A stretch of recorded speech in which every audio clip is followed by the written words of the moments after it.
I must apologize for the size of this room, gentlemen. It's all I can do on such short notice.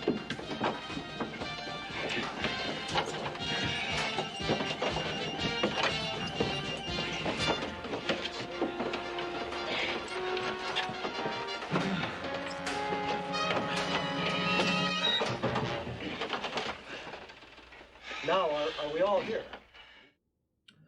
Alrighty, everybody. Good morning. How are we doing today? How is everyone's Saturday? We're ready to go into more HOTS casting already, just like that. Welcome into Meta Madness. My name is Bahamut. On the left-hand side, we are going to be seeing the members of Three-Legged Cat. On the right, it is going to be Dogs. We are here in Meta Madness, qualifier number 4, day number 1. Just checking some audio stuff really quickly, just in case that it broke, but it looks like things are A-okay. But yeah, we're here in Meta Madness, qualifier number 4, so now we have 15 heroes banned away. Abathur, Anduin, Blaze, Brightwing, Diablo, Genji, Hanzo, Hogger, Johanna, Junkrat, Lucio, Sergeant Hammer, Sylvanas, Tracer, and Vala. Rob, thank you. You got paid? No message. Thank you so very much, Rob, for the tier 1 sub for 15 months. I appreciate that a ton, bud. We're getting into Battlefield of Eternity. Looks like we're going to skip a ban on that one right there. But we do have some map bans, as Dogs did win the coin flip. They opted for map pick priority. Banning away Sky Temple, Towers of Doom, Cursed Hollow, and Braxis banned up by Three-Legged Cat. And so, as I mentioned, Dogs wanted the map pick priority. They're going to ban, or they're going to be taking us to Battlefield of Eternity, and we'll see what the game plan is for our crew. Morning, morning, morning. Thank you, bud. Appreciate it a ton. Thanks as always for running things. Hope you had a good Thursday. Hope your Thanksgiving was amazing, because I know everybody in the entire world celebrates our Thanksgiving. There's no other Thanksgiving out there. But we do have our bans through. Muradin, Li Ming, Chromie. Heroes that are banned at the top of the screen don't add to the ban list. Only heroes that are picked and played. This is the best of 3, first one of the day. Let's see who we are starting out with. It is a Rhaegar. Rhaegar will kick off the draft for Three-Legged Cat. Ironically enough, Three-Legged Cat will be getting the dog. But we do have Battlefield of Eternity. So race potential is always a high consideration. Maybe we lean into an early, like, a Nubarak Greymane. That's definitely a possibility. You go in for the double dive potential. We're not going to see the Anubarak. We will get Yrel, though. So a Righteous Hammer to deflect the enemy's back. You got Greymane for race, as well as dive into the enemy team. Percent-based damage with the last bullets. Curse Bullet. Go for the Throat's an option as well. But I don't think with an Arthas being picked up that'll be the case. Arthas is typically considered the counter into Greymane, since he just pops his W and stands around Greymane, slowing his movement and auto attack speed. Cassia Blinds shut down. Oh, sorry. Shut down our Worgen as well. Sorry, it's still very early for me. I do apologize. Still waking up today. Still trying to, get back after the little vacation we had down the mountain. Alright, what do they want to get rid of? Maybe a solo laner into the Yrel. Get rid of the Dahaka so they don't have to deal with any sort of flank brushstock into the backline for whatever healer they want to lean into. Still a lot of healers up and available. I mean, yeah, we banned away Anduin, Brightwing, and Lucio from that healer pool, but there's still a ton available. Do banned heroes also get taken out of the pool later in the bracket? What? No. Banned heroes don't add to the list whatsoever. They only pertain to the current map ban. That'd be insane. Could you imagine? You imagine all these games today, you get to the finals and it's like, there's 3 heroes available. Now, there's banned heroes that are added. That's the pinned message in the top of the Twitch chat. And then the banned heroes are reset every single best of. So, by map number 3 of a best of 3, you have 35 heroes banned away at the start of that draft. 15 from the base qualifier ban, or the tournament ban, and then 10 from each map previously. So, that is how it is. So, for example, Dahaka could be played on map 2. Let's say map number 2 is Towers of Doom. It couldn't be. Let's say map number 2 is Infernal Shrines. If Dahak is not banned at the top of the screen, he can be picked up for map number 2. But Ana could not be played in map number 2. Tyrael, Greymane, Yrel, Arthas, Cassia, Rhaegar could not be played. It would be great. I don't think it'd be very good. Someone sound the alarm. Crushinator gets a very early Artanis. I don't think players would like that very much.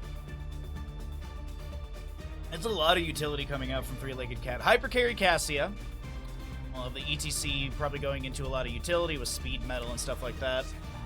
Oh, okay. Kael'thas. I mean, this is a very stacky team on the side of Three-Legged Cat in the sense that they all wanna move in and auto attack a target. Cassia with Fend, Rhaegar biting butts, Arthas smacking with sword, ETC power slide, and Artanis with his twin blades and such. So I think the Living Bomb is actually a really good pickup here to kind of spread back the enemy. We'll see how things work out here. I'm gonna go ahead and swap us into the cast, and let's get going into our first prediction of the day.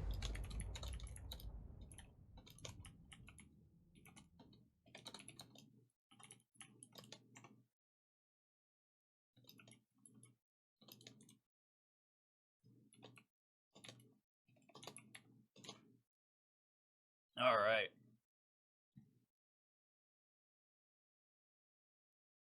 We'll kick off our prediction once we load on in. Thanks for being here, everybody. Hope you're having a great Saturday. We will be casting this today and tomorrow. And then next week we have our normal stream schedule of Monday through Friday of just our regular stuff. And then Saturday and Sunday of the following weekend will be more casting. But let's get into this. Right-hand side of the map, we are looking at Dogs. A Link Ana, Master Chips Yrel. Sem to play a Tyrael, Trojan Kael'thas, and HDJ Hard, or Hard as we'll probably call them, on the Greymane. Over on the left-hand side, we're looking at Three-Legged Cat. High Wraith will play a ETC. I believe it's Alita. On Artanis, Crankle, Arthas, Dark to play Cassie, and Captain Rex will be healing with our Rhaegar. As you've had some time to look at the level 1s and such, let's go ahead and get our prediction going here. Which team's going to win? Map number 1, Battlefield of Eternity. Get your predictions in. You got 2 minutes. Bloodlust? I could see a Bloodlust composition coming out from this. Especially with Ana's Biotic Grenade denying 100% healing for like, what is it? It's like a second or two. And it's actually for 1.75 seconds. That's what it is. I was like, I know it's not 4. That's the buff. The buff lasts pretty long. The debuff to enemies is not as long. So I could see a Bloodlust composition coming into this because Ana could very much shut down Ancestral Healing value with a Biotic Grenade held. Why is it hard to play Greymane? Well, he's very clever. But he's a difficult hero to play. I mean, you have to master the balance of range and melee. When to dive in, when to sit there and auto-attack. You sit there and auto-attack too much, you're just a fuzzy Rainer. Or you use your human form, I guess. If you dive in too much, you're just gapping yourself from your team. Good morning, Ton. Good morning, everybody. Hope you're having a great day. Thanks for swinging through the stream. Apologize if I missed anyone at the start of the stream. Good to see all of you. Swap in from Artanis. Hard is split from the team, uses the Razor Swipes to back towards his allies.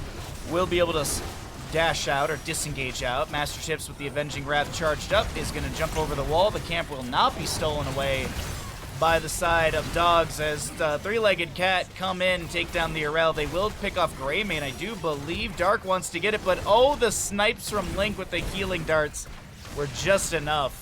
And this Greymane, this Arthas will not fall. Only a singular kill achieved early on here in the bottom lane. Arthas has picked up 5 stacks already on Frost Presence level 1.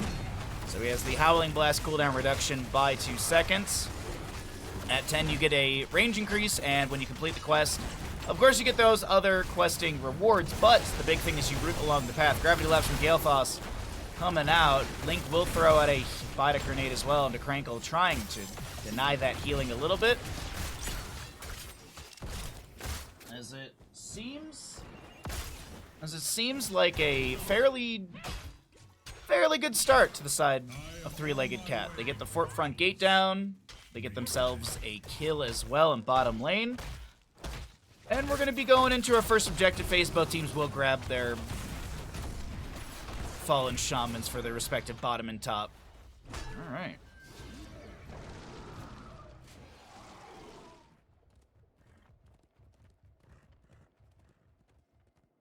Unless you're memed, you are memed. Because the Greymane player is hard.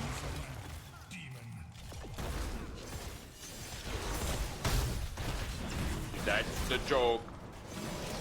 UTC power slide through, followed up by a gravity lapse of Kael'thas. Here's the Fend from Cassia. The charge strikes will come through as well, and Tyrael to fall. Artanis with another blade dash through the enemy. As the Fallen Shaman in bottom lane is looking a little low, so is Rhaegar's health pool. Master Chips is the one, though, that will be picked off. Meanwhile, in top lane, the Fallen Shaman getting some decent damage. Reptile, thank you for the follow. Appreciate the support. Glad you're enjoying the content. Fallen Shaman, unfortunately, in top lane, doesn't have the best RNG. And the tower shots will take that down before it really gets much value. And the first half, the Immortal phase is looking pretty good to the side of Three-Legged Cat. You were debated. I mean, I did go into like a 1-minute spiel about like Greymane's kit and stuff like that, so I really kind of played it up. Yrel with the Righteous Hammer delays out any further chase onto this Arthas, or excuse me, delays any further chase onto the rest of their allied team. I don't know why I looked at Tyrael and saw Arthas' model. Weird. It's too early, chat. It's too early. But speaking of Arthas, he's able to back away from this Greymane. Alita doing the same on the Artanis. ETC Crowd Surfer powers through Master Chips as well as the wall. Mounts up and makes it to top lane. The second half of the Immortal phase being defended well by Dogs. Master Chips avenging Wrath, looking for the flank onto somebody here. Righteous Hammer into the Immortal. Stun is pretty good. Biter Grenade down onto the Artanis and he will fall. By the way, it's a reactive parry Artanis at level 1. Trojans currently targeted by this ETC. Howling Blast landing onto 3. Cassia tries to come for the Fend, but the Sleep Dart nullifies that damage.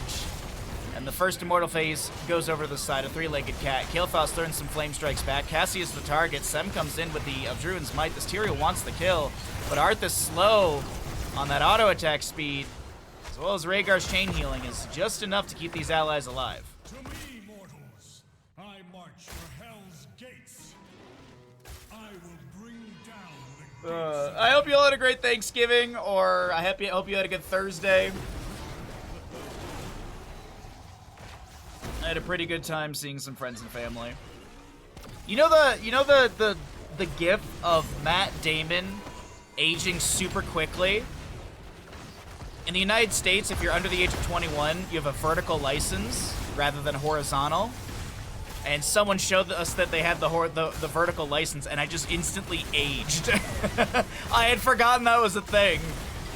Immortal working on the fort will be cleared out. The fort will not fall. Link is trying to keep the healing coming through with that strike mode. Tyrael chases down Cassia, and Diablo will be traded. Diablo character is going down, but the Artanis will fall.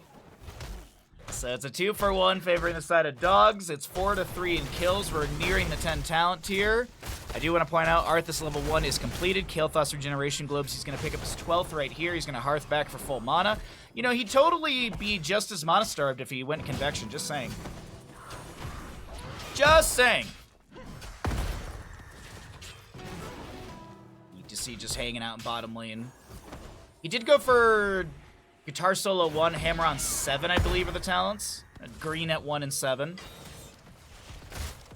And the sustainability on that's pretty good, especially in a solo lane situation when you're just autoing into the wave or smacking the enemy hero here and there.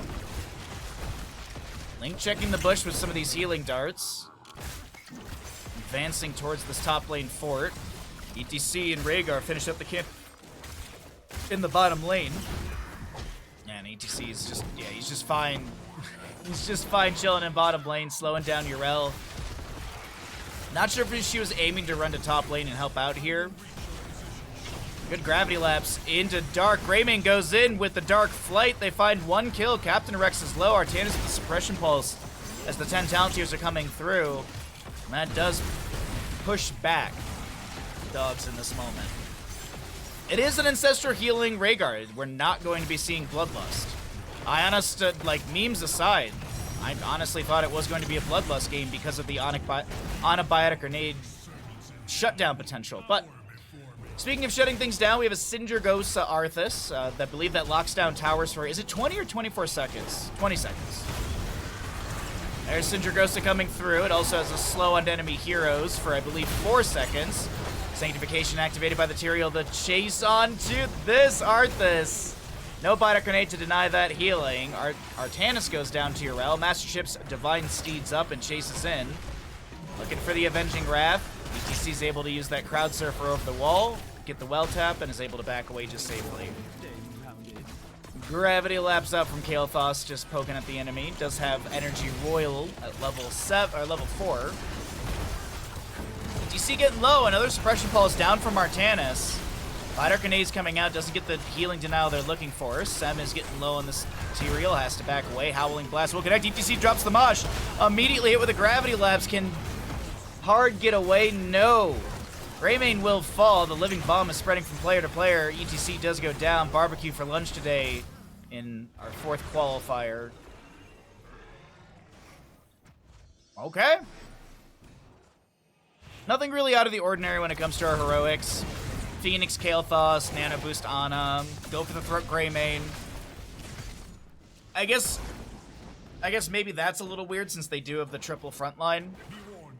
Crucible, it's a good way to chunk, but at the same time, with triple frontline, it's one of those situations like, yeah, you can chunk them for 30% of their current HP, but, alright, that character's chunked, they cycle out, and now Arthas becomes the tank, and ETC just backs off, gets some heals from Rhaegar, and cycles back in. So with so much frontline, I do actually really like to go for the throat to just solidify a potential kill, as there have been really low moments on the three-legged cat side, health bar-wise. But speaking of health bars, our Immortals are fairly close together in their HP, about 8 to 9k between the two of them, or on each of them. Healing shots coming out from Ana, ETC harassing in the backline. Torjin looking for a good... Oh wait, hold on, Nano Boost on the Kael'thas. Ancestor healing, connecting into Arthas. The Phoenix down from Kael'thas as well, Sanctification activated by the Tyrael, keeping these red health bars safe for a moment. That will expire. Greymane tries to jump in, looking for some damage. ETC pressuring Master Chips on this Yrel. And as the fight has moved into bottom lane, another suppression pulse will be activated from Artanis. Master Chip still fighting into ETC. Yrel gets the well tap. ETC comes in with a power slide. Mosh Pit's up in 8 seconds.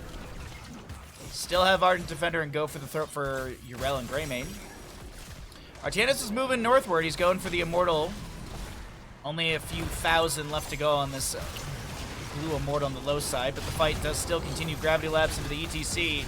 Tyrael gets a far Eldrune Smite out. Go for the throat Greymane. They try and take down Captain Rex. They can't do it. A Mosh Pit from ETC slows things down. I can't believe it. ETC and Rhaegar will live with a few hundred HP. ETC power slides in once again. Tyrael's going to be the target. Can Tyrael take down ETC? Maybe trade, maybe trade. No, the ETC health bar is too good, and he gets the double back. So Tyrael gets no heal, or excuse me, no death timer reduction. No 10% from that ETC. And it will be the Artanis who finishes up the Immortal. Yrel wasn't able to get that last few thousand HP, and three-legged cat move with an Immortal down to bottom lane. Artanis has gone into top. Hard is getting low, uses the Razor Swipe to try and get out of the fend. Healing darts are good from Ana, but yeah, I think there was the conversation in comms like, just leave me, Link, I'm dead. Yrel has made it to top lane. She will save the top lane fort, get out of town with 52 HP. Granted, a suppression pulse will deal enough damage to take that down, so... yeah. Honestly, you could just waste the suppression pulse top lane. There it is. Sindragosa locking down the tower for 20 seconds. That means the fight could be pretty good underneath the keep for the side of three-legged cat, and they're absolutely going to be starting to pressure this Greymane. Ball Lightning comes out from Cassia. Hard and Torjin. Just playing a little bit of volleyball, but that will be over. Sanctification activated by the Tyrael. The Immortals on core. If they could get a couple kills on the side of three-legged cat, I mean, ETC is just hammering on the core. He wants to end right now. Kael'thas just now finishing regeneration, or Mana Addict at level 1. ETC Mosh Pit off a cooldown. Link is really low. ETC is going to go down. The core is falling. rapidly a self-cast Ancestral, and that is going to be a dominant game number 1 from the side of Three-Legged Cat. Kill-wise, it does not look that way, but it was definitely a dominant game from Three-Legged Cat. In the driver's seat of this map number 1, in the upper bracket for qualifier number 4 of Meta Madness.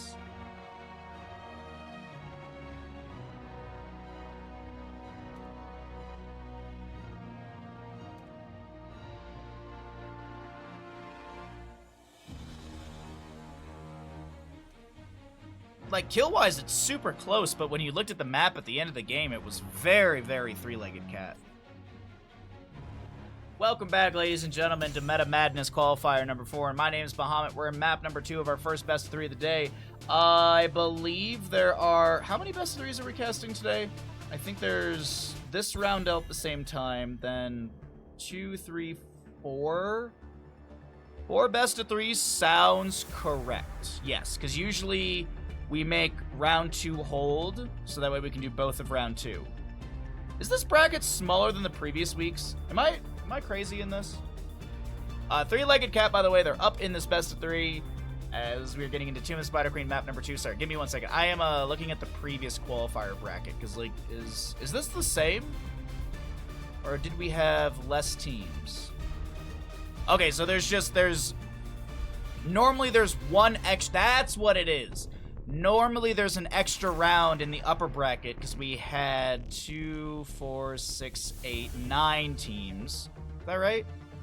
4, 8, yeah, 9. And this week we only have 8. Oh, that makes sense. Okay, I was like, the bracket does look slightly different. Okay, that's why. Either way, ads are done. We're back into the draft. Welcome in. Braxis and Cursed Hollow banned up by Three-Legged Cat, Sky Temple, and Towers of Doom banned away by Dogs. Dogs took map number 1, Battlefield of Eternity. They lost that. They opted in for first pick priority for map number 2, so this will be the map choice of Three-Legged Cat. Dogs will have first pick priority. We'll see if they can rally for a map number 3 here, but either way, this is going to be a Chromie white main ban at the start. Do we see a Dahaka ban? Dahaka on a map like this, a lot of people might be like, well, it's Tomb, you don't need the global, and it's like, sure, you don't need it, but it's nice to have it. And also, Dahaka on Tomb of the Spider Queen is clear, is so very good.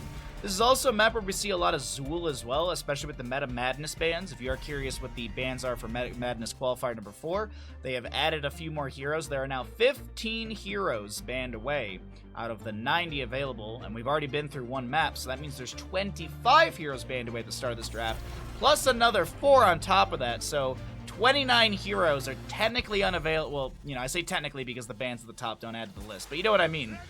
The pool for this draft is minus 29 heroes and Heroes of Storm, and Murden will be picked up. Not a bad main tank for Tomb of Spider Queen.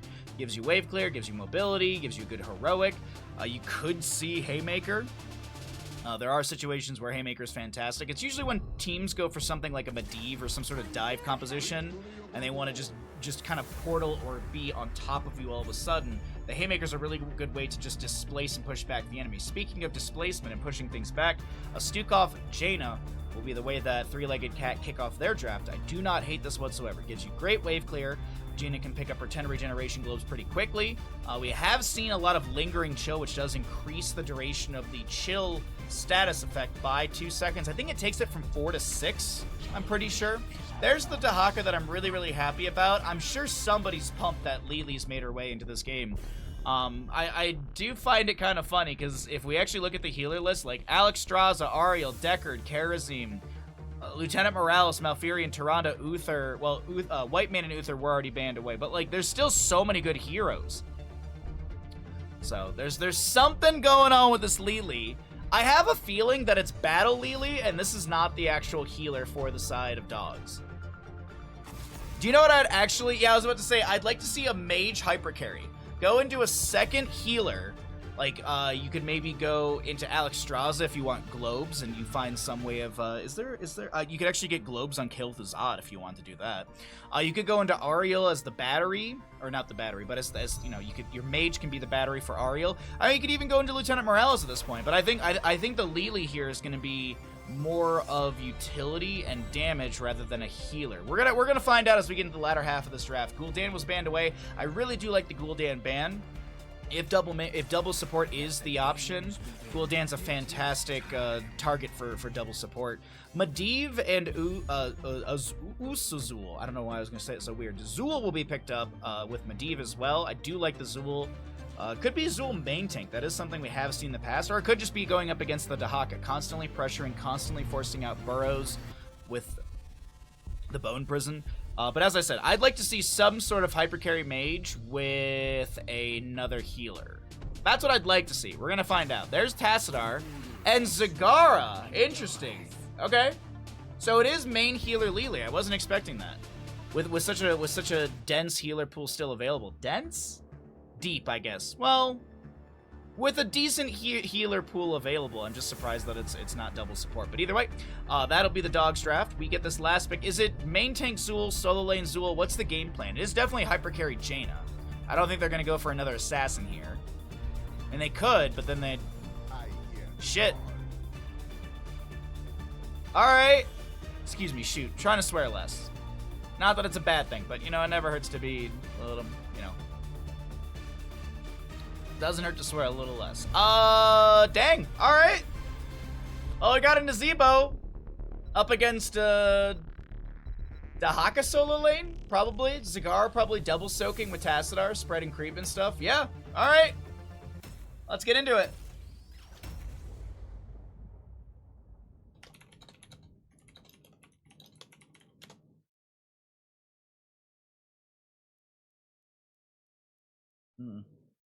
Oh, tea. So good. It's definitely a 3-cup tea day. Definitely a 3-cup tea day.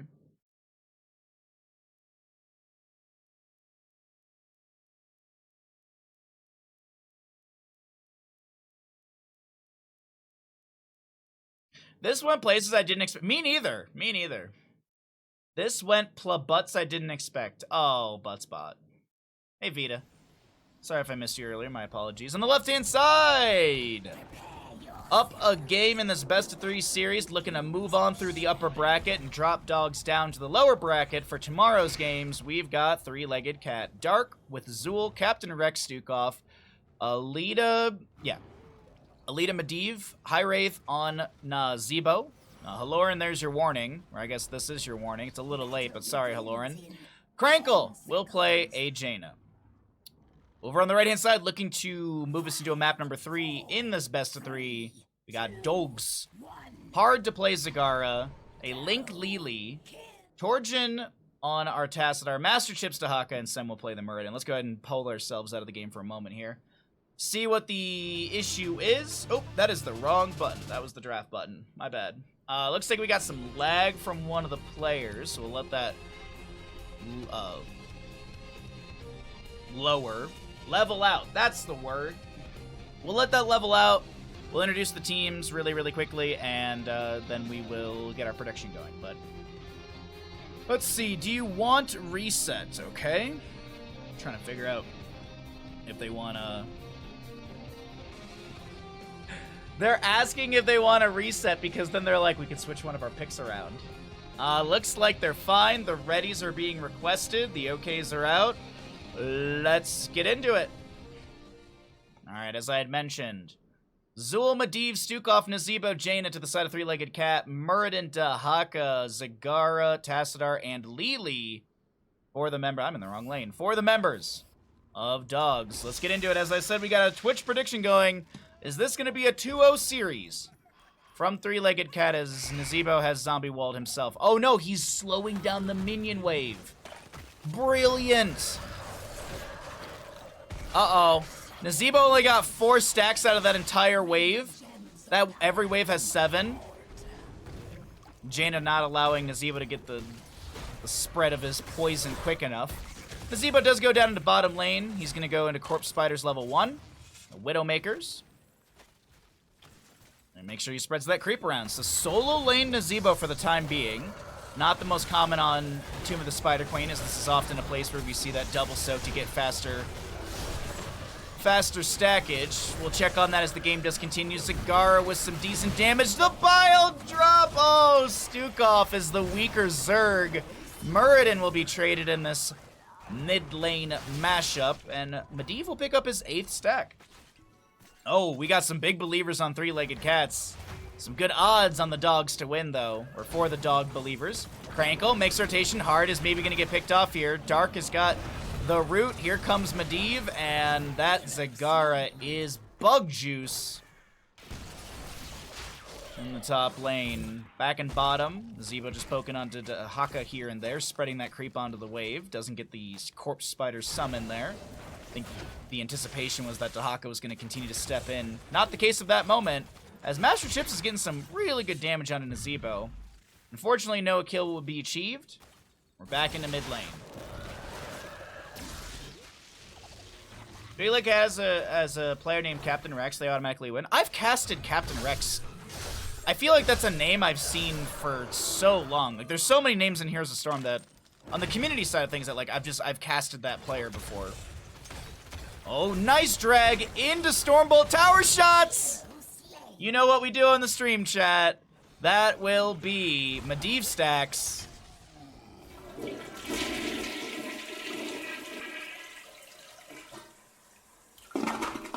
Medivh stacks are down the drain. We have a pause. Someone said invasion. So like aliens are settling down in Europe? That's inconvenient. They could have waited till after the tournament was over.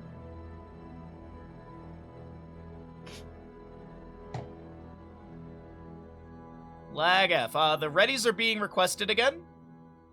So camp on the right will be grabbed. The readies are out. I have delay on stream. Yes, I do. Okay.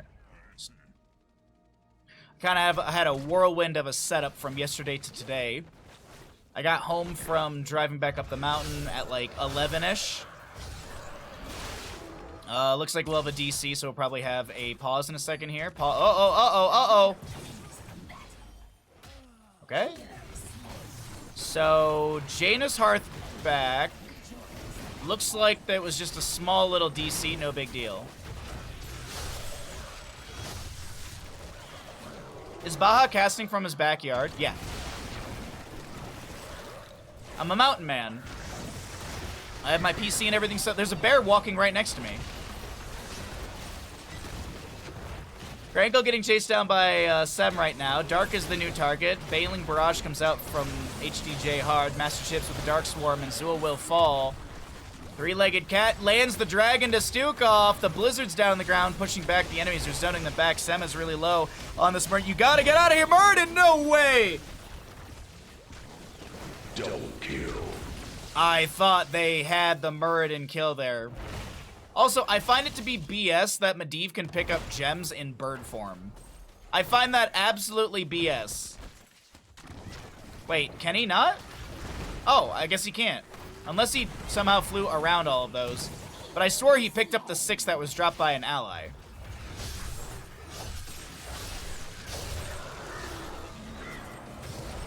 Alright, more stackage from Medivh as the fight continues in top lane. 10 talent tier. A little bit away for both sides, but here come the Red Web Weavers to the members of Dogs. How much can they push in with this? As we take a quick look and see who's holding what still. 10, 21.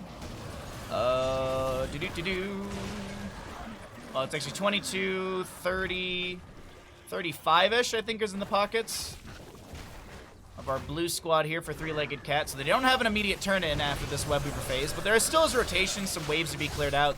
Maybe they just get close enough to this during all the wave clear and such. Okay, I don't think Medivh actually can pick up gems in bird form. I think I might have just misseen things there. Unless it's coded weird and he can only pick up if he can pick up gems dropped by allies in bird form. We'll keep an eye on that as the game does continue, or I'll just have to watch back the VOD later on. Shockrays out from Tassadar. By the way, 80 out of 200 stacks on that one. Goes up by 5 per enemy hero hit.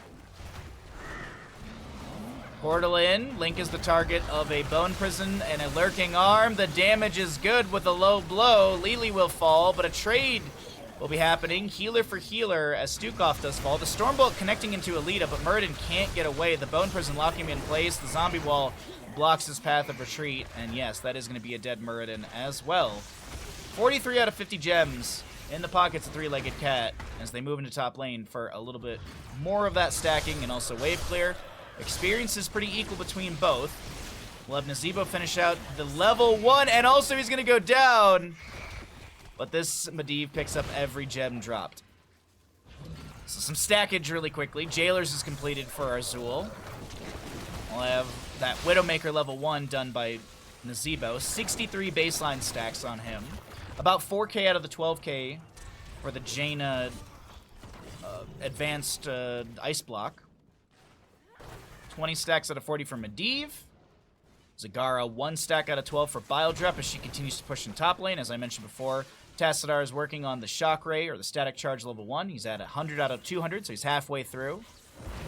And last but not least, Dahaka does have Enhanced Agility level 1. He's nearing the 5 stack mark, which means when he taps the bush, he'll have Mount Speed for 5 seconds, which will be a good way for him to meander his way back or up into team fights quickly. 10 Talontiers here. Don't know if we cycle through the numbers, honestly, so we're just going to push that button, let the cycle happen. Jugs, Black Hole, Devouring Maw, Isolation, and Avatar. On the opposing side, Water Elemental, Ravenous Spirit, or the Big Slappy Ghost. Massive Shove, Leyline Seal, and Poison Nova. Jaina looking for the turn in here. Should get the last little bit in with the help of Medivh as well. And here come the Blue Webweavers for the side of Three-Legged Cat.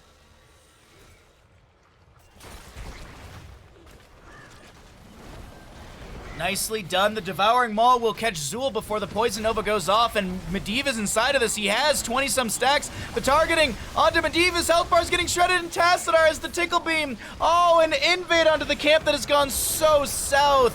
Link is going to get hit with a whole handful of damage over time. A drag from Dahaka. Master Chips is able to zoom on out of this one, and Jaina, caught between a Zagara and a Muradin, will fall. It's a 3-for-1. You cannot be upset about that, especially with the Webweaver phase just now descending, getting into lanes. Teammates will be able to clear this out. You will lose some structure here and there, but that was a massive moment for the side of Dogs. A drag is attempted onto the Nazebo. He's going to do his best to kind of back out of this one. There's a lurking arm from Stukov, but the auto attacks will continue from Muradin. Nazebo drops some gems, and Dahaka goes for a ride from Stukov. As a reminder, Medivh did lose stackage there. He's down to 0 stacks on his baseline. Medivh haters in chat, you gotta be happy about this. 6-11 in kills, 13 talent tier advantage. It's about a level and some change lead to the members of Dogs. Hey, what's up, Crush? There was an Artanis game already. There was already an Artanis game on stream, Crush. Good to see you, my dude. Hopefully you had a good week.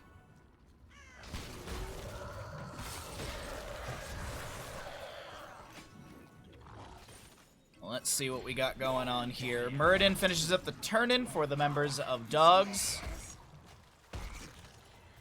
Just watching Muradin at the top of our screen inside the Bone Prison. Blizzard, Lurking Arm, Avatar is forced out by Muradin. There's a portal available to the enemies to try and chase him down further.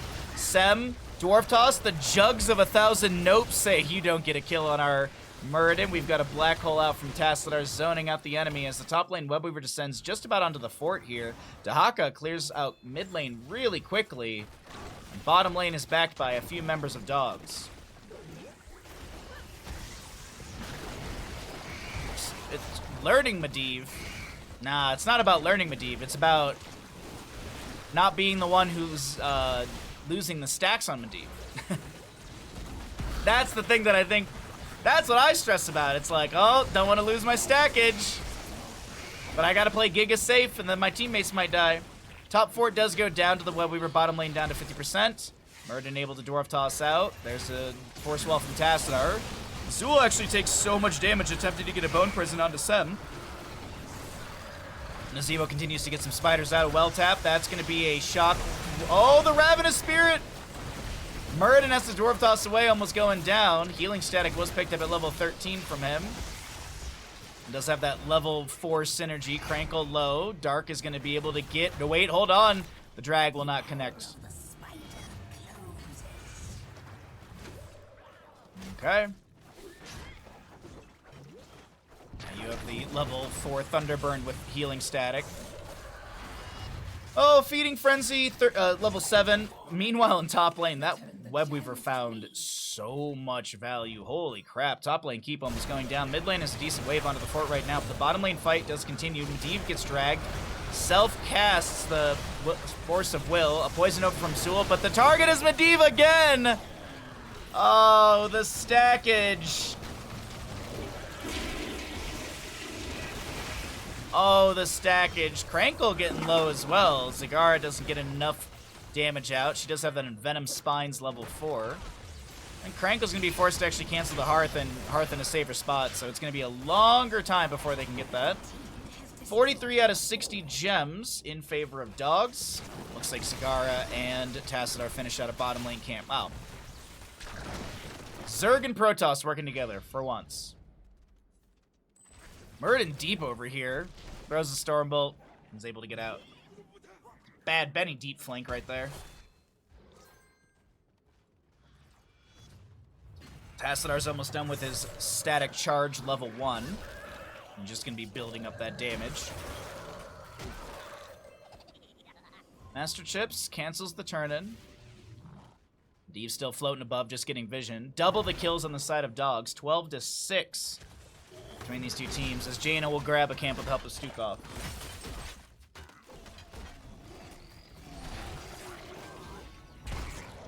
And Muradin's just floating around, checking whatever he wants to check. He's got that dwarf launch level 16. What's up, Ninja? Good morning, bud. Happy Saturday to you. Pick me up for Lili. Yes, there is a Lili in this game. Tunneling Claws for Dahaka. No elongated tongue. That Tunneling Claws closes the distance onto Zool, who's going to be dropped to 50%. Medivh floating above. Throws out a couple porters, but Alita's not going to completely set it up. Ninja with the last. Nicely done. As a reminder, we do have the Christmas card up and available if you'd like to redeem it. As we get closer and closer to Christmas, we will be opening up the opportunity for people to redeem the card for others. But for now, we'll just gonna let people redeem the card for themselves. That way, people who have got the channel points can use them. Kind of like a little bit of like a priority, kinda, but it's, I bought 50 cards. Last year I bought 50 cards, we did not use 50 cards. So, we'll see. We shall see. Worst part of losing your stacks, but knowing you cause Baha to flush the toilet. Poisoned over from Zool. Gets a nice, good damage burst into our Muradin. The big old Slappy Ghost will not be denied a kill, as the Leyline Seal locks in on 1. Tassadar able to back away. The Jugs will expire from Lili. And the Blue Web Weaver in mid confirms the fort. Bottom lane's got a huge wave, but I do think this will be cleared out. Between Zool and Jaina, should be an easy clear. Speaking of Nazebo, we're about 14 minutes in. 159 stacks for Nazebo. And he's got about 2.5 levels to go for that 20 talent tier. Oh, excuse me.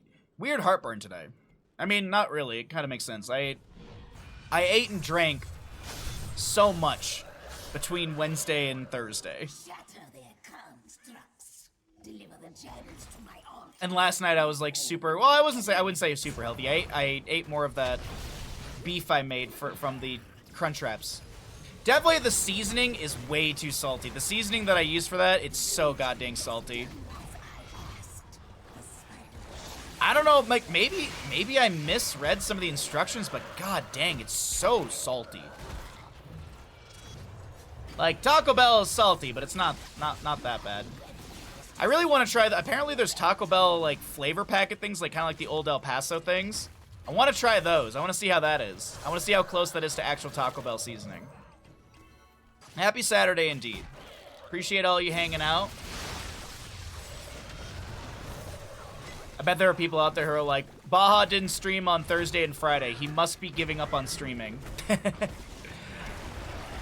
Medivh goes for a deep portal to try and take down Zagara. Muradin is able to dwarf launch away. The Bone Prison was activated onto him, but beyond some jailers, he's really not that threatened. Top lane fort will go down. Dahaka managing bottom lane currently. What are we looking at gem count-wise? Back-to-back turn availability could be there for a three-legged cat. Another dwarf launch forced out by Muradin. Dahaka comes in, goes for the drag onto Alita. Does not land it. So he makes his way back into bottom lane to try and save the fort, but wants to play things safe down here. Still 12 to 8 in kills, favoring the side of dogs. They've got half a level to 20. Wait, hold on. The drag into our Stukov will connect. Krankle getting low on this Jaina. Activates the improved ice block. Isolation activated onto Captain Rex, who goes for the massive shove. Meanwhile, Master Chips. Oh, they go for the burrow with the Lurker Strain value. And then they look for a drag right after. Muradin able to dwarf toss away. Link on this Lily needs them fast feet. This Ravenous Spirit almost gets a kill. Dahaka's getting so much value with his Dark Swarm. Gets the double for his team. Will be inside a zombie wall, but Zagara has managed to catch the Stukov. Stormbolt onto our Medivh. Rewind activated by Muradin. He wants to take down Medivh. He wants to reset those stacks again, but Medivh was getting some decent damage. As the Stormbolt doesn't connect in time to Medivh as he becomes a bird.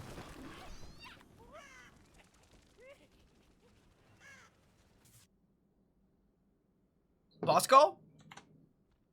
Probably. Contagion 20, Tyrant Maw, we've got a Kugelblitz, and Jug of a Million Cups. On the opposing side, half a level for our 20s. Dahaka, Master Chips. Oh, if he goes in for this, he would invade in time, but he's just looking for the wave. Okay. I was about to say, he could have invaded and gotten that, but he just focused onto the wave. No big deal. Boss goes over to the side of dogs. And Dahaka will clear out this camp before it gets much value in lane. But meanwhile, Nazebo's continuing to throw spiders and Stutch out. He's at 200 plus stacks, so he'll pick up Vile Infection 20, immediately finish it out. We've got top off Stukov. Medivh cheats for Medivh, big surprise. Decrepify, no. What is the level 20? It's the Mortal Wound, right? It's the healing reduction. Wintermute for Jaina is a big one as well. Tassadar will use his level 13 Oracle. Leyline Seal onto 4. Lurking Arm underneath all of this. Master Chips is able to get away, pop some Essence. Yeah, that was some Essence activated there.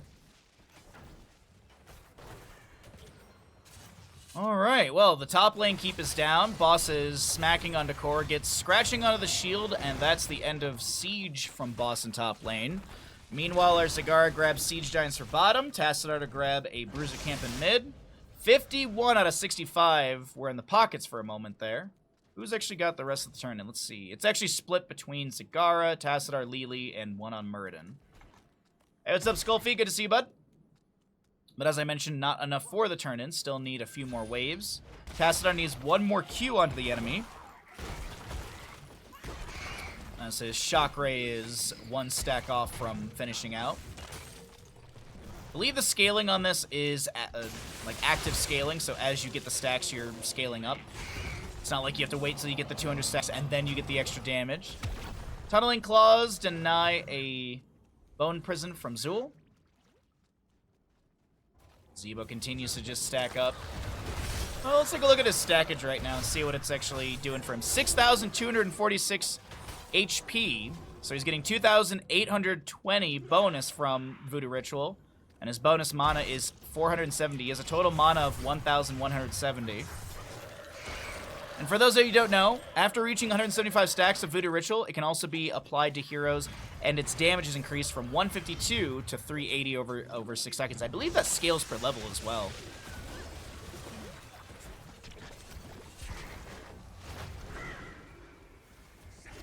Portal set up.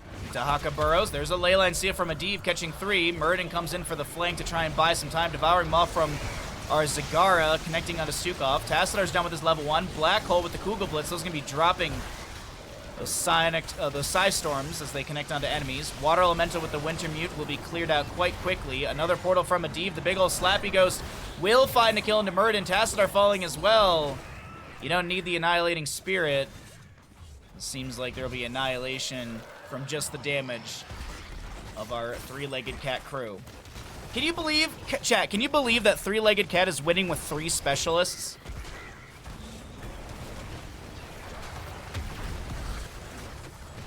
Dark It low will go down. The damage over time is good. Krankle low as well. No massive shove connection, but the Stukov will be able to heal up.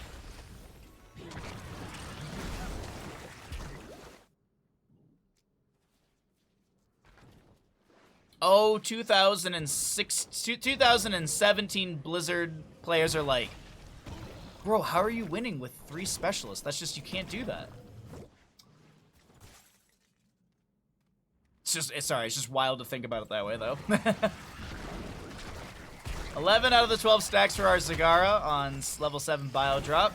Enough of a turn in, but here's the thing. Medivh has Vision and Deny. They have no real main tank. Yes, they do. They have Zul. Zul main tank. Except he didn't go backlash at 1, which is the most common, but I guess, meh. Went into Shade instead. Hold on. Jumping into our Nazeebo. The drag does connect. The Stormbolt to follow up. Protection denies some of that damage. Isolation will go out and spread to 2, but the portal will be just in time. Now, Jaina's caught in the wrong position during all of this. Little miscommunication in the way that that was going to be played from Three-Legged Cat. And here come the red Webweavers for Dogs. We could be moving into a map number 3 off this Webweaver phase. Checking Bush with the Dwarf launch in. Nazeebo with some healing over time. I believe that's a well tap. And also healings from... Oh my god, the Stormbolt over the wall! But Nazeebo will be able to get a portal from Medivh just in time. Bile Drop level 7 finished out. Let's see. Raven... The only... So it's... Wow, actually everything's already been used on the right-hand side. Devouring Maw from Zagara. Drag from Master Chips. Looking for Dark. Can't find that Zul. Leyline Seal from Medivh. It's going to slow down this siege, but it's still very prevalent in the mid lane. Shock Ray. Oh, good deny of damage with the Force of Will. Muradin goes to dive underneath the keep and says, I can't stick around that long. Poison Nova from Zul. Did not go into the 20 talent tier upgrade on that one, but still. Zagar and friends, they push things up. Top lane, Webweaver's on core. Mid lane is already cleared out. This mid wave is... Oh god, the catapult's focusing onto the side wall. Mid keep is down, and now they're looking for core on the side of Dogs. Hold on, Nazeebo. Fighting into Muradin. Rewind is going to be activated. Wintermute is going to come out from Jaina, chasing down the Muradin. And Medivh will get a pick. Not sure about that split decision from Dogs right there. Black Hole is available from Tassadar if really needed. Throw that back and try and slow down the enemy team. But I think this is just going to be a clean disengage. Boss is up and available. Webweaver plus Boss is an option. And our Nazeebo is the last little bit of a turn in, but it doesn't seem like they're going to go for it. They're going to go for a mid lane Bruiser Camp. Mid lane Bruiser Camp with Webweavers as Muradin's up in 32 seconds. Oh, that was a really low Zul for a moment there. I thought he was going to fall to the camp. That would have been really unfortunate. Top and bottom will descend and defend. Mid lane is going to be pushing up and looking for maybe mid keep here. Camp right behind the Webweaver summoning. We'll have the little babies brought up as well. Already having some decent poke onto the mid lane keep from the side of Three-Legged Cat. Muradin has respawned. He's back in the mix. Heals coming out from Lili as some Banelings are dropped in. Muradin's going to be inside a zombie wall, forced to Dwarf Toss away. Mid lane keep is annihilated. Zagar and friends are just poking at the wave. They don't want to play this too aggressive, especially with a Leyline Seal, Medivh cheats and such. Jaina's the target. Unfortunately, the drag does not connect. She gets the improved ice block. Massive shove denies Muradin's play. Force wall from Tassadar, but there's a portal set up by Medivh, and they're all out of here. Well, bottom lane Webweaver's still a little healthy. 11 to 17 in current kills. Oof. What's our Nazeebo stacked at? 196. Devouring Maw goes fishing, can't find anyone. A Stormbolt will say hello to Nazeebo, who denies a drag with an ice block. Poison Nova out from Zul in the start of this fight. Medivh does not get stunned by Muradin, who's having to use the Avatar and Dwarf Toss away. Webweaver phase has expired. Neither team has an available turn in. 65 needed on the members of Three-Legged Cat. 70 needed from Dogs if they want a Webweaver summon. Only 26 in the pockets of Dogs. Nazeebo's still kind of throwing some flanking frogs onto the enemy, but speaking of flanks, Dahaka's discovered Nazeebo, gets the dismount. Lurker Strain slow, drag, and nice kill into Nazeebo. Not sure where that portal was gonna go. Very short distance portal. Either way, it was a dead Nazeebo. Alright, is it time for Boss No, because they have a Medivh. I don't think you want to try and go for boss. Or do you? I mean, it's late, like Leyline Seal with Medivh cheats. 15. Not sure about the 15 number there. 38 stacks for our Medivh right now. 39. Can he finish it out before he gets taken down again? The portal set up to disengage. Medivh will become a bird. Muradin, Dwarf Toss. All right, hold on. There's a Devouring Maw into our Jaina. She's gonna go down. All right, it's still 10 seconds on a Zebo. Jaina just now getting picked up. Stukov is gonna try and get away here. The portal's right next to him, and he's able to get out with 115 HP. Medivh is done with stacks, 26 minutes in. But I think this is the boss call now. Oh, I'm out of tea. God dang it, Bobby.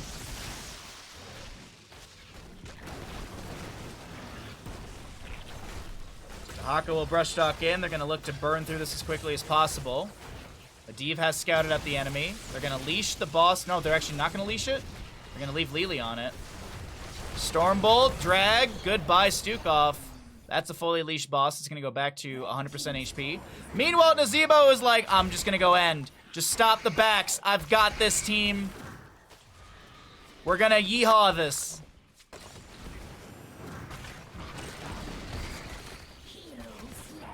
Medivh is dead. He didn't lose stacks. The core is starting to fall. Devouring Maw catches on to our Zool. A very low Nazebo tries to back off. Activates the Ravenous Spirit. Gets damage. I mean, it's getting damage onto the core rapidly as well. Muradin with the Stormbolt, I expect. Ice Block delays things out a little bit. And Nazebo tries to end. A lone Jaina to defend. Ladies and gentlemen, I think we're going to a map number 3. The Dogs Believers, unless Jaina has the most monumental moment in Heroes of the Storm. Team kill! Well, they've yeed their last haw.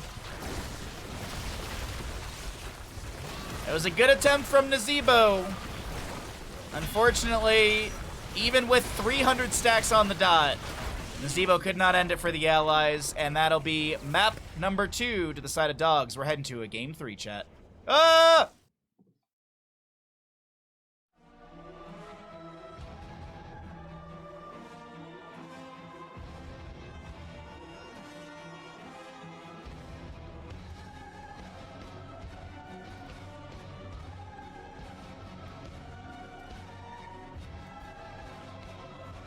Rob, we've got the two. I'm looking at the tournament. I gotta pronounce that double O. That tournament website. So winner bracket round 1 all happens at once, and then winner bracket round 2 is 2.1, 2.2, then winner bracket final, right?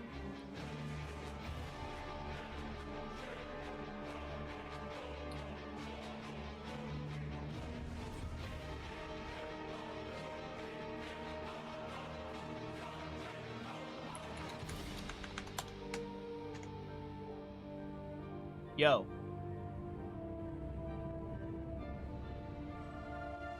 Granted, we are heading into Dragonshire for map number 3, and we did just have like an almost 30-minute tomb game. So, I mean, like, all I know is Medivh finished stacks at like 26 minutes, and I saw 26, and I was like, oh, we're still going. We still have time. But either way, we're into map number 3. First best of 3 of the day. Welcome in, ladies and gentlemen, to the Meta Madness Qualifier number 4. There still is one more qualifier next weekend. We've got 15 heroes currently banned away in the tournament. We've got 20 heroes unavailable because they were played in previous maps. And we're going to have some bans at the top of the screen. Now, usually I say these bans only pertain to the draft, and we could see these heroes in future future maps in this series. But I can't say that because we have no future maps in this series. We are now in a best of 1. Winner will continue into the winner bracket 2.2, which will cast them later today. And the loser will drop down to the lower bracket, which we could see them tomorrow, but apparently there's some lower bracket action happening today. Either way, let's go ahead and see what we got going on for Dragonshire. And this will be, as I mentioned, map number 3 in the best of 3. How are things going to be going? We're going to start out with an Anubarak. I do have a little spreadsheet for this best of 3. I don't always have this, but main tanks that are still available, main tanks that are categorized as tanks, Garrosh, Morganis, Mei, Stitches, and Varian are still available. Healer-wise, that list is quite small, especially with a white main ban. Uther, Tyrande, Malfurion, Lieutenant Morales, Karazim, Deckard, Ariel, and Alexstrasza. That is a pretty decent list still. And it looks like we will have an Anubarak, Varian, Falstad, 1-2 pick. Excuse me, 1-2 pick for dogs, Varian and Falstad. First pick on the left-hand side will be our Anubarak. If we're going Anubarak at the first pick, I feel like the lean is dive composition. I'd really like to see them go into some sort of like melee assassin with consistent dive. Like I'm looking at the list right now and like Illidan comes to mind. Kerrigan can be an option as well. But it's going to be Li Ming. So I honest to God, I really hope they go for Illidan here because the blinds available are none. Cassia was already played earlier. Artanis was played earlier. Johanna's banned away. I actually really like the idea of like an Illidan for the side of three-legged cat. I actually think that would work out really good. That just sustained dive, that sustained pressure. 2 more banned out for next week already, looking like Ming and Garrosh currently. Oh, interesting. Thank you for the heads up on all this, Rob. I appreciate it a ton. I'm sitting here thinking to myself, like, if the lower bracket games are happening at the same time and there's no caster, would it be smarter to cast the lower bracket games? No. Well, maybe. I don't know. May is yes. So Stitches, Mei, Morganis, Garrosh are still up and available. This could be a main tank Varian. Could be main tank Varian. Uther was banned away. Still need a healer as well. Leoric for the solo lane. Deckard Kane will be our healer. Okay. Big slows, nice AoEs on the dive composition. Maybe see some healing denial with Emerald at 7. It's a possibility. Could also see, is it Kanai? Yeah, Kanai's Cube, I think is the name at level 7, for the 30% damage reduction onto enemy heroes hit by Heroic Cube for 3 seconds? If you ever want replays. Oh, that's a good point. Yeah. I might do that on Wednesday. Big Scary Duck says hi. Hi, Big Scary Duck. Is Big Scary Duck at your place or something? Are you visiting Big Scary Duck? I thought you were in Michigan or something like that, Ninja. Everyone else is still sleeping.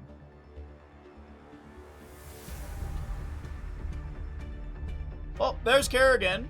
Zeratul coming in as well.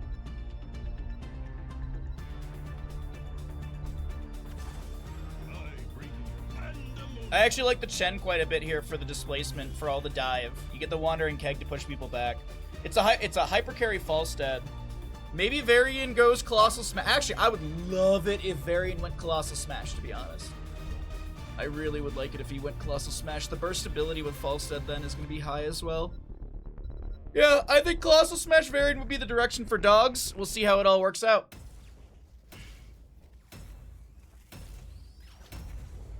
You had a Friendsgiving. Nice. Did you go to their place or did they go to yours?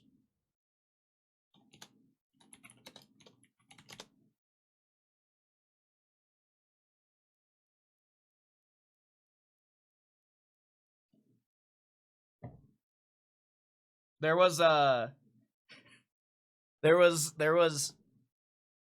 had a THC gravy at our Friendsgiving. They made 2 gravies. They made a 10 milligram THC gravy. So I was joking around when they were throwing it out at the end of the night. I was like, no, what are you doing? We're gonna take shots. Colossal Smash is very fun to play. I agree. I love Colossal Smash, but it probably is taunt. Usually Lion's Maw level 1 means taunt. But let's see what we got here on the right-hand side. Dogs!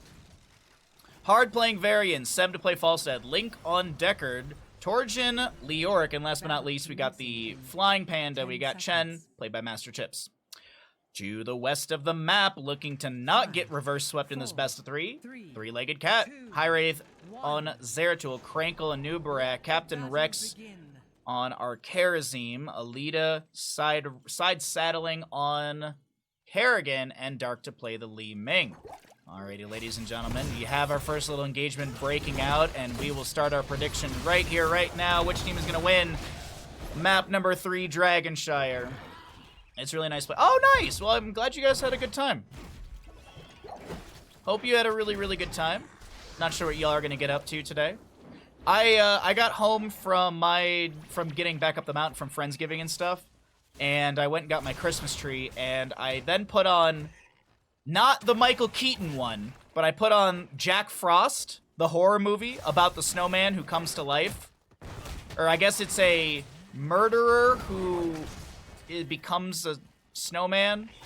Either way, it's a cheesy, dumb horror movie, but it is such a good Christmas horror movie if you ever want one. Definitely if you want some laughs, it's an enjoyable time. Level 1s, we've got Regeneration Master and Nubarak, Shadow Hunter on our Zeratul, Gathering Storm for Falstad. We'll also see our Lion's Maw level 1 for Varian. Precious Ingredients Chen, as the gamble's still going for this map number 3. We'll also have a Field Study Decker Kane, Osin's Renewal on our Leoric. The big thing to note for, though, the Karazim will be his Iron Fist build, which is the most common build for Karazims. And I, honest to God, I think there's a secret that Karazim players know that we all don't, because I don't understand how Karazims with Iron Fist get the amount of healing they do. Like, I honest to God feel when Karazims go Iron Fist, they have higher healing outputs than Karazims who go into Healy Fists. Falstad tries to barrel roll away, but the rotation up into mid lane, that will be another kill. Alright, we got about 3k to 2k, roughly, in our gambles. Nicely done from chat. Thanks for partaking and participating. 6 stacks out of 75 on our Sharpened Blades for Kerrigan. We do see our level 4s being picked up. Neil Peasants on Leoric for faster... Well, he's going to get faster camp clears. He's not going to get faster wave clears. It's mercenaries and monsters. Dragonite, I believe, is considered a monster. It is a taunt variant, as I mentioned. Flying Kick level 4 for Chen, synergistic with the level 1. Auto attacks on Falstad 4. This is also fairly common as well, since there isn't really... I mean, technically you could go into, like, W if you want just the shielding or extra barrel roll. I feel like level 4 for Falstad, you can go any of the 3 options. It really just depends on what you're going up against and your playstyle for Falstad. At least with this Q build at the start. If you're going auto build, I feel like Hammer Gains is a necessary pickup. Hey, what's up, Stark? Good to see you, bud. Ooh, we got some Karazim secrets in chat. Hold on. Make sure I don't miss anything battleground-wise before I start reading. Oh, a little bit of siege in bottom lane. Poke out from Li Ming, trying to take down that fort front gate, but a fight will maybe break out in the rotation towards mid. Kerrigan looking for the combo, can't land it onto this Varian, but he will take a big ball to the face from Dark. Karazims who go Iron Fist know how to play their Karazims. Karazims who go Transcendence, or I think that's the healing talent. Yeah, Transcendence. Or no, is Transcendence the blue one? Either way, we're talking about Healy Fist. We're on the same page. Give a good Karazim optimal game in his healing would be insane. Ah. Yeah, because I feel like I never see... Let's actually take a look at this. We can break the game for a moment. I feel like Transcendence is the one... Or no, is that it? No. Oh, it is Transcendence. I was confusing Insight. I don't know why. I was flipping Insight and Transcendence. Either way. My apologies. But yeah, I never see Transcendence Healy Fist from our Karazims. And the healing output from Iron Fist is always insane, in my opinion. But either way, let's take a look at the fight in bottom lane. Captain Rex getting a little bit low. The assist ping is being thrown on the ground. The hammering comes out from Falstad. Can't get the kill. Lita on our Kerrigan will not be picked off. Barrel roll from Sem on this Falstad getting into a better position. Looking to throw out those hammerings. Poke onto the enemy team. And doesn't get any sort of damage. Inside is mana. Yeah. I don't know why, but the blue one sounded like Transcendence, but yeah, Insight makes complete sense. Varian taunts onto Dark here, tanking a tower shot or 2, I do believe. Mid lane has a bit of a fight. Master Chips getting caught by Kerrigan's Primal Grasp Impale. The damage over time from the stagger is a bit too much, and Kerrigan will be able to take down the Chen.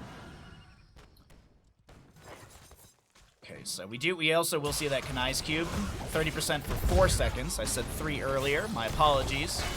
No one in chat corrected me because none of you actually were paying attention. Barrel from Falstad! No kill as Link will continue to get some healing potions out. Deckard's doing okay-ish on mana, getting a little bit low. Dark has the channel on bottom, Zeratul with the channel on top. Speaking of Zeratul, he did finish his Shadow Hunter level 1. Crankle going in for the, going for our Dragonite, and we'll be able to pick it up. Wave of Force, Li Ming, as we get into our 10 talent tiers. 7-sided Strike Karazim, Ultralisk for Kerrigan, Might of the Narazim on Zeratul, and a new Breck is holding. I don't see a world where he picks up Locust Swarm. I think every year when I do casting, I see one game of Locust Swarm. Maybe this is it. Listen here, Buster. No, my name is Bahamut.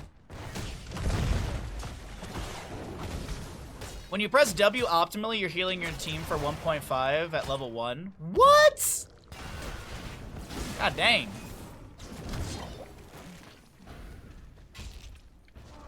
I mean, I know it's like AoE and blah, blah, blah, blah, blah, but still, that's still a lot of Healy bits.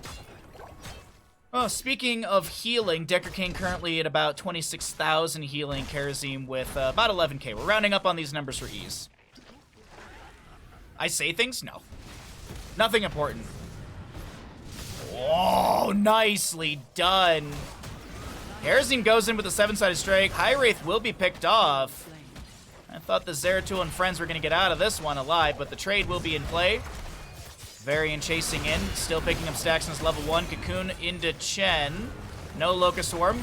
Big stay while and listen, interrupted by Li Ming flank. Gus from Falstad pushing people around. Link's so very low, trying to get out of this corridor. I think he did get a Scroll of Sealing really quickly, which that Field Study level 1 is going to give him some extra spell power, which means his potions are healing up quite a bit more. Hard getting a little bit low, but another Scroll of Sealing. Li Ming gets a reset. She's going to find another reset into the Varian as well, but Chen now coming in with the flying kick. He's gone Storm, Earth, and Fire. Damage over time, damage over time. Storm, Earth, and Fire level 10 for Chen. No Wandering Keg. We do have a Warbringer Falstad. We did not really talk about his level 10. So he will go into Warbringer. Did finish out the Lion's Maw, level 1. 24 stacks, or 26 stacks on that Falstad. Peeking into top lane. Torjin taking a little bit of damage, but not going to be threatened too much by the Zeratul.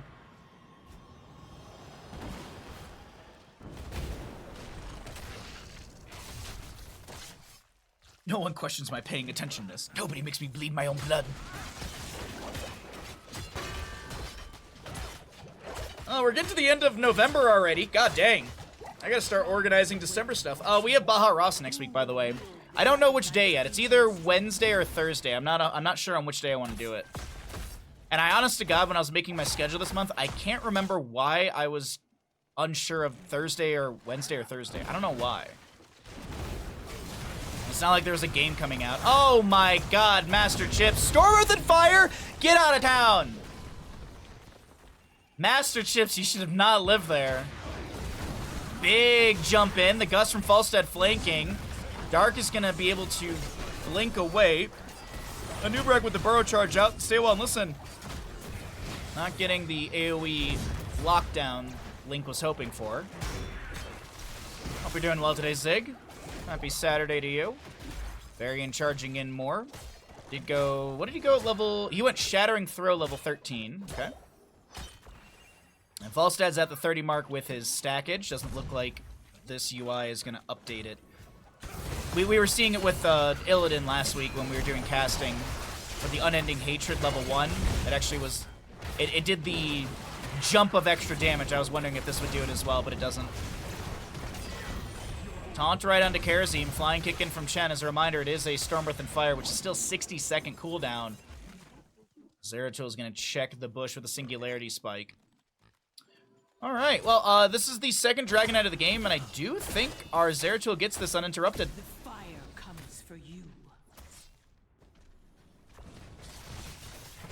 And this is exactly the case. Zeratul will go to top lane. Some allies moving down into bottom here.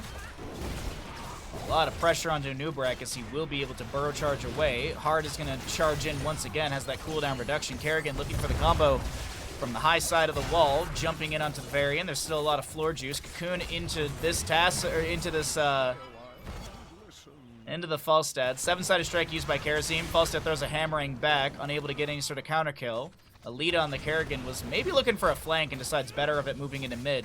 Jumping over into the top lane, by the way, this is still the Zeratul Dragonite, which will find the top lane fort. And that's the first structure of the game to go down.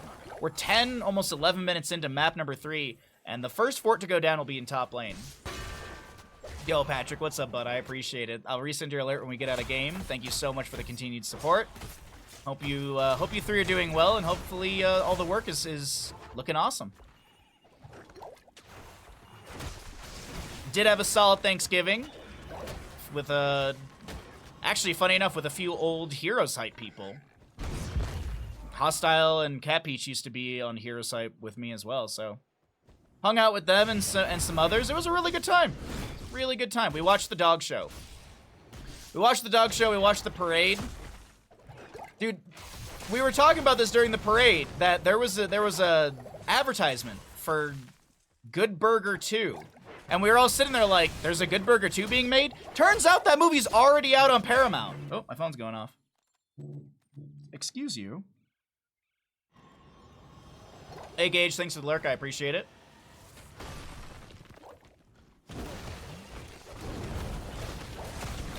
Level 15, level 16's almost here to the side of dogs. Potions being thrown in by Link. Scroll ceiling going in there as well. Roderick Cube is going to be thrown in, but the Falstead will still fall. That's a reset for Li Ming. Can Ice Cube denying 30% damage output from those enemies hit, but it seems like it doesn't matter. Link is getting chased down. Kerrigan wants the kill. Li Ming Wave of Force is going to push people around, and Nubrak's got the distance with his burrow charge in. Master Chips is getting chunked. Zeratul with the OP play. Mid fort goes down. Bottom fort is being rocketed through by these siege giants, and with the minion wave as well as our Nubrak summoning beetles, it's looking like this mid lane keep is going to be falling as well. Today I learned, yeah, because we were talking about it, and I was scrolling through like new movies. Like I was just curious, like what new movies have been out, and that was what popped up. I was like, oh, this must be in theaters. No, it's available on Paramount Plus already. So all I know is I know what I'm doing Sunday after stream. I'm gonna be watching the Good Burger 2 movie. As well as Scooby-Doo 2. Because, god dang, I last week watched Scooby-Doo from 2002, and I had forgotten how insanely underrated that movie is.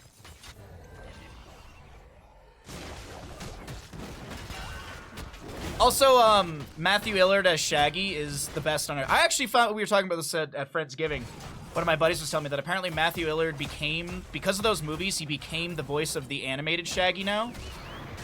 Which I'm just like, hell yeah, dude, he kills it. I'm a dude, she's a dude, we're all dudes. Yeah. Oh, great gust from Falstad. Saves the Leoric, or the variant, excuse me, from falling. Li Ming gets a combo, and that Falstad takes a good chunk of damage. Deckard Cain with his, there was actually, so there's a little glow around people's models right there. That was the activation of Ancient Blessings. There's a little golden glow around some of the base models of the red team. Should add that to our movie list. Which one? Scooby-Doo 2002? I'm down to rewatch it again. We can add that to January's. What's up, Nancy? Good to see you, bud. Happy Saturday to you. Hope you're well. Hope your Thanksgiving was cozy. Kerrigan scouts out the enemy, and Impale from a Nubrak gets the dismount and the slow, allowing Alita to back away.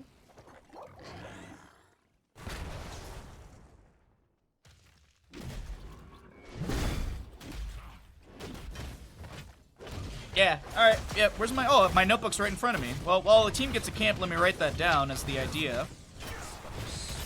Scooby-Doo 2002. Alright, there we go. No, great idea. Good call out. Appreciate it. You haven't seen it yet? Oh yeah, that's even more of an excuse for it. Yeah, in December 15th we've got Con Air.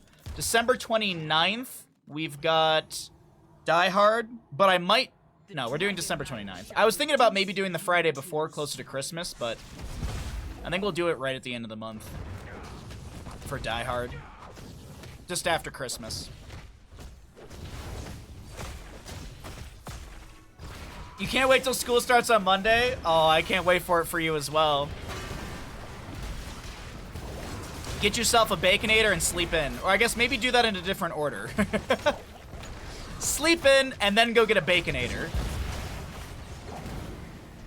Was it Orange Soda line from Good Burger or was that from All That? Wasn't Good Burger a skit from All That? No. Good Burger was its own TV show, but yes. Orange Soda, Kel loves Orange Soda. I do, ooh, is Good Burger. That beast is not my enemy. Not anymore. A little bit of poking here and there. Torjin is going to be able to Wraith walk away. What's up, Frozen Italiano? Happy Saturday. You have a very chill day playing Roblox. I'm picturing the puppies playing Roblox now, and it's adorable in my head. It's always Christmas Day when you watch Die Hard. Well, true, but I wasn't going to do a Discord movie night on Christmas Day. What I'll probably be watching is Home Alone. Home Alone, Christmas Carol. Uh-oh. Bush party from the members of Three-Legged Cat are going to find Barry in the cocoon onto Chen. The Falstead wind tunnel pushes people away, but it's just a little too late, and Varian will be the one to fall. Good Burger started on All That. Oh, it did? Huh. I thought I was having one of those Berenstein Bears moments. Where you have like a relative memory from your childhood, but it's not completely correct. Chen flying kicks in. High Wraith is able to get a blink away towards the mid lane. Kerrigan going for a Primal Grasp Impale. Or at least the Impale. I don't know if I saw the Primal Grasp activated. Catapult still throwing in. Actually, it's 2 Siege Giants in bottom lane working on this core shielding. Three-Legged Cat want to stay in the upper bracket. They're trying to drop dogs down to the lower bracket. Is it possible? Is it plausible? Master Chips has so much damage over time applied to this Chen. And there was a 10-second on the Storm Earth and Fire. Someone got the stun out. Oh, it's all falling apart. Link is getting low. Karazim does go down. We do see ourselves looking at a team kill. As Varian just respawns after watching all of his teammates die. The catapults will be cleared out by Varian, but that's not going to stop the rest of the damage on this core. Three-Legged Cat will move into the winner bracket round 2, and this is going to be dogs going down to our lower bracket. GG, well played. A fantastic best of 3 to kick off today's qualifier number 4. Elf on Christmas Eve. Ooh, Elf is pretty good. I haven't seen Elf in a bit.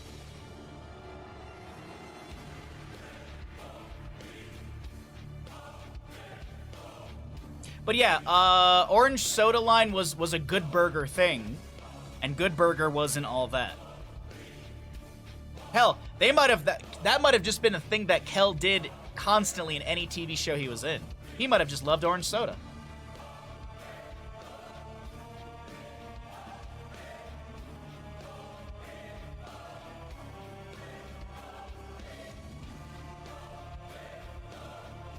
First map is only 12 minutes or so in the series, so they're already on draft 2 for map 2. Okay. Alright, I'll probably just rebroadcast. Thanks, Rob. Appreciate you. Oh, we had a sub. Sorry about that. If you know this, then why do you serve him? Because he paid me a freaking fortune, you moron. You got paid? Bandit cast his best cast. Appreciate you and hope you had a solid Thanksgiving. Oh, Patrick. Smile. Thank you so much for the tier 1 for 29 months. Whoa! Whoa! Thank you for the 5 gifted subs as well. That's super duper generous, bud. Thank you for the resub and 5 in the channel. If you got a gift sub, welcome to the Bahamuts. Welcome back to the Bahamuts if you got resub or whatever. Thank you again so much. That's super duper generous of you. Welcome back, ladies and gentlemen, into Meta Madness Qualifier number 4. My name is Bahamut on the left. You may do that. I don't blame you. I do not blame you. On the left-hand side, we have Saboteurs. On the right, it is Avoiding Same Heroes, or ASH for short. We are in the upper bracket semifinals. This is our second best of 3 of the day. We did watch one of the games of a different best of 3. but we did see Three-Legged Cat go up against Dogs. Now we're in our upper bracket semifinal with Saboteurs versus Avoiding Same Heroes. We will have another upper bracket semifinal and the upper bracket final. So we have 3 more best of 3s coming at you today. We're in our first of those 3, and this, as I said, is Saboteurs versus Avoiding Same Heroes. If you are wondering, Meta Madness pre-bans or tournament bans: Abathur, Anduin, Blaze, Brightwing, Diablo, Genji, Hogger, Hanzo, Johanna, Junkrat, Lucio, Sergeant Hammer, Sylvanas, Tracer, and Vala are all banned away. I do have that pinned to the top of the Twitch chat if you'd like to check those heroes. Also, heroes that are picked and played are unavailable for future maps in this best 3. Of course, those will reset as we get into the others of the day. So if Hanzo, it's not Hanzo, if Dahaka's, let's say, first picked for Garden of Terror by the side of Saboteurs, Dahaka will be unavailable for maps 2 or 3. And once again, it is a best of 3 here in Meta Madness Qualifier number 4. Thank you all so much for hanging out with me today. If you are having a good time here on Twitch, be sure to drop a follow. I do stream 6 days a week, and we do average around 6 hours per stream, so we do have a nice chunky fun stream nearly every single day. And if you're watching over on YouTube, be sure to like and subscribe so we can grow the YouTube page. Every little bit helps, and we do upload 1 video per day at 9 a.m. my time, so it's always a good time for you all. You can't wait for her to outgrow Roblox? Oh, me too for you. I can't wait for her to get into, like, competitive League, and then like, Nancy becomes the #1 League player in our Twitch chat. Nancy becomes the next Faker.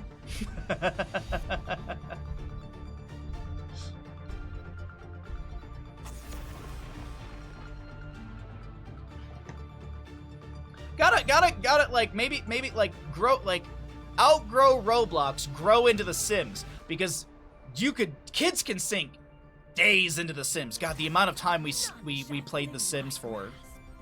The amount of time that we would, like, trade off playing Sims, like, oh my god. Such a fun game. Alright, let's take a look at Garden of Terror here. We do have our bans at the top of the screen. Those don't add to the banned list, as I mentioned. It's only heroes that are picked and played. Muradin, Rhaegar, Maiev will be unavailable for future maps in this best 3. But of course, Stukov, Garrosh, Falstad, or Dahaka could be picked and played in any of the future maps in this one, so long as they're, of course, not banned at the top of the draft. So Garden of Terror is our first map. We didn't talk about map bans and picks and stuff like that. Saboteurs did win the coin flip. What? We get an early Vikings from Hazuovs? Let's go! I have not seen a Hazuovs Viking in a very long time. He usually gets target banned. Speaking of bans, Battlefield of Eternity and Tomb of the Spider Queen banned up by Saboteurs. Braxis Holdout and Sky Temple banned up by Avoiding Same Heroes. The coin flip, as I mentioned, was won by Saboteurs. They opted for first pick, so this is the map pick of Avoiding Same Heroes. Maiev, Vikings, a Nubrak, maybe a healer target ban? A healer target ban could, yeah. I actually really like the Tyrande because there's so much CC. Umbral Bind, double stun or whatever from a Nubrak. I do like the Tyrande ban. Also, her Huntress Mark allows the burst ability onto targets. And late game Vikings are absolutely a monster. Like Nordic Attack Squad and stuff like that and spin to win. You stack your Vikings in a big team fight, you could be getting some big damage.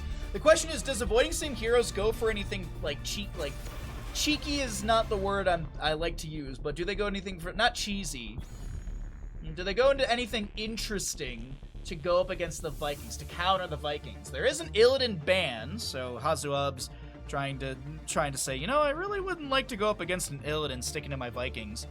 The joke always is Butcher, but actually, for Garden of Terror, maybe a Zeratul?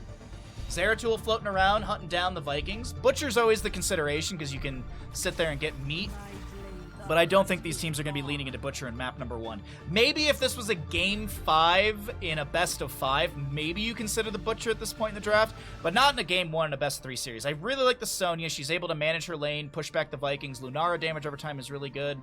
I actually think this is a pretty good draft from Avoiding Same Heroes. How are Saboteurs going to round out this draft? Deckard Cain and... I want more wave clear for this composition, but maybe they go into like a bruiser like Thrall.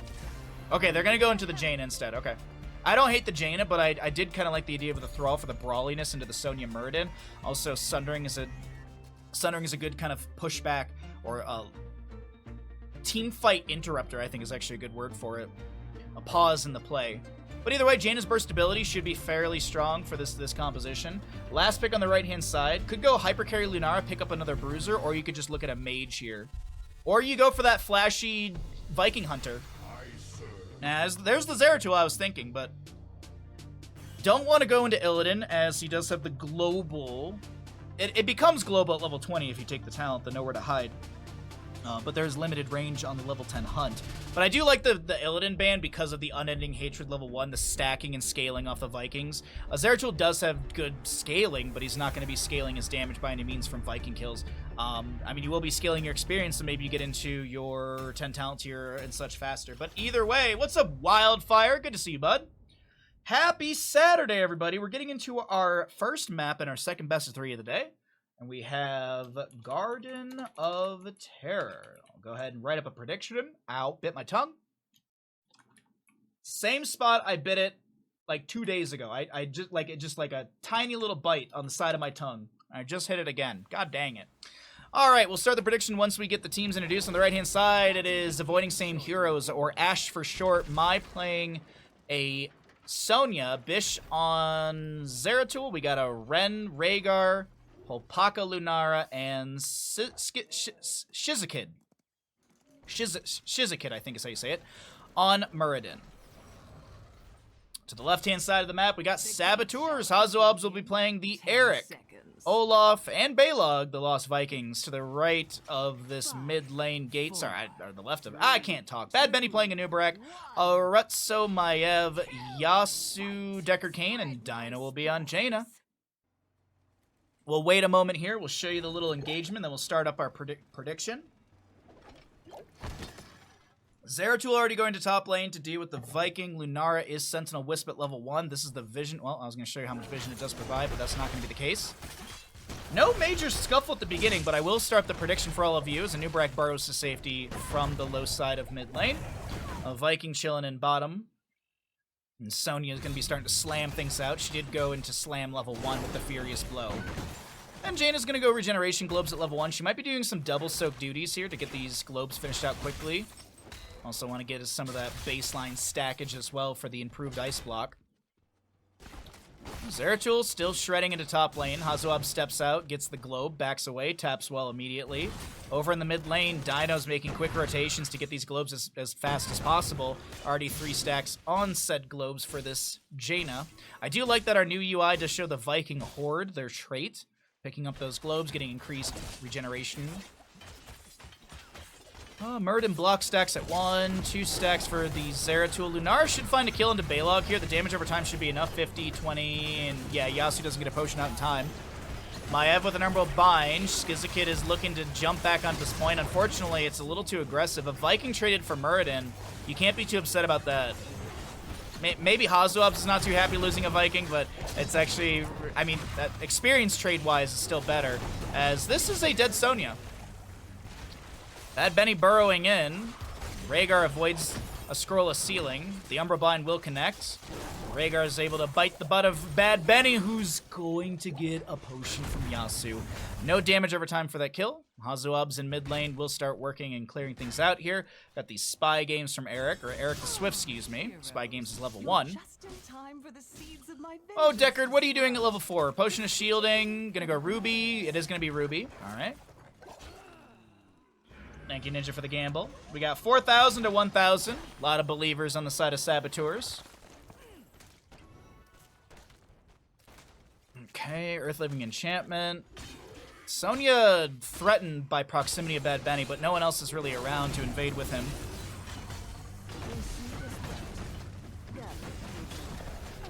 Yasu's here.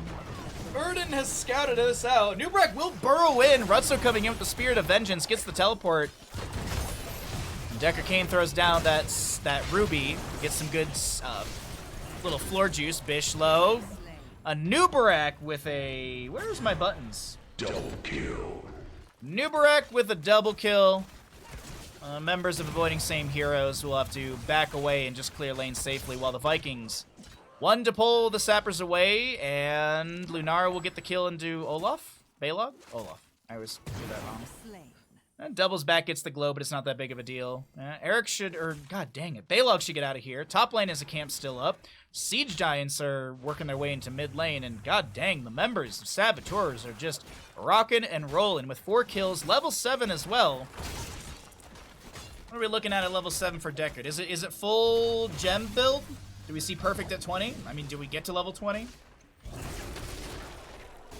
Can Ice Cube or Cube Mastery? Those are the 3 options. Oh, it is! We got all the gems in the world for Deckard Cain as Muradin tries to Dwarf Toss out, gets hit by Bad Benny's Burrow. There's an Impale. The Umbra Bind is going to make Muradin's positioning a little awkward. He gets the Dwarf Toss over the wall, the Sapphire, the Root, the Spirit of Vengeance, and good night, Muradin. Second objective is up and available. Vikings still soaking up their lanes. They've got 16 regeneration globes already, 11 on the Jaina, and 8 for our Zeratul. By the way, the Zeratul stackage is 8 out of 15. Jaina is 11 out of 20. And the Vikings are an uncapped baseline. It's a quest trait, if you will. Okay, alright. So level 10s are almost here. Let's cycle through those other numbers, get an idea of what the damage, healing, and experience looks like in map number 1 of our second best of 3 of the day. Infinity Gauntlet Deckard. I'm sorry, I'm picturing Deckard Cain with the Infinity Gauntlet, but it doesn't fit him because he's such an old man and, like, he's tiny. So he puts on the Infinity Gauntlet, but it weighs him down. Like, he needs, like, a scooter for his arm. Like, you know when people break their legs and they have the little scooter where they kneel and they kind of ride around with, like, they push with one leg? He needs that, but just to support his arm. Because it's comical to me. Anyways, 10 talent tiers almost here for the side of Saboteurs.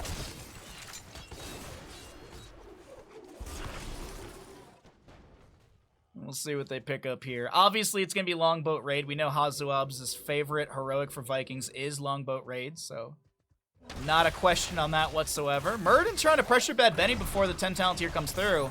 Unfortunately, Bad Benny is fine. I think he's actually, if I remember right, I think he's like W build as well. Yeah, he is full W build. So more spell armor, movement speed, and cooldown reduction on his Hardened Carapace when he's taking damage. Which, if you're taking damage over time from Lunar, I believe that's actually ticking constantly. Popaka is a whole lot of dead, as the cocoon will expire. There's another type of cocoon. We've got the containment disc from Maev. Spore Queen, please stop spamming, chat. This kid trying to get out of here. A Viking will fall. Oh no, the Seth, the Emerald healing denied. Did you see that 75 reduction? Muradin got the Ancestral, and his health went up like he got a chain heal from Rhaegar. God dang, that's gotta feel bad. Sonya's got Wrath of Berserker active, but there is a flank into the Sonya in the top lane. Umbra Bind pulling her out of position. A Viking goes down in the mid lane as the Vikings play again in top, and they just shred through the Sonya. Eric is immediately rotated down towards the lower half of the map. But this top lane fort will go down. A double fort phase for the members of Saboteurs. Blue team has destroyed a fort. Those are enough. See? I wonder if Opaka was like, oh, that damage over time is enough. No, I think realistically the game plan is to get camps because this left camp was scattered out by the Wisp that was just cleared away. So this is a free Siege Giant trade, or excuse me, these are Bruiser camps traded between bottom and top. But look at this deep flank. Bad Benny loves deep flanks.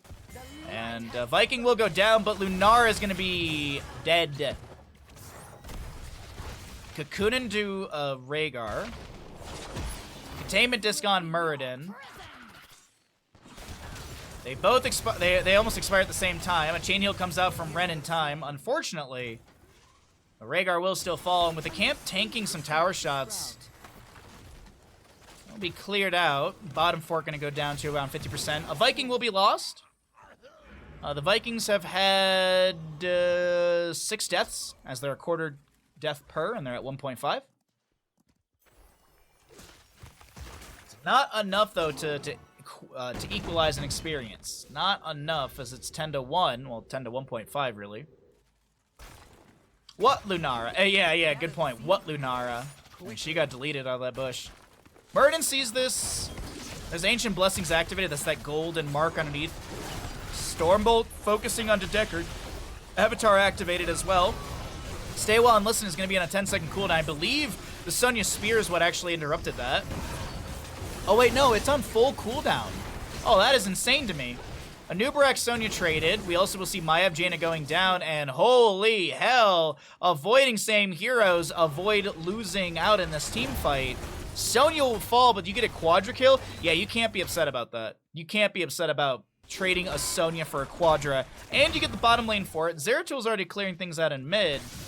All right, this map is looking a little bit better for avoiding same heroes. Yes, the Vikings, though, will grab another seed here. And one Viking will be lost. More siege into the mid lane. We have the Bronzebeard Rage of Murden. Absolutely love that talent. Not going to be going into Skullcracker 7, though. It is going to be a heavy impact Murden, so my assumption is we get the Dwarf launch at level 16. Launch is what gives you cooldown. Yeah, launch is what gives you cooldown when you land onto enemy heroes. So the level 16 Dwarf launch upgrade. Next seed is bottom left of the map. Avoiding same heroes. We'll see if they step into this. 22 seconds on that still. Lunara grabs a camp. Vikings over in the top lane, just grabbing globes, pushing up waves. Murden scouts out the enemy. Bad Benny is going to Dwarf toss away. 16 talents here, about a level away for both sides. The assumption is the Vikings should pull on that experience fast enough, unless a couple kills go over to avoiding same heroes. There it is. Saboteurs pulling ahead, as I mentioned, that experience. They still have a Viking soaking up top. Zeratul gets a kill in the bottom lane. Then hold on, though. Zeratul split from the team. It's 4v4. Decker Kane has his Emerald applied, and Murden will be the one to go down. Dino now trying to chase onto Hopaka. There is a Containment Disc. Wrath Berserker activated by our Sonya. We have a Stay a While and Listen. Ice Block from Jaina. Ancestor Healing self-cast onto the Rhaegar. The Umbral Bind is onto 2, and oh my god! Maiev shreds through the health bars of Rhaegar and Sonya. Murden going down as well.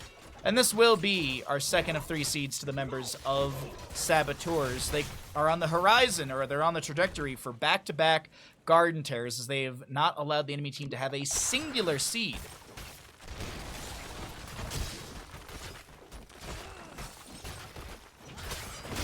Murden now respawning. We've got Sonya back in the mix, and the bottom lane push continues. Looking at some camp timers really quickly. We're going to be seeing the Bruiser and the Siege Giant camp popping back up on the bottom left. We have Bruiser camp over here. A minute 20 on that. And yeah. Everything that's currently unavailable is about a minute plus on camp cooldowns. Or about. Maybe a little bit less than a minute at this point. Unfair advantage level 16 from Lunara, as it is equal talents for the time being. A level lead to Saboteurs. 14-6 in the kills. A seed is sprouting. Couple kills here on Murden. Oh, no, a Viking goes down. It's a tragedy.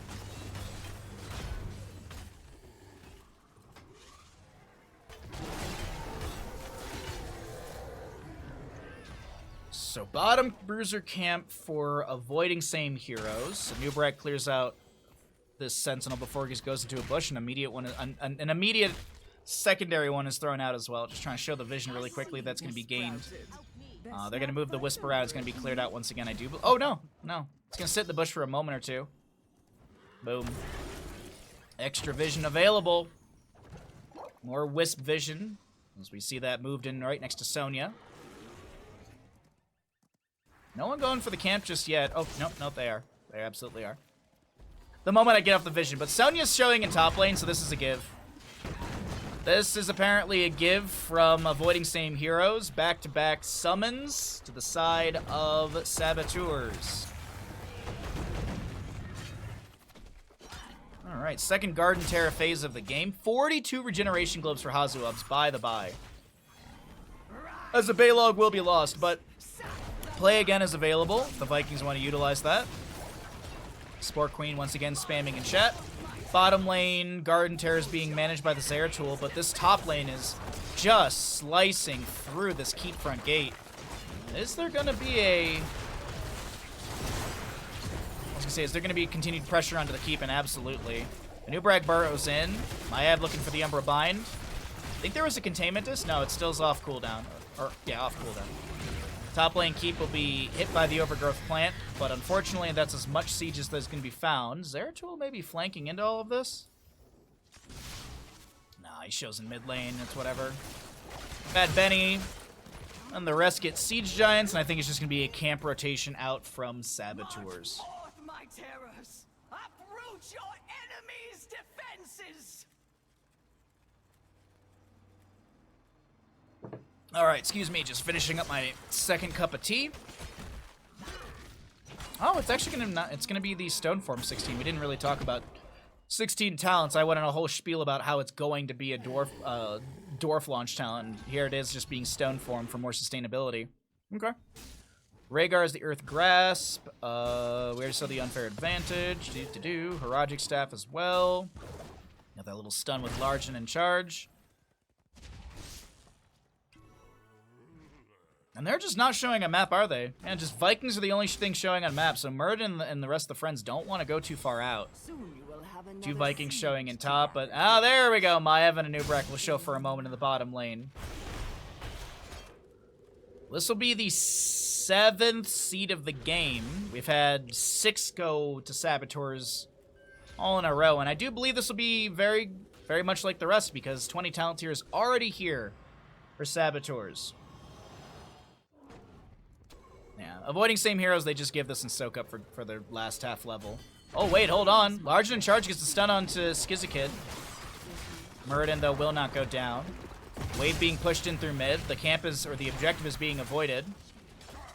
We do have the Respect the Elderly, so no perfect gems Decker Kane. Still just going into the upgrade on Stay a While and Listen. Vikings have Fury of the Storm, so just more wave clear. Each Viking has their own charge. Wrath Berserker activated by the Sonya. She's going to get cleansed by Rhaegar, taking still a whole lot of damage. Decker Kane tries to zone the enemy back, while Jaina gets a little bit of poke damage onto the side of, or into avoiding same heroes. Decker Kane with the Scroll of Sealing just immediately is like, oh, nope, don't want to be around that. Very surprised that we don't have the perfect gems level 20. Very surprised by this, especially with the 1, 4, and 7. But Yasuo, I'm gonna go on a limb and say Yasuo probably has a better idea of how to play Decker Kane than me, so I'm gonna go ahead and respect his choices. On the opposing side, it is Ancestor Healing upgrade, Farseer's Blessing, Rewind Muradin, Zeratul with the Warp Warfare, I think it is? No, Shadow Stride. Sonya ignores Pain, and last but not least, the Thornwood Vine with the Forest Wrath from Lunara. Which, of course, Thornwood Vine now applies 2 stacks of Nature's Toxin, and that's really good with the level 4 and 7. Quid, thank you for the Prime Gaming, as Muradin gets blasted to oblivion by Saboteurs. We'll resend your alert when we get out of game. Thank you so much for your continued support of the channel. Lunara poking onto Hazuabs. There's a Wrath Berserker activated by the Sonya. She's inside a cocoon. Anubrak pops the rewind. There's a number bind, and Maev finds the kill. Sonya goes for the spear, doesn't land it. Russo wants to try and take down Sonya. That's Sonya inside the containment disc as well. She did pop the ignore pain. She is silenced for 1.5 seconds. Ancestor Healing denied by a lot by this Rhaegar, but the second Ancestor Healing cast with that Farseer's Blessing will come through. Decker Kane does go down to the Zeratul, but I think this is just a call to end through top lane. Zeratul is harassing. And Anubrak is just trying to summon beetles. Lands. Oh, that's a really good stun from Hazuabs on the Olaf, and then followed up by Anubrak with Impale. Vish is going to just try and back away right now as the top lane keep goes down. Bottom lane keep is going to fall as well.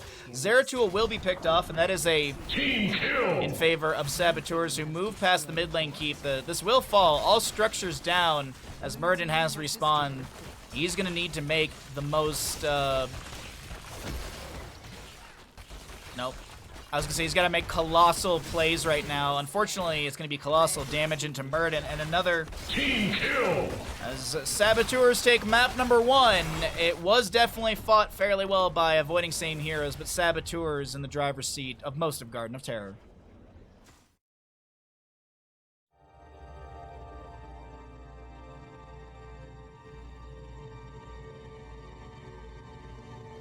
Who the hell's that? That's not what's his name, the grad student. Nah, he graduated. Must be the new one. New one. That's supposed to be a Prime sub.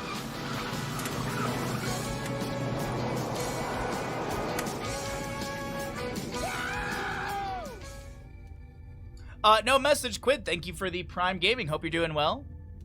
Hope you had a good Thursday, Friday. As I was down doing some Thanksgiving stuff with some friends and family.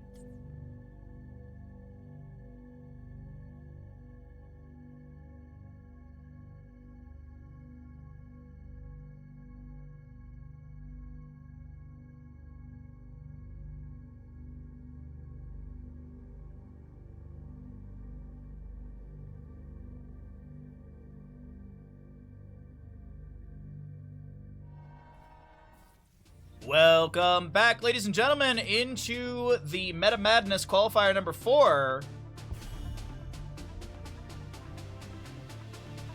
That's a gas canister, not a hot tub. Well, luckily no one farted. It's not even max temp. What? Mine only goes to 104, but your hot tub is you're on 212 or 210 or whatever it is. You definitely have more power because there's no way that many people, one, would fit in my hot tub, and two, no way my hot tub would stay that warm while like the lid's open and stuff like that. It just has warming zones or warning zone. A hot tub was hot. So alert the media. Well, like there's hot, like there's being in a hot tub, and then there's being in a hot tub where you're sitting there just sweating.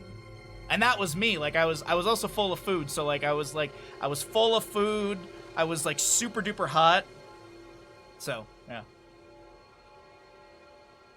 Your shower water is at 112. Dude, I could not shower at 112. That's like my showers, my ex-girlfriend and I we would shower together, and we would literally have to change the temperature based on who was like rinsing off. Like you'd lather up like shampoo or whatever, and then if like she was like rinsing off, like her like the temperature would be like hot max, and then I would get in and be like hot minimum. Seems like we need to test how many people can get into Baja's hot tub. Meet up at Baja's hot tub. Oh, is that what we're doing? Gladly you're in the water while sweating. Yes, gladly I was in the water sweating. Welcome back, ladies and gentlemen. I don't know what the issue was. I wasn't paying attention because I was talking about hot tubs with chat. Welcome back into Meta Madness, ladies and gentlemen. Good to see you. Revolver as well. Hello, everyone. Welcome in, lurkers, chatters, all that good stuff. But we are here in map number 2 in our second best of 3 of the day. We still have 2 more best of 3s coming up after this. We have another upper bracket semifinal and then the upper bracket final. The winner of this game goes to the upper bracket final, and then we'll find out who their opponent is after this game. Well, after this series. This could be a 2-0. This could be a 2-0 for Saboteurs, or we could see a map number 3. Now, if you are wondering who is Ash, that is the team of Avoiding Same Heroes. As you can also see their team name, their player names right there. What's up, Ouija? You want to be in the bathtub chaos? 1,000 subs to get a hot tub stream. I guess 10K or so for a viewer hot tub party. Exclamation bathtub. Ladies and gentlemen, and Revolver. Yes. Ghosts and ghouls and Revolver. Exclamation bathtub. We have the sub goal for it. Y'all just gotta be stupid generous. No, we've already had some insane generosity from a few friends today, so I appreciate it so much. Like, it's always super nice, especially when I go on like a little mini vacation and I come back and people are like, "We missed you. Here's subs."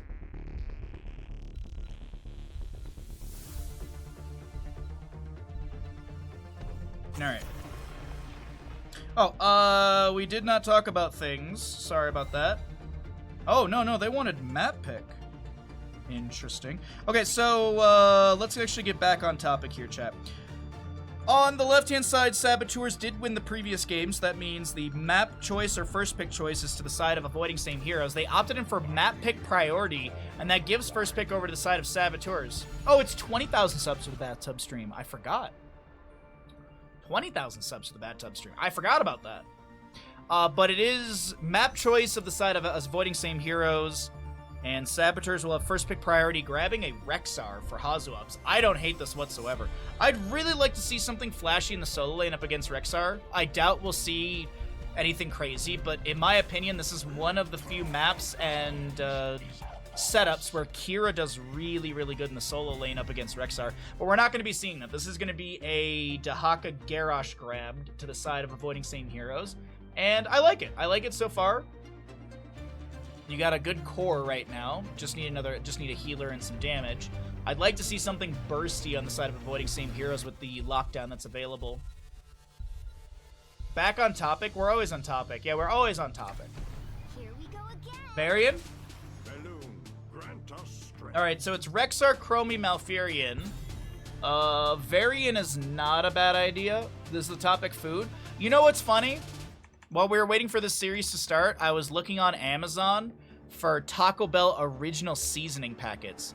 And they sell them, but it's like 18 bucks for 24 of them. I just want to try it. I don't need 24 of these packets, because if they're bad, then I'm stuck with 23 nasty packets. Glenn Bell was born on the 3rd of September, 1923.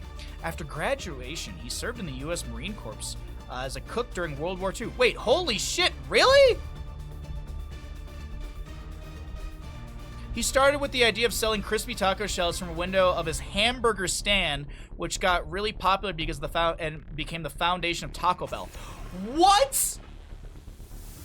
The man who created Taco Bell is from the Marine Corps? Holy shit. That's pretty cool. Anyways, all right, so sorry, my apologies. I got distracted with Taco Bell lore. Zagara and ETC are going to be banned away for Dragonshire. All right. I still like the Varian on the left-hand side.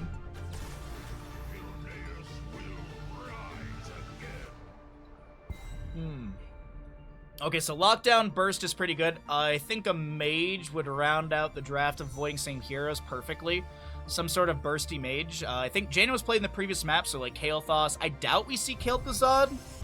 Oh, he's just not a popular mage. We could see Orphea, but I don't know if they want that. Orphea does have some decent mobility with the Shadow Welt, so that could be an option. There's the Varian as I was expecting with the Chromie as well. And a Rainer for sustained damage. He has the penetrating round to kind of bop people away. Like the Greymane, like the Dahaka. Garrosh I doubt, because he usually activates Indomitable. But this last pick, as I said, I'd like to see some sort of mage for the side of avoiding same heroes. Heck, even Gul'dan would be nice. Poke potential's pretty good with him. Fell Flame gives you quick clear onto waves. You could go Fell Flame build and get Ramp and Hellfire later on and Fell Armor. I bring pandemonium. I thought the PS in Corpse was silent. Oh, is it? It's just Marine. Oh, it is Marine Core. You're right. Chen will round out the draft, so it's Hyper Carry Greymane. Yeah, you are correct. Sorry about that. It's Marine Core, not Corpse. That is correct. Yeah, it's American. It's the English language. It's stupid. Just like whenever I see the word Colonel, my brain goes colonel, and I'm like, wait a minute. or another good one, centrifugal. The spelling of centrifugal still to this day throws me off. I look at it and I go, oh, centrifugal. Anyway, start prediction. Which team is gonna win? Dragonshire.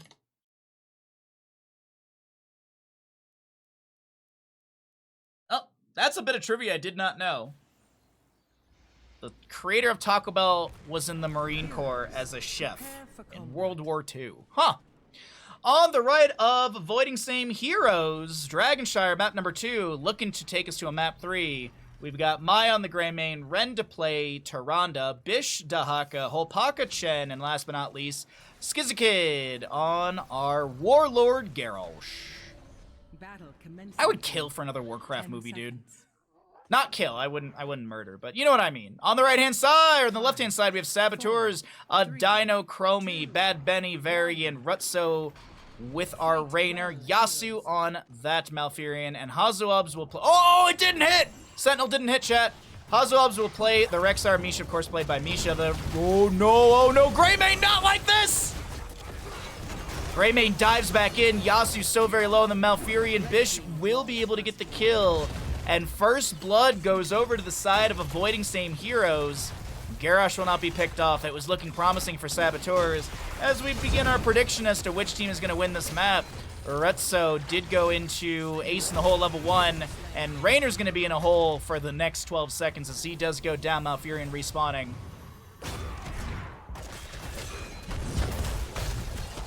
Bad Benny to fall as well, and early. Triple kill. Colonel is, because it was originally French, try putting on a French accent when you hear how English, try putting on a French accent and you will hear how English bastardized it. Prove it. Take control of the shrine. I don't do a good French accent. I don't want to insult anyone. All didn't hit, they lose. Exactly, except they did get a triple kill, so there's that. I was this years old when I learned. Oh, yeah.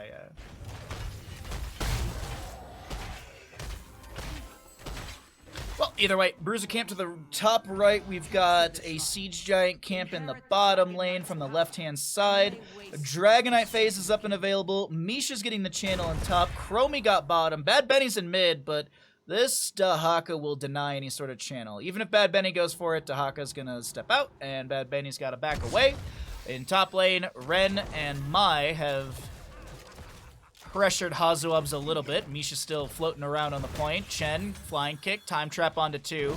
It has had Horror Anomaly, increase the charges and maximum active time of time traps to 3, and reduce its cooldown by 8 seconds. In top lane, once again, a root from Malfurion will connect onto the Greymane.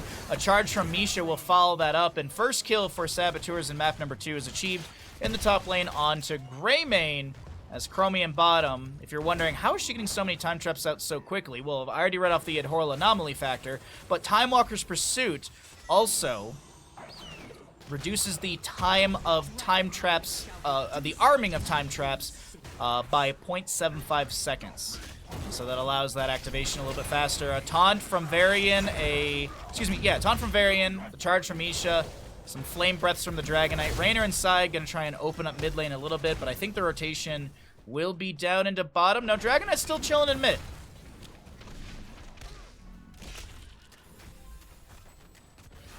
You almost baited Baha. Or, Le Baha. Hui.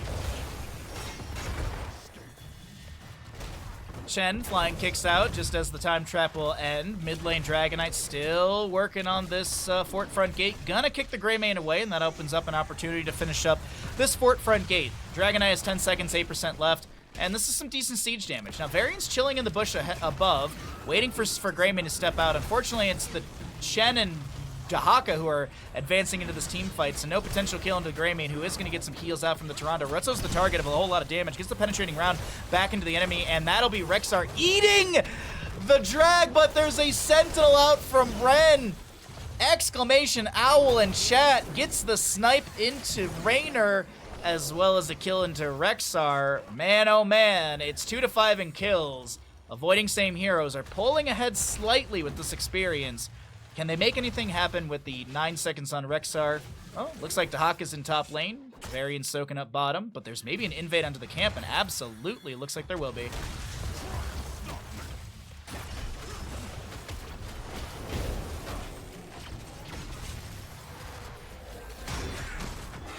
Toss onto Bad Benny. Good groundbreaker from Garrosh. Huge charge in from Misha, trying to find something here. The damage from Chromie is absolutely beautiful. Time trap out from Dino as well. Popaka's taking a handful of damage as Varian charges in once again. Chen does go down. Third kill to the side of Saboteurs.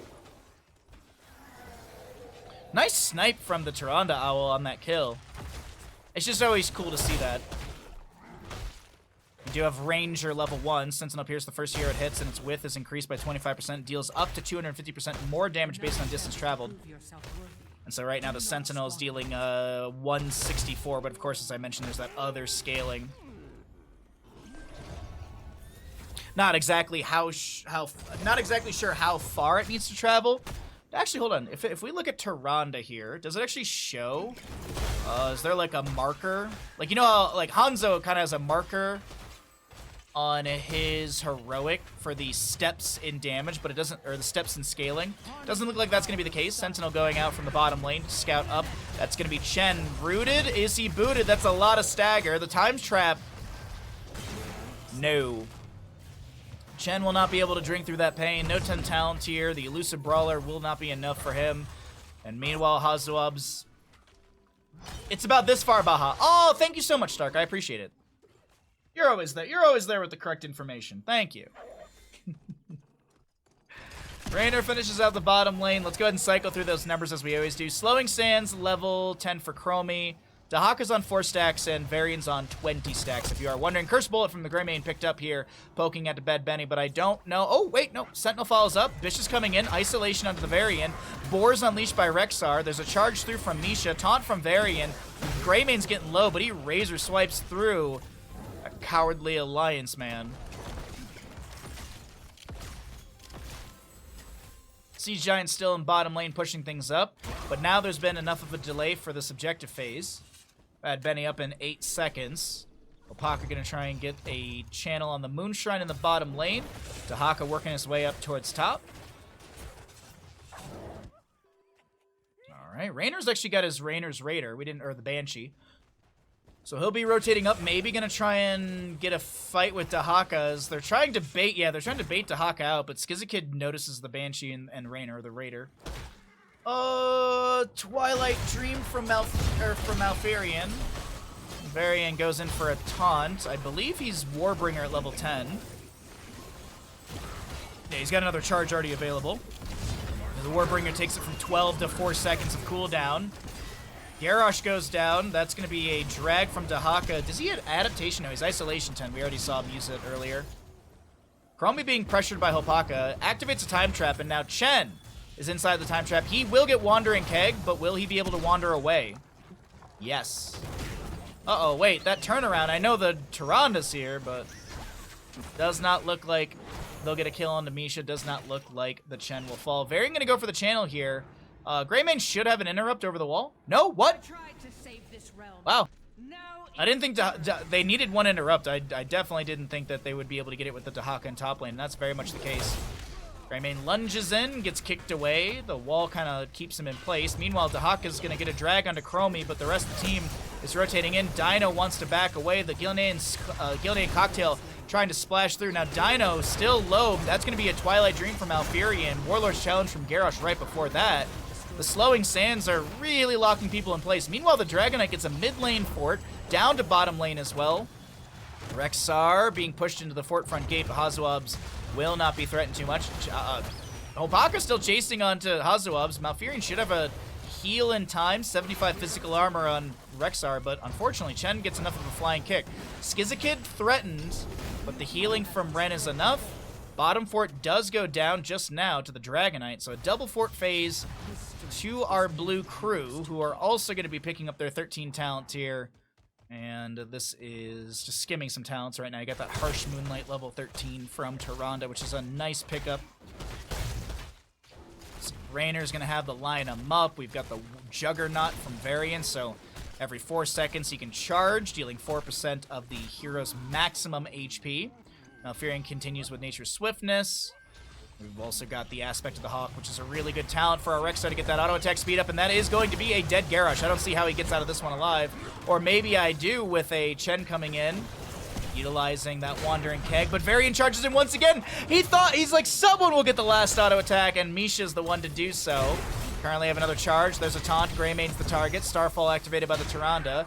Varian's level 1 is completed. Bad Benny still chasing in. Pops the parry. Ren is the target. One more auto into Tyrande, and she will go down. They're going to chase underneath the tower. And Bad Benny and friends get a wonderful triple kill. Uh-oh. Chromie in mid lane does go down to the Chen. Is there some revenge to be had? Dahaka, isolation into Rexar. Silence from Malfurion.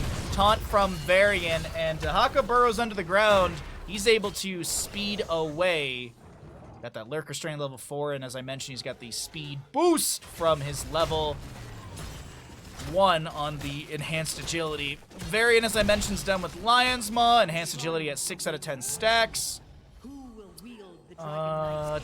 Oh, no, wait. Why is Dahaka over here? Garrosh throws Bad Benny out of position. The Sentinel comes through. I don't think it connected onto Bad Benny. Wandering Keg pushes Raynor right next to Varian, or right next to the Garrosh. I don't think that was intended with that Wandering Keg. But Chen will fly and kick out, get a kill onto Varian. Greymane lunges in. Good splash damage with the razor swipes. Looking at backing off. Okay. Dark Flight out, and Chromie starts working on top lane.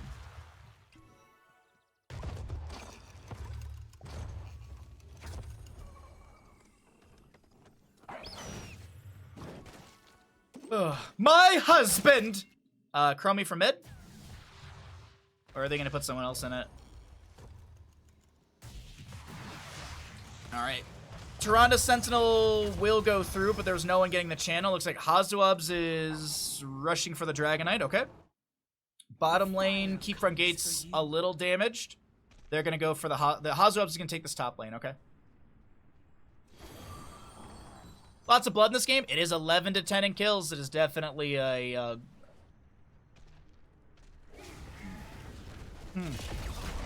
It's definitely like some sort of club that people fight in. Definitely.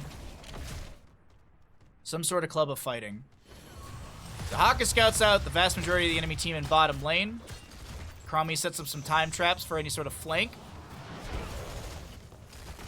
Raynor and the Banshee will... Well, the Banshee's just chilling. Okay, there you go.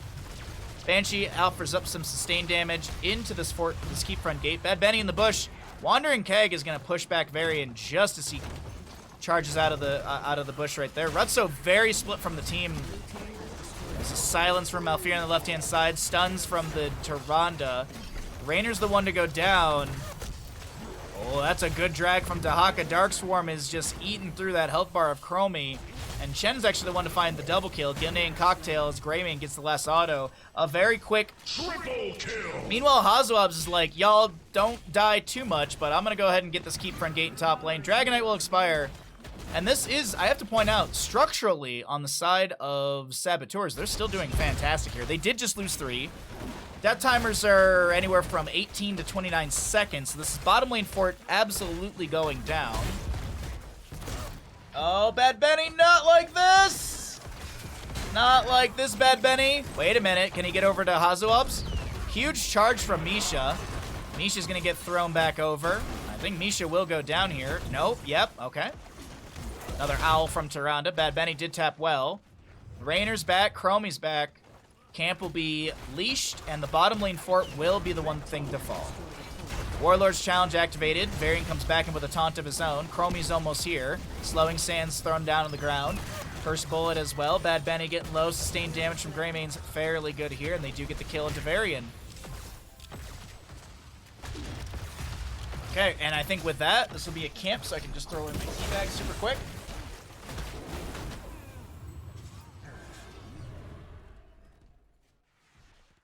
All right.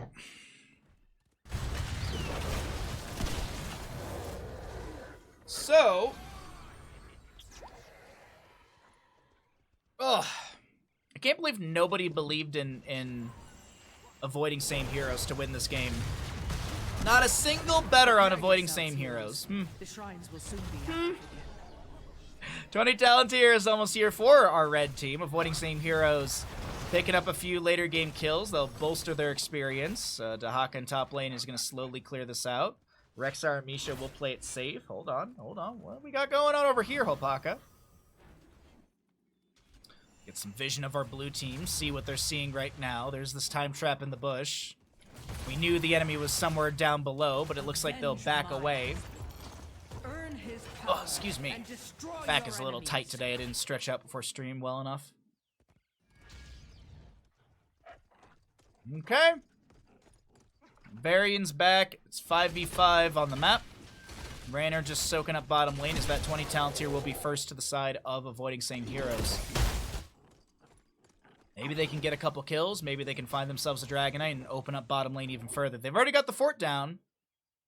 Could be looking to go just straight into the keep. Siege Giants might push up the wave, or will be pushing up the wave.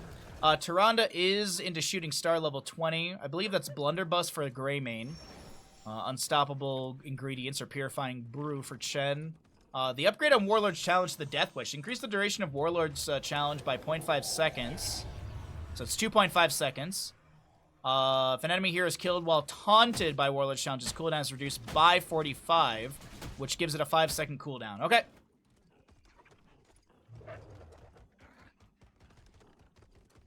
I was too distracted by our amazing and handsome caster. Oh, stop it. That's not true. Thank you for the kindness. Alright, it is Raider's role for Raynor. Kill command on the Chen, or the onto the Rexar. Chen actually pops Wandering Keg immediately here. Pulls Bad Benny out of position, who is going to be Glory to the Alliance with his banner upgrade. Toss into Varian. He does go down. Garrosh is traded in this moment. Tank for tank. A very low Greymane almost goes down to the Piercing Sands of Chromie. Her level 20 or 19, or 18, excuse me. Chen goes down. Garrosh to fall. Bottom lane, as I mentioned, the Siege Giants open up this lane with the catapult as well, but Dahaka goes to top lane, tries to slow down the channel. Rexar and Misha are already aware of that. Raynor's got bottom lane. Maybe... No, the camp's not on cooldown yet. Not even close. This Siege Giant camp is about 10 seconds away. And meanwhile, in top lane, Rexar does go down. Looks like the Nexus forces will be able to get a kill into our Rexar. It's 2 for 2 in kills, and top lane goes back over to the side of avoiding same heroes. Actually, Bish comes down to the bottom lane, tries to get the channel, but now he's 1v1ing versus Raynor, and I don't know how this is going to go. I think Raynor's going to be able to take him down. Unfortunately for Raynor, it is Enhanced Agility to Haka. He's already finished his stack, so when he taps a bush, he moves at 140 movement speed for 5 seconds. That is 10% faster than Mount, and maybe, just maybe, they get the channel. Nope, Greymane doesn't go for it. I think they see Chromie in top, and they just assume they won't be able to get it in time, and I do think that is the correct call. Oh, man, sorry. Lower back's a little tight today. I'm just trying to stretch it out while I'm sitting here. Doing my best to sit up straight on casting days. I'm really trying to work on my posture.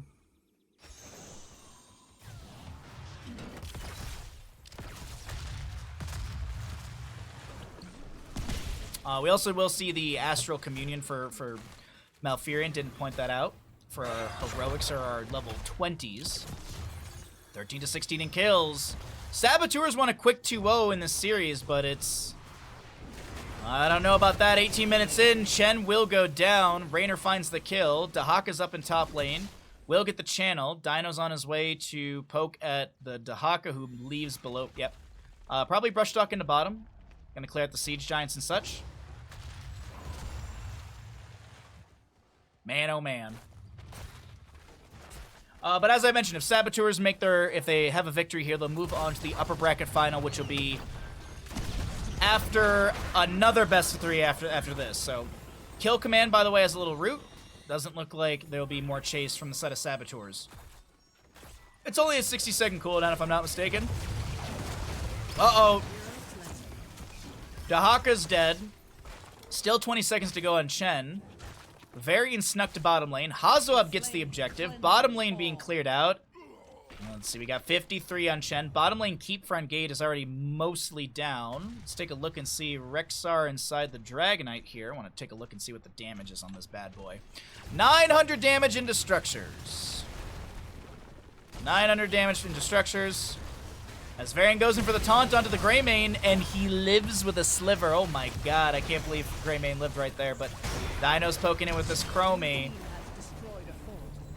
Chen drinks up a little bit, but the Dragonite moves directly at the core. Gets the kick onto the Tyrande.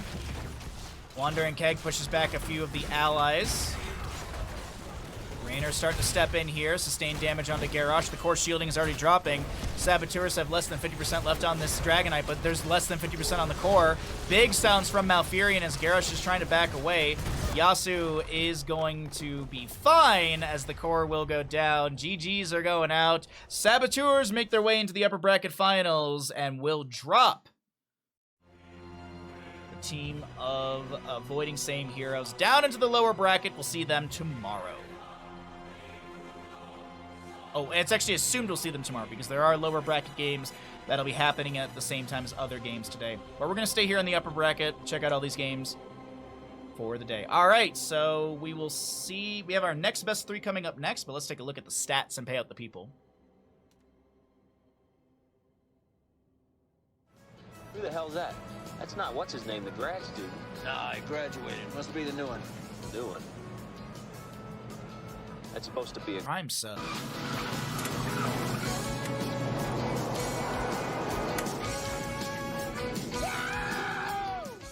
Bless the wheel. Hell yeah. Has got a prime. Thank you so much, Raz, for the Prime Gaming for 21 months. Thank you for nearly 2 years of support. Appreciate that a ton. Bless the wheel. Blessed day.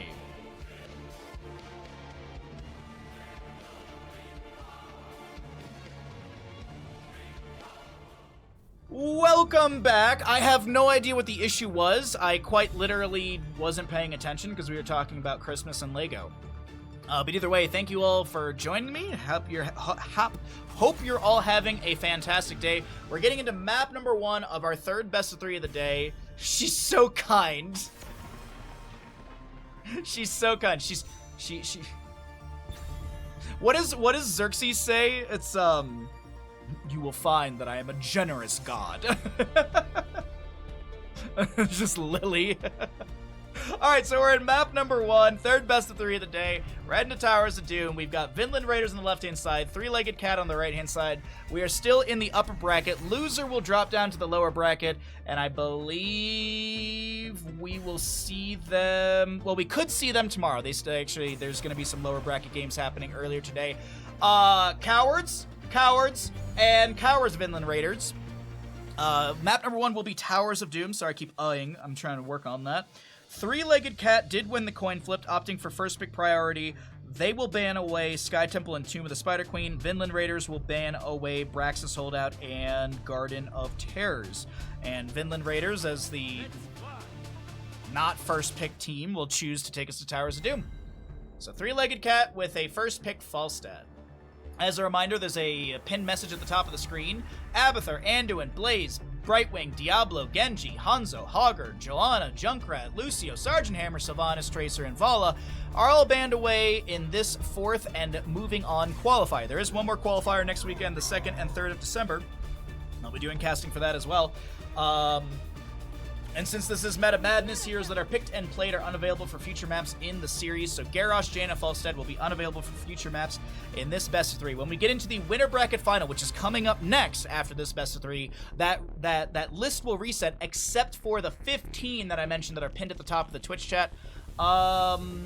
I believe that's all the spiel that I have as we're getting into Towers of Doom map number 1. The last thing to remind you is if you are having a good time on the stream over here on Twitch, be sure to drop a follow. Cost is $0, and you get yourself another streamer. I do stream 6 days a week, Tuesday through Sundays. Mondays are my only day off.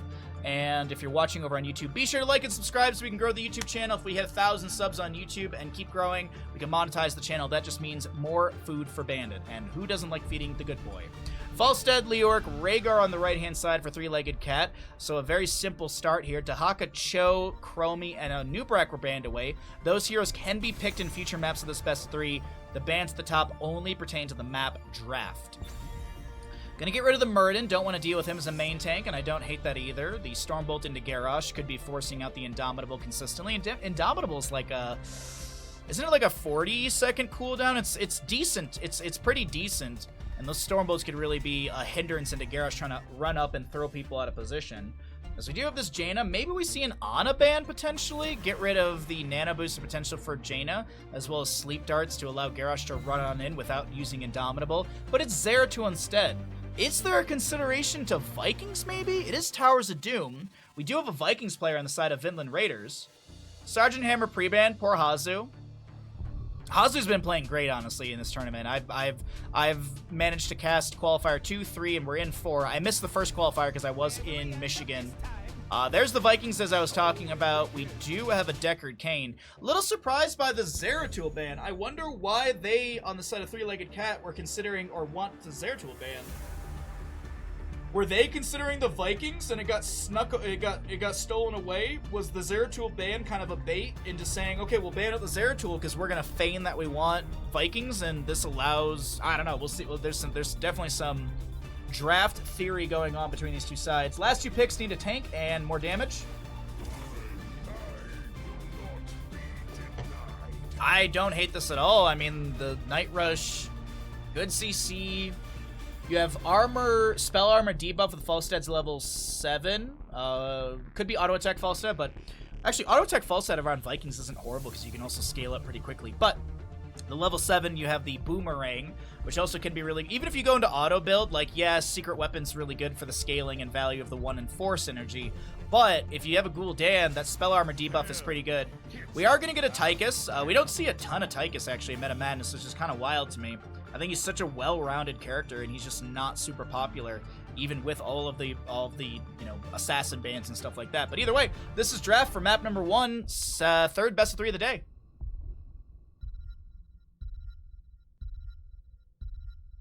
Cav, thank you for the redemption. Mr. Bandit, you are perfect. Dread once lived by the comment in HEC. If Falstead and Zeratul in a game, Falstead should be perma-dead. Oh. So maybe Three-Legged Cat thinks that too. Interesting. Thank you, Stark. Do our Legacy proud Sven, but Legacy's not playing. Legacy is an NA.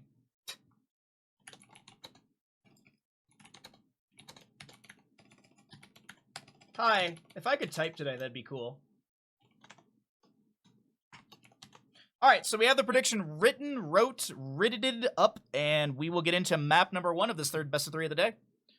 I will start the prediction once we load in and see a bit of that first scuffle.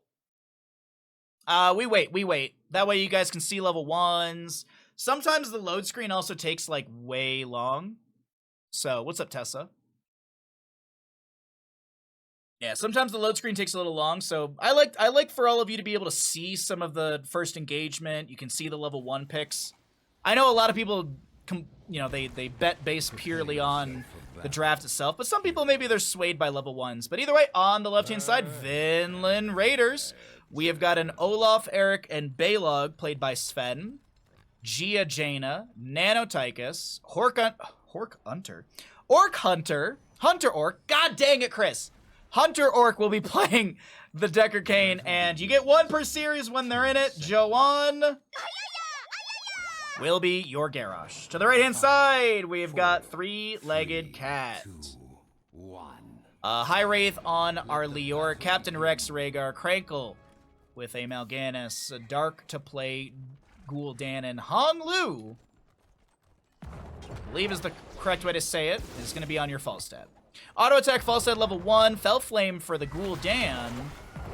As we get our prediction going right now, you got some time to get your gambles in. Here's the Night Rush Fel Claws, but unfortunately, wait, hold on, Gul'dan is gonna get the good suck, and Rhaegar gets a bite on the butt.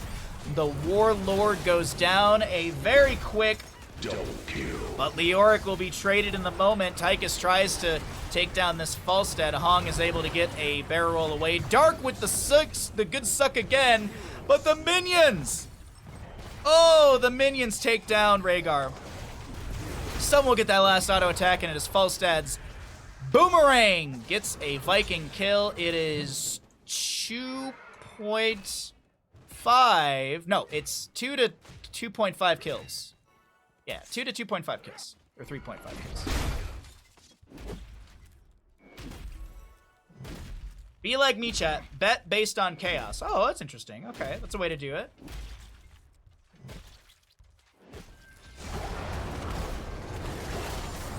Oh, Gul'dan throwing these Fel Flames out. Another good drain into the Garrosh. He's got a lot of physical and spell armor with that trait. Rhaegar's the one to go down. Mal'Ganis poking at the enemy team. Falstad to do the same, but I think this Mal'Ganis is going to be back to the Nightosphere. A toss into Nano, who just starts minigunning onto our Leoric. There was a minigun activated, I believe, as there was some blue glow on his weapon. Sappers on both sides to be grabbed.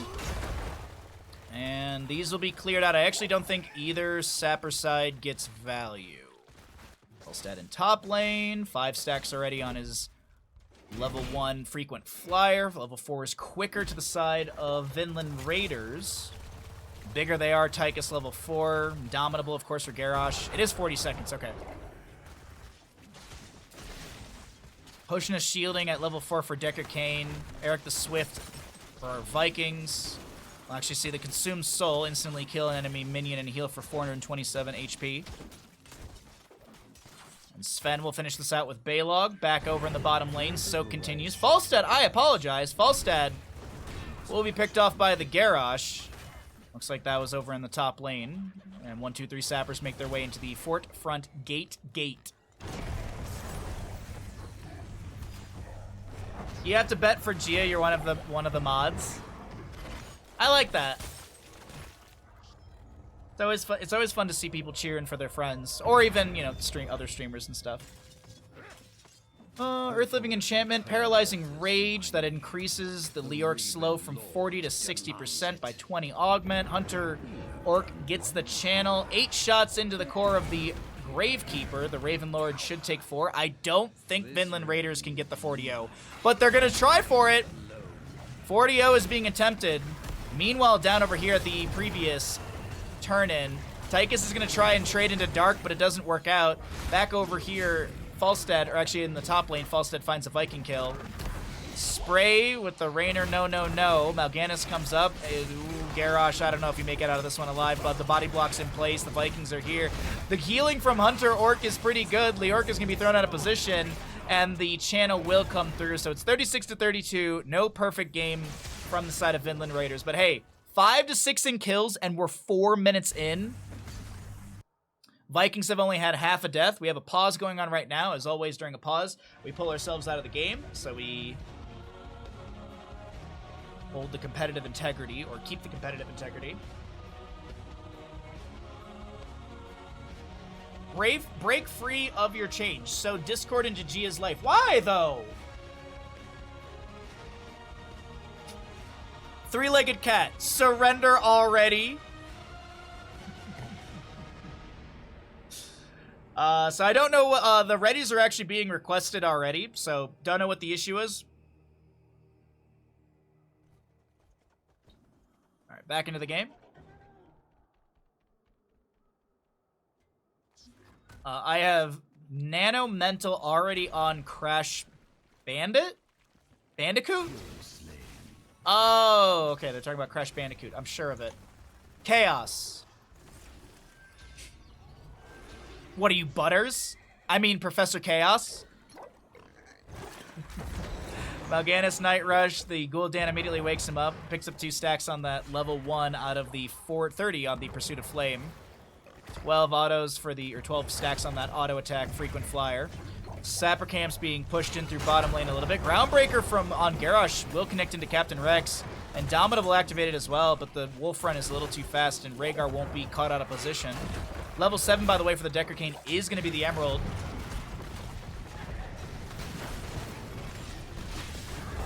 Mal'Ganis being thrown away. He's going to try and Night Rush through a lot of the enemies. Tyke is still getting some overkill here. The boss is up and available as you hear that laugh for 5 minutes in. Altar is spawning in the center of the map as Gul'dan sits on 27 stacks out of 30.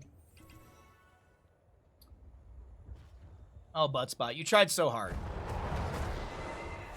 You tried so hard, Buttspot. 10 talent tiers almost here, so you know what we like to do here. We like to cycle through those other numbers, get an idea what the damage, healing, and experience looks like in map number 1 of our third best of 3 of the day. As a reminder, the winner bracket final is going to be coming up after this.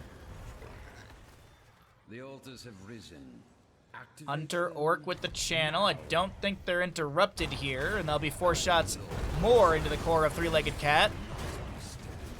Garrosh backs away, gets a potion. Here's a slow, nice cleanse from Rhaegar.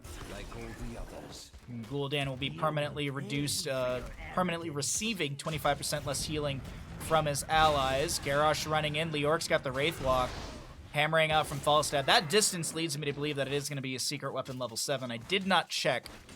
I was thinking that Hog might go into a Boomerang level 7 to help out the Gul'dan's spell power. But it looks like this Falstad is going to be finding a Viking, where Sven finds the Falstad. The camp is going to be leashed for a moment. We'll still have Eric in the top lane. It's actually going to be fully leashed, so back to full HP. Leorc just being displaced right now, forced to use Wraith Walk. Bottom lane being pushed as well. Rhaegar and friends are opening up the fort front gate completely. It is that secret weapon on Falstad level 7. When we look at level 10s, it is a Play Again Vikings, Commandeer Odin, Warlord's Challenge Garrosh, Water Elemental on the Jaina, and Stay Well and Listen for Decker Cain.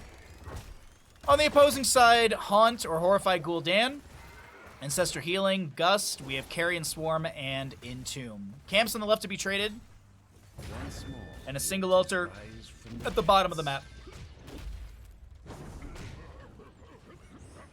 Vikings with the hurry up. Trying to chase Leoric a little bit there, but they will not persist in their chase. Night Rush says hello to Malgan, or to, excuse me, into Garrosh. Sapphire applied to the Herodric Cube. No one really caught inside the scrollless ceiling. Mal'Ganis jumping out as well. Ooh, the pressure's mounting. A drain onto Sven, but the life is not going to be fully drained of Olaf. Falstead floating around in the flank over here on the top left of our screen. There's the barrel roll over, the gust in. Gia's the target. Ancestor healing will come through into Captain Rex with the Herodric Cube with the Sapphire. The Emerald denies most of that healing. Jaina traded for 3. You can't be too upset about that if you are the members of Vinland Raiders. Yeah, you lost your Jaina, but you're about to pick up a pentakill into the enemy team. Team kill! Wait, there's a potion. That's right. No. Mal'Ganis doesn't have a Deckard. There's no way he gets out of this. Nicely done from Tychus. Sniffs out Mal'Ganis. He's not hard to sniff out. He's a stinky dreadlord. Vikings will continue to soak up. I have to point out, Sven Vikings, and this is not a judgment, only 2 regeneration globes. Only 2 regeneration globes have been picked up by the Vikings in 8 minutes. Nope, it's just that things are broken. Never mind. I was like, how does Sven only have 2 globes? That's insanity. Looks like some Viking stuff broke in the UI, but that's okay. That's no big deal. That's no big deal. That was a great nade. It was a very good nade. I was like, I know Sven's a very good Viking, but dang, I didn't realize he was missing that many globes. Uh-oh, Gia! Oh, the gust into Garrosh! He's dead. He's dead either way. There's no way you get out of that alive. They trade. They lose the Sapper Camp. A Viking will go down to Gul'dan. Vikings play again in top lane. And this last Sapper should be rushed into the fort. Meanwhile, in bottom, this will be a trade onto structures, or at least in bottom lane, there will be a structure going down. Maybe it only picks up the globe for one. Maybe, that's a possibility. That's definitely a possibility. It's worked 100%. Like, I've never noticed it do this before, but yeah, you have a good point. Sorry, I'm trying to see if I can, like, fix it really quickly. Like, so Diva used to have a UI issue, but all you had to do was click on the Diva model. And then if you get this over here in the bottom left of your screen, that's just Control-Alt-K to get rid of it. I have a button on my Stream Deck, so I don't have to mash 3 different keys. Jaina's done with the improved ice block. Tychus will be the one to fall in the team fight. 16 talents here, almost here to the side of Vinland Raiders, as this is looking like a double objective phase. Yeah, I do believe this is double. Viking on the left gets their channel, so it's going to be 4 for 4 in shots. Leoric will get the right-hand side, and the Gravekeeper and the Ravenlord will trade out. A Viking will go down. Garrosh are very low. Dark wants to get the kill. Rhaegar thrown over the wall, and he wants to just try and get away from all this damage that's raining in onto him. Stay well and listen from Deckard Cain. Dark gets a good heal. There's Augustin from Falstad. Joanna Yaya was so very little HP. Gets the Warlord's Challenge and a some healing off of his blood craze. Jaina's zoned by the Falstad just below us. Another toss onto Leoric near the tower shots. Falstad throws in the hammering, and the auto attack damage is going to be good enough to find a kill. Hunter Orc inside of that Entomb will not be picked off. The Carrion Swarm activated by Mal'Ganis. He gets a chain heal, and he's out of there. Meanwhile, in top lane, Sven has pushed in a wave onto the fort. But bottom lane, Gia is being chased down. 16 talents here. Earth Grasp Totem. Night Rush is denied by the improved ice block of Gia. Gia might get a counter kill. Not a whole lot of mana left on this Mal'Ganis, and oh my god, the cooldown reduction from Ice Flows! What? Triple kill! Gia with a monster triple kill. Really good numbing blast for the root, but the Ice Flows increase the width of Cone of Cold by 100% and cause each hero hit to reduce its cooldown by 2 seconds. Doubled against chilled heroes up to a maximum of 8 seconds per use. And if you're wondering, the Cone of Cold is a 10-second cooldown. Baseline. Nicely done, Gia. Pulling back into the game. I mean, they were still ahead. I mean, still a 12-point difference. As we get a triple altar phase coming up, we're looking at 10 shots between the bottom and the top left, but Falstead wants to deny this. Falstead will be scouted out. He's going to be distracted by going after a Viking. Sven will not be denied this. 10 shots into the core, down to 10 HP. Right side is going to be channeled by Rhaegar. Viking can't get there in time to delay things out. Sven will use the jump to get Eric out. He is very swift at level 4.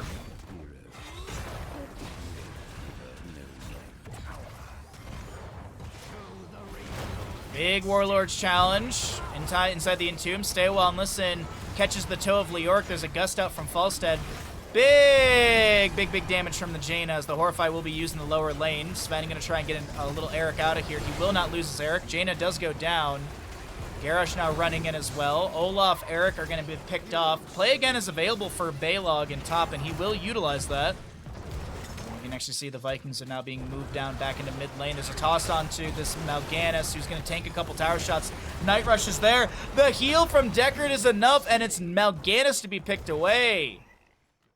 Between Blood Craze and Potions, Garrosh will live. 20 talents here, almost here as well, to the side of Vinland Raiders. Sven going to try and fight into these Vikings and will take down the Eric. Currently have Rhaegar trying to clear things out as him and Gul'dan rotate down to bottom lane. Entomb from Leorc creating a bit of terrain that Captain Rex can't get through. And accidental assist. Gust from Falstead into the death zone, but that's going to be no kill. Gust, unfortunately, will not get the value they're hoping for. Hong is going to have to use the last bit of mana to barrel roll away.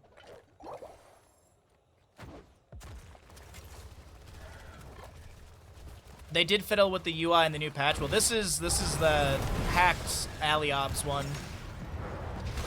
This is Aliob's 0.74 version that has been hacked so that way things work, but it did add in stuff, but it also broke one or two. It's not that big of a deal, honestly. As I say, it's worked, I don't know, this is maybe the first time in 4 times it hasn't worked, so can't be too upset about it. 2 HP remains on this core right now, and Sven's going to go for the channel on that. Viking in top lane gets another bell tower. They're going to go in, stay a while and listen, locks down the Leorc. Meanwhile, on the left-hand side of our screen, Mal'Ganis is I mean, he's in a different planet. He's in a different solar system. G is going to be in tune, but I don't think G is too afraid of that. Pops the improved ice block. The Gust from Falstead pushes her into an okay spot. Nano should take down the oh, really good ancestor healing. Vikings are still doing Viking things over in the top lane and the bottom as well. Hunter Orc is going to be lost here. Sven hurries it up. Gia flanking. Water Elemental. Whoa, Falstead! Where was your health bar, homie? Gia's gonna be dead. No ice block available. Viking gets the charge in. Gul'dan gets a kill. Rhaegar will fall. Gul'dan with no mana, not enough health to tap, and Tychus will get the snipe with that extended range of grenade as well. Beautifully done. Team kill! Garrosh is here. They're pinging Leorc, but it doesn't matter. The last shots go in. GG, well played. Vinland Raiders take map number 1 in our upper bracket semifinals? Yeah.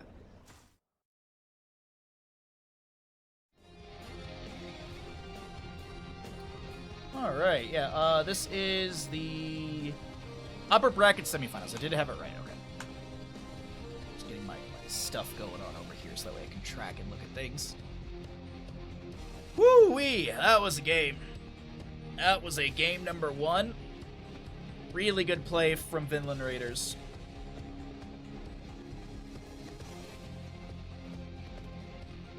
Hey, Straubs, what's up, bud? I saw you had some Discord messages to me. I need to respond to those.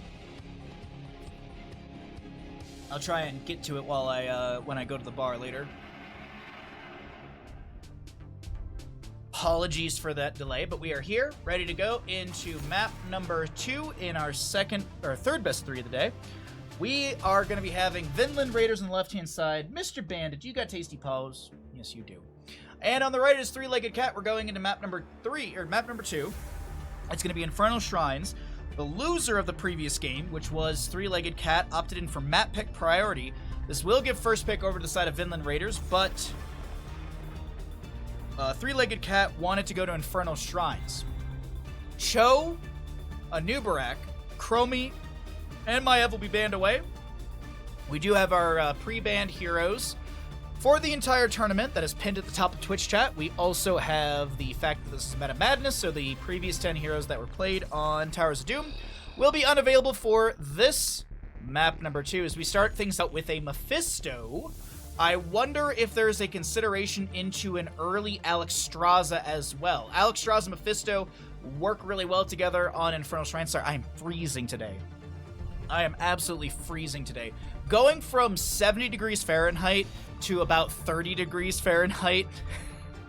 Definitely, yeah. I was really like, oh man, it was so nice down in Sacramento. Like, it was like 70 degrees Fahrenheit. It was like shorts and t-shirt weather. Oh.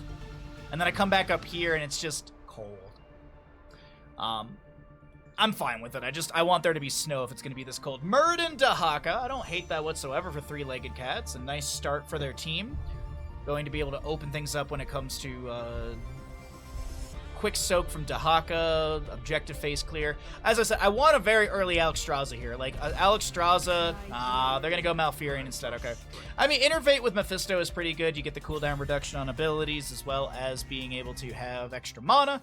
But I love the synergy of Mephisto, Alexstrasza on a map like this. Not going to be the case as we get into the second half of the draft. We got another ban phase here. Did I pay out the last match? I did not! Thank you, Nancy. Thank you, Nancy. Vinland Raiders did win the last game. They did win Towers of Doom. Thank you very much for that reminder. Apologies. Good catch. Arthas will be banned away. Okay, so it looks like maybe we're going to be leaning into an auto-attack heavy composition for Three-Legged Cat. Maybe they're going to be leaning into that gray main, so that's an opportunity for Arthas to really pressure into that auto-attacker. Or it could be a different auto-attacker as we get into another ban. Muradin Dahaka, maybe they target some sort of healer they don't want to deal with. Deckard Cain was played in the last map, so I don't think they're going to ban Deckard Cain since he's unavailable. But I think a healer was probably the direction they want to head into. Stukov will be banned away.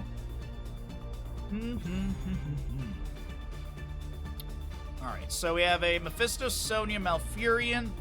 Sit proper in my chair here. I keep forgetting to do that. Not put my butt into the back.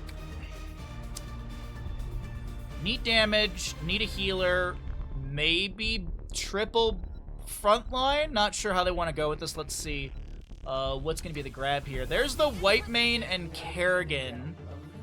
I think they still pick up some sort of other dive with the Kerrigan. Oh, God. 1, it's Medivh. 2, I think Zool on this map is really strong, especially with a Sonya. I actually really like the draft of Vinland Raiders. You might be like, but Bahamut, they don't have a tank. Yes, they do. It's Zool. Zool is the tank.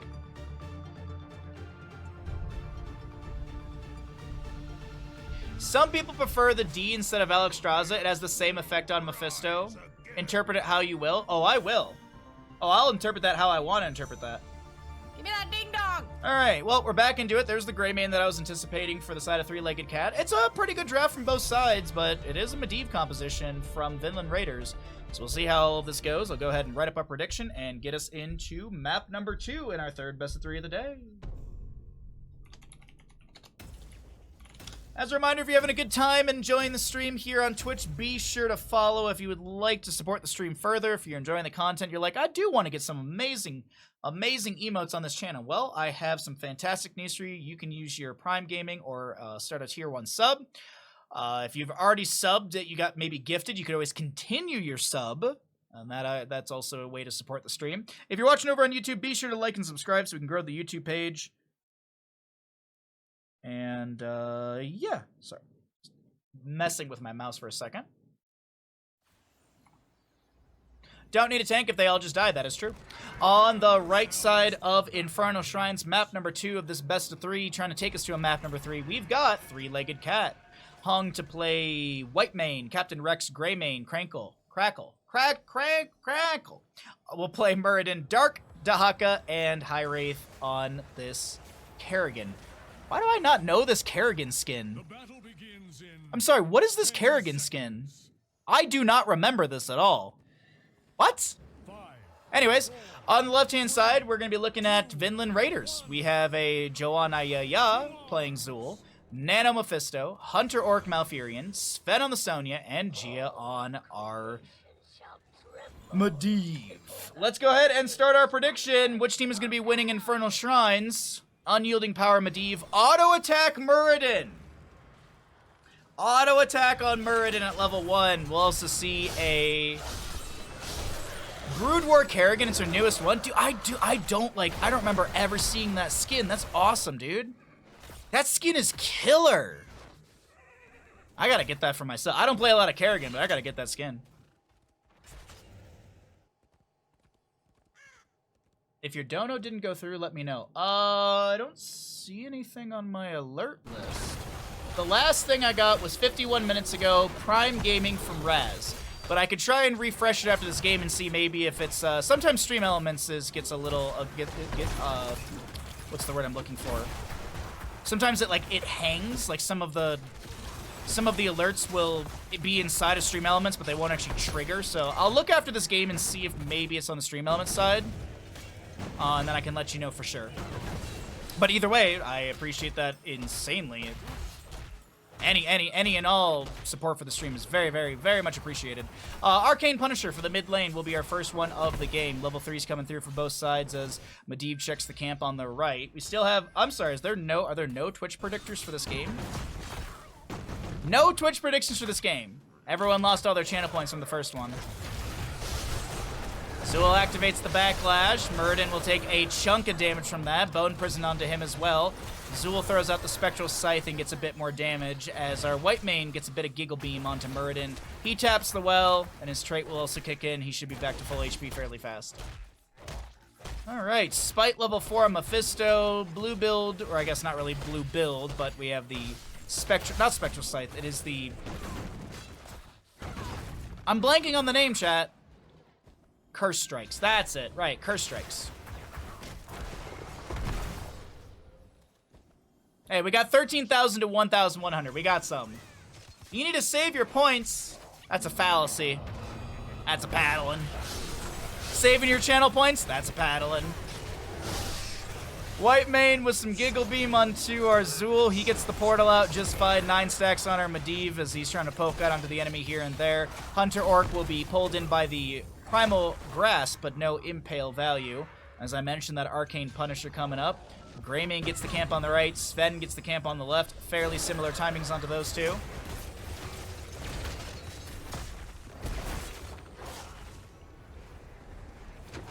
Need more points for Sock. You know, I did a cooking stream last week and not a single redemption on Sock. My disappointment is measurable. Activation of the backlash, and Zool cannot get inside the portal in time. First Blood will go over to the side of Three-Legged Cat as they will grab this objective phase as well. Sven, activating Shot of Fury. Stormbolt connects, and Sven should go down.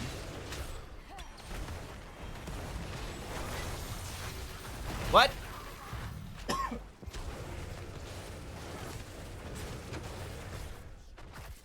Excuse me, big wave of nausea I had to deal with. Sorry about that. Little bit of nausea. We're over it. As the objective phase is still being worked on. Favoring the members of Three-Legged Cat. Nano's able to get the portal out. Dahaka brush stalks in right next to Mephisto. Gets hit with a Moonfire immediately. Muradin does have his level 7 Skullcracker. Sven is going to get a Force of Will. Sven tries to spin, but Greymane's got the jump in. And that'll be another kill. Backlash activated by the Zool. Dark gets a little low. Mephisto wants to chase in. 39 on the objective. You gotta call him Miss the Gamble. Ah!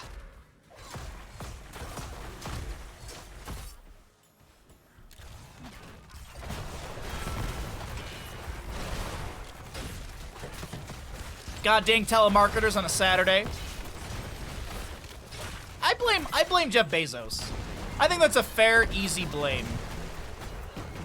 More Curse Strikes for Zool at level 7. We're getting into our 10 talents here soon. Also, we'll see the Battle Rage and Sonya. 12 unyielding power stacks for this Mephisto. We've got 26 stacks on Medivh, 27 for Muradin's autos level 1, and Sharpened Blades on 29, as also Dahaka's got 2 stacks on Enhanced Agility. We're getting close to 10, so as always, we're going to cycle through the numbers. Good to see all of you in chat. Thanks for hanging out. Thanks for lurking, chatting, cheering on these teams. Appreciate everyone being here. While Sonya works on this top lane, fort front gate, a couple slams will come through, and Dark will make their way up. Drag not connecting, and Gia and Medivh still floating around.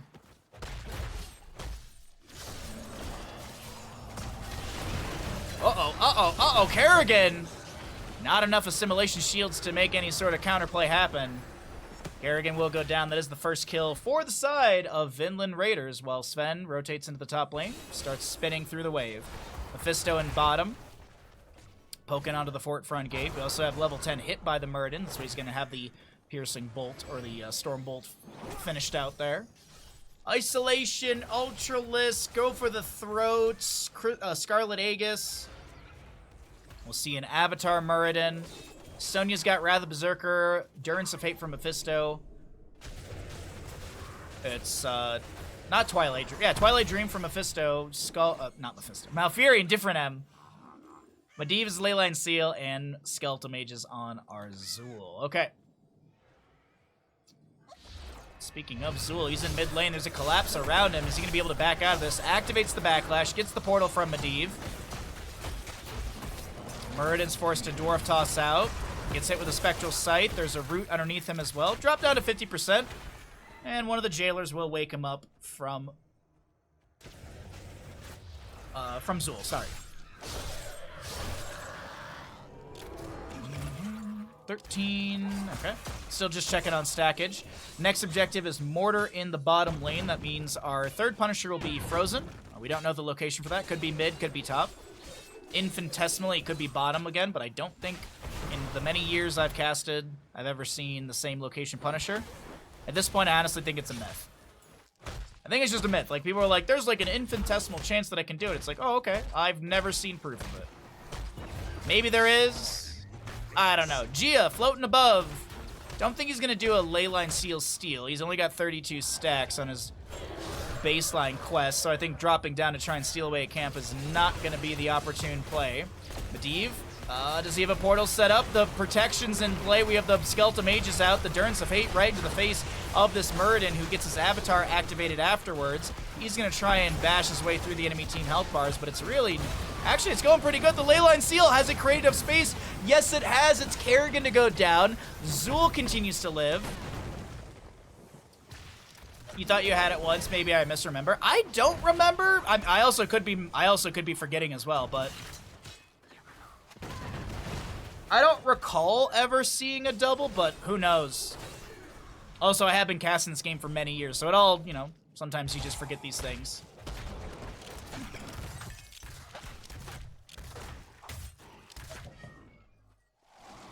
Alright, Sonya goes into top lane to defend. The rest of the team is working on the objective phase. 13 Talontiers shall be here for both sides. Slightly faster for Vinland Raiders, as Medivh is on 39 stacks. He needs one more Arcane Rift to finish this out, and he gets it off of the white mane.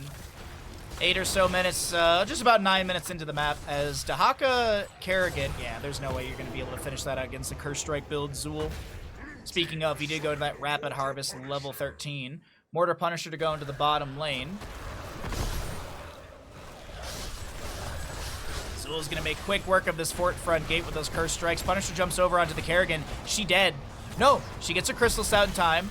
Muradin Dwarf tosses in. Cleanse out from Whitemane, excuse me, with the Intercession level 7. Dark goes in for a potential flank onto Nano here. Nano's able to jump away. Speaking of jumps, the Punisher jumps in, creates enough space, and now Nano shreds through Greymane. Dark is getting a little low, drops an isolation, or throws an isolation into our Zool, but I don't think Zool is too worried about that. A root from Malfurion, a drag from Dahaka, and still Dahaka the one to go down. Whitemane, rooted. Is she booted? Indeed she is. It's a quadra kill for the side of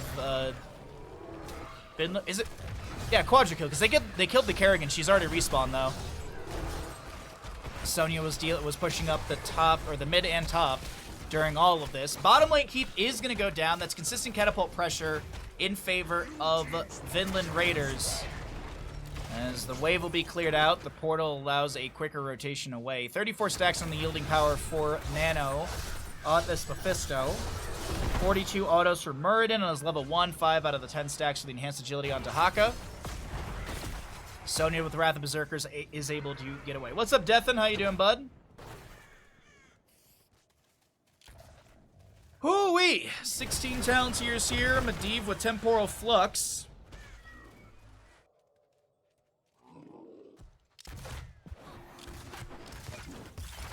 Reverberation, Healing Static. Oh, that's not Reverberation, it's Thunderburn. Thunderburn level 4. Yeah, the Healing Static as well.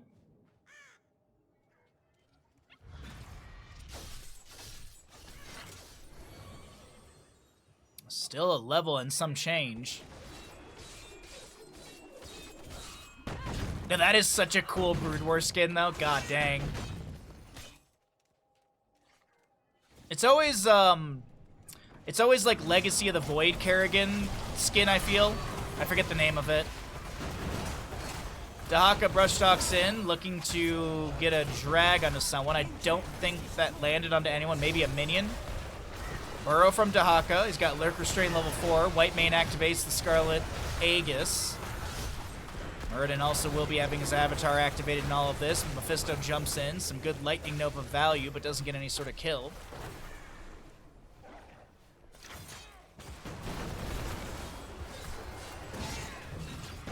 Eating some leftovers and having cold beer and enjoying the casting. Aw, thank you for the kind words. Is everybody eating their turkey sandwiches from Thanksgiving? There was no turkey left over. Granted, we only did like a turkey breast, and it was honestly enough for everybody at the party. Like it was absolutely perfect. Like nobody touched the ham, which is, I mean, that's, you know, to each their own. I just don't like ham. I'm not a fan of sweet ham, and that's typically what a lot of the ham is. But yeah, the turkey was destroyed. I still have some apple pie left, which I'm actually going to cut up after stream and freeze pieces of it, so that way I can just reheat it whenever I want it. Because pie will freeze good, right? I assume it will.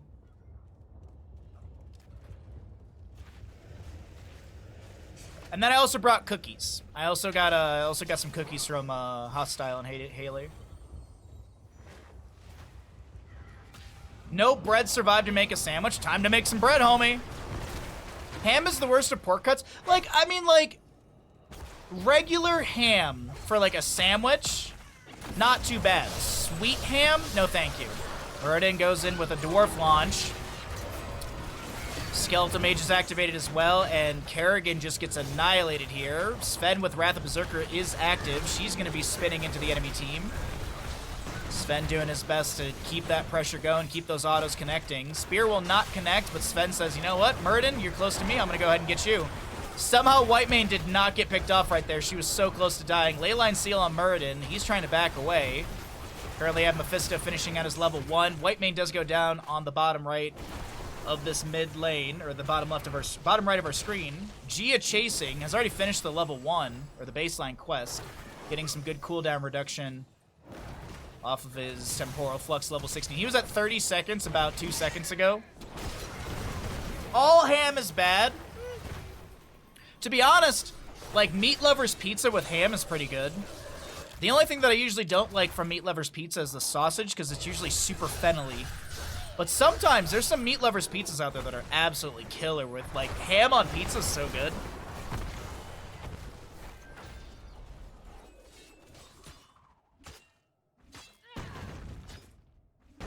You're having leftover chili you made last week? Ooh, that sounds very good. You ate shortbread cookies and the puppy sad treats. Ooh, that sounds delicious.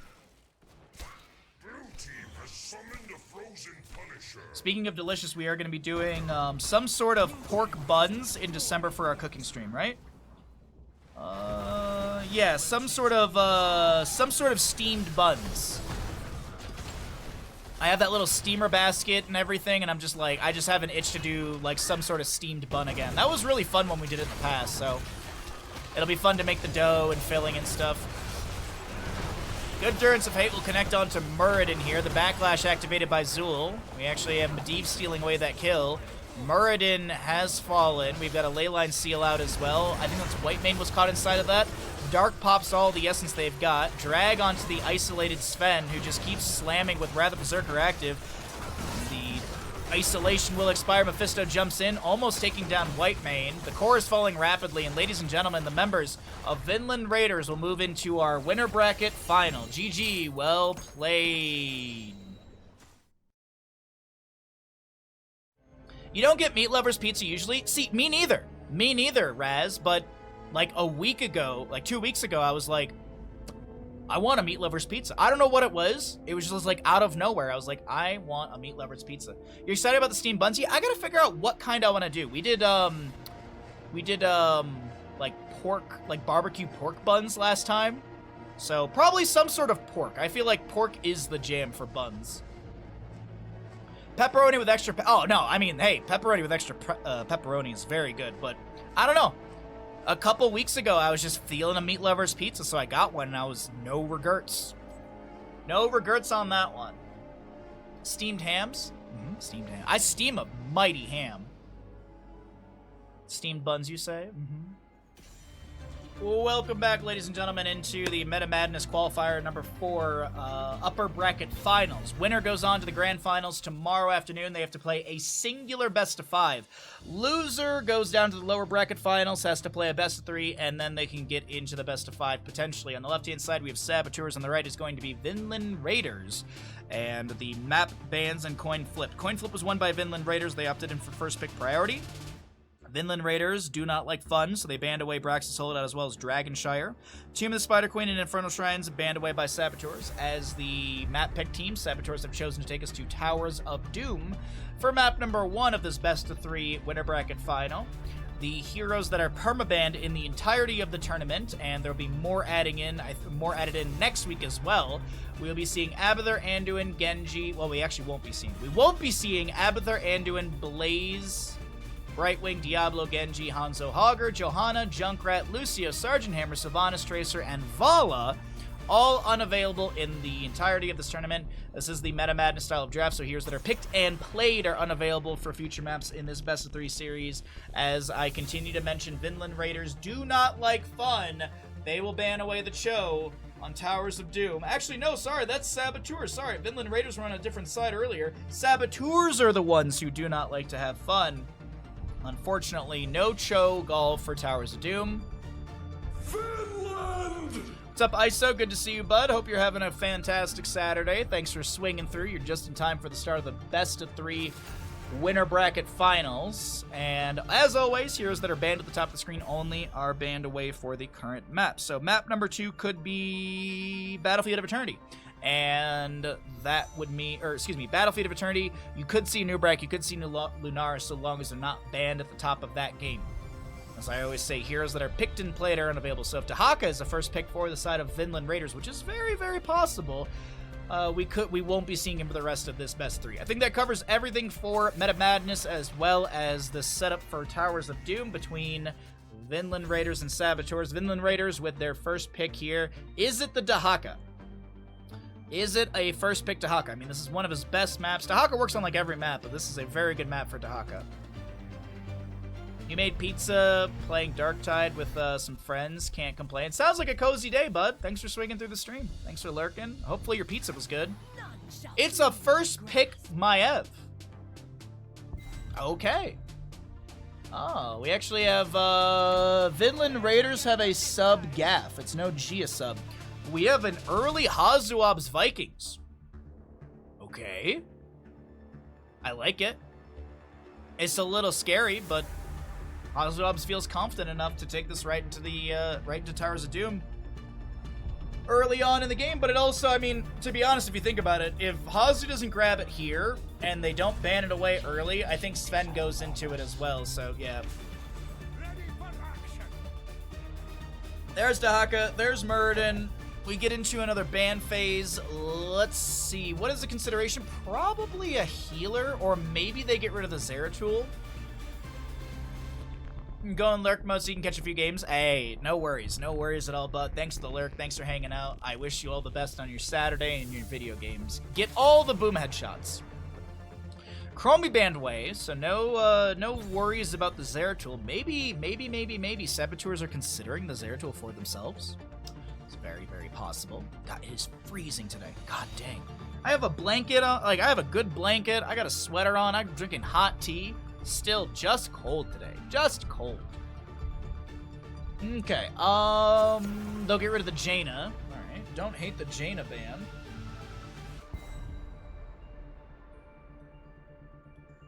Okay, so with Garrosh, they need some burst to play off the Warlord's Challenge, Groundbreakers, Toss, all that good stuff. What do they want to grab here? It's Dahaka Muradin. Do you go for an early Tychus, maybe? Okay, they're gonna go Li Ming. There's your Mage Burst. There's a Lurking Arm Stukov. They can really, really flex on this last pick. Greymane could be grabbed by either side, realistically. So you have a hot drink? I do have a hot drink, and it is keeping me going.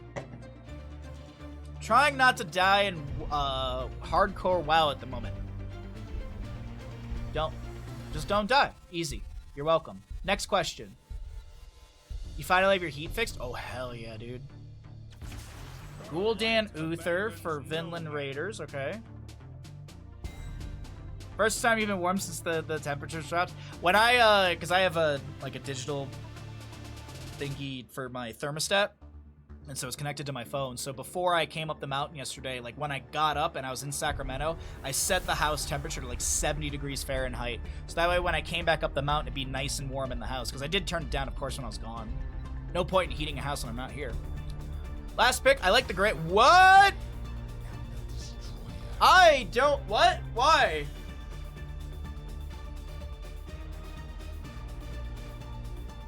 I guess. Bellowing Roar?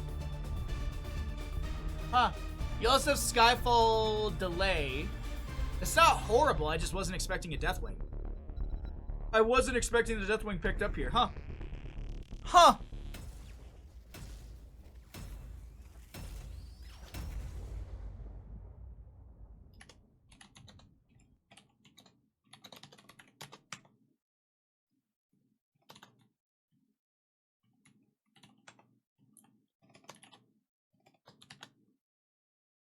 All right, we get the load in. We'll introduce the teams, and then we will start our prediction for map number 1, upper bracket finals.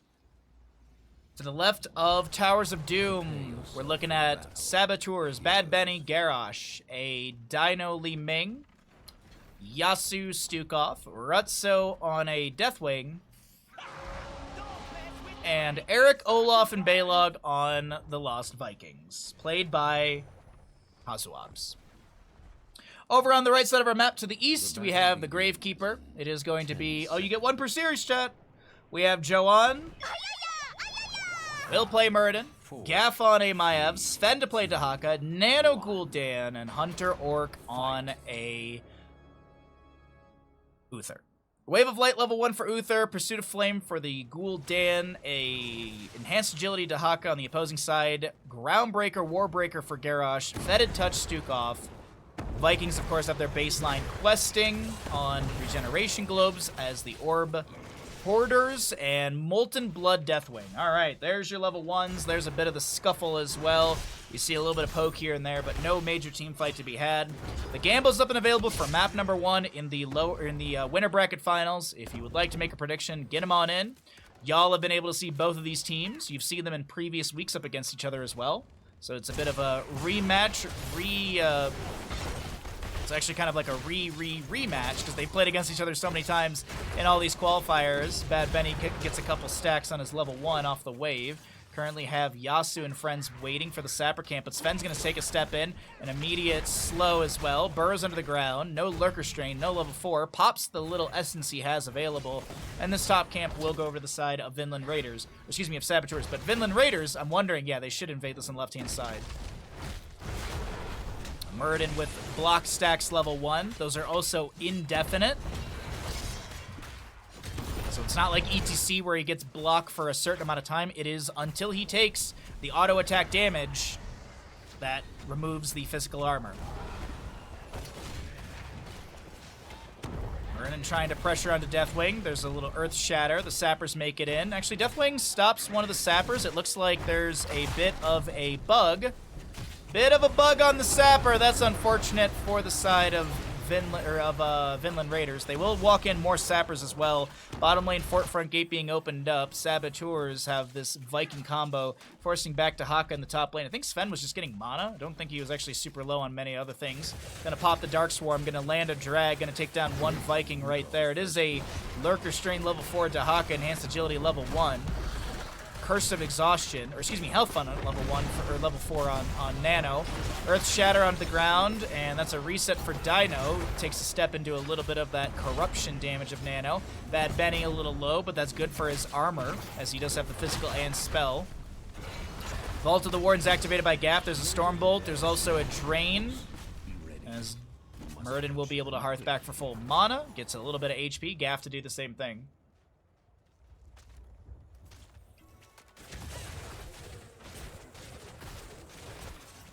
Stall for Soak, Unstoppable, Breath into my F-Cage counter. Yeah.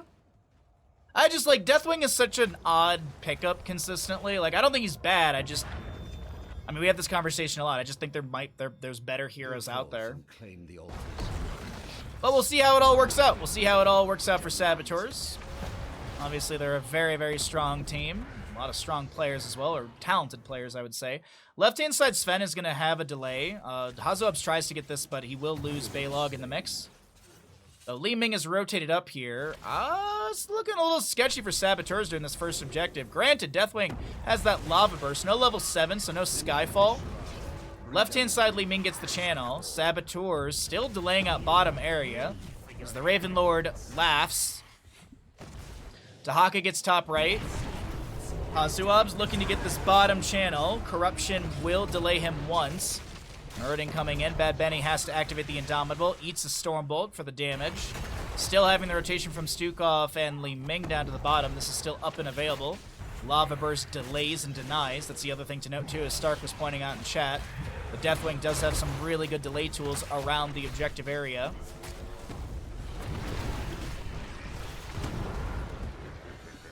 Okay, Gul'dan picking up his 27 stack on Pursuit of Flame, getting some free stackage around this objective area. But the thing is to note, and this is also talked about in Twitch chat, there is a delay, there are Vikings on the map. The longer these objectives are delayed, the better it is for our Vikings team.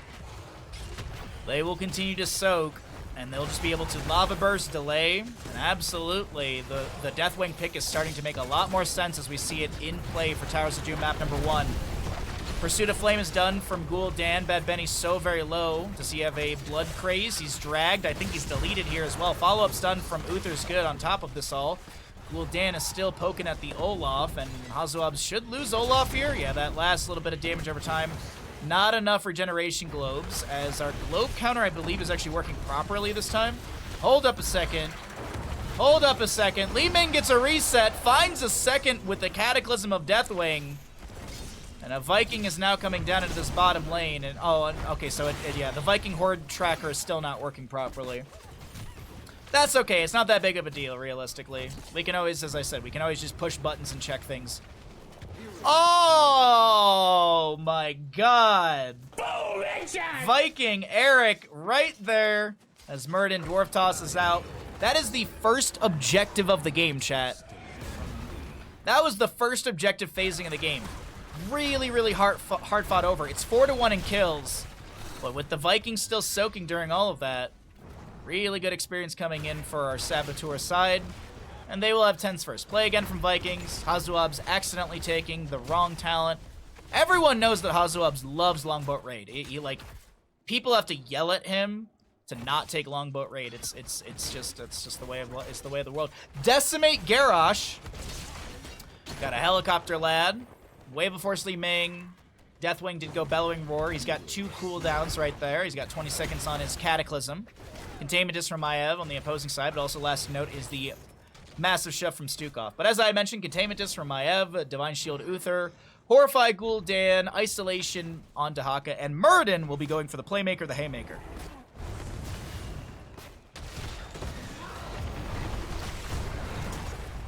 Toss. Murden. Dwarf tosses in deeper. Bellowing roar from Deathwing. Murden will be cleansed out. Dahaka brush stalking in. Bad Benny is low here. He's. Oh, wait, hold on. Li Ming is not too upset about that tunnel, that area. Oh, no. How do they not kill Hunter Orc here?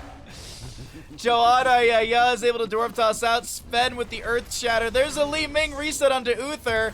Dino's gonna get another reset. Is it the Li Ming show? Murden wants to get the objective, or this camp. Containment disc goes out. Horrify from Gul'dan will connect. The camp is stolen away by the members of Vinland Raiders.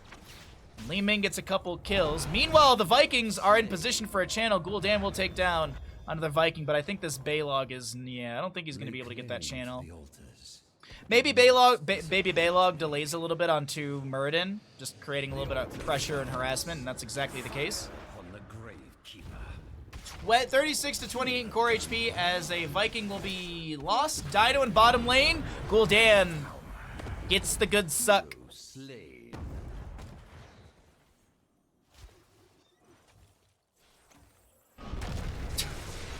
Deathwing, level 7. After using Dragonflight, Deathwing can drop meteors anywhere within vision, dealing 93 damage to enemies in the area, has 3 charges. If a hero's hit, Deathwing heals for 3% of his maximum HP. Each charge has a 10-second cooldown, chat. So the objective phases will be traded, 32 to 28 in core HP, favoring the side of Saboteurs, as they will be getting to 13 talents on both sides here. Long pitch, by the way, for Stukov. He's already done with his level 1 Fetid Touch. Warbreaker Garrosh is 1 stack away. Viking Globes we can check a little bit later. Dahaka Enhanced Agility at 6 out of 10 stacks. Wave of Light at 53 out of 60. Pursuit of Flame done by Gul'dan. Has the Fell Armor level 13. The big thing is that 16 Rampant Hellfire for the scaling damage. Excuse me, the spell power increase. The Ming Arcane Orb not connecting onto Nano. Sorry, I'm skimming the Li Ming build. Okay, it's fairly standard. Fairly standard build from Li Ming. Lava Burst opened up into the bush. Dahaka currently running up into top lane to deal with the Vikings. Lands a drag, activates the Dark Swarm. Does have the Ferocious Stalker. And that is going to be Dark Swarm slows enemy hero by 15% for 0.75 seconds and deals 60% more damage while Brush Stalker movement speed bonus is active. So good synergy with the level 1 since you are increasing that duration from 2 seconds to 5. Good way to just burn down these Vikings. Dahako is actually, maybe he's going to get another Viking in top? Nah, Sven doesn't get it, but he's got a decent wave pushing up as well. Will rotate into mid. The bottom lane Sapper can't cleared up by Rutso's Deathwing. Does have the Wicked Fire level 13. Wicked Fire! Level 13. No, that's my best Joey impression. Dahaka gets a drag into Stukov, who's going to be isolated as well. Deathwing inside the containment disc. Center objective is up. Hazuab's Olaf is going to be moved out of this area. No kills on either side. No talent tier advantage. No level advantage. Dahaka goes for a drag. Murden trying to pressure onto a Viking. Meanwhile, Baylog and Eric are still doing Viking things in respective top and mid. Wanted to quickly check and see, do I have Viking stats set up? I do. That 41 regeneration globes for our Vikings. 20 or so regeneration per second additional. Olaf and Eric go down. Vikings play again in top lane. You can actually see them splitting down towards mid as Baylog did summon them. Hunter Orc getting a bit of damage, or taking a bit of damage. Lava burst on the ground. Gaft is able to get the spear or the vault of the Wardens. Hazuab's Eric gets a delay on Sven. Objective phase still being worked on here as we get into the top lane push. And Hazuab's gets the channel. They don't delay out any further. Now, Murden's very isolated here, and he should get picked off. Not 100% sure about where Murden was heading, how he got over there. Maybe it was a toss from Garrosh that displaced him. But either way, a nice kill. Another objective over the side of Saboteurs. 32 to 24 in core HP. Saboteurs pulling ahead here in map number 1. Best of 3 winner bracket finals. Uther's gonna just get body blocked trying to walk into the bush from Hazuab's Viking. They're like, wait a minute, what's going on here? Okay. Warbreaker's done. Fetid Touch is done. Wave of Light's done. Pursuit of Flame is done. 8 out of 10 stacks for Dahaka. And his Enhanced Agility. And Pinned Down is not completed by Maiev. Deathwing, Molten Flame down the ground, just have the Conflagration level 16. We'll see the Blood Craze and Seasoned Soldier. I was going to say shoulder. Rampant Hellfire, Benediction, Tunneling Claws, full pin down, or Fan of Knives build for this Maev. We do... Okay, I thought for a second. 12 minutes, we have the center teleport opening. The keeps are now going to be... or the forts are now keep value. Bellowing Roar splits the enemy team. Gaff is going to get a containment disc onto Li Ming. Isolation into our Stukov as Bad Benny does go down. A very low Dino has to blink away. Throws a combo back as Gaff is a little late on the Vault of the Wardens and still takes some damage. Meanwhile, Hazu's harassing onto Joanna Yaya. Our objective phase is about to spawn here 2 seconds. The time is now. Claim the altars. Alright, Deathwing's got 1 delay onto Hunter Orc on the low side of this. Dahaka looking for a drag, but I wonder, just wonder, Saboteurs might be taking 8 damage here.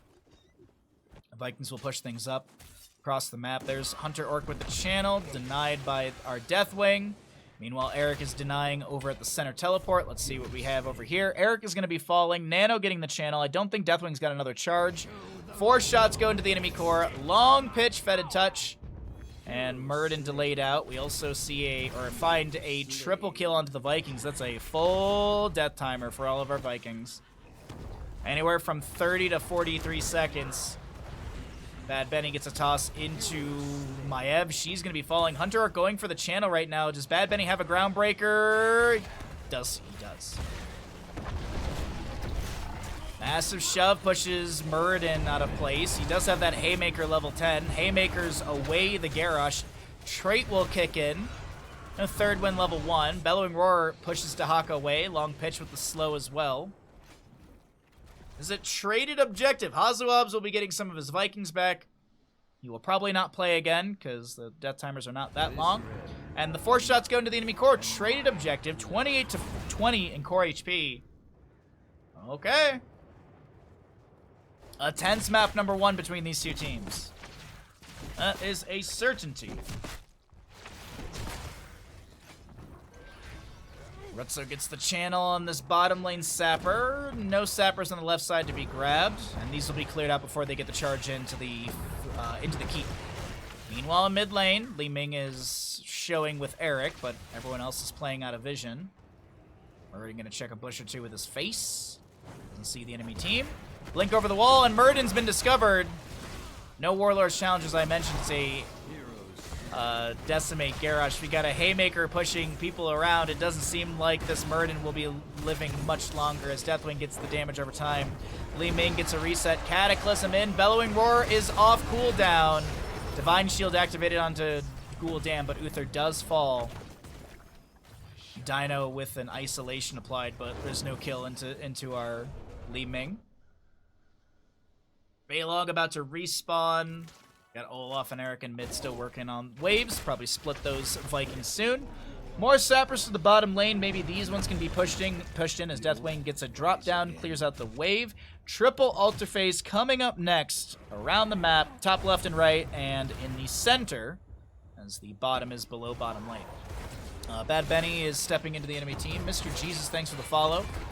Glad you're enjoying the content. There's a rush stock in from Dahaka looking for the flank.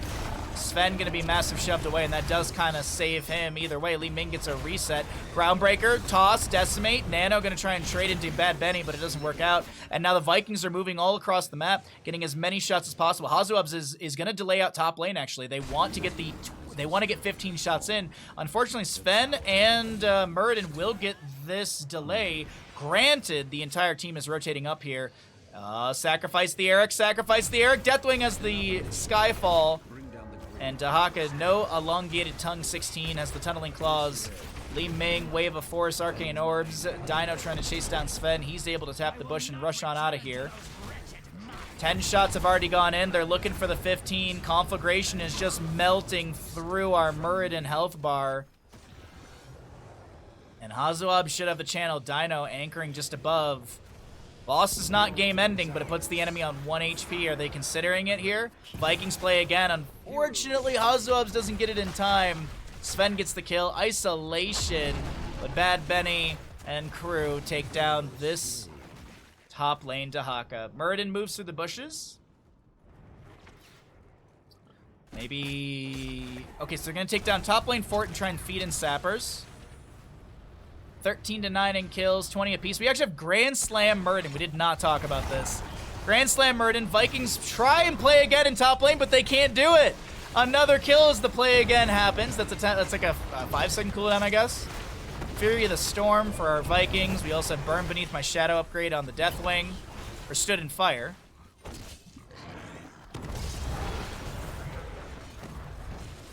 Was it a pack leader? No, Apex Predator. I was misreading the talent icon there. Apex Predator for Dahaka, so he's got a 25-second cooldown, also faster timing on that. Hold up, there's a fighter on the boss right now. Conflagration gets some Burnination onto the enemy. Cataclysm in, Stood in Fire upgrade at level 20. Earth Shatter onto the ground, gets a little bit of stunnage. We have a Containment Disc into Stukov. As that expires, a Muradin will be picked up by the Lost Vikings.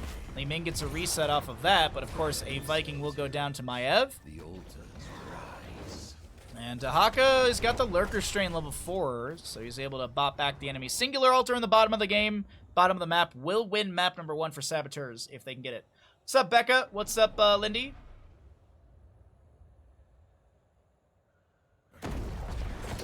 Have a nice day. You too, Becca. Thanks for coming by. Hope you're doing well.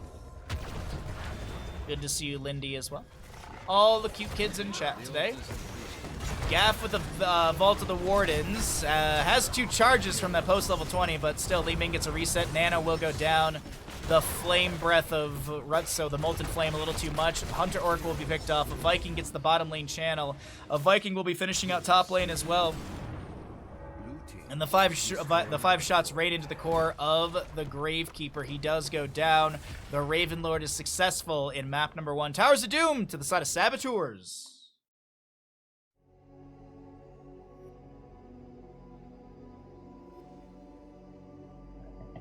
Saboteurs with map number 1. Oh, I have to wait to pay out the bet. We are on a delay on stream today.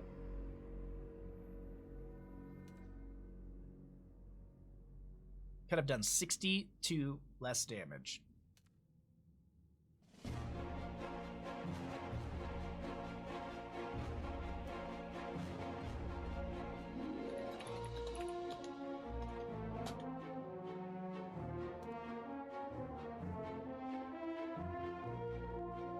Alright, channel points have been paid.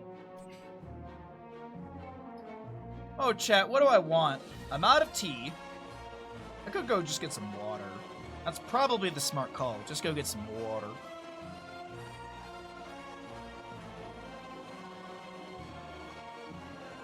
Oh, or I keep calling it a weekend, but it was Wednesday, Thursday. They also have a cat, and Bandit was so fixated on their cat. Because Bandit wants to meet cats, but he doesn't know what to do, so he'll get close and he's so confused. And funny enough, Bandit was laying down on the floor next to me, and the cat jumped down, because the cat doesn't really like any of the dogs. The cat jumped down to come over to all of us sitting on the floor, didn't realize that Bandit was there. It was so funny to see the cat's reaction, realize Bandit was there. Like, the cat thought the dogs were gone and came down and then went from super curious and nice to immediate mean face and, like, hissing. For those of you who want to know, apparently it's a ragdoll is the type of cat. Either way, we're here into map number 2, going into Garden of Terror for our upper bracket finals. Saboteurs did just take a victory on Towers of Doom with their Vikings composition. Sorry, I chugged too much tea. I chugged the last bit of tea and then I ran from the kitchen. The Garden of Terror will be our second map. Tomb, Braxis, Infernal Shrines, Dragonshire were banned away by these teams. Towers of Doom was the first map. The losing side, Vinland Raiders, opted for first pick priority, so this is going to be the map choice of Saboteurs. If you would like to know the 15 permabanned heroes for the tournament, those are pinned at the top of Twitch chat. I've already read those off to all of you. And the 10 heroes that were previously played on Towers of Doom, Vikings, God dang it. Vikings, Dahaka, they're going to be unavailable for Garden of Terror as they were picked and played. Heroes that are banned at the top of the screen only are banned away for the current map draft. So if we do get a map 3 and we could go to, I don't know, Battlefield of Eternity, we could see a Cho'Gall.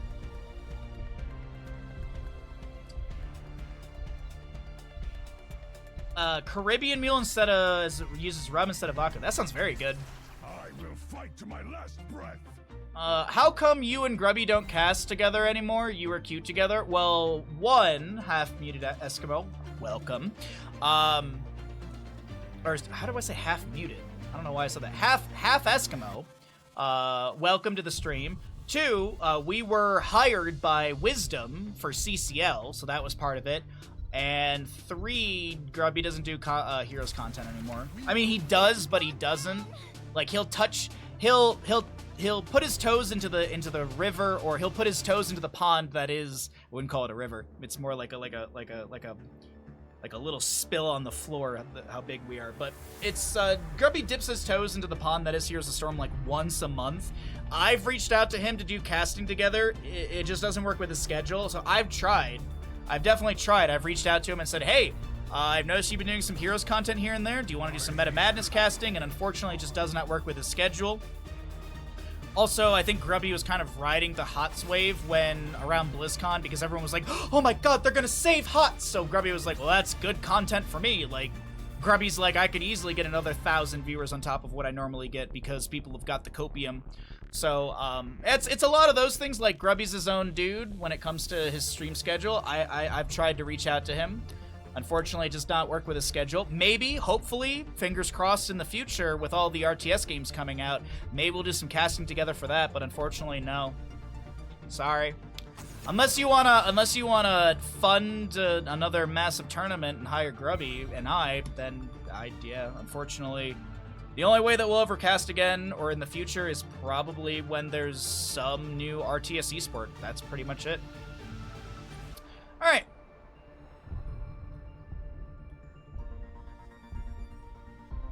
There's a thing with cats and dogs. They have some sort of... Well, here's the thing, Lindy. The cat doesn't like the dog that lives there as well. Hostile and Haley's cat doesn't even like their own dog, Strudel. And they've been around each other for years. So, or not years, maybe over a year. So, yeah, it's just, that cat's just mean. That cat's just mean. Grubby also isn't gone either. He was in chat here a few days ago. That is true. That's true. Solid answer. Hey! That's all I can give, is I can just give a well-defined answer to you. And as I said, like I don't judge Grubby at all. Like, if you want to dip your toes into the HOTS pool and get in a bunch of nostalgia kids to give you a bunch of subs and money and stuff like that because you're doing HOTS again, dude, go for it. Like, that's the ebb and flow of Twitch streaming. Like Grubby pulls in like 2K kind of no matter what he does. That's not true. I think he did like poker one time and he had like 1,000, but still, Grubby still pulls in good viewership no matter what he does. And you know, if he wants to bump that viewership up, make some good ad revenue, doesn't hurt to put your toes in. I just want you and Try-K to kill it. Who? Oh, Trixler? Some cats are also assholes. Yes, that is true. Yes. Tater's a good cat. She's just a bit of a jerk. She's a good cat. She's a jerk. I apologize. I've rambled through this entire this draft. Let's get into the cast. I will start us up a prediction, and let's find out who's going to win Garden of Terror. Sorry for the distracted draft from my end. Let's see. Is this the final game of the day?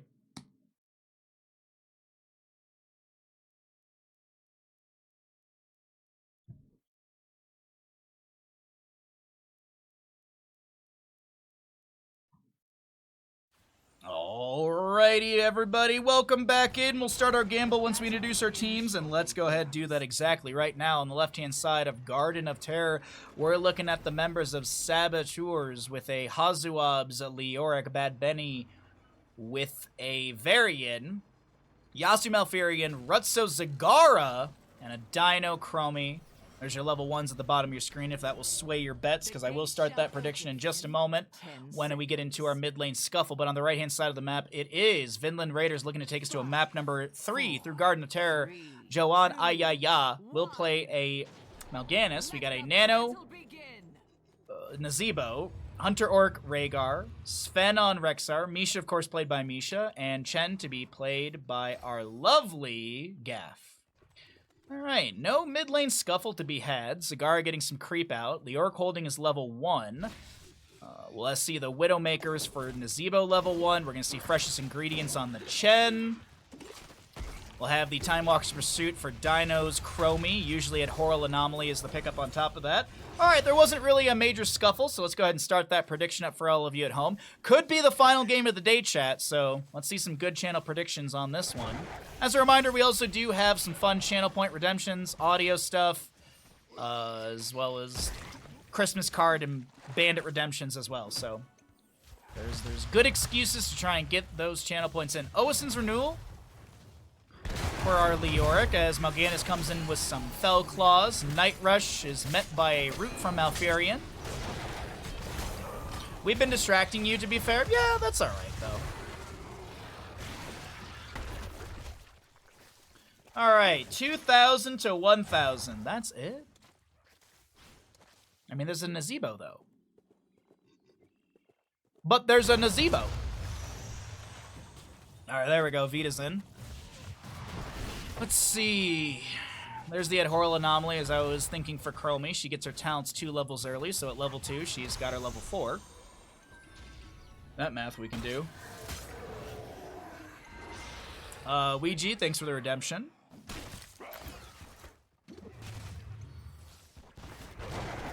If you are looking for the Christmas card, it will be at the bottom of the channel point redemptions, just about, as it is the second highest redemption on the stream. I believe the first highest redemption on the stream is the near $500,000 point sock.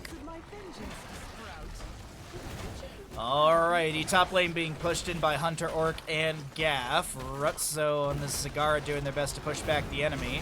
Some Flame Breaths out from Chen. Did go for that Deadly Strike level 4 with the synergy on the level 1. Earth Living Enchantment. Big Voodoo for the Zeratul. Hunter Gatherer on the Rexar Misha. Mal'Ganis is going to be going Echoes of Doom. Echo of Doom. Oh, good Night Rush to be able to back away. Mal'Ganis will not be picked off. Paralyzing Rage on Leoric. Now the slow for Skeletal Swing is at 60% with the 20% augment or add. And a Venom Spines on Zagara and Taunt for our Varian. Okie dokie. Oh, wait, hold on. Also to mention, a proper greeting on Chromie's level 4, or level 5. Uh-oh, Taunt Misha! Somebody call the Humane Society. We don't call PETA because PETA's poo-poo. We call the Humane Society. That's what we're gonna do. Betting big, let's go. Heck yeah, let's go. Doing my best not to swear as much. It's not bad, but I mean, it doesn't hurt to just use a different word than... It just doesn't hurt to use different words. Also, our stream becomes more family-friendly. Which, I do know that there's some people who actually, like, watch with, not kids, but younger adults, if you will. So we try and make it family-friendly here, as best as we can. Just don't watch on Fridays. That's usually when I swear the most. Or I actually do watch on Fridays, just mute me. Taunt from Varian into our Mal'Ganis. They're gonna eat a Bile Drop from Zagara. Dino's got the sand, and that is Mal'Ganis' first blood of the game, and looks like Mal'Ganis is gonna go have a beach day. Granted, as a Dreadlord, I don't think he really wants to go to the beach too much. Oh, Leoric, can he Wraith Walk out? He can! Unfortunately, flying kick in from Chen will confirm the kill. It's 1 for 1, but Varian comes in with a taunt. There's the Zagara Bile Drop second stack for her. Man, when Varian point and clicks a stun, that's really easy to pick up that stackage. Azuab's has cheated death. He's already respawning in the top lane. Hunter, Orc, and Gaff are just pushing up the wave a little bit here. Hazu with the spray after being picked off in top, respawning and clearing things out. Got a Nazebo doing some double soak duties, trying to pick up more baseline Voodoo Ritual stacks. 59 currently. Time stop on to this Nazebo. There's a really nice double sand from Dino. Cleanse from Rhaegar to get him out of that quicker, and a zombie wall. Hold on, Bad Benny comes in with a taunt. Nano almost going down. If the team had stepped up, they would have definitely gotten the kill. Let's blame the team. Collect the succeed. So Hazu gets the drain onto Gaff, which is going to force the kind of the break in that tether. Hero slain. My apologies, Zagara will get picked off in the bottom lane. Looks like there was a rotation down from Mal'Ganis, and she will be squashed on the bottom left. But of course, that opens up an opportunity for Dino to get the channel, and that's 2 out of 3 seeds to the members of Saboteurs.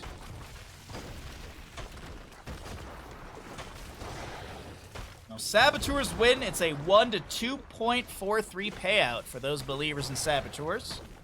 A 1.7 payout for Vinland Raiders if they do win. Misha slowed, and she will be taken down here in the bottom lane. That is a half a kill, right? Misha's half a kills? Yeah. Or no, she's 0.25. What am I thinking? What am I thinking? She's 0.25. Sorry, my brain. I'm thinking of Diva Mech and Pilot is half a kill. Prepare to gather it.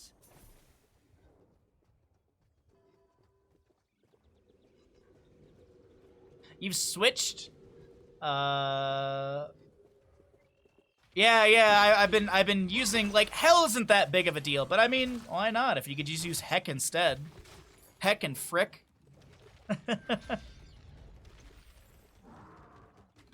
Just lean into the Midwest. Lean into the Midwest. I suggest you do it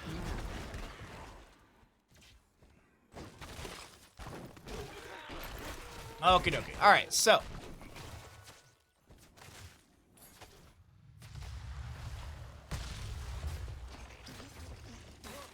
I'm just waiting to see what's going on right now. We have another seat up and available. Saboteurs could be getting it. Leorica's still pushing things up in top. Misha is going to be discovered here, but I don't think she'll be chased down. Objective phase still being left alone. Yasu throws down a root, tries to zone out the Mal'Ganis, who's working on clearing out some of the creep of our Zagara. And Totem comes down with the lightning shield on it. It does get a clear onto the creep. Dino pressured right now. Carrion Storm activated. Silence from Malfurion. Does get a silence onto Chen. A stasis from Dino with, like, no HP. I'm not sure how Dino gets out. It's like 200 and something HP. Dino's picked off. The Ancestor healing coming out from Rhaegar. Hunter Orc with a good heal. And Chen has to pop the Wandering Keg to back away. Meanwhile, Siege Giants have pushed up onto the fort here from Hazuabs.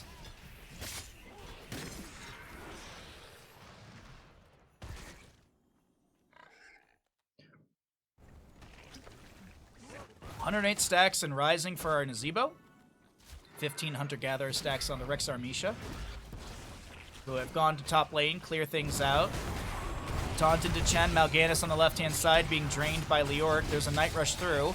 No Wandering Keg available for Chen, but he does dive in deep. Bad Benny on the bottom right of her screen being zoned away by Nazebo and Rhaegar. Rhaegar trying to run in and help out the teams. There's a time stop onto 2. Flying kick into the camp as Rexxar has made it down. We will see a kill into Mal'Ganis, and now that's a disengage from Vinland Raiders. They did have a slight experience and talent tier advantage for a moment in that fight. It is Dire Beast level 13 for Rexxar Misha. You usually see the aspect of Hawk. Rexxar Misha's basic attacks increase the damage of the next Misha charge by 15%, stacking up to 150 bonus. Here come the Garden Terrors to the side of Saboteurs. 3 to 3 in kills, 13, about 14 on both sides.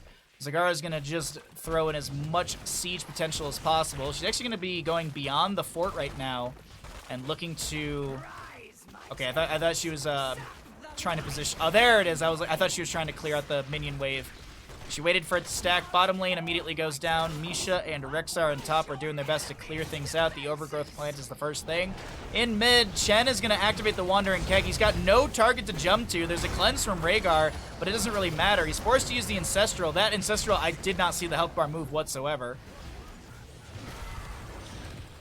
So the Ancestral just kind of keeps the health at a point. Top fort does go down. Mid lane fort still being assailed. Bottom lane Garden Terror is extremely healthy still. I was looking at this. God dang, it's just about 50%. And it doesn't look like they're going to be able to get a destruction on this mid lane fort.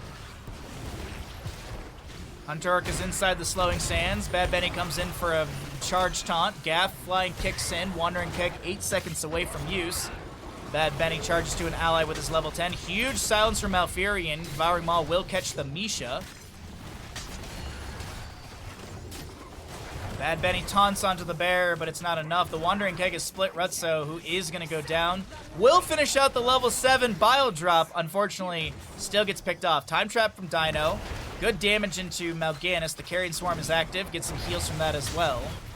And Vinland Raiders with a few late game kills, pushing up that experience in their favor as Nazeebo does his best to continue to soak things out here in the bottom lane. 140 plus stacks on his level, or his baseline. He's definitely on the way to finish this out before level 20, and we'll be able to get that Voodoo Ritual. Speaking of finishing things out, we have a Rexxar finishing his level 4, Hunter-Gatherer. Not Hunter-Gatherer. Yeah, Hunter-Gatherer. Brain flipped it. Alright, well, that's all the stackage. Nazeebo and Chen are done with their level 1s. Rexxar Misha done with their level 4. Bile Drop is completed by Zagar at level 7. And that's all the questing talents outside of, as I mentioned, Nazeebo stackage. A seed has been planted. It will Next sprout seed is up and available, spawning in the left side of the map. The Garden Terror phase did just go over to the side of Saboteur, so we're back to 0 out of 3 seeds on both sides. 16s on both teams. Spectral...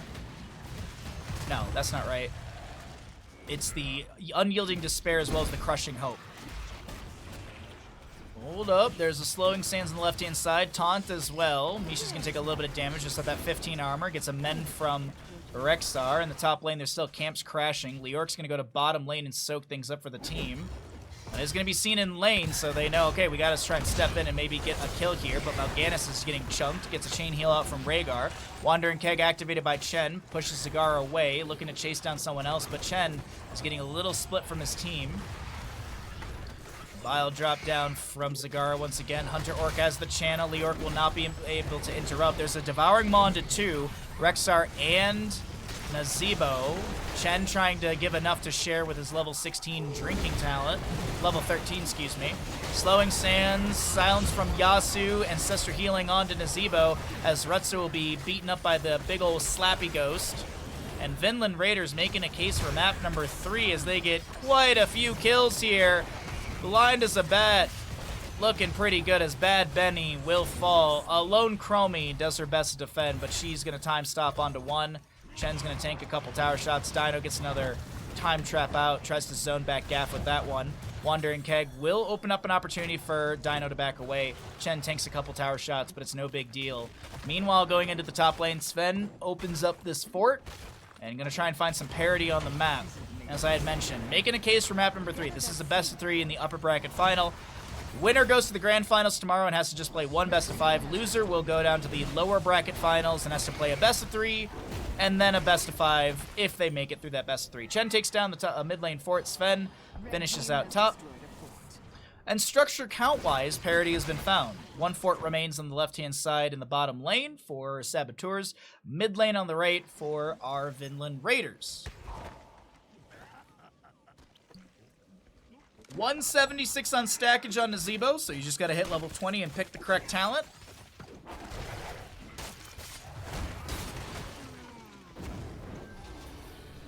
Okay, 3 to 9 in kills. Vinland Raiders are looking pretty good here. Bad Benny, they find the Mal'Ganis, the Slowing Sands. They have the healing reduction from level 13 from Varian, and the Blind as a Bat has opened up an opportunity for Joanna Yada back away. Bad Benny's now in the really rough spot, is able to get away, but the big Slappy Ghost is here. Does Malfurion have a heal in time? There's a Devouring Maw onto 2 players. Zagara drops down some roaches, and no kill onto Bad Benny, but a really scary moment. Devouring Maw and Wandering Keg, Boars, as well as a Slappy Ghost were used in that engagement. See those on cooldown still. Ancestor healing and Carrion Swarm up and available. Twilight Dream, Taunt, Slowing Sands, and Entomb from Leorc available on the left-hand side. But speaking of our right side for Vinland Raiders, they're going to try and run onto Hazuabs in this top lane. He should be able to Wraith Walk out if he really wants to make... Yep, there it is. He'll take a third of his HP and damage. Not that big of a deal. Is this going to be an objective given? It looks like it is. Without 20 talents here on the side of Saboteurs, Vinland Raiders will have Garden Terror spawning. And they're going to delay this out for a second or two, allowing Hunter Orc to start working on this camp. Mid lane is a counter camp, as well as bottom has a siege giant camp going up. Bad Benny considering what to do here, waiting to see maybe what the movement of the enemy team is. As we get into top lane, Hazuabs is going to be able to apply the drain. Oh no, he's going to Wraith. He's going to Wraith walk out.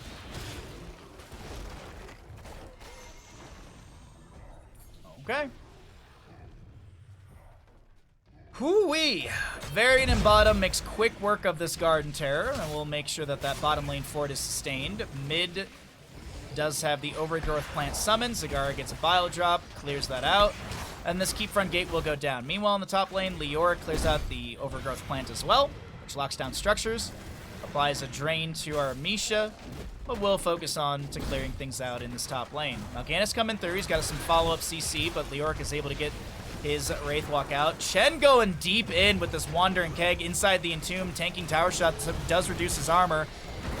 Twilight Dream from Malfurion actually connecting onto Mal'Ganis, who gets the Carrion Swarm. He does have the Seeker Swarm 20. Zagara will go down to the Nazebo. Is that a... No, it's going to be the upgrade on the Voodoo Ritual, the Vile Infection. Misha does go down, another quarter kill over to the side of Saboteurs, as we have that damage up for all of you if you're wondering. Hazuabs is able to back away. The Misha kill has bolstered the experience. The keeps are saved, but this top lane keep is on just a touch of HP. Maybe a little bit more than a well, it's got not a whole lot of HP. Piercing Sands, Chromie. Brood Pack for Zagar. Pack Instincts, we'll see the Astral Communion. We'll have the Lord of the Alliance as well as the Buried Alive for Leoric. And speaking of Buried Alive, Mal'Ganis is trying to get out of this Entomb, but the body blocking from Hazuabs is too good. He's going to Wraith Walk to try and chase down the Chen, but unfortunately the Wraith Walk lands inside of the Wonder Keg and bops Leoric back. I was actually a little surprised we don't having the Burning Despair at level 20 for Hazuabs. He's just going to go for the Buried Alive, get the lockdown. And hey, that level 20... It does take down or sets up the kill into Mal'Ganis. Leoric is not going to be able to get to that point in time. Hunter Orc with the Hearth out. Chromie scouts a few members over here, but doesn't see the Rhaegar and probably assumes he went back for mana.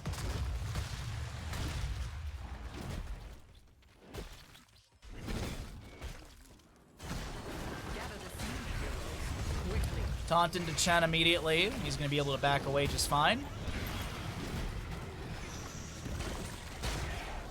A little bit of pressure onto Hazuabs here, but he's not too concerned. Shen takes a bit of sand damage as he's going to be able to tap well, I do believe. Misha getting low. That's a Nazebo inside the Entomb. There's a root from Malfurion as well. Misha will be falling. Ice Block allows Nano to have a window. Ancestor Healing, Farseer's Blessing will trigger onto the Nazebo.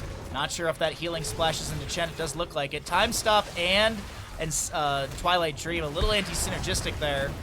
Time Stop will not put the silence onto the enemy. What's the passive increase on this? Increase the Twilight Dream silence duration to 5 seconds, right?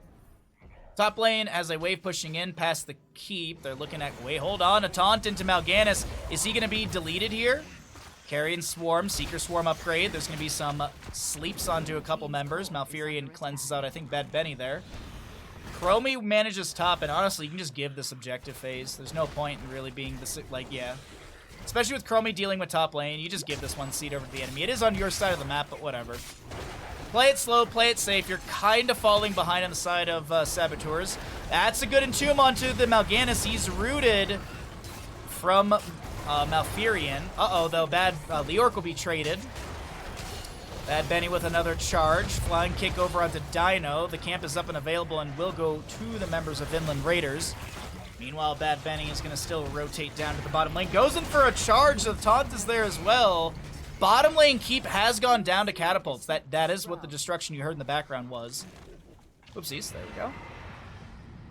228 base stacks on the Nazebo. The bottom keep, as I mentioned, has gone down. Top keep has fallen as well. A win condition is here for both teams. 27 on Mal'Ganis, 8 for Leoric, but Leoric can, well, of course, he's been cheating death, but also he can respawn on the battleground rather than the Hall of Storms. Mid's cleared out. Top lane catapults are just, yeah, the catapults are cleared out. Easy. The minion wave is less of a concern. Best not fight over it, hmm? The other big thing to note is it's consistent catapult pressure against nothing in bottom lane, so this is actually a fine trade for Vinland Raiders. They don't have their Mal'Ganis, they know the enemy team's going to be around the objective, so get a free fort in bottom lane, get yourself at least periodic catapult pressure to match, as I had mentioned, consistent catapult pressure. Since there's no keep in bottom, there's always going to be catapults spawning in this bottom lane wave. Boom. And actually, on the note of that, what are catapults dealing? 400 base damage, so that's 800 into structures. So very good damage so far. Yet Mr. Bandit. Seed. That's enough, bud. I trust you know what to do. That's enough, bud. Okie dokie. 6 to 11 in our kills. Tension continues here. Bottom right of the map, Chromie's got a time trap set. Actually, she's got 2 time traps set up. Some Zagara creep as well around. It does kind of seem, based on the positioning, like Misha and Rexa are shown in top lane for a moment, pushing up the wave a little bit. There's the assist ping. Chen, not timed out. Mal'Ganis doesn't delete the time trap. There's the time trap onto the Nazebo.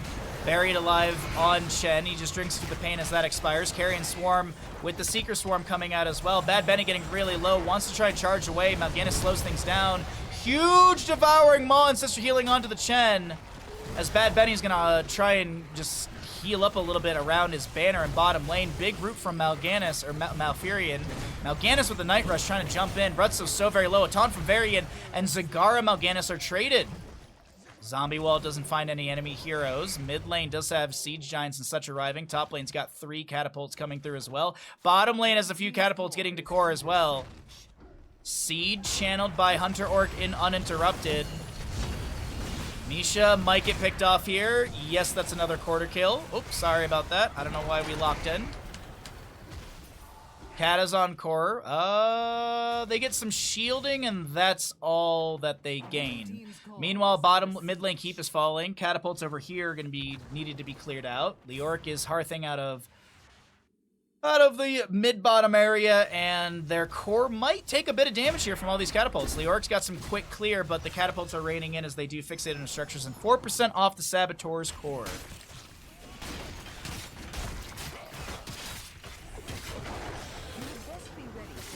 Next seed could be Garden Terror for the side of Vinland Raiders, and that might be enough for them to win since top lane is constantly being pushed in. And the wave, or the objective, goes, or descends or spawns as far as your current wave in the lane. So if your current wave is all the way back here, that's where your Garden Terror spawns. But, on that note, the Garden Terror does not lose health naturally over time like the Web Weavers on Tomb of Spider Queen. Garden Terrors lose HP when they auto-attack. Now, I don't think that's going to be a case here because based on the map positioning, it seems like Vinland Raiders are going to give this objective, and they'll fight over the next one, which will be 3 out of 3 for one of these two teams. Meanwhile, the call is going to be for a mid lane keep. Get that consistent catapult pressure up against the periodic of your own. Alrighty, nicely done from Vinland Raiders in map number 2 of this best of 3 upper bracket finals.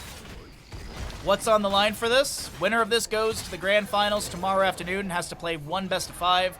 Loser of this falls down to the lower bracket finals and will have to fight up against whomever comes through that in a best of 3, and then they, Vinland Raiders or Saboteurs, could be then fighting on that best of 5 grand final. So more games to play. Just a shorter day tomorrow and less games as well. We'll have another seed to gather, heroes. It won't be long now. Back in my day, you could take down the well before you took down the fort or keep. It's very true, Wildfire. It is. And before that, Towers had ammunition. Yeah, I can't talk today. And ammunition. There we go. Don't know why I want to say anime musician. Gather the seed before you. Alright, let's blow away our stats here. Time stop onto a couple. There's a taunt from Bad Benny. Blind as a bat. And oh wait, the Night Rush is coming through. There's the Carrion Swarm. Bad Benny getting chunked here. The Annihilating, or the Big Slappy Ghost will take out Varian. Doesn't look like there's any sort of counter kill potential. Oh, things are looking a little sketchy. Devouring Maw will catch the Rhaegar and Misha. I don't know here, Saboteurs. It's looking like Vinland Raiders are going to be taking us to a map number 3, but who knows?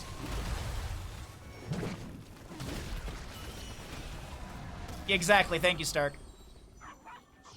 Next year, Blizzard will release HOTS Classic. Of course they will. You know what? But at least I don't have to deal with the copium until, like, next year, I don't know, like, August. I feel like next year, August, people are going to be like, but wait a minute, BlizzCon's right around the corner, Baha. They're going to save HOTS again. 17 seconds on Bad Benny, Varian. The Night Rush is coming through. They're opening up an opportunity for the waves to crash in. Mid is just about getting to the core. The shielding is absolutely... It's getting depleted. Blind as a bat from our Mal'Ganis. He gets the Ancestral Healing just in time. Farseer's Blessing will give another health bar on top of that. The core is going down. Ladies and gentlemen, we're going to a map number 3. GG, well played. Vinland Raiders keeping the games going today.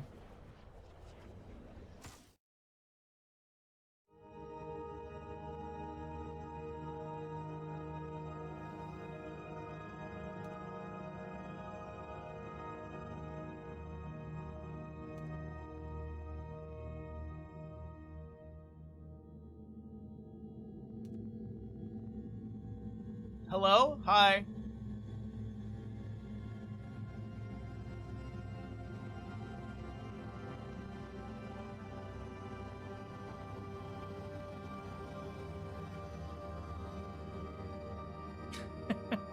There's some good memes in my Discord today.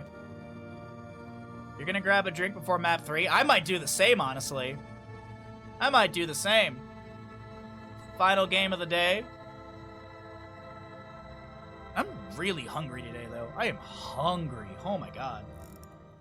That if you have Amazon Prime, you've got Prime Gaming. If you've got Prime Gaming, you've got one free sub here at twitch.tv/Bahamut Gaming. Get yourself some ad-free viewing, get yourself some amazing emotes, and you, yes, you, can get yourself a deal with The Undertaker. He'll go ahead and show up at Jeff Bezos' house and choke slam him through a table. Would you like to summon The Undertaker to harass a billionaire? Be sure to subscribe with your Prime Gaming now. Like eating Chinese food but tacos? I don't think Chinese food is that salty. And you're back right in time with a drink. Yeehaw, chat. Happy Saturday. Cheers. Boo! Alright, well, we're going to Battlefield of Eternity for the final map of the day. We are here in the upper bracket finals. Winner goes down, winner will go into the grand finals, which is a best of 5 tomorrow. Loser will be in the lower bracket final. This is a double elimination bracket. If you'd like to check out the bracket, exclamation bracket. As we do have a Samuro Cho ban here on Battlefield of Eternity. We've had a Tomb Infernal Shrines ban from Saboteurs. Vinland Raiders got rid of Braxton Sold Out in Dragonshire. Towers of Doom was the first map, won by the side of Saboteurs. And they opted in for, or excuse me, Vinland Raiders opted in for first pick priority. Saboteurs took us to Garden of Terror just now. They lost that map. Saboteurs have opted in for first pick priority, so this will be the map choice of Vinland Raiders. And we have 20 heroes banned away as they were previously played on maps 1 and 2. We've got 4 bans at the top of the screen, and we also have 15 perma-banned heroes for the entire tournament. If you'd like to know what those heroes are, it is a pinned message in the top of Twitch chat.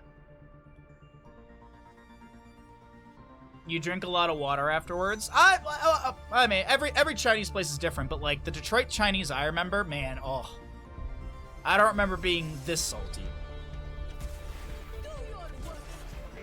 Rel Greymane started out for Vinland Raiders. I'm not too upset about that.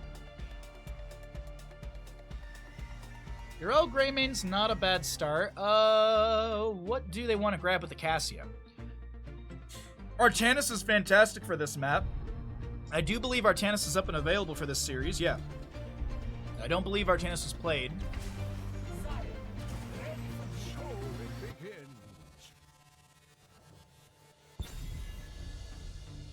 Double shot because I felt like it. Hell yeah, brother. Oh, it's a hyper carry Cassia.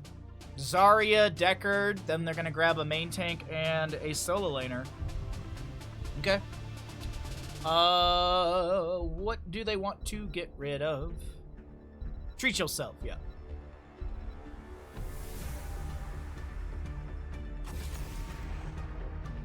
Okay, the shielding, the attack speed augments, the movement speed. Okay, I can see it. Ouch. I thought my arm was not. Just ripped out my headphone. Alright, so yeah, the Tyrael band is actually pretty heads up. I do like that. Last band on the left-hand side. Probably could focus on a healer, maybe? Either that or maybe get rid of Li Ming. I don't... Oh, no. Li Ming was played on map 1 by Dino, if I'm not mistaken. So that's already out of the pool.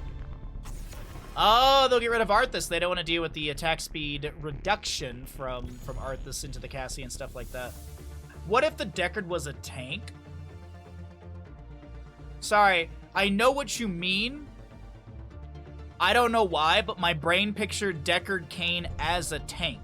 Like, a giant tank, and the cannon was his head. Like a super long neck, and then the cannon face is his face. Don't know why. This is where my brain is. Back in the day, Sailor Jerry. I've never had Sailor Jerry. I remember seeing a bottle of it. Like, my roommate had a bottle of it. But I was drinking Burnett's at that time because it was cheap. I think my roommate got Sailor Jerry because for some reason he had to spend, like, I don't know, when you're a broke-ass college kid, like, Burnett's is cheap as shit and just whatever. You're not drinking for taste in college. That's a certainty. You're not drinking for the taste. Also, Burnett's is super cheap. You can just throw it in whatever, so. Last pick on the right-hand side. Yrel, Greymane, Imperius, Tyrande.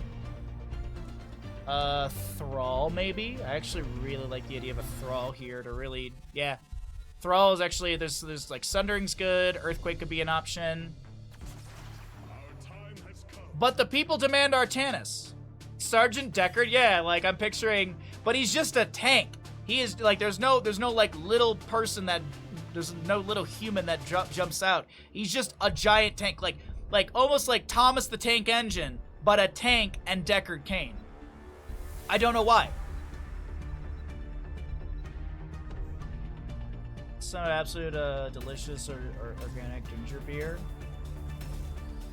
Nothing wrong with enjoying what you want to enjoy.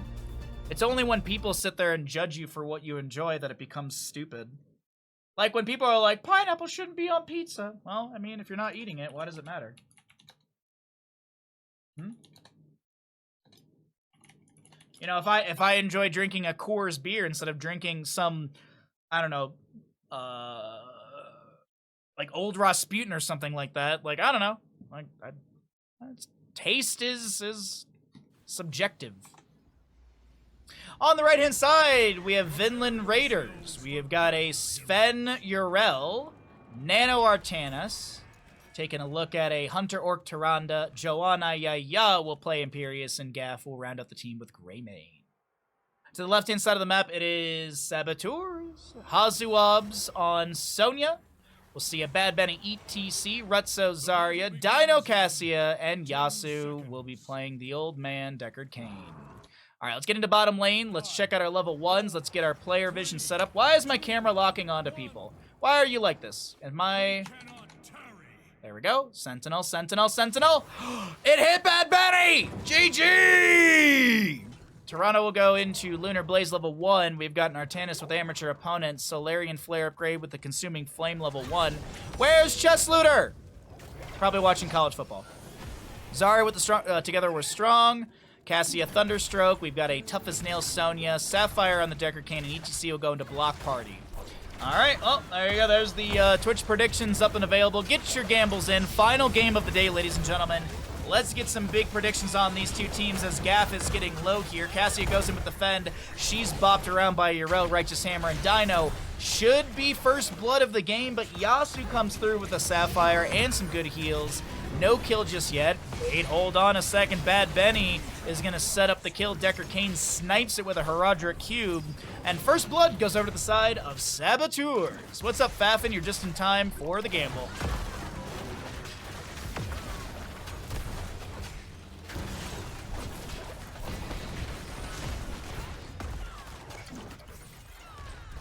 What if I enjoy typing but dislike reading?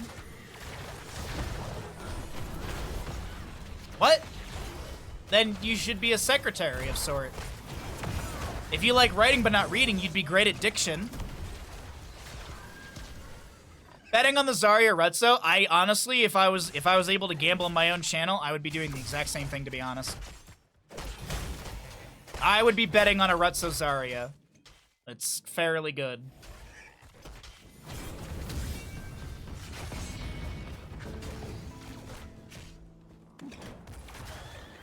Okay, sorry, I'm just skimming through Twitch chat, making sure I'm not missing anything. If I missed you in chat, I apologize. Hope you're all having a fantastic day. I appreciate everyone hanging out. As a reminder, as always, if you're watching here on Twitch, be sure to drop a follow. It costs you $0. We do stream 6 days a week. Do a lot of HOTS content. We also get some variety in there as well. If you're watching over on YouTube, be sure to like and subscribe so we can grow the YouTube page a bit more. And if you're hanging out here on Twitch and you're like, there's a YouTube page, yes, I upload 1 video per day. I'm fairly quick on getting, like, Meta Madness VODs up and stuff. Those are actually already, like, Qualifier 2 I think is already done, and Qualifier 3 is already going up on YouTube. Like, they're uploaded and they release every single day. I'll be editing these VODs later today as well. So, if you want more content, be sure to join or subscribe to the YouTube. And once again, it costs you $0. Like, we grow the channel a bit, you get another thing to watch. Bottom lane siege is continuing from Saboteurs as they've opened up the fort front gate. Artanis is going to be swapped out of top lane. Hazuabs is now up against Sven as our Artanis Nano is going to be going for the camp. No, he's just going to be rotating down to the team.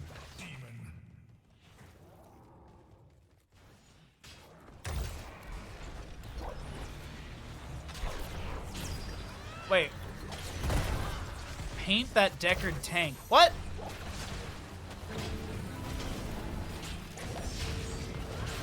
Avenging Wrath in, Sven. Spear from Sonya will connect. The Sapphire gets the slow, but Hazuabs can't close the distance after the Avenging Wrath out. Well, it makes me feel stupid every time. That's not the intention.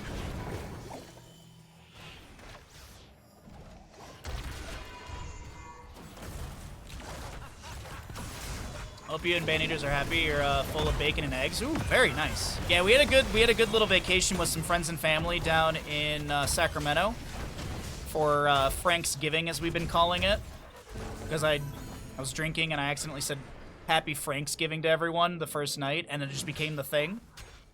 Bandit had a blast down there. We watched the dog show. We went to the park. We drank beers. We had a bunch of good food. We laughed so much. Like, it was funny because I was, when I was going down, I was like, oh man, I'm not streaming. Like, I don't have to talk all day. Like, I'll be on like almost like voice rest in a sense. Nah, dude, the next morning when I woke up, we had laughed and joked around so much that like my throat hurt from just laughing. It was such a good time. Bunch of really good human beings to hang out with. Absolutely worth it. So the top lane objective will go into top lane in favor of Vinland Raiders. They're going to be pushing in. Bad Benny with the power slide through onto Gaff, who's going to be trying to get out of here as quickly as possible. Razor Swipe and a Dark Flight disengage. We also will be seeing Thick Skin level 4 for our Greymane. Using Dark Flight grants 50 physical armor against the next 2 hero basic attacks, while in Worgen form, reducing the damage taken by 50. Dark Flight is the lunge in. Disengage is when you go from Worgen to human.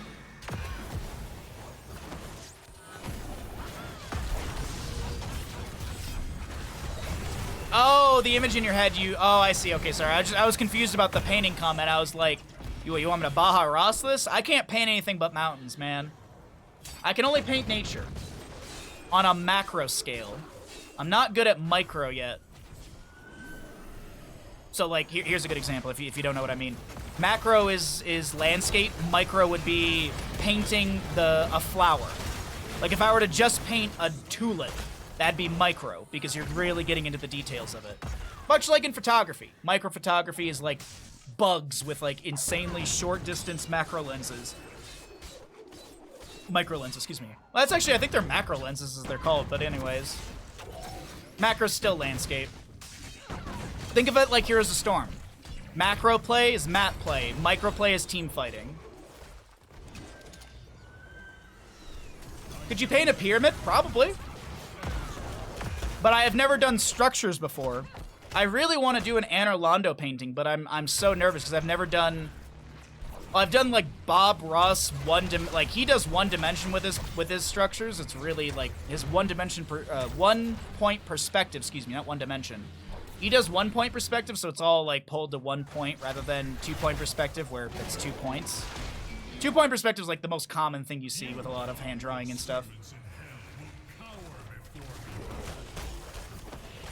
Macro for small bug shots, yeah. Macro and micro can be applied to econ. Oh, absolutely, yeah. It's a very, very, I wouldn't say general term, but it's a very common term in many different facets of work and such. Fallen Shaman and Impaler camp in bottom lane, trying to push things up. Hazuabs has Wrath Berserker active. You know because 1, there's a purple bar, but 2, Hazuabs has the glow on the weapons. The objective phase will be at the 50% mark. ETC power slides in. It's a mosh pit ETC, but he's not going to drop a mosh onto this Imperius, not Mal'Ganis. Now I want to do, if I could do anything, I would really want to paint some sort of Gothic architecture. If I were to really learn structures in painting, stay well and listen. Oh my God, it's Godly! Oh God, stay well and listen, followed up by a 3-member mosh pit. Wrath of Angiers gets an abduct onto somebody, but meanwhile, Hazu's like, I'll just keep slamming, I'll just keep jamming, and holy hell, nicely done. Yasu MVP of that moment.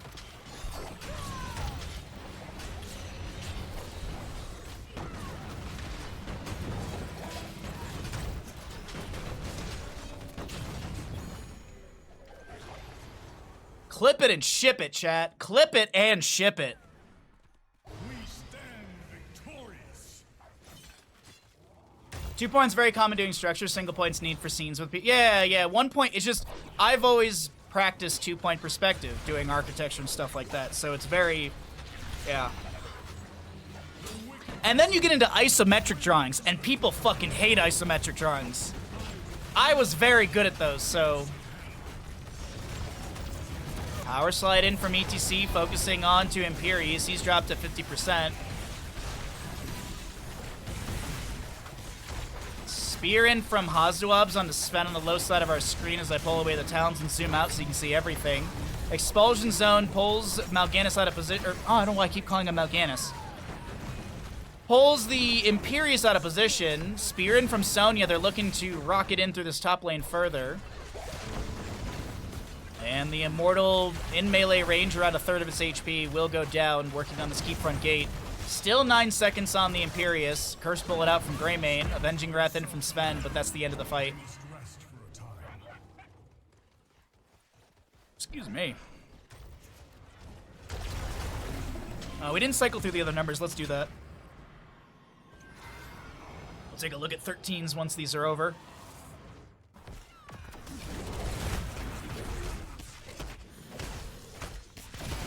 You voted for the red team. The only thing that scares you was the stay while and listen. Dude, that stay while was giga cool. Was amazing. So flippin' good. 6-2 in kills. About 13 apiece. We'll see those 13 talent tiers after we check all these other stats. So we'll be out in just a moment here. Oh, I thought there was a Phase Prism onto ETC. He's gonna get pulled away by the Wrath of Angiers. A Celestial Charge goes in, and somehow, someway, ETC lives. The Decker Kane Zarya healing and support is just perfect enough. No kill to be achieved onto ETC in bottom lane. Thank you for the clip. I appreciate it. Probably feature that clip and post it on the Twitch story thingy after stream today.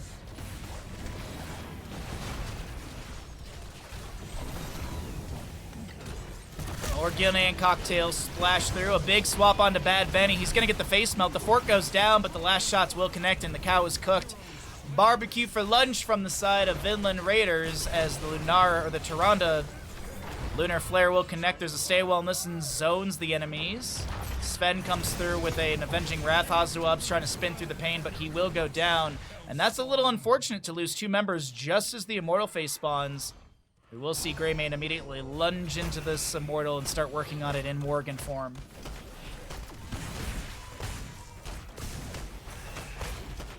Speaking of Baha Ross, we do have that coming up this week. I haven't landed on a date yet for it. It's either going to be Wednesday or Thursday. I'm unsure currently. Uh-oh, we got a little bit of a pause right now. We have... We'll pull ourselves out of the game, as we always do. We have a Discord issue, so we're going to let that resolve, and we'll get back into it.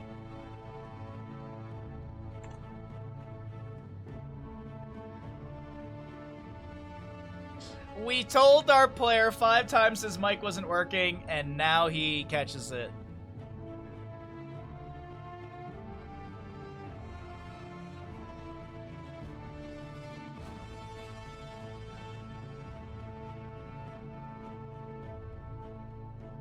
Okay. Sorry, I am just checking out that clip really quickly, trying to get things a little organized here. Off schedule Baja Ross tournament. Yeah. With the tournament on Saturdays and Sundays. With the tournament on Saturday and Sundays, we have been we've been doing Baja Ross during the week. Oh, this is not where I want that. Yeah, thanks, Lindy, for the clip. Tell Bandit he's perfect, Mr. Bandit. You are perfect.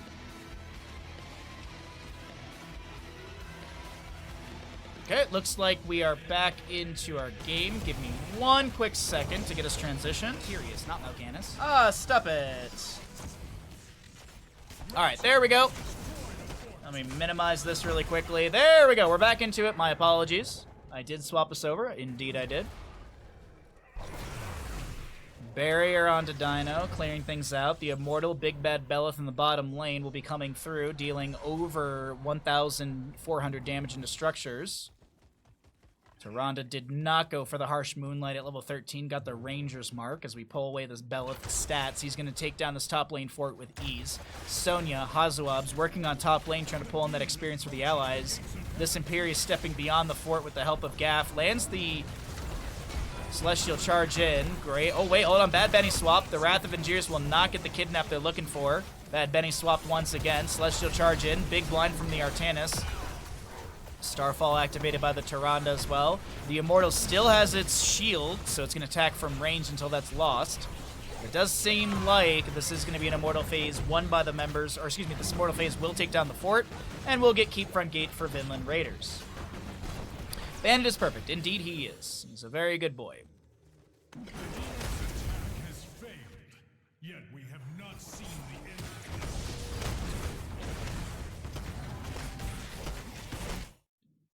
Oh, where's my vision button? There's a vision of Nano really quickly. They see the enemy on this bottom lane camp. These will be traded out. Top lane will be pushed in.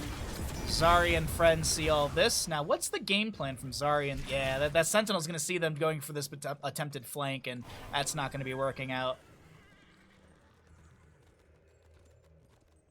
Okay, 6-4 in kills, as chat's pointing out. Saboteurs have been getting a few good kills here as well, and absolutely they have been.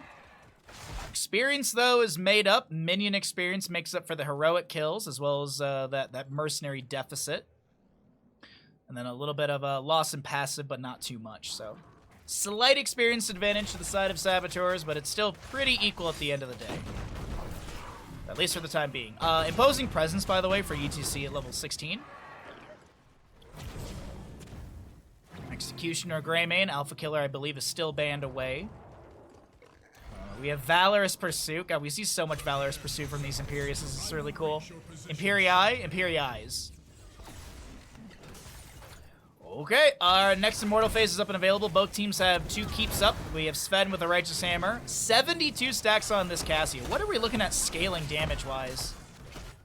So the scale damage is 123 damage plus the base, which is 308. So 431, something like that. 431 damage per Q from Cassia, and that's still going to be scaling per level and per stack. Ball Lightning zones Sven off to the left-hand side. Hazuab's with Wrath of Berserker active is working on the Immortal phase. The rest of the team is zoning around their own defensively. Hazuab's going to be buffed away. That's going to be a kill into the Artanis. Starfall from Tyrande. Speaking of, well, actually, no, that's Greymane who was inside the mosh pit. Tyrande does get the interrupt onto Bad Benny, but Avenging Wrath over the wall. Sven going to be hit with a stay while Listen gets the insta-mount, the particle grenade, no kill. ETC with the power slide through does not have the Encore level 13. No cooldown reduction on his heroic per face melt.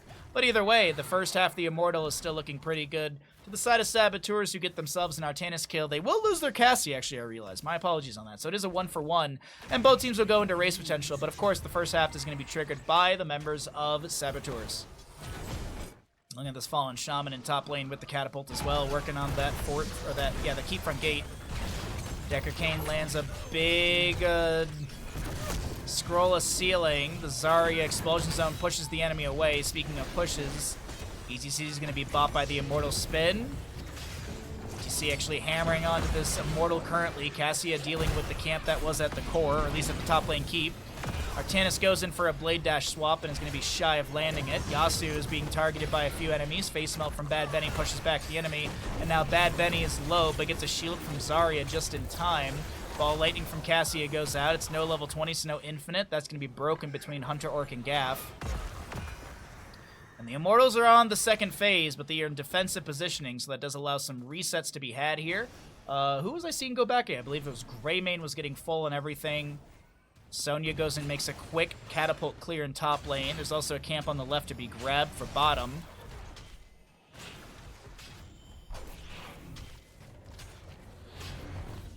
No invade onto the camp because it's just about over with. Greymane's Inner Beast is active. He's got that glow around his weapon. He's trying to poke at the enemy before it expires, and it looks like it will. Swap from the Artanis. He gets the unstoppable factor from that, or his status. There we go. The line from Artanis, that is going to blind the autos. We still have spell power attacks. That's an Avenging Wrath in onto Hazuabs, who's got Wrath of Berserker active. Wanting to back away. Sells the spell armor reduction as well. Expulsion zone down from Zarya. Rutzo ain't able to get the good pull onto Joan Ayaya. Yasu's getting low on this. Decker King gets a bubble from Rutzo. There's going to be a scroll of ceiling on the ground. Cassie is the one to go down to the Greymane. Now Bad Benny getting lunged on by this Worgen, and it's a double kill for Tyrande Greymane on the side of Vinland Raiders, who will start working on this Immortal. Right-hand side Immortal with 1,915 HP, but I don't think they can step in, and this will be an Immortal going to the bottom lane, as it looks like Imperius chased down the Hazuabs. The Hazuabs, a Triple kill! And 20 talents here is going to roll through with this bottom lane. Keep front gate and bottom is shredded mostly. No towers for defense, only the keep. Seraphim, we've got Blunderbuss, the upgrade on Starfall, which I don't know off the top of my head, the Celestial Wrath.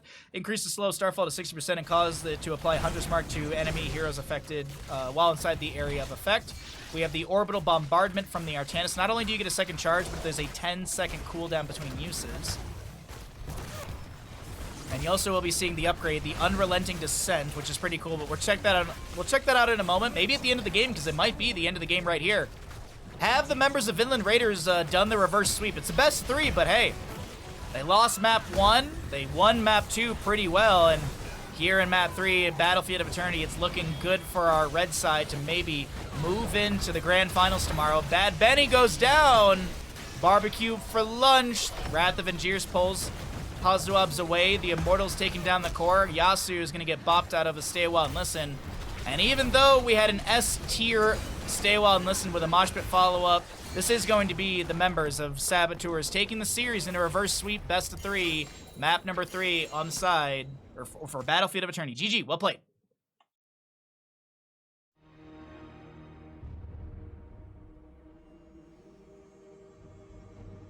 The payout for Vinland Raiders is 1 to 5.92.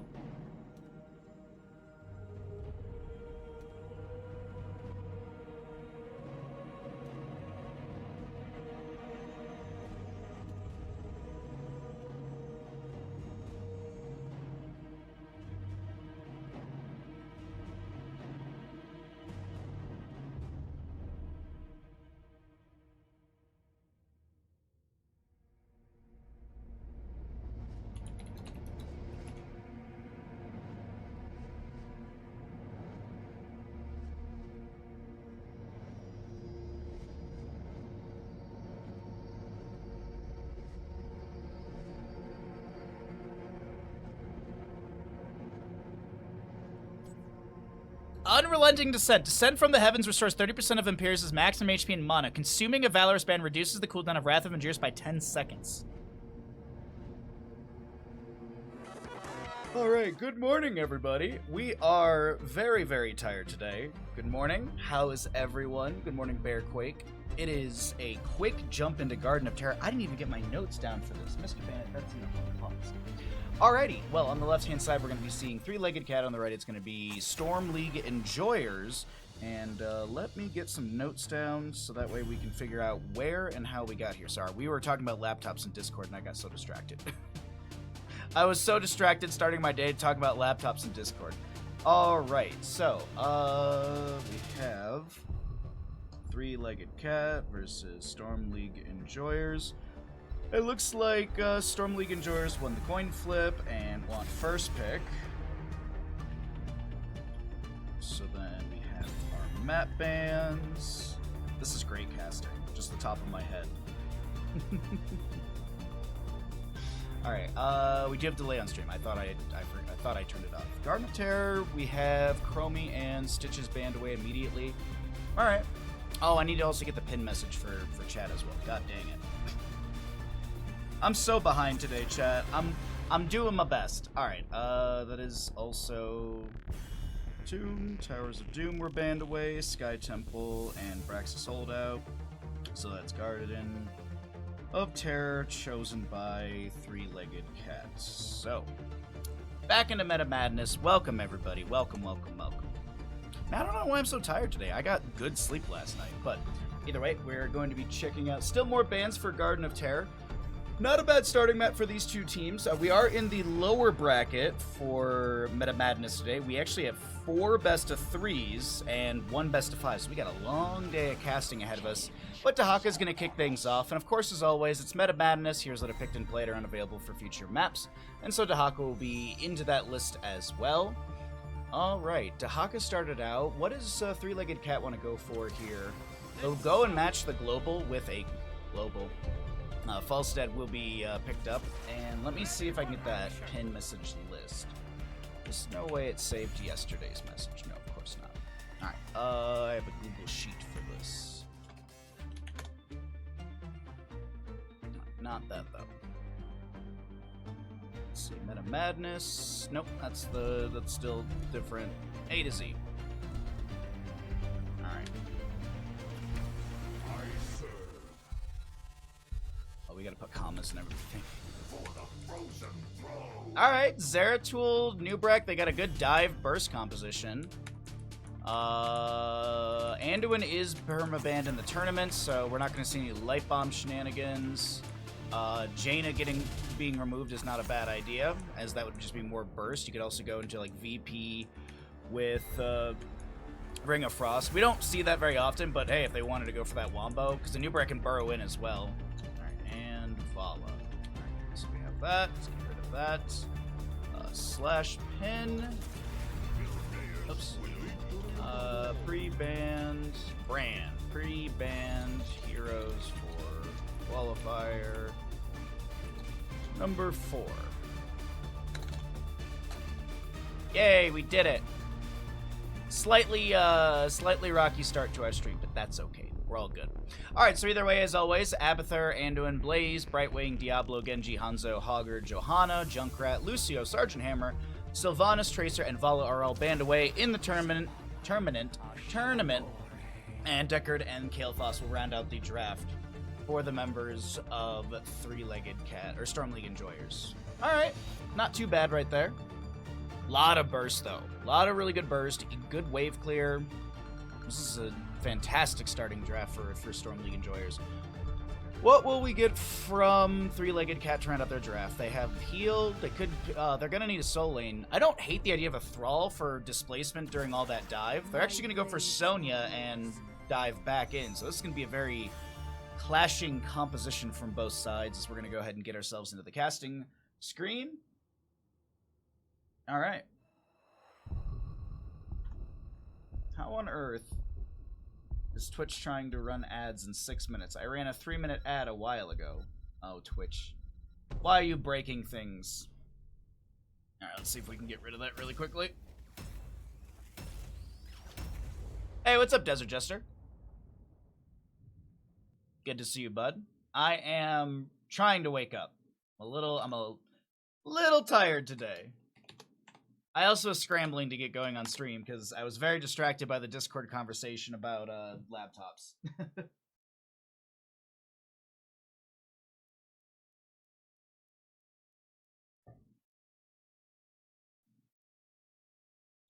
All right. Good boy, Bandit. Oh, we'll wake up.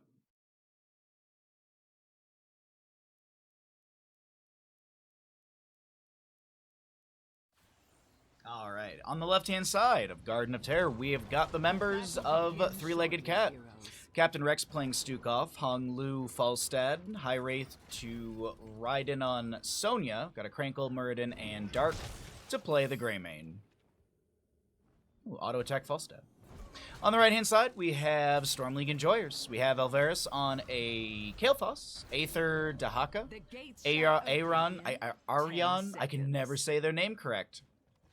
We'll be playing Zeratul, Itrax on a Nubrak, and Lovekull will be floating around with Deckard Cain. Alright, well, we got a little Three-Legged Cat Storm League Enjoyer prediction. Who will win Garden of Terror? Go ahead and get your gambles in. You got 2 minutes. Alright.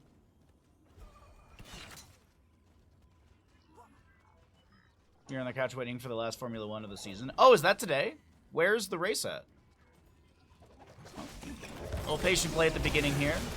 Some hammering, poking. Dahaka lands an immediate drag onto Sonya. The Nubrak follows up with an impaled burrow charge. And somehow, someway, Sonya's spinning, she's winning, and Zeratul's the one to go down. A lot of living bomb action from our Kael'thas, but nicely done. I, honest to God, thought that that was just a dead Sonya, but she just spun and got so much heal off that. Oh, really good play. Really good heal also from Captain Rex. Falstad pressuring onto Kael'thas in bottom, but nice little barrel roll to avoid that flame strike.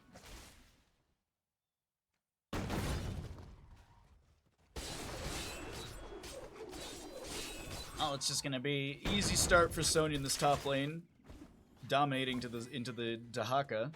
Oh, Muradin's gonna go check. Oh, I thought he was gonna start this out. Might actually go down here and start pressuring onto Zeratul. Doesn't look like that's the case. We got a jungling Muradin just kind of floating around, waiting to dive in. But it's actually everyone leaving lane to go get camps. You don't see anyone in lane on the enemy team. And kind of same thing, you only see the Muradin. But of course camps will be popping up, so it's the assumed play from both sides here in Garden of Terror. That is kind of the main way you want to play this map, is really focusing in onto camp pressure in the lane. Also, camp experience is really important here. But I thought Zeratul was actually going to get ganked in bottom lane. I thought Greymane would dive in, but the blink was held, and it was perfectly played. No dive in. Some healing potions down from Deckard Cain. Zeratul dives in. Captain Rex getting a little bit low on Stukov. The drag from Dahaka will connect. Captain Rex, Stukov almost going to fall. Gets the healing pathogen to himself. Pops it immediately. And a little lurking arm down on the ground as well. That's biotic armor, right? Because they did change the talent icon color. Yes, they did. One of the talent icon changes that I'm just confused by.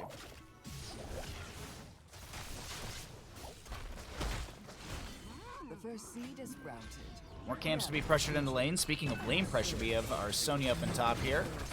Dahaka will drag the Siege Giant in just so it gets into tower range. It's a little bit easier to clear out since the towers can help. Down around the objective phase over here on the right side of the map. Maybe a camp invade? They are going to leash this. Storm League Enjoyers leash the camp for the time being. It's going to go back to full HP. Oh, really? Okay. Abu Dhabi. Interesting. Well, best of luck to your driver. Or team? Not sure. Alright. Well, no actual care about the camp right now, or the objective right now. Just still wanting to clear out these lanes. As we wait and see. 7 talents here right around the corner. Zeratul will get hit with a Stormbolt. Muradin wants to pressure further. A little bit of body blocking coming in play. But Zeratul gets a potion over the wall. Should be able to get a blink out as well.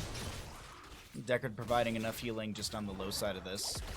Kael'thas trying to land a gravity lapse into Greymane, not gonna connect. As the objective phase is still just being ignored. Oh, wait. Hold on, Itrax. Maybe, just maybe. Another kill to the side of three-legged cat. Dahaka and Zeratul will just keep pressuring or pushing up top lane.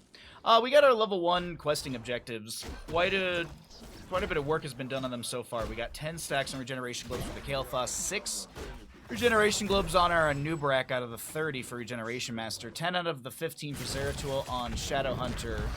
Dahaka's got 2 stacks on his enhanced agility. It's not a low blow Stukov, because I do believe low blow would have actually taken down Zeratul there.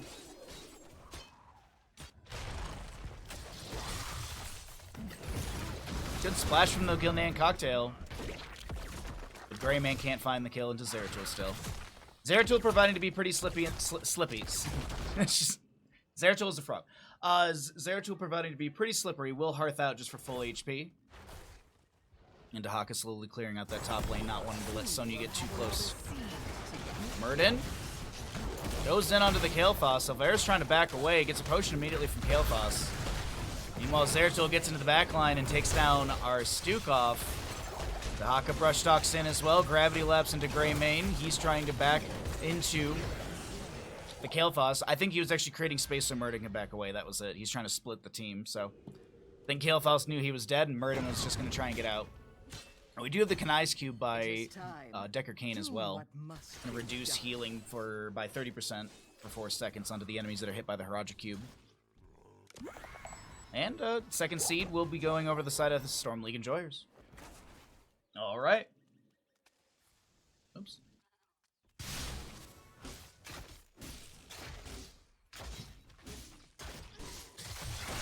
All right, so more camps to be grabbed on the lower side of the map. Murden's still checking on the Siege Giants.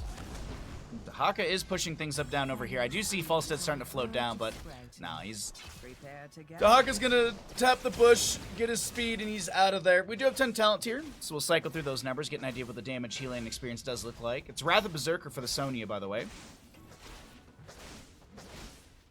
No leap in for her. Might of the Nerazim on the Zeratul. Phoenix for the Kael'thas. Everything else is looking pretty standard. Curse Bullet for the Greymane, Gust and such. Zeratul does dive in. There's a lot of spell armor around. Yeah, I don't know about that dive in, Zeratul. Spell armor from the camp. He's going to be providing 20% production. Good gust from Falstad that allows the allied team to clear out this cocoon onto our Stukov. And bottom lane fort will go down. Stormbolt connecting into the Dahaka.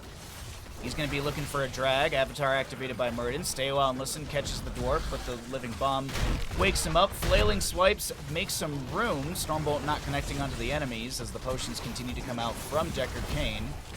Itrax is taking a bit of sustained damage. Will be able to back into a potion. And Falstad barrel rolls away. Zeratul goes in and somehow deletes the bird. Fight continues in bottom lane as Stukov gets one more auto into Zeratul and gets a bit of revenge for earlier. On the lower side of the bottom lane, this is Dark on that Greymane trying to razor swipe his way out.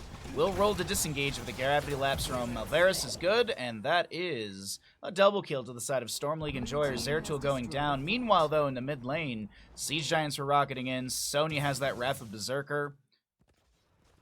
So, increased damage dealt by 40%, reduce the duration of stuns, roots, and slows against Sonya by 50%. But increased damage allows you to get through that fort a little bit faster. Siege Giants helping out as well. Another seed to the side of Three-Legged Cat. They seem to have lost that fight, but they really won out across the map. Taking down bottom, mid, structure. Top went down earlier. Yeah, nicely done. Lurking Arm from Stukov will continue to deal damage as Falstad clears out the camp. Murden anchoring in the bush. Zeratul might have been wise just to say, you know, they aren't showing a map, they're probably stealing our camp. And that's exactly the case. 13 talents here to the side of Three-Legged Cat. We do have a virulent reaction for our Stukov. Healing static for Murden. He did go Reverberation level 4, and that's going to give him good cooldown reduction on his Heroic. Unfortunately, the Stormbolt not connecting onto Zeratul. What's up, Moose? Welcome to the stream. Apologize for my lack of energy. I am quite tired today. Don't know why. Trying to wake up. We're doing our best. We'll get some tea in us. We'll cast some games. We'll wake up. But thanks all for being here. Best not fight over it. Hmm? Oh, wait, hold on. Zeratul in mid lane, able to blink away. Sonya's not going to be able to provide enough damage for a kill. Wrath of Berserker, actually, everything is off cooldown when it comes to heroics currently. There's the Scream for Wrath of Berserker, healing pathogen thrown in from Stukov, Burrow charge away by a new Barak. Zeratul looking to pressure onto Captain Rex. Muradin still floating around, my apologies. Dahaka does get a kill into Falstad in the top lane. And now Sonya, she's trying to get out of here. Getting an activation on her level 7 right there. Muradin has Avatar going. Let's get a little bit of a zoom out here so we can see a bit better. There is Greymane inside the cocoon on the bottom side of your screen. Zeratul dives into Sonya. Wrath Berserker has expired. She misses the spear. And Curse Bullet from Greymane. Flailing swipes from Stukov are going to be held in place. Big stay while and listen. Maybe gets a kill into Muradin, but he's immediately woken up. Zeratul still chasing in, getting potions, and it looks like the Zeratul will stick onto Muradin? No. Thought he would. Either way, 2 out of 3 seeds to both teams, and we have got... Next one will be a Garden Terror... Excuse me, we've got Siege Giants in top lane pushing things up, but they don't get much more than some damage on the keep front gate. And this is also next seed, a Garden Terror to one of these two teams. Bottom center of the map. Bottom center. I guess you could just say, yeah, both bottom center.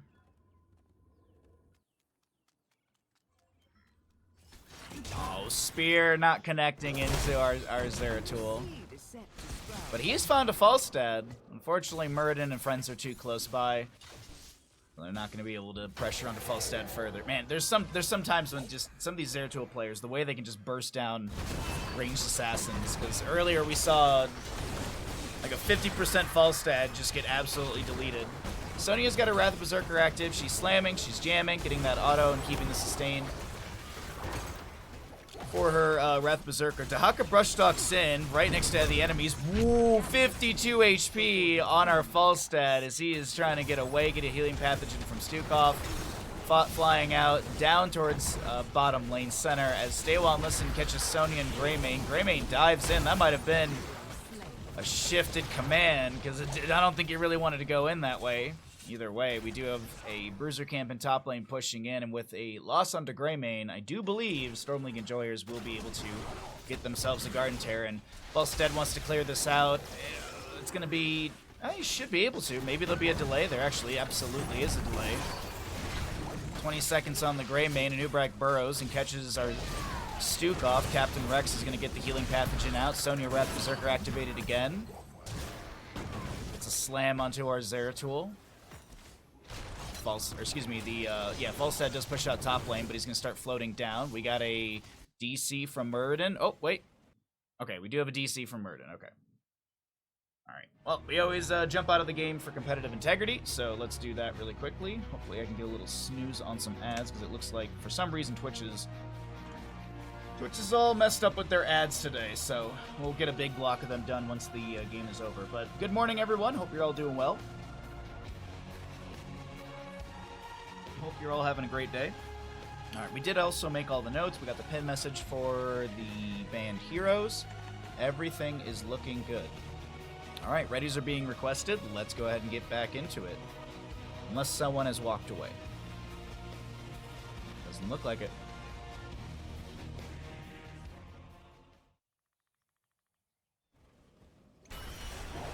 Alright, back into it. We have the Garden Terror spawning in favor of Storm League Enjoyers. What is the game plan? Now, Danger Ping on Falstad. He's hit with a Living Bomb, Burrow charge in, max range, Gravity Lapse, but the Falstad Gust will push back the enemy. Garden Terror in mid lane spawns the Overgrowth Plant. I'm sorry, what? Alright, well apparently Dahaka Zeratul discovered the Falstad. He's going to be annihilated. And this siege is looking fairly good for Storm League Enjoyers. Sonya works through top lane quite quickly. Mid fort will go down. Bottom fort should fall as well. A really good wave behind this, and also, as I mentioned, that Overgrowth Plant. Mid lane still being sieged in. Verlint reaction catches this Anubrak. He answers back with a Burrow Charge Impale onto Muradin. He gets deleted. Greymane trying to poke out with a Cursed Bullet, but it's just not going to dissuade the members of Storm League Enjoyers. What's up, Omega? Mid lane keep is going to be falling currently. Bottom fort is going down. Storm League Enjoyers will back away. Nubrak tries to grab the Regeneration Globe, but I don't think it timed out for him. Speaking of Regeneration Globes, 28 stacks for a Nubrak. He's 2 Regen Globes away from finishing out Regeneration Master, and that'll be a bonus 500 HP on top of all that extra regen he's got. And Kael'thas on 29, so he's got the activation for his Arcane Barrier and as well a bit extra mana. How much mana is he maxed out at? So max mana is 1,105, so not too bad for Kael'thas, as this will be the last Regeneration Globe for Itrax. Got that finished out just about 14 minutes in, and the map is looking good to the members of Storm League Enjoyers. About a level to go for both teams. Actually, where's that experience being made up in? This is like I was about to say, it's 4 to 9 in kills, but experience is damn near even. Man, look at the passive difference.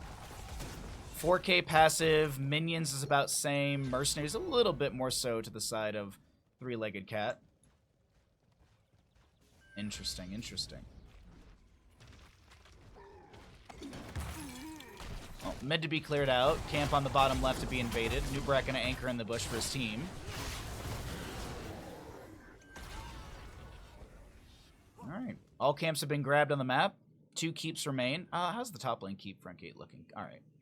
And just structure-wise, a little damage, and bottom lane's been taken down. But speaking of bottom lane, let's go ahead and take a look at Storm League Enjoyers push down here. Siege Giants and Bruiser Camp and Nubrak in the bush behind. As we do have Decker Kane and friends picking up their 20 talent tier. It is going to be Respect the Elderly. And wait to see if we have an activation onto Ancient Blessings. It is off cooldown. Yes, it is. Okay. No Ancient Blessings activation to jump in there and start just sieging it and pushing it with their 20 talent tier, but Wind Tunnel, Ignore Pain, Rewind, Warp Skirmisher, or excuse me, Shadow Stride. Quickly.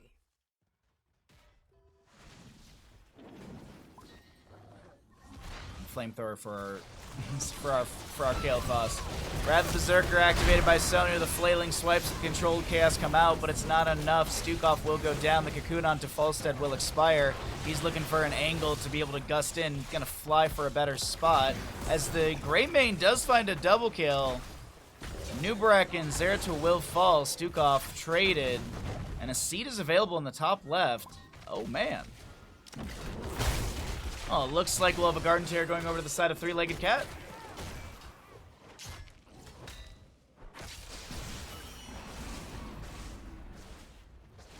Of course, clearing out the waves, the Garden Terror doesn't auto-attack and lose HP, because that's how it loses HP. Oh my god, I can't talk today. Got it. How it loses HP versus... No, it's... Garden Terror will lose HP when it auto-attacks versus Tomb of the Spider Queen, where it just naturally loses HP over time. Man, oh man. One of those days you just cannot wake up.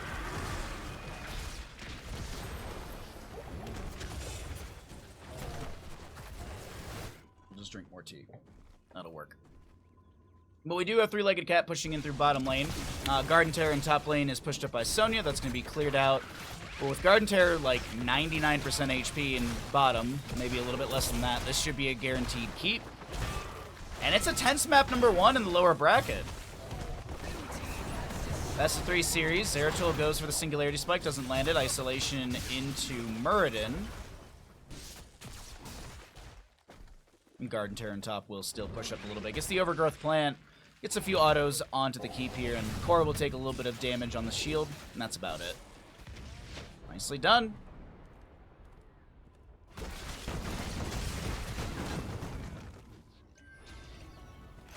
Sonya siege damage right now, 175,000. God dang. The seeds are mine. What a joyous night for a curse. Alright.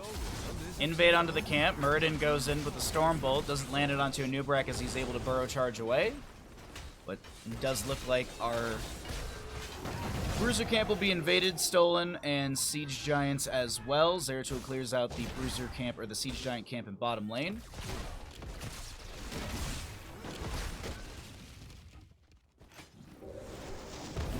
Little Flame Strikes to poke out. The Ignite at level 16 was picked up. Sonya pops Wrath Berserkers. A Nubrak comes in with a burrow. There's a Cocoon immediately on a Stukov.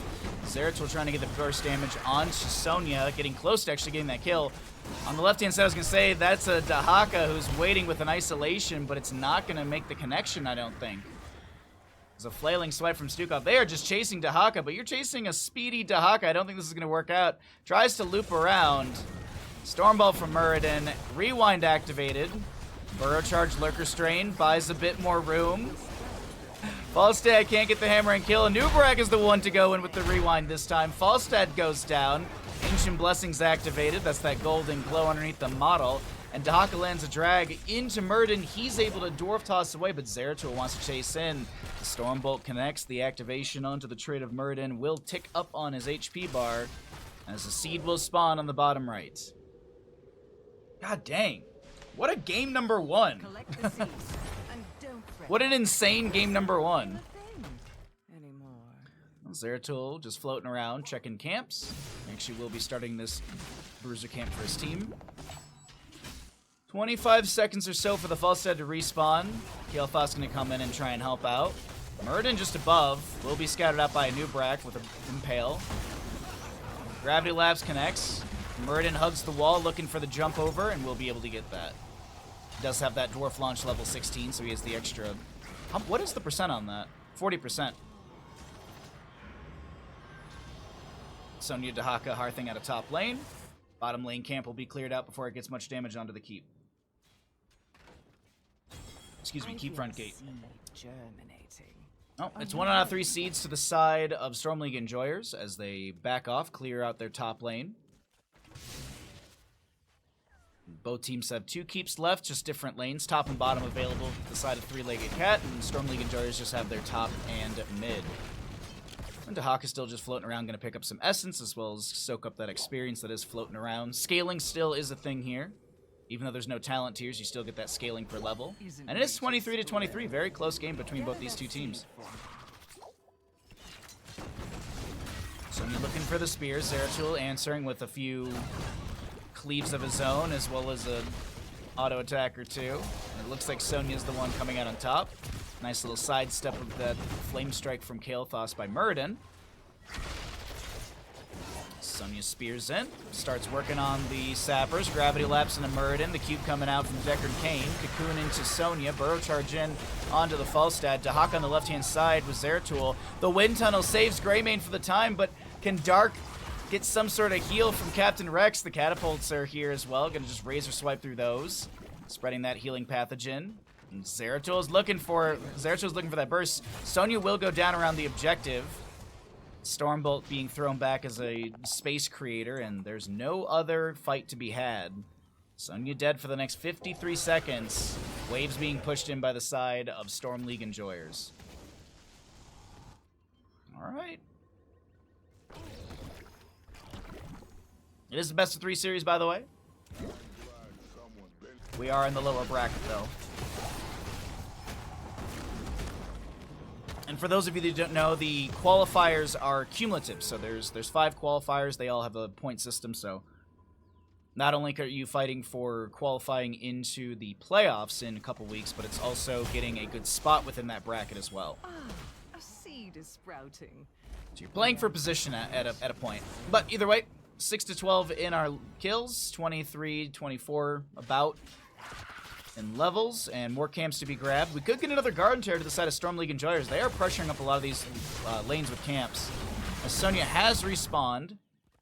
The members of Three-Legged Cat playing a bit turtled here, making sure that they don't go too far out. Zeratul maybe looking to jump over the wall here, looking for a low health target, or at least a lower health pool target. Stukov and Greymane are kind of those targets for him right now. Sonya floating around the objective. She's going to be starting to work on those sappers. Dark's a little split from the team. Cocoon will connect. Anubrak goes in for the burrow charge. Activation of the Wrath Berserker. Dahaka brushstocks on the left-hand side. Man, I am not even hearing the Dahaka brushstock in all the chaos. Wind tunnel into the wall. Murden gets the rewind, but Zeratul able to blink away. Aether able to get a really good burrow, but oh my god, the health pool of Dahaka gets annihilated. There goes the Stukov. Anubrak to fall on the right side. Zeratul gonna mount up, and I do believe disengage. We're 2 dead for 50 to 54 seconds. I don't believe this is going to be a game-ending moment for Three-Legged Cat, as they do need to go clear out top lane as well as manage bottom. They're going to grab a camp of their own for mid lane, but god dang. What good team fights for map number 1. 62 stacks for Falstad autos, 46 regeneration globes on our Kael'thas.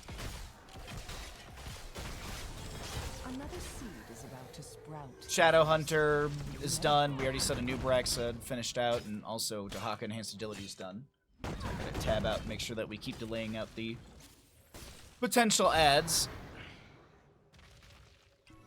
10 seconds on our Stukov, 5 to go for our Dahaka, and about 6 on our Anubrak. Sonya hugging the wall. I don't know what they're setting up for with the Sonya on the high side of this Ona. She's just floating around the objective, okay. I think they were just looking to set up in case someone rounds the corner here. She can at least play into it. Dahaka brushstalking in, but he's immediately going to start, yeah. He's going to reposition to the higher bush. Doesn't look like they want to go in for the fight. Actually, hold up. Dahaka steps in for the channel. Murden, Dwarf tosses in. Cocoon! Sapphire applied to the Haradra Cube, but he'll be inside. Gravity Lapse onto Sonya. Zeratul goes in for the burst. Sonya pops her Ignore Pain level 20. Zeratul tries to go in once again for the last auto attack and can't land it. Meanwhile, Murden's kind of 1v2ing Dahaka and Deckard Cain. Has to Dwarf Toss away with the activated Rewind. Falstad's still working on a camp, or clearing out a wave here, getting those auto stacks up. Also to note, there's a camp in bottom pushing in with some catapults. We've got a Sonya spearing in onto Zeratul. Flailing swipe number 1 out from Stukov as Zeratul pops Might of the Nair, seem to back away. Living Bomb applied to our Sonya. She's just going to spin, looking for that regeneration globe for a moment, but Dark is the one to get the channel. They have to back away as this camp was pushed in. Catapults might have been dealing some damage to core. Because we're late game right now with these catapults, and let's go ahead and take a look at the damage they're going to be dealing to structures. Over 1,000 damage per shot into structures from catapults, so you got to be careful of those lanes getting pushed up when you don't have a keep there. Red team's core is under siege. Okay, so Sonya setting up in the bush. What's the camp time in 2 minutes? 30 seconds. Another seed is about I see Zeratul on top. Murden goes in, looks for the Stormbolt. Unable to connect into Zeratul. He's able to blink away. Picks up the excess experience in top lane. Doesn't look like they're going to chase down Murden whatsoever.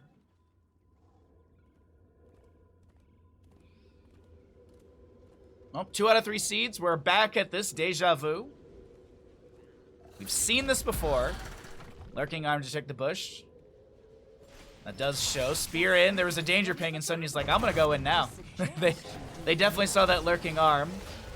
Lands the spear, gets a bit of fear from that. There's some danger pings, so they see the shimmer of Zeratul on the left-hand side of the fight. Dahaka brushstocks in the low side of our engagement. Looking to go for the isolation. Lands it into Stukov. Murden goes in to start pressuring this Dahaka. Uh-oh, that's a lot of damage onto Murden. He's going to try and rewind and get out of this, managing to do so, but Zeratul will dive onto the Murden in the backline. Itrax gets the rewind. Stay while and listen. Connecting into Sonya. That's got to respect the elderly applied as well. Sonya activates the arcane, not the arcane barrier, activates her Ignore Pain. It's that spell armor. And it looks like our Deckard Cain will get the channel. Sonya's spearing in. She's gonna get hit with a flame, or a living bomb once again. Sonya getting hit with a drag. The potions are good, and that is a dead Sonya. I do believe we're starting to move into the final moments of game number 1 here. Storm League enjoyers are moving towards mid lane. Falstad, Stukov, Greymane to defend. Garden Terror in mid is really pushed up. Is this the moment they can take game number 1? I do believe so.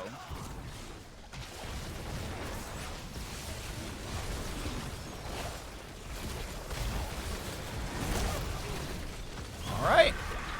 Nicely done. Map number 1 will go over to the side of Storm League Enjoyers. Patiently played. Really, really well done. Gotta say, this Zeratul, I do believe, is probably the MVP in this. The Zeratul player, I can never pronounce the name properly of.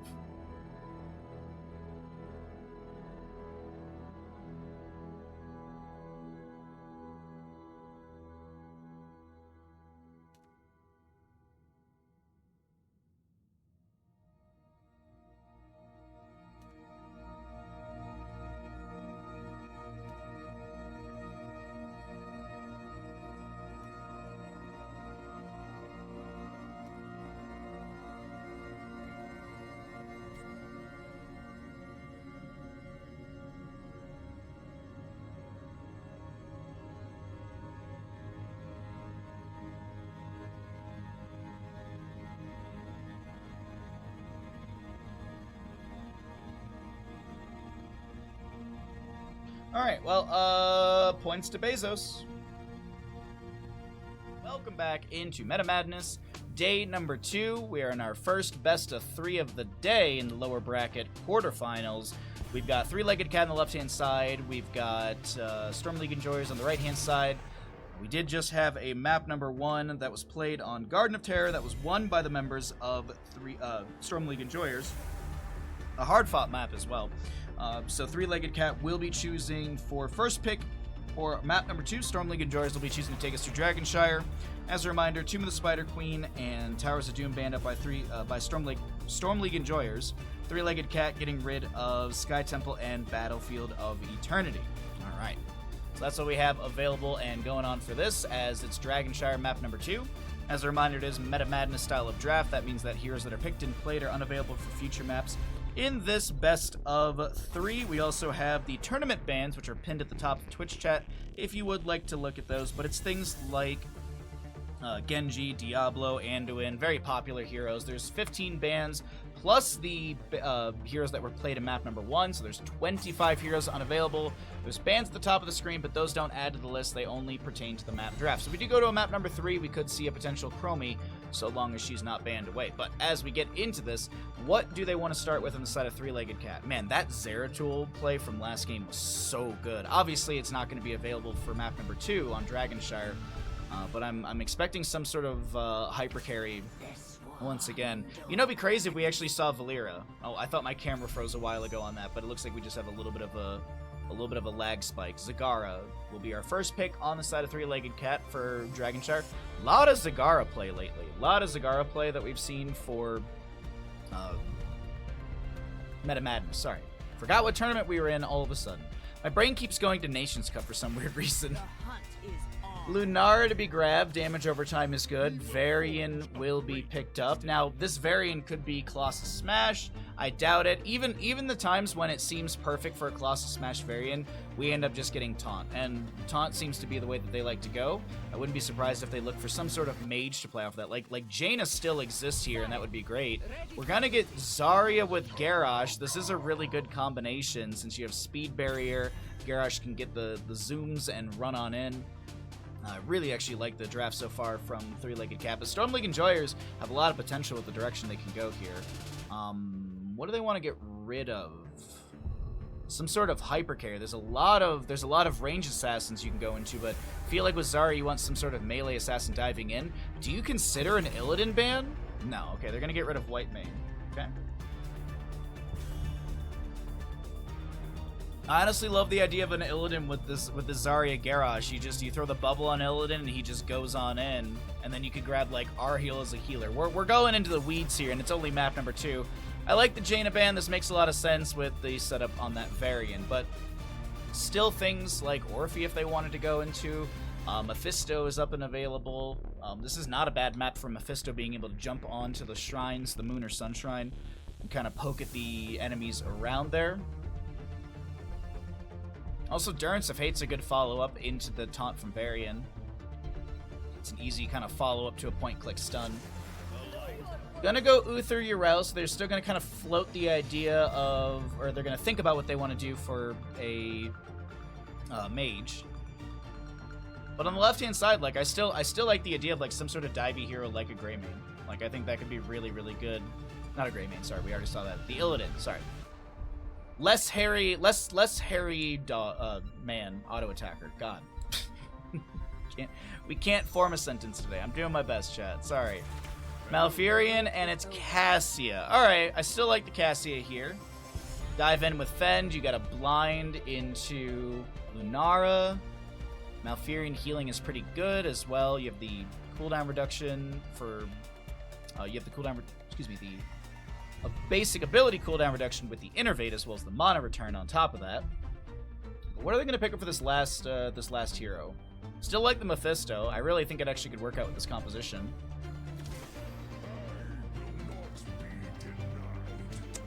Yrel might also be a safety steal pick to stop Garrosh. Yrel could, yeah, that's a good point. Oh, Gul'dan will be the pickup for the mage. Okay, I like it. Really good wave clear.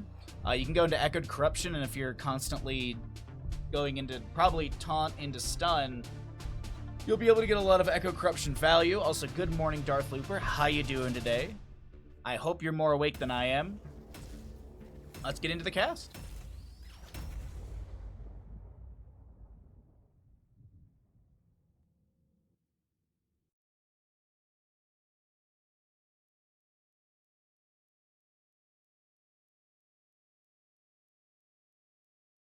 All right, start prediction. Which team will win? Dragonshire.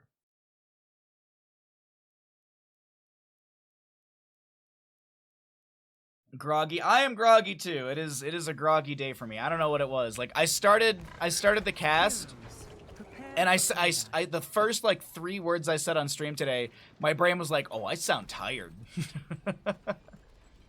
We're all waking up together. It's going to be a nice, cozy Sunday. Thanks for swinging by, everybody. Let's get into it on the right-hand side. Storm League Enjoyers. Aether will play a Yrel. We've got Lovko playing Uther. Itrex, Varian, Alvarez on Gul'dan, and the Lunara player, I apologize, I can never say your name.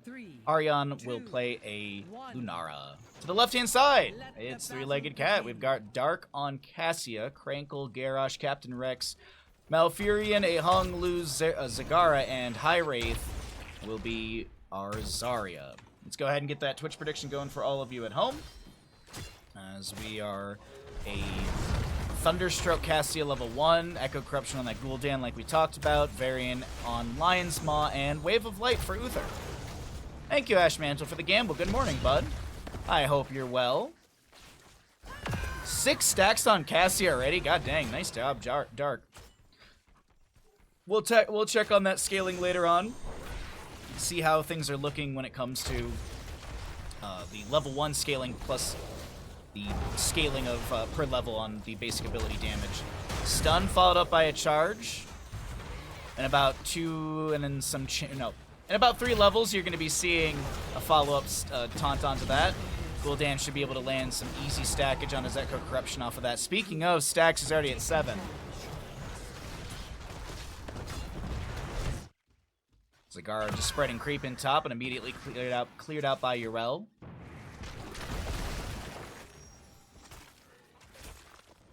Our place to the left-hand side of this camp. We got some healing applied to the allies around. That little swirl, I do believe, is Malfurion getting his mark onto the... Malfurion getting his mark onto his allies. Oh, that phrasing sounds weird. So it's easy to see who Malfurion has got his healing onto. Objective phase is up and available. Zagara gets bopped by her fort front gate. She's like, cool, gotta clear out this wave anyways. We're gonna be having Force coming in a moment. Cassia keeps poking onto this fort front gate and, man, doing some great work on it. Getting a stack here and there. And Venom Spines for Zagara level 4. We have the Indomitable for Garrosh. Pretty standard here. A charge taunt from Varian. Garrosh is taking quite a bit of damage. Gul'dan doing his best just to poke out with Fell Flames. Zarya makes the rotation back into bottom lane. Garrosh with the speed barrier goes in for the... Oh, God. Sorry. Goes in for the Varian. Garrosh is able to back away. My brain just chunked on his HP. I was like... I saw it go to 68, but I'll lie and say the lowest was 69. Another speed barrier, stun from Uther. We get another toss combo into our Varian. Gul'dan looking to drain some of that HP. Lunara applying some damage to a lot of...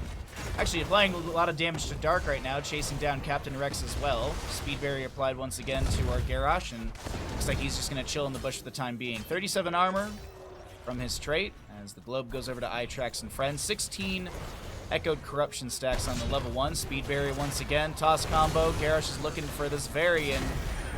He's got no mana. Zarya particle grenades continue to poke, and Itrax will be dropped down to about a quarter of their HP. Zarya makes the rotation into mid. Garrosh is able to land the Groundbreaker. Gets the toss with the speed barrier onto her. Gets the ally toss using every button available in First Blood over to the side of the Three-Legged Cat. Thank you all for the gambles, by the way. Appreciate it. Dan sees the enemy stepping into this bush and just immediately throws out. Wait, hold on. Speed barrier once again. Interrupt onto the Groundbreaker. The root from Malfurion will connect into Gul'dan, and he does go down. Beautifully played so far from the side of Three-Legged Cat as they find 2 quick early kills. And Zarya gets the barrier into Cassia, or onto Cassia, as she's able to rush on out of here, not taking much damage. And the siege onto bottom lane fort will persist from the members of Three-Legged Cat.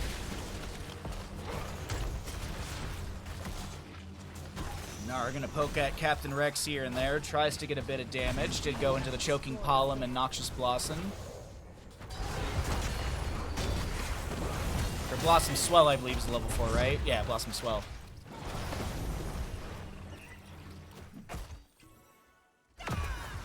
We'll clear into top lane, and things are looking okay.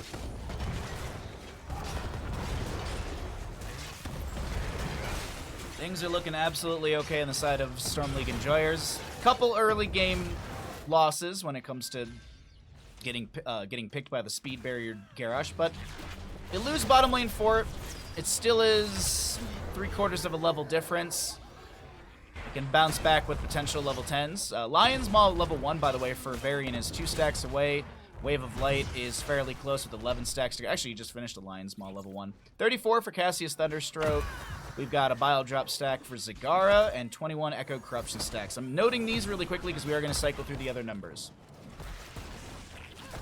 Another little Bile Drop stack for Hong Lu, who does tap well to get a bunch of mana, goes out for the Regeneration Globe. The rotation into top lane. Garrosh is here. Unfortunately, the enemy's wise to the rotation and will be able to back away without any sort of losses. Bottom lane, Itrax is able to get the counter channel as Garrosh is going to go to the Sunshine and get that. Gul'dan takes this opportunity to chuck in a bunch of damage onto the bottom lane fort front gate with the Siege Giants as well. There is going to be a kill into Zarya. My apologies. I didn't think they were actually going to be going in for the fight. Lunar is able to apply enough damage over time. The healing is not enough for Malfurion, and a kill over to the side of Storm League Enjoyers that will bolster their experience and close that gap they were missing. Gul'dan clears up the bottom lane fort front gate and side walls. It's Horrify, Leaping Strikes. We got a toss just to break away from Varian. Devouring Maul, Explosion Zone. Hold up. Ally toss. What? Nicely done. Leaping Strikes, Taunt, Charge. There's the follow-up stun from Uther. The Dragonite will go over to the side of Storm League Enjoyers. The Expulsion Zone splitting Varian. He gets the Divine Shield, but now Lunara is thrown in, taunted by the Warlord's Challenge, and she will be picked off. And still, by the way, I was going to say there's Valkyrie available. Cassia goes fishing and finds an Uther, the Paladin, trying to run out of here. The Particle Grenade, the fadeaway shot from High Wraith. Nicely done on Zarya.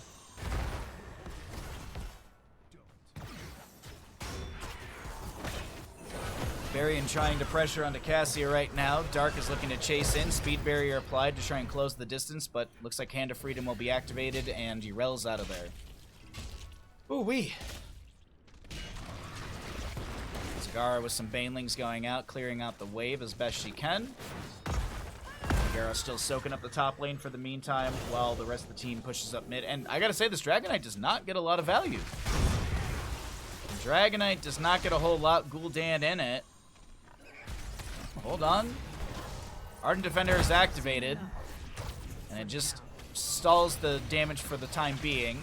Particle Grenade pokes out, and the wave, the well will be tapped, wave being pushed into the top lane fort.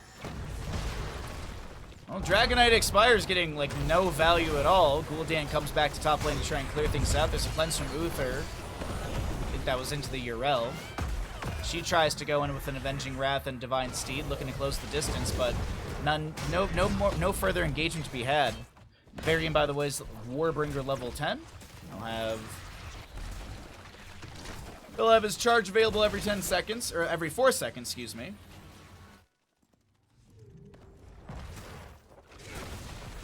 Okay, 13 talents here. First for the side of the three-legged cat. Invade onto the camp here. Taunt onto Zarya. She applies a self-barrier. There's an expulsion zone, but it doesn't deny the camp. We also will see a Devouring Maw from our Zagara. Sleep, Valkyrie, Divine Shield. Will deny that Valkyrie pull. Garrosh tries to go in. Gets a toss onto Itrax. Malfuri with some good heals. The taunt, the Warlord challenge. Somehow Urel's not dead. 45 seconds on our defender. As Varian is split from his team. I can't believe that she's trying to hearth out right there. There's no way you get that. Varian dies on the right-hand side. Urel goes down on the left, and three-legged cat get themselves a double kill while the top lane camp pushes in. Zagar is going to push up this mid lane, and the objective phase will be up and available just after the respawn of a few of these characters. So three-legged cat say, let's get a mid lane fort.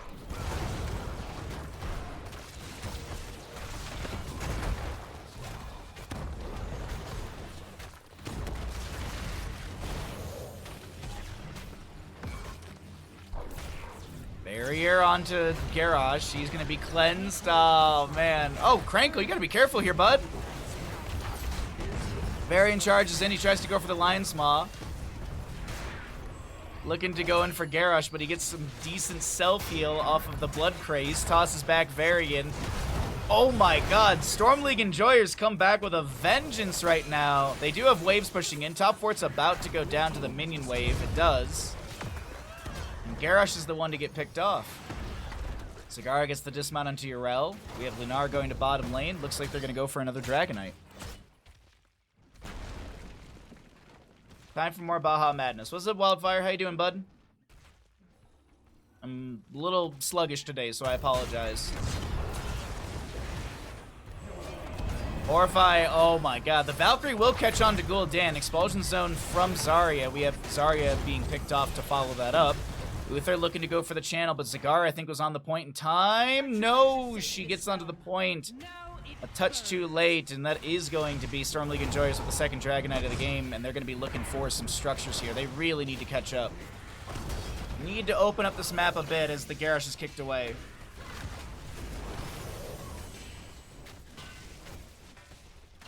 $73 stacks on the Cassia Thunderstroke level 1. Bile drops on 5 right now for Zagara, as Cassia will be kicked away. Taunt onto Gul'dan, followed up by a root, and he will fall. Devouring Maw goes fishing for an enemy, doesn't find anything. Malfurion will be pushed away. As the mid fork goes down, Urel charging Hammer, looking to just deny any sort of step in from Garrosh or Cassia. Cassia with the what is it? War Traveler. I was gonna say Warbringer, and I'm like, that's not right. Uh-oh, Valkyrie. Good cleanse from Uther.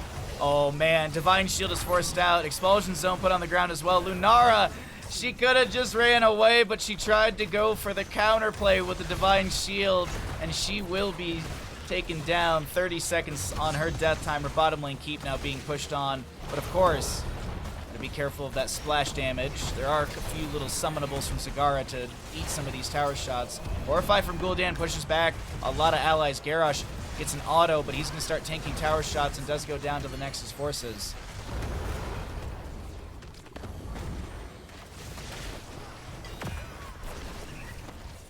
Urel looking to jump in. Righteous Hammer to bop back onto the Zagara. That's Itrax, taunted. Follow-up stun from Lovekull. Uther's going to be blinded. Expulsion Zone. He tries to get away. Gul'dan's done with Echo Corruption. Ardent Defender on Urel as she goes in trying to take down Zagara. She's going to get some great heals out. I can't... Oh, no, Zagara will fall to the Gul'dan splash damage. Ardent Defender was used. There's a Valkyrie, and Yrel is going to be picked off. This is a Lone Gul'dan. Speed Barrier onto Cassia. Tries to go in and get the last little bit of damage with a Lightning Fury. She's got 97 stacks on that. Bottom lane keep is going to go down, and it seems like they're not going to go for core end. I realized that I wrote Meat Madness in Discord. I wrote to write Meta Madness in Discord, and I wrote Meat Madness, so I'm just going to leave that mistake there. It's a happy little accident. Zarya gets bottom lane, Garrosh is already in top, and Cassia moves into mid. Or she's just going to go get another camp. More camps. Zarya to do the same in bottom lane.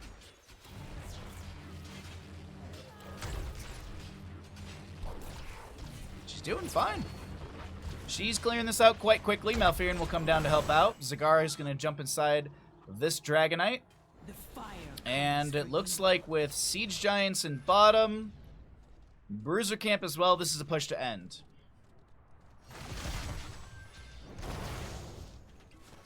A steak does sound really good for dinner.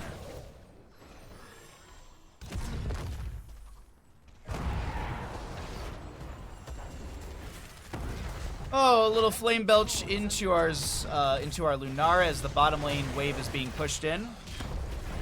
Dragonite gets a couple flame breaths onto core. The Dragonite's already dropped down to like 50%. Bottom lane wave is being poked at by the Gul'dan. The core, this is kind of awkward. Zagara Dragonite gets the shielding and 2%. The wave is coming through. The Valkyrie doesn't connect. Orify will push back the enemy team. Crankle's getting low here. Lunara's going to get Warlord's challenge, but that is still good damage into this Garrosh. Gul'dan, did he apply enough damage over time? Uh-oh, that's a stun. The core is at 71%. Ardent Defender is going to be activated by Yrel. She's chasing in. Speed Barrier onto Hong Lu.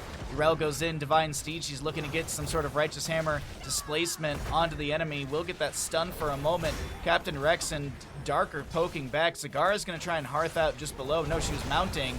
Varian left alone on the left-hand side. He's going to try and charge over to an ally. The Expulsion Zone gets the counter kill. It's 2 for 1. What are they going to do with this top lane? Ford is going down. Lunara, she's low. She can't go in for a dive. Cassia can easily kill. Red team has destroyed a fort. Especially with the scaling, 107 stacks. She is chunking with this level 1. Baseline damage is 346 plus 176 on top of that. Y'all can do the math.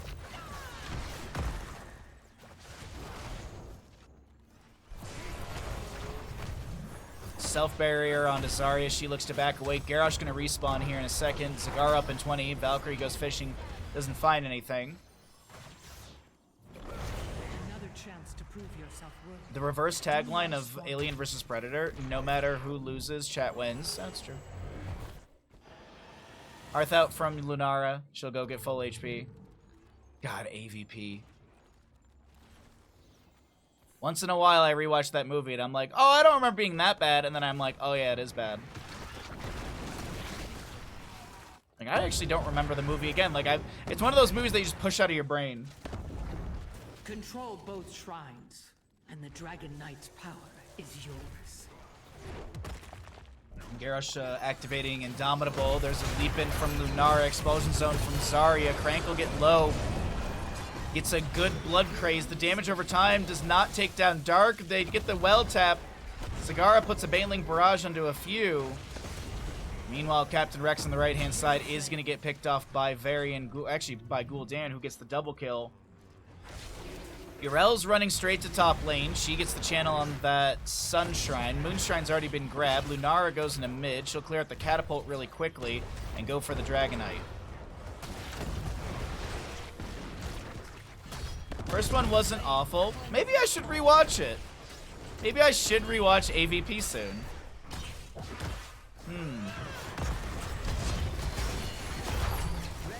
Valkyrie pulls in the Uther. Zarya does go down. Divine Shield is available. Dragonite here. 17.5 minutes in. Is going to start sieging in through bottom with the help of some Siege Giants.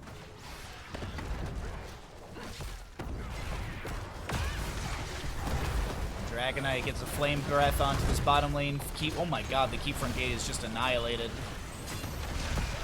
Keep Front Gate is going down quite quickly. Cassia continuing to poke out with Lightning Furies constantly. Garrosh is back in. Malfurion about to respawn. A kick onto Cassia as the bottom lane keep does go down. Dragonite has 40 seconds left and 50% as well. Ardent Defender activated by Yrel. Indomitable activated as well as a Warlord's Challenge. Yrel, does she have Ardent Defender? She already used it, and this core is starting to go down quite quickly. I can't believe it. The members of Storm League Enjoyers turn this map number 2 around.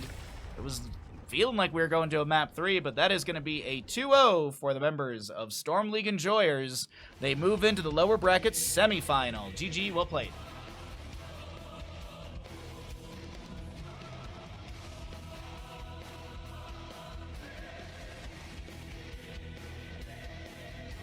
I think I need to get the humidifier out. My throat is just dry.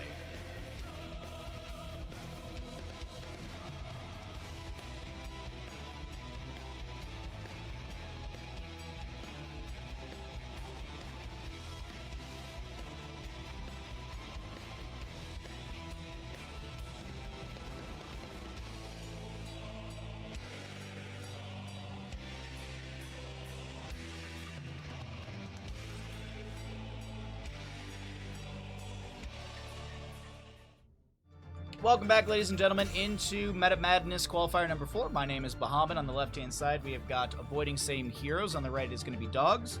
We had the Avoiding Same Heroes win the coin flip. They opted in for map pick part. Ah! Quick! Change the channel! 500 ads? 500 ads? How can you get 500 ads? Did you know if you have Amazon Prime and you have Prime Gaming and you don't have to get ads? I hope that was very well explained. You're welcome. Okay, yeah. Anyways, thank you for the Zangief. That scared the crap out of me. Alright, we're back into it with Avoiding Same Heroes, opting in for map pick priority. They will ban away Dragonshire and Braxa sold out. Battlefield of Eternity and Sky Temple banned away by Dogs. And Garden Terror will be the first map chosen by Avoiding Same Heroes. This is interesting. Interesting that they want to go here, so they have something to draft. They have a specific draft they want to employ on Garden of Terror. Yrel will be banned away, of course, as we're getting into this. This is qualifier number 4. We've got 15 heroes banned away right now, with Abathur, Anduin, Blaze, Brightwing, Diablo, Genji, Hanzo, Hogger, Johanna, Junkrat, Lucio, Sergeant Hammer, Sylvanas, Tracer, and Vala. Those are the 15 heroes that are permabanned for the entire tournament. Heroes that, of course, are picked and played are unavailable for future maps in these best of 3s, and the heroes that are banned at the top of the screen are only banned away for the current draft. So, map number 2 could be Infernal Shrines, and we could see a Zeratul, so long as they're not banned away at the top of the screen. I think that covers just about everything. Welcome in, everyone. Cheers. Happy Sunday. We got some tea. As we get a Maya, Falstad, Yrel, and a Zeratul ban. Alright, what do they want to start up their draft with? It's an immediate Muradin. They want the Dwarven King. Alright. You know what Garden of Terror is great for? Cho'Gall. Cho'Gall is a fantastic starting pick on this map. Dahaka, Rhaegar, they can still do it. Dahaka is fantastic for a map like this. You have the brush stock. There's a lot of bushes for enhanced agility if you want to go that direction. You can also get easy clear onto objective, onto the objective, but also onto, I was going to say, bruiser camps or siege giant camps. What's up, Kagiri? How you doing, bud? Lol, Cho'Gall. Don't. It's the best hero to pick. Not anymore. Not with Greymane. Just kidding. No, you can still pick it. Hope you're having a good Sunday, bud. Thanks for swinging through the stream. We are slowly waking up. I also bit my tongue over Thanksgiving, and every single time I'm casting, it is rubbing against my molar, and it is just so annoying. And it's just one of those things that only time will heal. Alright, Vikings will be banned away. Sorry, I'm just looking to see. I was like, do I recognize any Viking players on these teams? I don't think so. no macro play from Vikings. What else do we want to get rid of here? Could limit the tank pool a little bit. Maybe get rid of Garrosh, as this is a little bit of a divey composition, and Garrosh could displace further. It's going to be an Anubarak instead. Did I see what? Scheduled maintenance? No. I'm honestly, I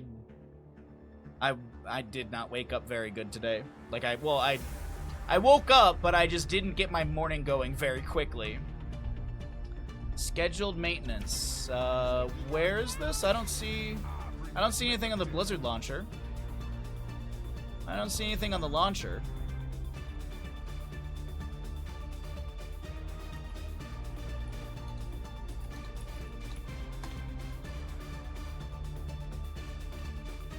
Your newest tweet. Ah! Search. Cags. Oh, there it is. Performing schedule maintenance. I mean, they honestly, they've done schedule maintenance. They've done schedule maintenance on HOTS a bunch. They do it like, I want to say we'll get something every couple months. I think it's just server maintenance stuff. I don't think, like, because we've had those before and there's no patch, but it's just, I think it's just server maintenance. Because if there was gonna be like you're only gonna draft 4 characters, only 4 heroes. Okay, avoiding same heroes only got 4 heroes. You've never seen this before? Oh no, I've seen it a bunch. I swear there was actually one in the launcher last week, or like a week or so ago. Because I remember I was like, oh, I gotta play heroes today, and it was like schedule maintenance, and I was like, that's right when I'm playing. You've had too much coffee. No. You haven't had enough coffee. Maintenance, HOTS is saved. Alright, which team is going to win Garden of Terror? We have avoiding same heroes or duels. No, you're good, bud. You're good. No, it's always exciting to hope for this game. It's always exciting to hope for this game. One day. On the left-hand side of Garden of Terror, we're getting into map 1, second best of 3 of the day. We have 4 best of 3s and a best of 5 today. We will be seeing Warhead Junction as the first map of the grand finals. That'll be a bit later today. Hopefully I make it that long. Either way, sorry, I was thinking, I was like, do I have food in the house? I'm gonna need a snack at some point. I think I have a banana in the kitchen. Ren for the side of avoiding same heroes will be playing Rhaegar. We've got Mayon, a Dragoon. Hopaka will play the Chromie, Skizakid on ETC, and Dahaka played by Bish. To the right-hand side of the map, we got a Link Malthael, HDJ Hard on Greymane, Suspect, with a white main Sem to play Muradin, and Torjan on the Thrall.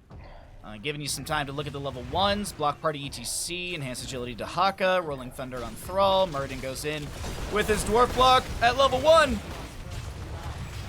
And he's able to take down the Dragoon. Fensad. Alright, let's start that prediction. Which team is going to be winning map number 1 of this second best of 3 of the day? Thank you, Ash Mantle. They're using the F word. You know what I should do? During the next subathon we do, I should make one of the I should make one of the stretch goals for the subathon. That if we hit that stretch goal, that I'll unban the word Phoenix from chat. That's what I should do.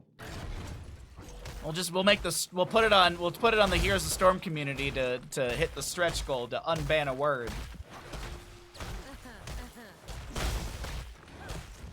No, Darth, it's the same. I asked myself the same question, man. It's a really good point. Why did they only draft 4 characters? Well, I will say this. Avoiding Seam Heroes opted in for map pick priorities. They had a draft in mind for this map. And we'll see how it's going to be employed. I wonder if we're going to get a crowd surfer ETC. That has been quite popular lately. Power Slide will connect onto Muradin as the Dwarf Toss is denied. but Thralls come down. He lands a Frostwolf into ETC.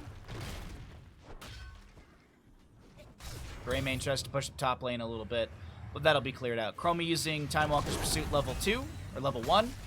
We'll be able to scout out bushes in the rotations.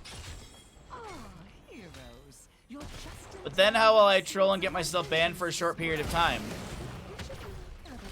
I don't know. Come in here and start telling me how to play Dark Souls when I didn't ask. I was watching someone play Bloodborne yesterday, and they said it perfectly. They said it perfectly. They go, I absolutely love this game, and I absolutely hate this game. It's a bunch of high highs and very low lows. Like, the theming of that game I absolutely adore. There's some cool bosses. There's some really cool exploration. And then there's the one Reborn. And like, ROM isn't awful, but ROM is still ROM, dude. Oh, cool. You've disappeared, and now I have to deal with 10 spiders that one-shot you. Use the bow. God damn it. That was funny in my first Dark Souls playthrough, though. I spent 45 minutes killing a dragon with a bow. I highlighted the clip as well. It's somewhere, you can actually find it. It will never go away. Link is going to be chased down here in the mid lane, and that's the sand to blow him up. Malthael will go into the beach for the day. Liza P, yeah, Liza P is on the list for me to play. I have to, right now I'm doing a Dark Souls 3 Convergence mod, and so it, like, it changes up a bunch of stuff of Dark Souls 3. It's been really fun, but I just got to this guy called where everyone calls it tree balls, and I don't know why. I think, well, I kind of do. There's a giant tree you fight, and then you drop down the platform below at the 50% HP. They changed that to this arch druid guy. And phase 1, like, we've been getting through it, but phase 2 is just, oh my god. It's so hard. So I'm thinking that this upcoming Friday, I think we're gonna go ahead and run around and kill everything and level up a couple times, because I feel like I might be like, I feel like it might be like a level check sort of boss. Like, obviously you can do like level 1 Souls games, but I'm not that skilled. Oh, tree balls, man, yeah. I love that. I love that when you say that, people are like, yeah, oh yeah, I know that boss in Dark Souls 3. So, we got some fun streams coming. Also, we're gonna finish up Mario RPG. I gotta finish that game. And there's Baja Ross this week. We're doing a black canvas. So I gotta figure out what I want to do. Kind of want to do another Aurora Borealis painting. Stormbolt from Murden connecting into Chromie. Opaka's gonna try and get out of here. 50%, excuse me, the health reduction onto her as well. It's Malthael's level 7, if you're wondering, the Touch of Death. I always forget about that level 7. I always flip his Self-Cleanse 13 with the level 7 healing reduction. I always flip when you can get them. I don't know why.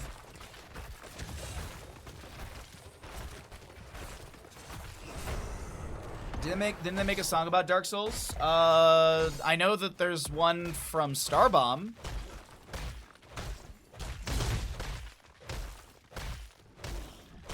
We also are going to be replaying, well, actually, yeah, we're going to be replaying Final Fantasy VII. Oh, look at that dive from Link. That was really cool. Avoiding the drag. We're going to be playing Final Fantasy VII, the original, and we're going to be doing like a bid war for names on characters. That way I can raise money for a PlayStation 5. So I can then play Part 2, because I am not waiting for it to be PC ported. I want a golden saucer. Are you ready for it? Anyways, 10 times. I'm so distracted. I apologize. 10 talents here. On the left and right hand side, we've got a Salvo, Phoenix, Slowing Sands for Chromie. The Salvo is actually going to be activated in bottom lane, and oh my god, it actually did something. Gonna get a kill in bottom lane. Isolation for Dahaka, Mosh Pit ETC, and Ancestor Healing on our Rhaegar. Over on the right-hand side, it is a Thrall Sundering, Last Rites Malthael, Go for the Throat Greymane, Scarlet Aegis on Whitemane, and a Muradin Avatar. little bit of scouting with the Time Walker's Pursuit, level 1. Thrall and Dahaka in top lane still brawling out. Just want to check this really quickly. Thrall puts a bit of pressure onto Dahaka's health bar, but that's about it. Bottom lane fort, will it be saved? It's getting close. Greymaine's got some good sustained damage, and yes, I do believe the bottom fort will be saved. No periodic catapult pressure to go in that lane, and 2 out of 3 seeds to the members of Avoiding Same Heroes. 3 to 4 in kills, as our Phoenix is about to get Salvo back in 35. Last right's up in 16 seconds. Invade onto the camp, power slide in from ETC. Face melt to bop back Murden. He activates his avatar. Chromie with her Morbius loop level 7. Level 5, level 7 is going to be able to get some increased damage at the center of those hits. Bottom fort finally does fall to the minions here. Siege Giants will be cleared out before they get into wave. Bonus damage and slow. Yeah, that's what I thought. Okay. Brawl clears out top lane, gets poked at by a Dragoon. Bottom lane we'll see, or excuse me, mid lane we're going to be having Siege Giants coming through. Next seed is top right of the map. I actually wonder if Avoiding Same Heroes will give this away, look for 13 talent tier, and then fight around the next objective. Dahaka gets bottom soak. Actually, no, they might be able to delay this out and get 13 with Dahaka and then brush stock in. So never mind, they don't have to wait for another one. Hold up, Phoenix gonna blink in. Chromie gets some great damage onto Thrall, and he is gonna lose his level 2 stacks, unfortunately. Wiz and Duelist level 7 on Greymane at 4 currently. And this will be ETC pulling the sappers. Ren gets the channel, and this is our... Oh, nice time stop onto HDJ Hard. Dahaka comes in with a brush stock, looking for the drag. There's a bop from the Lurker Strain level 4. The drag will connect, the slowing sands are applied, and Greymane tries to lunge over to the Overgrowth plant. It doesn't work out, and Greymane does go down. Thrall just now respawning. Top lane will take randomly more damage. That's so weird. It's almost like there's a crab in top lane. Dahaka pushes up bottom. Pushes up bottom lane, so the Garden Terror doesn't auto-attack, doesn't lose any HP, as that is how slowly loses HP. Power Slide gets the toe of Thrall, the Face Melt pushing Muradin, who dove out. He also activates his Mosh, or he activates his avatar, gets hit with the isolation. Moshed is pulled back into by the Dahaka. Slam from the boss. Man, this Muradin's got like 6 health bars, but it looks like they're finally going to expire. No, there's no kill into him, as the mid lane objective is cleared out. Sundering from the Thrall. Muradin goes back in after tapping well. Slowing Sands are going to activate. Salvo will tickle the health bars of a few, but that is going to be Muradin randomly falling for some odd reason. Over in the top lane, Greymane clears out the Garden Terror, and bottom lane will expire. Yo, Kagiri, thank you for the 5 tier 1 gifted subs. That is super duper generous of you. Oh, resender alert when we get out of game. Thank you so very much for that. Holy crap, bud. That's crazy generous. Thank you.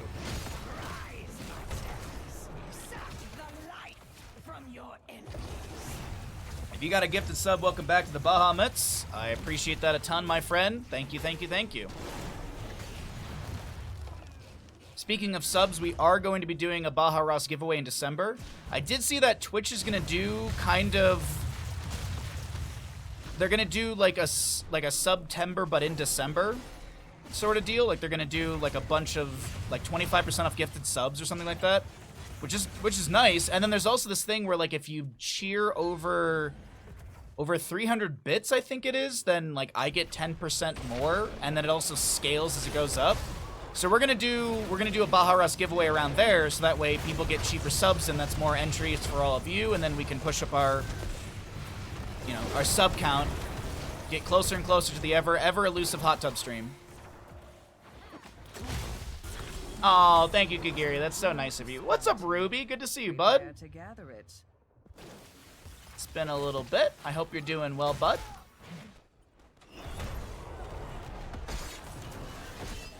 Oh, I love this game and I love this community, so.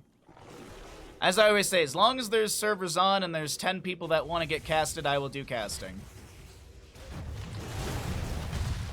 Yep, and we do have bid 6 right now. We are selling our paintings, so if you'd like to place a bid, you could put $1. Doesn't mean I'll choose your bid, but you could put $1 if you wanted.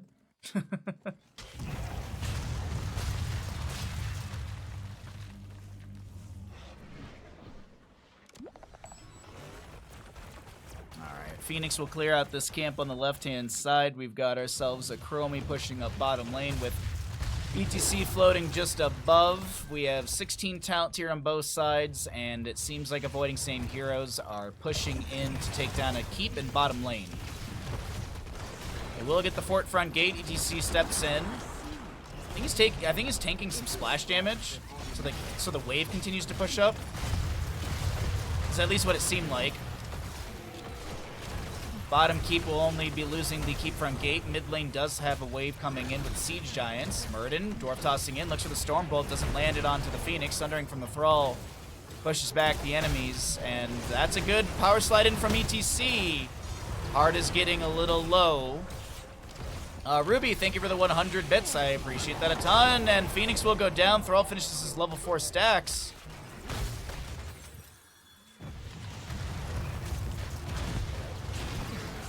Good kill into Rhaegar from...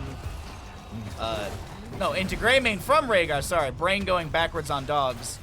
Mosh pit from ETC holds Murden in place. We got a little giggle beam from Suspect on Whitemane. She almost went to the beach as Chromie continues to supply some sand, poking in onto the enemy heroes. The time trap was used. Power slide in from the ETC. He doesn't have cooldown reduction from 13 talent here. Last Rites is going to go onto our Rhaegar. Doesn't take him down. There's another time stop, but he will fall to the Thrall. Rhaegar, ETC are down. Phoenix up in 8 seconds. Time stop will lock Murden in place. Thrall activates his Wind Fury. He tries to go for the root. He gets dragged, cleansed with the intercession of Whitemane. Another time stop from Hopaka, and I do believe that's the end of the engagement. The Haka steps into the bush. He actually looks for a drag here. Subjugation level 13 is what reduces that model size, because it's kind of like Harsh Moonlight from Tyrande. Oh, thank you for the 100 bits and the kind words. I appreciate that, Ruby. I do my best. Uh-oh, Suspect has to use Scarlet Aegis. Murden comes in with a Dwarf Toss. That's going to be a Stormbolt connecting onto Phoenix, who just respawned. And he'll be dead for the next 56 as ETC and Rhaegar are about to respawn. This is 2 out of 3 seeds to the side of Dogs.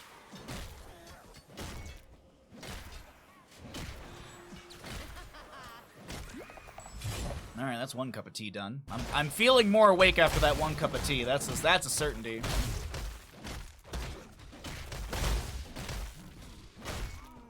Dahaka on 6 stacks of his enhanced agility.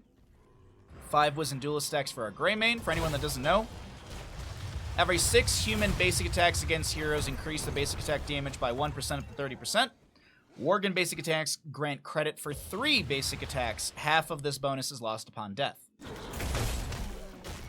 Level 20 is here, though, on the side of Avoiding Same Heroes. They have Farseer's Blessing for Rhaegar's Ancestral upgrade, Blink for ETC. And I believe that's just a standard 70-second blink. Yeah, there's no, it's not like Psionic Transfer from Kerrigan. Like, she gets like Assimilation Shields and deals damage. We do have Isolation upgrade, Contagion. We have the Blessings of the Bronze from Chromie, as well as Unconquered Spirit on Phoenix. That is a 2-minute cooldown, by the way. And is it off cooldown? Did it activate earlier? It is off cooldown. A tad bit of experience to be pulled in for dogs. They'll get their 20s as well. Murden activates the Avatar. Rewind is picked up from him for level 10. Pops the Rewind. Locks ETC in place. Salvo from Phoenix will do nothing. Greymane went for the upgrade on Go for the Throat, by the way. He's got the Unleashed. The final curtain on Malthael. Thrall gonna go into the Nexus Blades. GG went Nexus Blades. And the Scarlet Crusade from Whitemane as she does activate that. Murden looking to pressure onto the Rhaegar. Greymane does find that kill. ETC is gonna get hit with the last rites. He's able to bolt to the Storm of Way. Chromie pops that Blessings of the Bronze. And top lane keep is taking a bit of damage. Rhaegar's the one to go down. Thrall looking for the Channel Garden Terror. Laid out by Chromie. Phoenix on this hugging this wall, looking to maybe jump in. Thrall pokes out. Final curtain gets that sustained mark on the ground. Greymane jumps onto this Dahaka. Lurker Strain will bop back Torjin. Thrall gets the kill. Greymane rolls in, continuing the sustained damage, and wants to keep that Inner Beast active. No, actually, just going to back off to the minion wave, and still does have the Inner Beast active. I actually see the glow on the weapon still. As the top lane will save the keep. No, that catapult's going to take it down. That catapult will get that last shot because it does fixate onto structures. Mid lane, dogs pushing in here. Muradin going in with the Dwarf Toss, looking for the connection. Gets the rewind with the Storm Bolt into Chromie. Activates the Avatar. There's his time stop from Chromie. Blessings of the Bronze activated once again as the top lane Garden Terror pushes out that wave. Mid keep is down as well on the side of dogs. And bottom fort is going to start taking some damage here. Mid keep is taking some damage from on the side of avoiding same heroes. They jump onto Phoenix. Unconquered Spirit will come through, but it's not enough. Phoenix does go down. Greymane to be traded in the moment. You see him slowly swirling on that slowing sands. ETC Mosh Pit is, I believe, not stalled out. It's going to be interrupted. Thrall goes to top lane, maybe pushes things up further. No, the fight in mid lane will continue. Thrall just backs out of that top lane.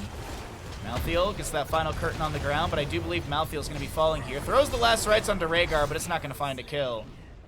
And what was looking like a promising moment may have been an overextension from dogs. Phoenix dead for 30 seconds still. We'll go back to the Hall of Storms, get some full mana, rest up for a moment. Bottom lane does have a decent wave onto this fort.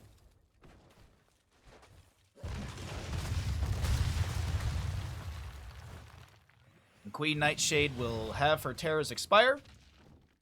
9 to 11 in the kills, favoring the side of dogs. Ooh-wee. Last right's only 1 stack for Malthael. 7 enhanced agility stacks on our Dahaka. As we do get an invade, or, well, I guess it's an invade, but they will steal away the Siege 9 camper bottom lane.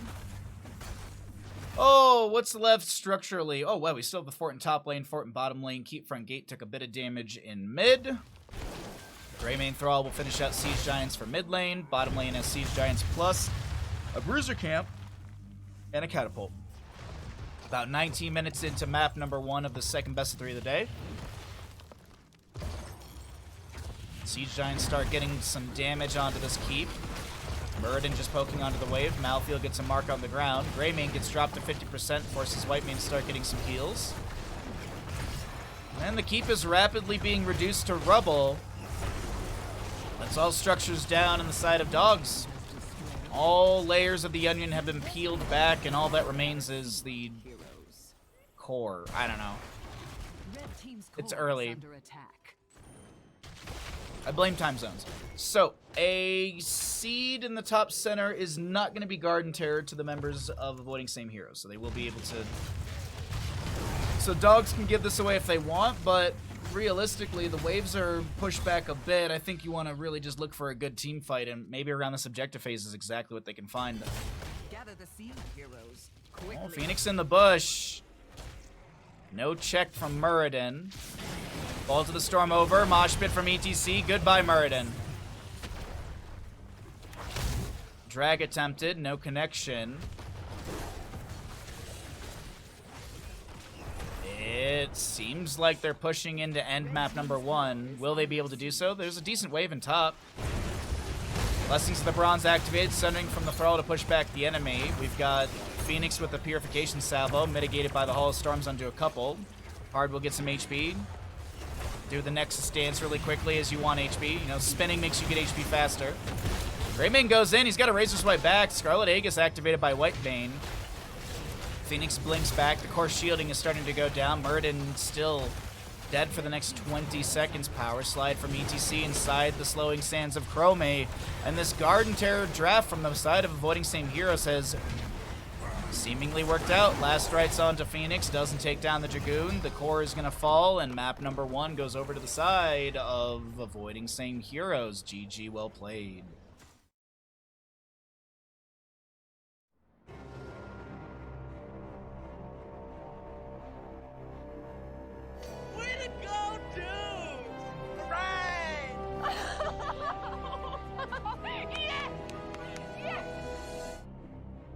Dude, sucking at something is the first step towards being sorta good at something.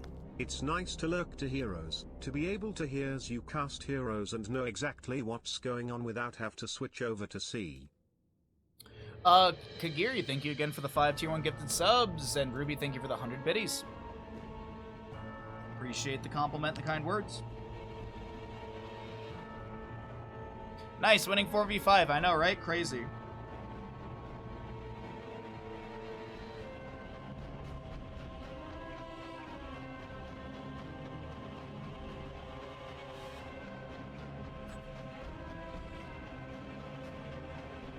Playing 4v5 but now using Shogal to do it.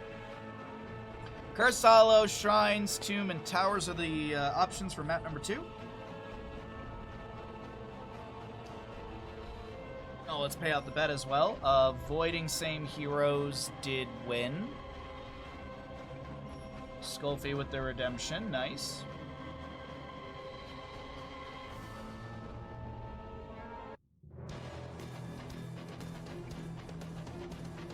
Alright. Welcome back into Meta Madness. My foray into the my adventures last night aside. Let's get into Tomb of Spider Queen, map number 2. We did have a Sky Temple Battlefield of Eternity banned from Dogs, Dragonshire and Braxis Holdout banned by Avoiding Same Heroes. Garden of Terror was the first map chosen by Avoiding Same Heroes, and they won that. Dogs had the opportunity for first pick or map pick. They opted in for first pick priorities, so Avoiding Same Heroes will be choosing to take us to Tomb of the Spider Queen for map number 2. Alright, let's get into this, as this is, once again, one of the best Shogal maps on the planet. Every map's a Shogal map, if you believe. That's really at the end of the day, the biggest thing. You just gotta believe in it.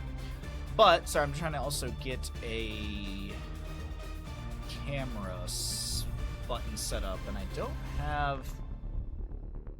Sorry, I'm just trying to move stuff around. Alright, I think I'll just get rid of this really quickly. There we go. Move everything to the side.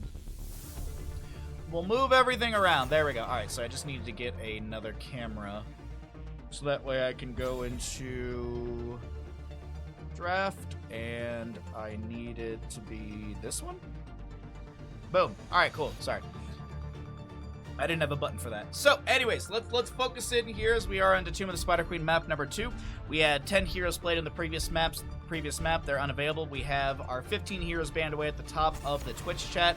I've already read that off to all of you, so let's go ahead and see what we're going to be leaning into for map number 2, because this is going to be do or die for Dogs. You lose this game, and that is the end of your run in the lower bracket Meta Madness Qualifier number 4, and you try again next week in Qualifier number 5 on December 2nd and 3rd.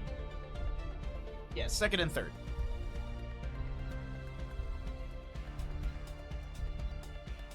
Oh, dang. There we go. Good old team. So, Leoric, Yrel, Maev, and Garrosh banned away. Could look at an early Mage if they just want to get something for wave clear. Like, an early Mephisto is not a bad idea on this map. You could then lean into the Alexstrasza later on if you wanted to go into, like, Tyrael or Stitches. You could also do that as well. But they're going to go for a Rexar at the first pick. What do you think about that, Bandit? Good old Rexar? Oh, you're sleepy. Okay. Rexar first pick. So maybe we'll see Flare at level 1. It's a good way to check the bottom turn-in area. It's got 100% uptime and 100%... Like, you can just constantly chuck out Flare. Once it's off cool... Once it disappears, it goes off cooldown. Give me a second. I gotta blow my nose.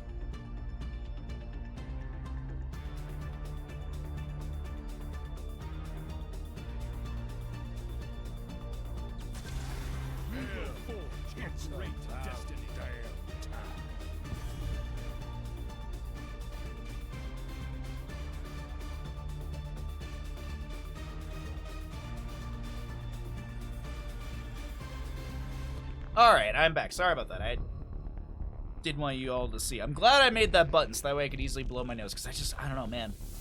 I don't know if I'm getting sick or if it's just the whirlwind of the adventure for Thanksgiving and stuff. I'm not sure, but either way, I'm a little run down, so I'm doing my best. But we are waking up a little bit more today, as an Uther will be banned out, and we got the Varian Tychus on the right-hand side. Okay. Chromie was already played in map number 1, so she's unavailable to be picked up at the Varian, but as I mentioned before, you can still go into some sort of mage like Jaina and just look for the Blizzard Burst on top of his taunt. Nubarak and Stukov. What's up, Hots? How you doing? Actually, Jaina going to be banned away by the side of Dogs. Interesting.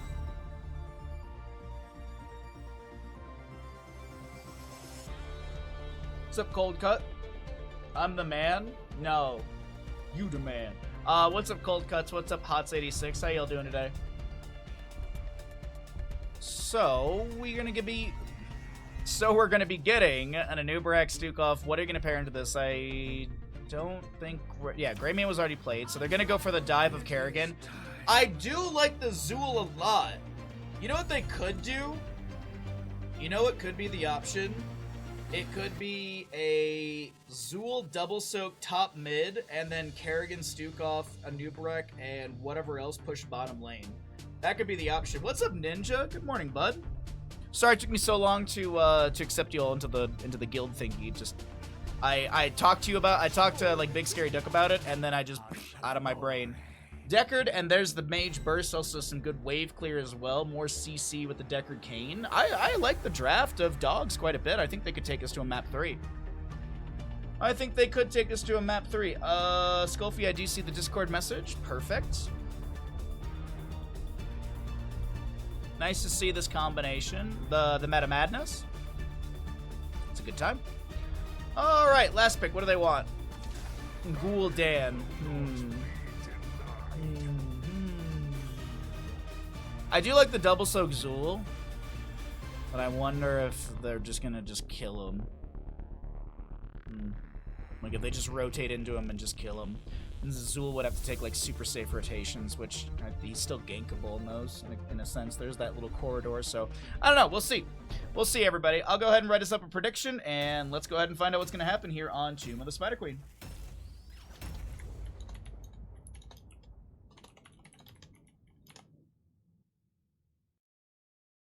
Oh, we are sleepy today. Get to sleep in tomorrow, everyone. Oh, I'm excited.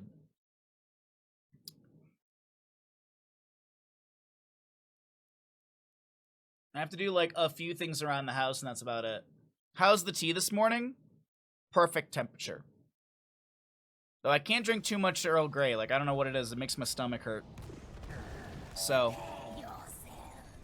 we'll be switching over to green tea soon. Either way, on the left-hand side, we got Avoiding Same Heroes, who are up in this best 3 series here in the lower bracket, looking to move into the lower bracket semifinals.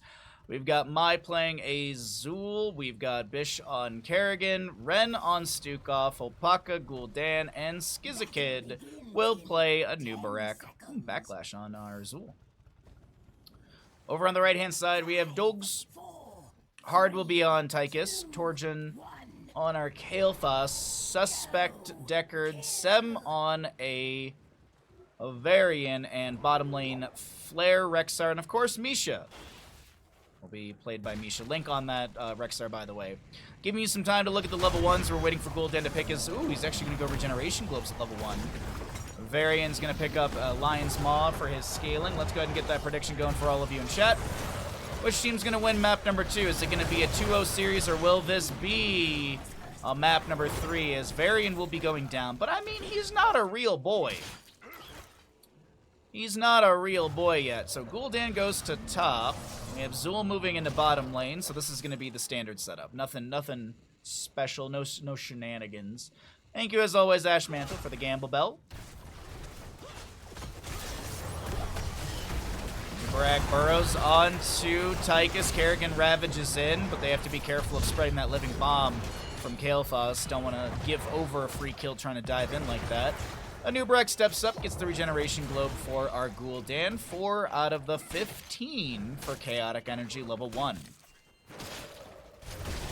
Kerrigan finds a Primal Grasp Impale onto the Kael'thas, and somehow he does not get picked up. The healing from Deckard Kane is just good enough. Now Tychus is going to have to dash away. Varian actually goes in for a charge onto Anubarak. Kerrigan answers back with a bit of damage of her own, and another kill will go over to the side of Avoiding Same Heroes. Not too sure about that Varian charge moment there.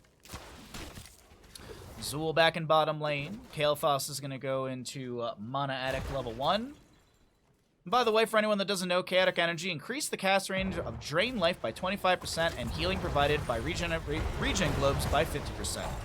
After gathering 15 Regeneration Globes, basic ability mana costs are permanently reduced by 20. And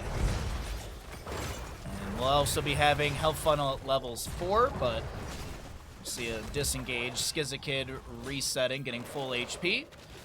Take a look really quickly. What are the globes stacking at? 15 on the Anubarak. Okay, he's got the vast majority. Mid lane camp grabbed by avoiding same heroes. Gul'dan continues just to play things safe. There's a danger ping on Gul'dan in top. He's not around many friends, and see this vision really quickly. Yeah, there's not much shown on the map. We know that they were floating around over here, but it's just one of those moments where, like, let's take a look at the actual vision provided, and yeah, that's why we're seeing danger pings. That Gul'dan was gankable for sure. Ninja got first. It only took 2 hours on the dot. 2 hours on the dot for someone to get first. What a surprise. Zool will go down, playing a little too aggressive into the fort front gate. No one's going to pick up his gems. Oh, Kerrigan, I think she might have got them, actually. HDJ Hard will be picked off by a Anubarak. Misha providing some poke here. Kerrigan impale. Primal Grasp. Sem taking a whole handful of damage, but it's actually the taunt into Holpaka for the kill. It was not only a slow start for me, but it was a slow start for Twitch chat today. We're all sleepy on this Sunday. What's up, Tenzo? How you doing?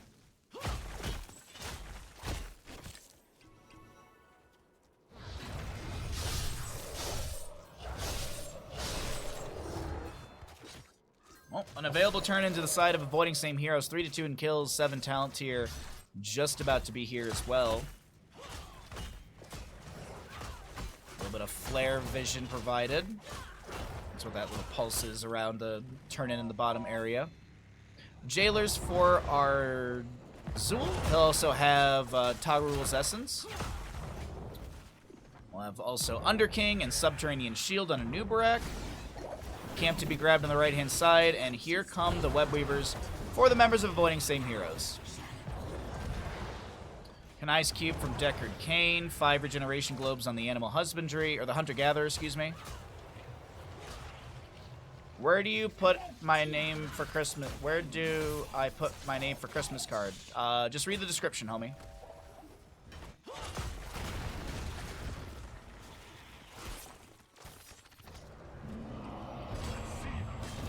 Taunt onto our Zool, pops the backlash, decent damage into our Varian. Gravity Lapse goes out, no connection.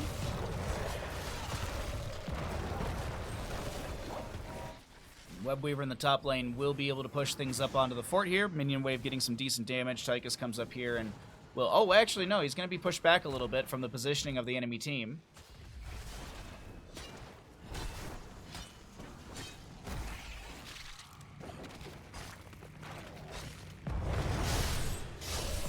Anubarak catches Misha, maybe a quarter kill. Anubarak, excuse me, the Gul'dan will finish out his stacks as well. Anubarak burrows away. And Webweaver phase gets the top lane fort. Kerrigan's going to soak up mid. 32 stacks on her Sharpened Blades. Jailer's almost done for our Zool. 1 more stack on that one. Kerrigan rotating down as well. Mid fort goes down to, I want to say, around 75% of its HP. A little bit of poke onto the bottom lane fort here as well. There's the finish on Jailers. So if you're wondering, while fixating on an enemy, Skeletal Warriors gain 25% movement and attack speed. No, I think Ouija was looking to, like, put their name on the sheet, but I track everything on the sheet when I go and check who redeemed, and then I put their name on the sheet. I didn't do that yesterday because when I finished stream, I edited the VOD, and I got out of the house. So I still need to update the sheet based on yesterday and today's redemptions. Kael'thas and Varian will fall. Kerrigan ravages in. Lurking Arm from Stukov is OPOP here with the low blow level 1. And that's going to be a quadra kill, including the Misha Bear, in favor of Avoiding Same Heroes. The Red Webweavers have descended, and it's time to deal with these.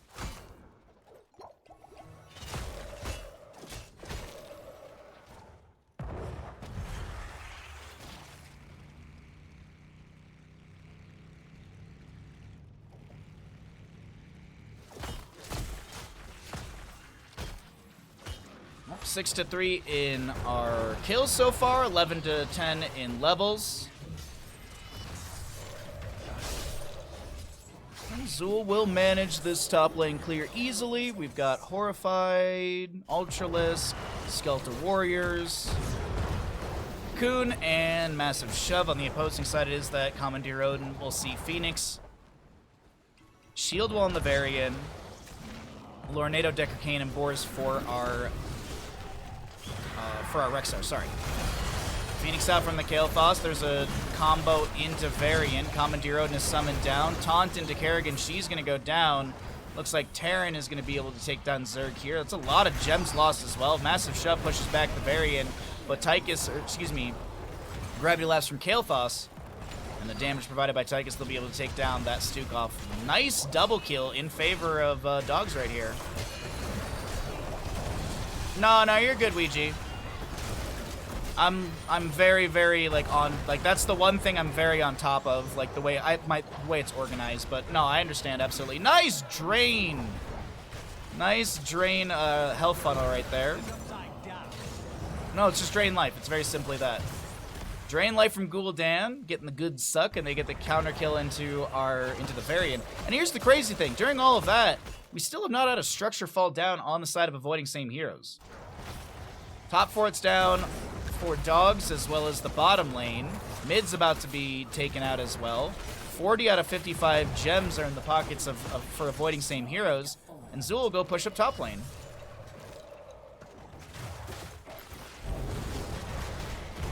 Level 13 Harvest Life. Drain life heals for 75% more health when used on heroes. We also got the level 7, the Curse of Exhaustion. Drain life deals 50% more damage and slows the target movement speed by 40%. It's a fun build.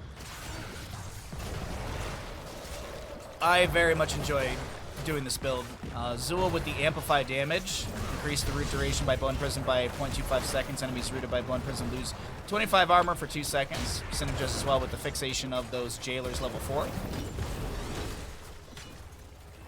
Yep.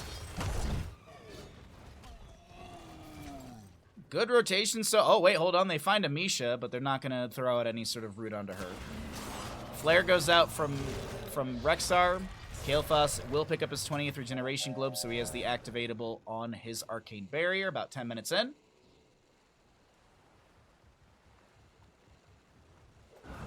I get a root onto Varian, but looks like he's okay. Impale from Manubrak pokes out.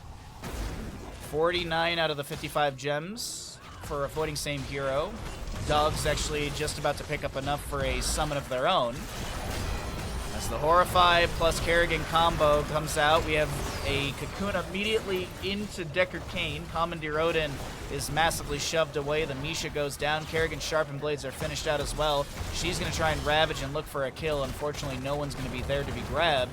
But the one thing to note here is the Webweaver turn-in is available. Are they going to go for boss as well? Varian dead for the next 14 seconds. Hopaka running up towards this top lane, and Ren going to tag the boss. Meanwhile, by the way, the most important thing to show is Harrison Jones just chilling. No one freeing Harrison Jones.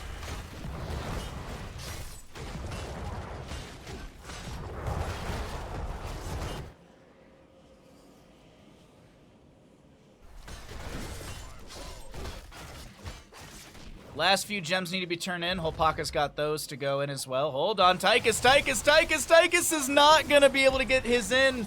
And that is Webweaver plus boss to the side of avoiding same heroes. That was a close one. That was quite close. And 16 talent here also with this boss plus Webweaver siege in top. This could be the end of the game here. We might be hitting that 12-minute tomb game. Bone Spear level 16. Super Strain for Stukov. Painful Spikes for our Kerrigan. That's just beautiful naming right there. We see Epicenter for our Nubrak and Darkness Within for that Gul'dan. Let's pull away our tent. Kerrigan immediately goes down. Horrify from the Gul'dan. We have a Varian locked into place. He pops his shield wall. Lurking Arm from Stukov. We also have the Skeletal Mages of Zool being summoned on top of all of this. Tychus taking a bit of damage. The Lurking Arm is going to be enough to take him down, and it's a 1-for-1 Kerrigan for Tychus. We're looking at this Misha as well as Varian. He wants to chase it onto a Nubarak, but it will not get the kill. Webweaver plus boss are very healthy here, stepping beyond the keep. They want to go in onto the Decker Kane. He just dies in front of the front door. He just tries to get inside the house, and he's sniped before he gets inside Oh man, before he gets in the Hall of Storms, but this is avoiding same heroes with a quick 2-game victory over Dogs, and avoiding same heroes move into the lower bracket semifinals coming up next.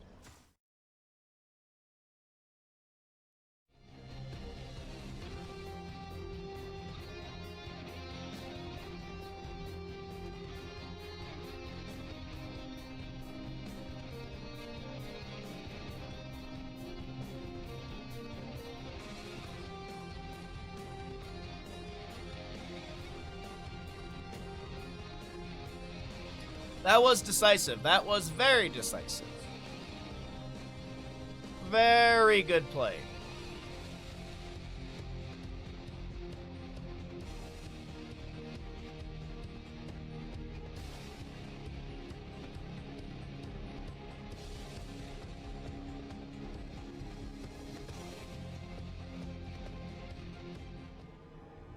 Cursed Hollow.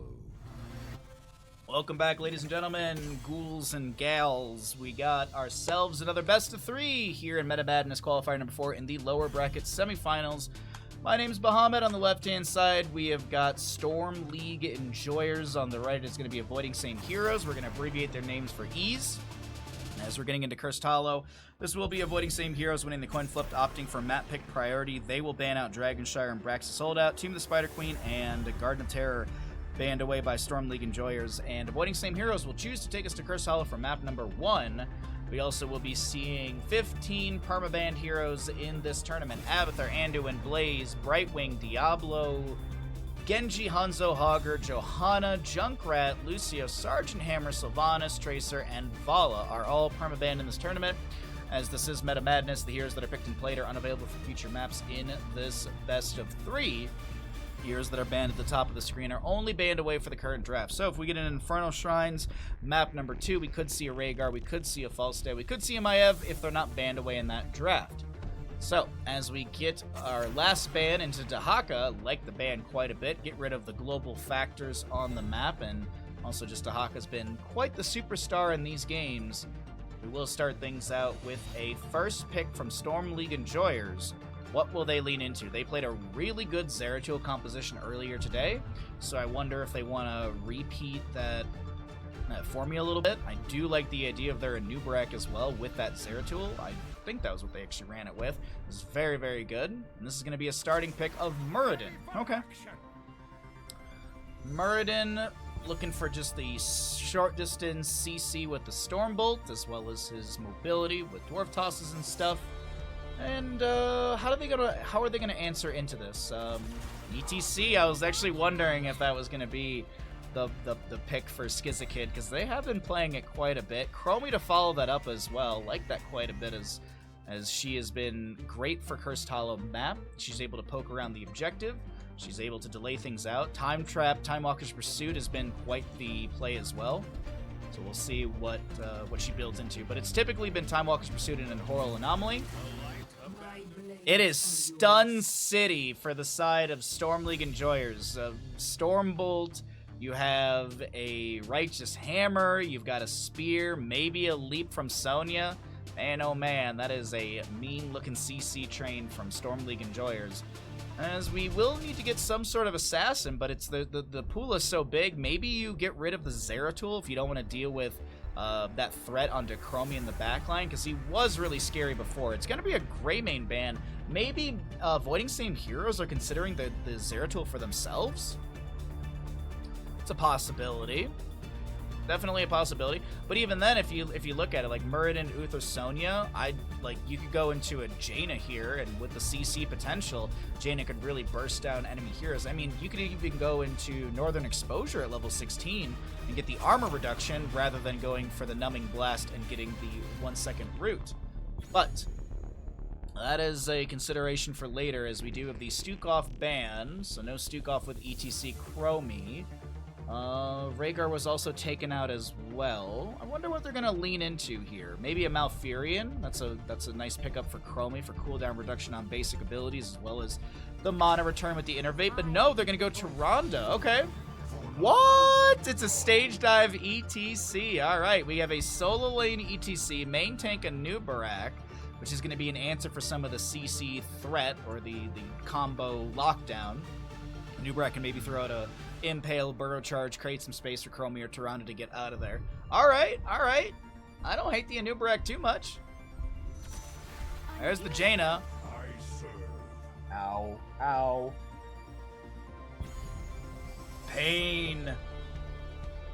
That Zeratul is scary, man. That Zeratul in map number 1 of the series we cast earlier was very, very, very, very strong. The Jaina burst is going to be strong. Is going to be a wonderful addition to all that CC as I was mentioning. The last pick they have is a Hypercarry Chromie. Do they look for like an Imperious to just stab?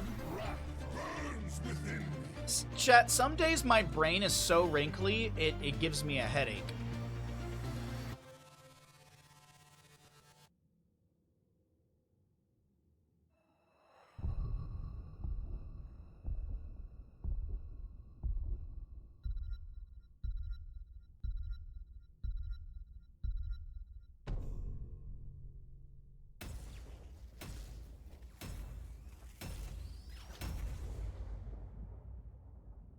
Alright, which team wins Cursed Hollow?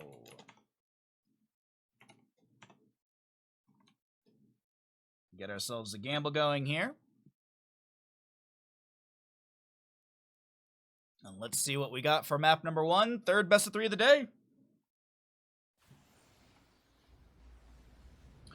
Over on the right side of Cursed Hollow, we are looking at avoiding same heroes. We have got a Ren Tyrande, Opaka Chromie, Bish to play an Imperious, Skizakid and Nubarak, and Mai will be on the Rockin' ETC. To the left of our map, we are looking at Storm League Enjoyers. Aether playing Sonya. The battle begins. Itrax will play Murden, Lovekul on Uther, Alvarez Jaina, and as always, the player I can never say their name right. We have an, I'm going to go with just R. R for ease. R will be playing that Zeratul. Does the Sentinel hit? It gets a double hit. On that note, I'll start the Twitch prediction. Which team is going to be winning map number 1 of this third best of 3 of the day? Thank you for the gamble. I appreciate it. A little bit of poke, a little bit of Stormbolt onto the Chromie, but she is not threatened. It is that Time Walker's Pursuit level 1. Here comes the Nubarak with the Burrow Charge. There is a dead Jaina first blood to the side of avoiding same heroes. They got the Sentinel double hit with the Ranger piercing, and they immediately get the kill onto Jaina here. A Nubarak will go into Nerubian Armor level 1. That will provide him some extra shielding, spell shielding, excuse you. And that'll increase his total to 65 when he does pop that W. You might see a full W build on this Nubarak. Wave of Light level 1 for our Uther. We've got a Regeneration Globe Fingers of Frost for Jaina. She'll pick up her first globe here. She was picked off earlier. And ETC is going to go for Guitar Hero, so we'll see the Hammer on level 7, I do believe. Maybe a Crowd Surfer as well. I actually like the idea of a Crowd Surfer level 4 for ETC. Just good utility. Or you just could go into Speed Metal. That's an option as well.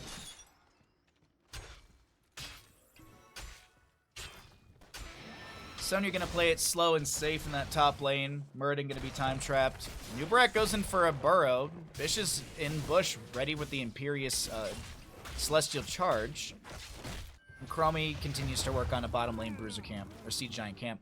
First objective is in the top lane. It will be in this top center position. So ETC is just kind of let the wave crash a little bit closer into him so the tower shots can help out. Also, that pulls Sonya further into the lane. Another Sentinel going out from Tyrande just to get some vision across the map. And check if anyone was rotating up. This is currently the vision held by the side of avoiding same heroes. His Imperious is working on bottom. Gonna just throw that Solarian Flare out. Does have the Consuming Flame level 1 going into Sovereign Armor level 4. To see in top lane, he's gonna be looking at Loudspeaker level 4. Okay. Oh, we got a good gamble on these two teams. Thank you all for participating. I appreciate it a ton.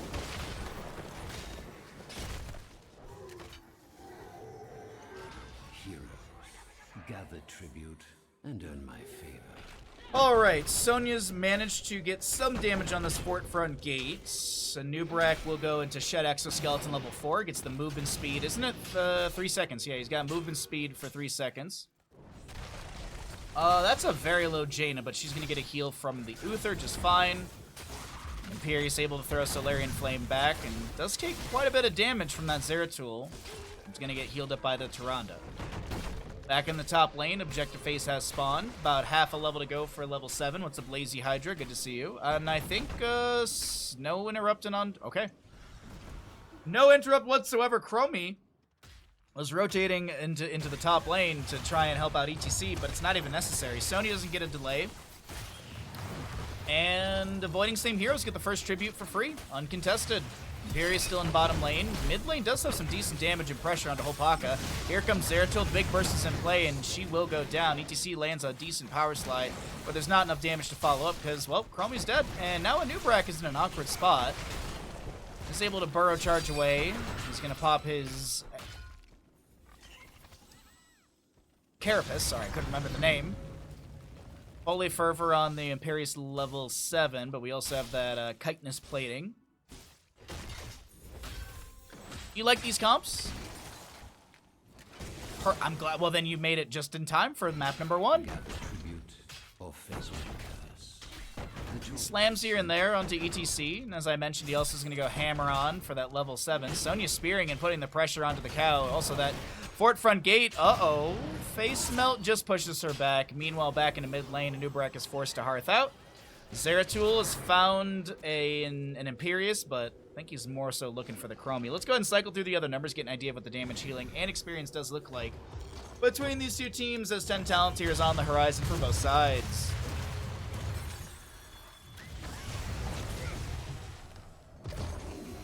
Got just about everyone here in the bottom lane. This Imperius will be time stopped.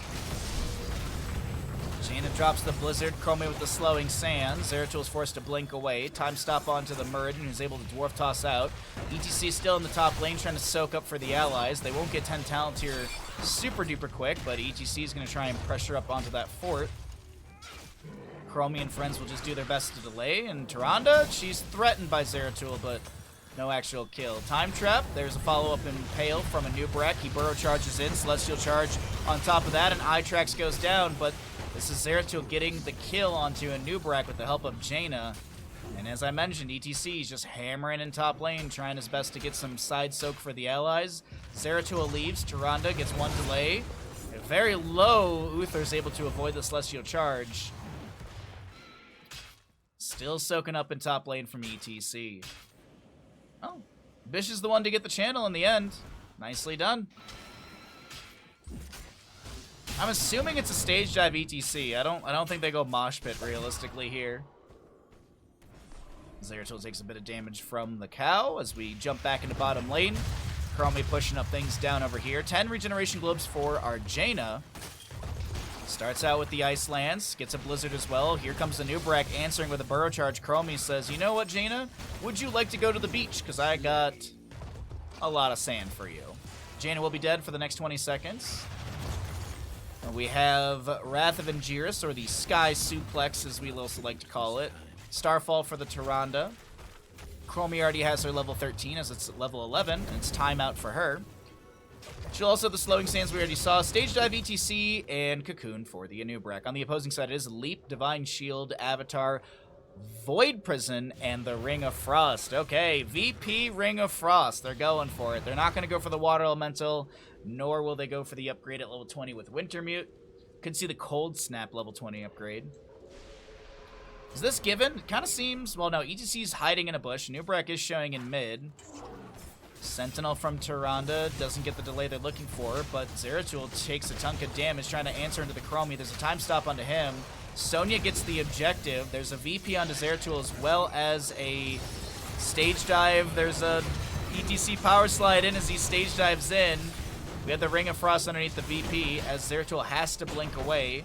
Imperius looking for a stab. Lands it onto the Zeratul. Is there enough damage? Holy Fervor, Morton Salt Armor.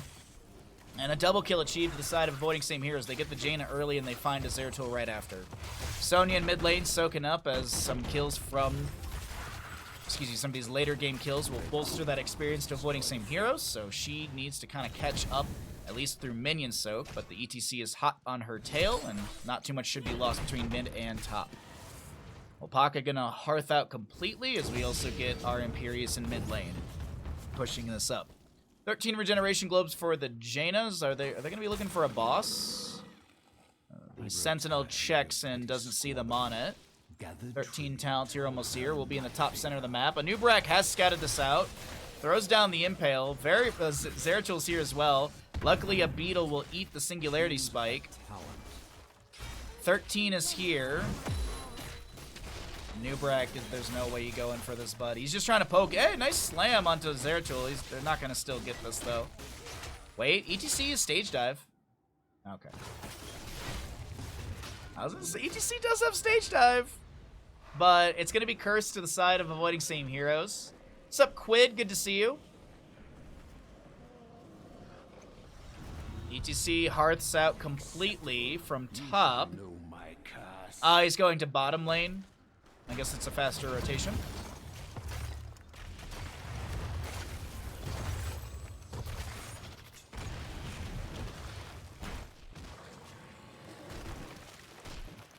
Alright, so boss on top getting decent damage. Imperius was considering rotating up there, but he will not do so. Zeratul gets a cleave onto a Nubrak and disengage. Wrath of Angiers has abducted Sonya. Ow? God dang, also Encore ETC. Cocoon onto the Jaina. Zeratul tries to pressure Chromie. She time stops. VP onto the two of them. Jaina does have the Ring of Frost. She's gonna land that, I think, in time. I don't actually know if it connected. Hopaka's gonna get blizzarded down. Ren is gonna fall as well. The boss in top lane. Oh, wait, big stage dive in from ETC. Follow-up power slide. Great kill into the Jaina. Stun from Uther. Imperius is getting low, and he does get picked off. And Uther, who's really low as well, is going to continue to supply some great heals to his allies. And Nubrak is throwing out some impales here and there. Doesn't have the well to tap and just trying to play this safe. ETC gets a face melt back. Going to get some great cooldown reduction on his heroic. He's actually just about to get back off cooldown completely. Boss in top lane being managed by the Sonya. Will this actually take down the keep? I don't think she can clear this out in time. And there's only like 5 more auto attacks necessary. So top lane keep goes down. Yeah, you lost a few members, but you just got the top fort and keep. Power slide in from ETC, trying to lock them in place. Uther lands a stun, as the slowing sands are going to be the red light for Siege in the mid lane from Storm League enjoyers. Any more games being covered today? Absolutely. We are in the lower bracket semifinal, which is a best of 3. We've got the lower bracket final coming up next. That's another best of 3. And then after that, it is the grand finals best of 5. First map will be Warhead Junction. So that is the schedule for the rest of the day. We've already done 1, 2 best of 3s. This is our 3rd of the day. We have 4 best of 3s in total and a best of 5. A lot of games today. A lot of games, a lot of fun. Appreciate y'all hanging out with me. I want pizza.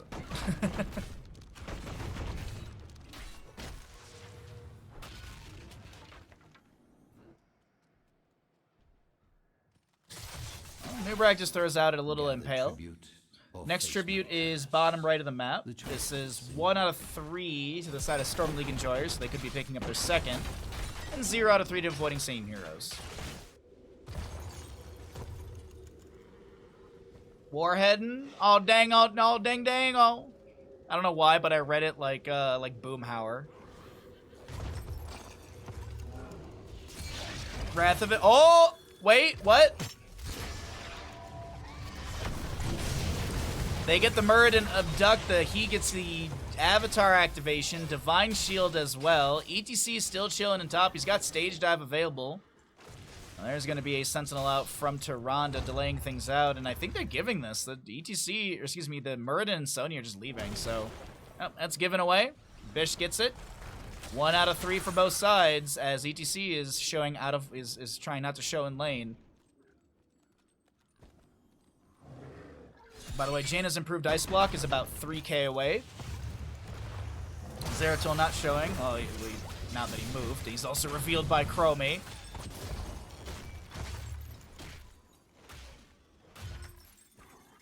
Void Slash, by the way, if Cleave hits more than one enemy hero, it deals 40% increased damage and its cooldown is reduced to by 3 seconds.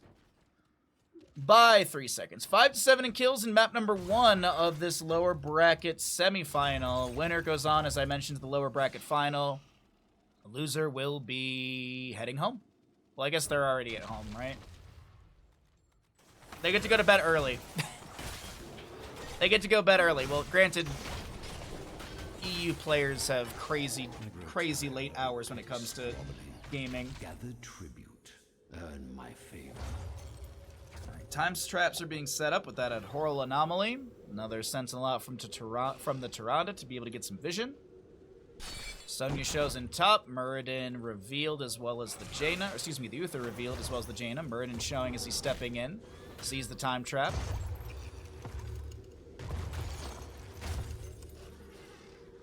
Junction to start off a best of 5. Some of us have to work in the morning.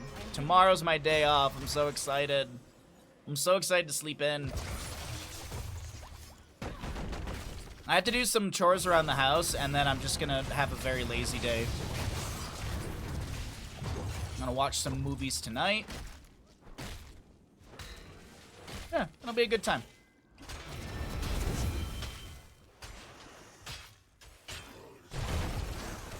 Sonya still has leap. I thought she leapt in there, but it was a spear connection that pulled her in. Zeratul goes to top lane to go clear out the encroaching wave. And Muradin, or excuse me, ETC has cleared out the camp and mid. Objective is up and available. Objective will be up and available in 20 seconds. Our boss is being worked on quite quickly here by avoiding same heroes. Scout from Tyrande reveals the enemy is approaching quite quickly. Imperius is trying to finish this out. iTrack jumps in, sees that they're on the boss. Slowing sands create enough of a window. The Wrath of Angiers is going to pull him off the point. The boss will go in, or go over to the side of avoiding same heroes. Sonya leaps in and is able to get the kill onto the Tyrande. Stage dive met by a Void Prison from the Zeratul. Imperius to fall as well. A Ring of Frost is thrown out.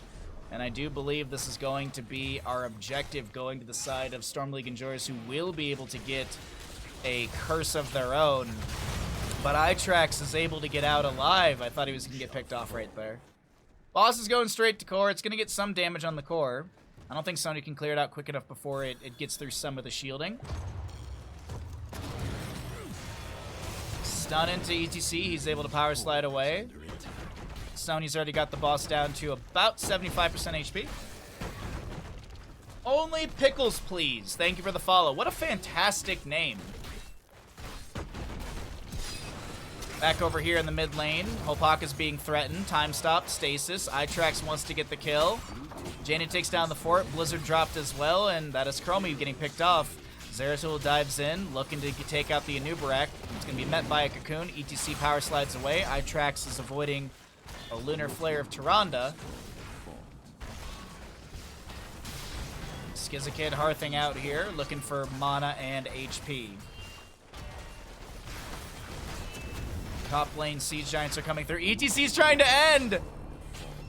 ETC's just trying to end. Sonya leaps in.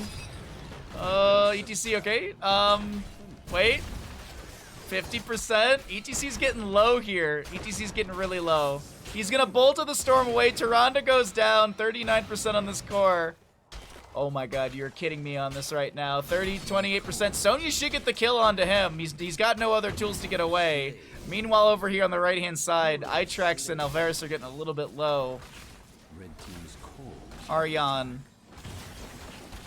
doing their best to pressure in. iTrax activate the avatar. They get 10% or so off this core. There's still damage applied by the minion wave, but I mean, ETC, come on, bud. I can't believe you just got that much value.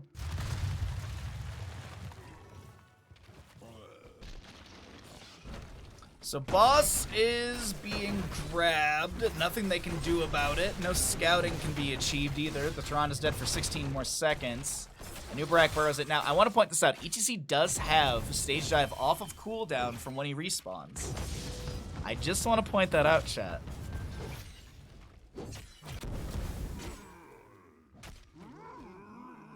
Chromie's managing top lane for the time being.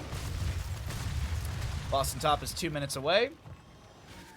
Toronto Sentinel sees the Sonya Zeratul on that. And the ETC is back up. That cow had a dream. I believed in that dream. I thought he had that, to be honest. I really did. I know it's Sonya and everything, but it just seemed like he could do it. Like, it just seemed like one of those wild moments that you get. Camps are encroaching through mid and top. We've got the boss in bottom lane wailing on keep front gate. That's going to be cleared out. Blue team's core is under attack. They hit with the Toronto Sentinel. They're getting all the delays here. The boss, there's a camp going mid. Oh my god, is he going to be able to do this? The core shielding is going down. The face melt is going to push back the catapults. There is a camp on this core, but they're stopping all the back. Zeratul does manage to get the Hearth back. Zeratul has Hearth back. ETC gets the power slide through onto him. A little bit of a stun. VP onto the core! VP onto the core to delay things out. That will expire. Zeratul diving in once again. ETC trying to avoid Bolt of the Storm from the ETC. Zeratul will follow up. The power slide coming through as well. They can't do it. They can't. Wait, no. Sonya's here. Oh, no!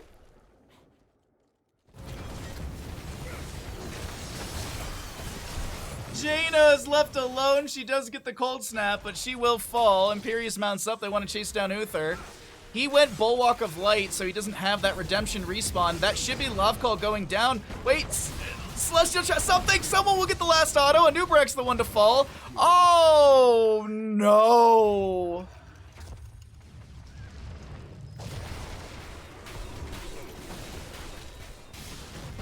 When Zagar could put a Nidus Worms wherever there was vision, always watch your structures. Back in my day, you didn't need to kick down and keep to end a game. Abathur would put a mine right here, and then Zagara would just do Nidus Worm and die on core. And games were only 20 seconds long. Oh man, they tried to backdoor twice. They get the core down to 9%. And this is gonna be Storm League Enjoyers with map number 1 victory. Stage dive in. Wait, what? No, not like this. No, they get it. They do get it. That would have been funny if they actually got a 1% core.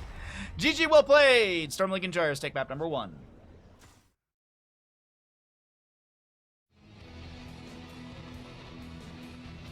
Dude, like a meat lover's pizza. I don't know why I'm so on pizza today, dude.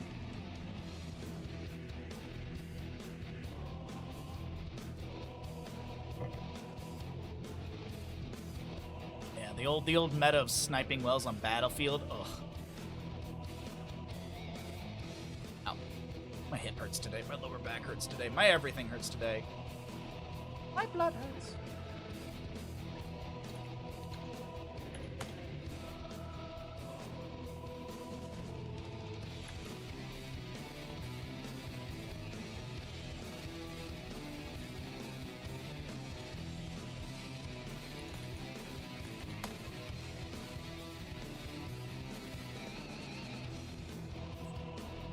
Because you're always on pizza? That's true. That is true. That's very true. Storm League Enjoyers did win map number 1. Hard fought. As we continue to talk about bread and my hunger grows, good bread needs nothing on it. I agree. She's obsessed with butter. Well, that sounds like your wife is judging me, and she shouldn't. I'm looking at this is not where my camera is, and she shouldn't. Her family favorite spice is butter. You love bread? Me too. I love bread. That's why I've been making so much focaccia bread. I'm trying to get the perfect recipe. And this was the recipe that I made on stream last week.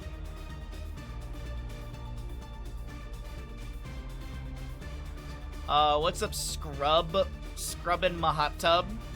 No, scrubbing my tub. Sorry, I put hot tub in there. Welcome back, everyone, into the Meta Madness Qualifier number 4. We're in the lower bracket semifinal. The winner of this series will go to the lower bracket final, and then the winner of that will go on to the best of 5 grand finals, which is going to be on Warhead Junction for map number 1. As always, with Meta Madness, we'd like to remind you that the peers that are picked and played aren't available for future maps. So everyone that was played on Cursed Hollow just now is unavailable. We also have the 15 permabanned heroes in the entire tournament. You can look at the top of Twitch chat, and there is a pinned message that you can take a look at. Those are the heroes that are banned away. Who is the best hero in the game, and why is it Illidan? You spelled Cho'Gall wrong. Honestly, one of my favorite heroes is Dahaka. Honest to God, one of my favorite heroes is Dahaka.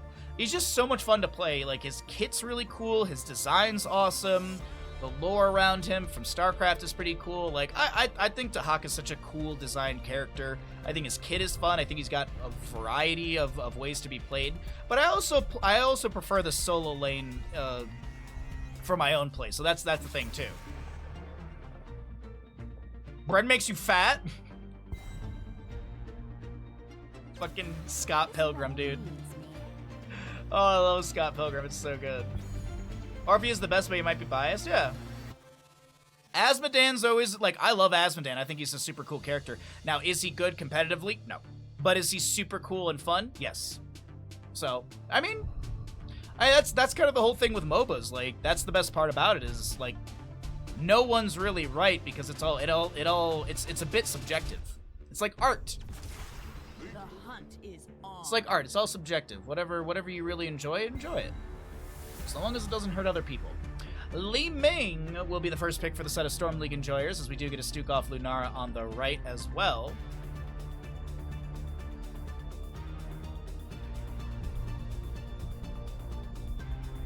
Is his blind ult good these days? Who? I said a lot of heroes. Sorry. We're also on a slight delay, so I say a bunch of things, and then I read Twitch chat and go, what did I say? And people respond to me. Sorry, I'm groggy today, I'm not feeling the best, so I don't know if I'm coming down with a cold, or if I'm just, I don't know. I can feel it in my throat, though. There's something going on. Or it could just be post-nasal drip in the morning, and it's just, just the tea's not helping, because it just, yeah. My main is on point. Thank you. I appreciate the kindness. Relatable, I know, right, Kagiria? It's like, I say a bunch of words, and it's like, well, what were you responding to? Variant banned away. We have a Li Ming, Falstad, Chen for Battlefield of Eternity. We'll get rid of the Tyrael as well. Okay. This is why I should get pizza. Pizza will solve all these issues. Now, realistically, I should get like sandwich and soup stuff. I think that's what I'm gonna do for this week. Anyways, Stukov, Lunara, they're gonna go for Mal'Ganis, Samuro. Okay, Samuro shenanigans. Pressuring on to Li Ming in the back line. What do they want to pair into all of this? They still need a healer and a main tank. Hey, thanks for the alert, Kagiri. I appreciate it. I hope the errands are nice and easy. Thanks for coming by, bud. Thanks again for the gifted subs.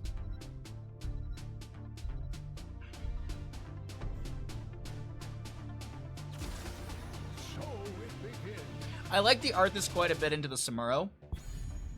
The Frozen Tempest slow. Movement speed and auto attack speed reduction's nice. Decker Cane, just some AoE value. If you go into Ruby up against the Samuro, you can also get a lot of Ruby value, so you can get a bunch of potions on the ground off the Samuro triple clone. So that's actually a really nice pickup as well from the side of Storm League enjoyers. So we got a Li Ming, Falstad, Chen, Deckard, and Arthas. On the side of avoiding same heroes, they will round out their draft with a Grey main. So it's a lot of gas on the side of avoiding same heroes. A lot of gas. They really want to just eviscerate the members of Storm League enjoyers and take us to a map number 3. But we're going to find out if that's going to be the case. Let's go ahead and swap ourselves over to the casting screen and let me write up a prediction. We'll go ahead and run that once we introduce the teams and get all that good stuff going. Thanks everyone for hanging out. If you are enjoying the stream, be sure to drop a follow. Costs you $0, and you get another streamer in your repertoire. We also do put up all these VODs onto YouTube, so if you're watching on YouTube, be sure to like and subscribe so we can grow the YouTube channel. If you're not subscribed over there, well, if you can use !YouTube, get yourself over to the YouTube channel and subscribe. We upload 1 video per day, and I do have the vast majority of these already uploaded. I got the first half of Qualifier number 4 edited last night, and I'll do the other half hopefully after stream today. If not, I'll just do it tomorrow. Welcome back into the Nexus here. We've got Battlefield of Eternity map number 2 in our third best of 3 of the day. Ren on the right-hand side for Avoiding Same Heroes will be playing Stukov. Mai on that Ray main. We'll have a whole Paka Samuro, Skizakid on our Dreadlord Mal'Ganis, and Bish to play Lunara. Over on the left-hand side, looking for a quick 2-0 here on Battlefield of Eternity. We're looking at Storm League Enjoyers. Aether on a Chen, Aryan, or just R. I have no idea how to properly say your name, and I'm just doing my best to guess. We'll be playing Falstead. We have an Alvarez Li Ming, Itrax Arthas, and Lavacool to play our old man Deckard Cain. Sapphire level 1, Frost Presence for the Arthas. Gathering Storm on Falstead, Fetid Touch for our Stukov, and we'll see Freshest Ingredients for the Chen. Those are the questing talents we got. Lunara did go into Sentinel Wisp. We will see Way of the Wind for our Samuro. First stack on Howling Blast right there. Viciousness on the Grey Mane, Vampiric Aura on our Mal'Ganis. And I do believe that's just about every level 1. Oh, just a note also, Aether Walker for Li Ming. But on a map like that, that's fairly standard. Nice Howling Blast and no early kills. But let's go ahead and start that prediction for all of you at home. Get your gambles in. We do like to delay out the prediction a little bit so you can see the level 1s, catch up a little bit on the delay on stream, as well as maybe see if there's a first kill that sways you. Shen, Falstead in the top lane. Samuro's doing his best to clear the wave on the low side of this. Doesn't want to get free stacks over because, by the way, Falstead's on 22 stacks. A minute and 7 seconds in. That is some nice stackage off these Samuro clones. Down in the bottom lane, camp will be grabbed. There's no invade from the side of Storm League Enjoyers. All right, we got 2,600 on Storm League Enjoyers. Avoiding Same Heroes creeping up with nearly 200 believers. I need to get a cup of tea after this. I need some green tea.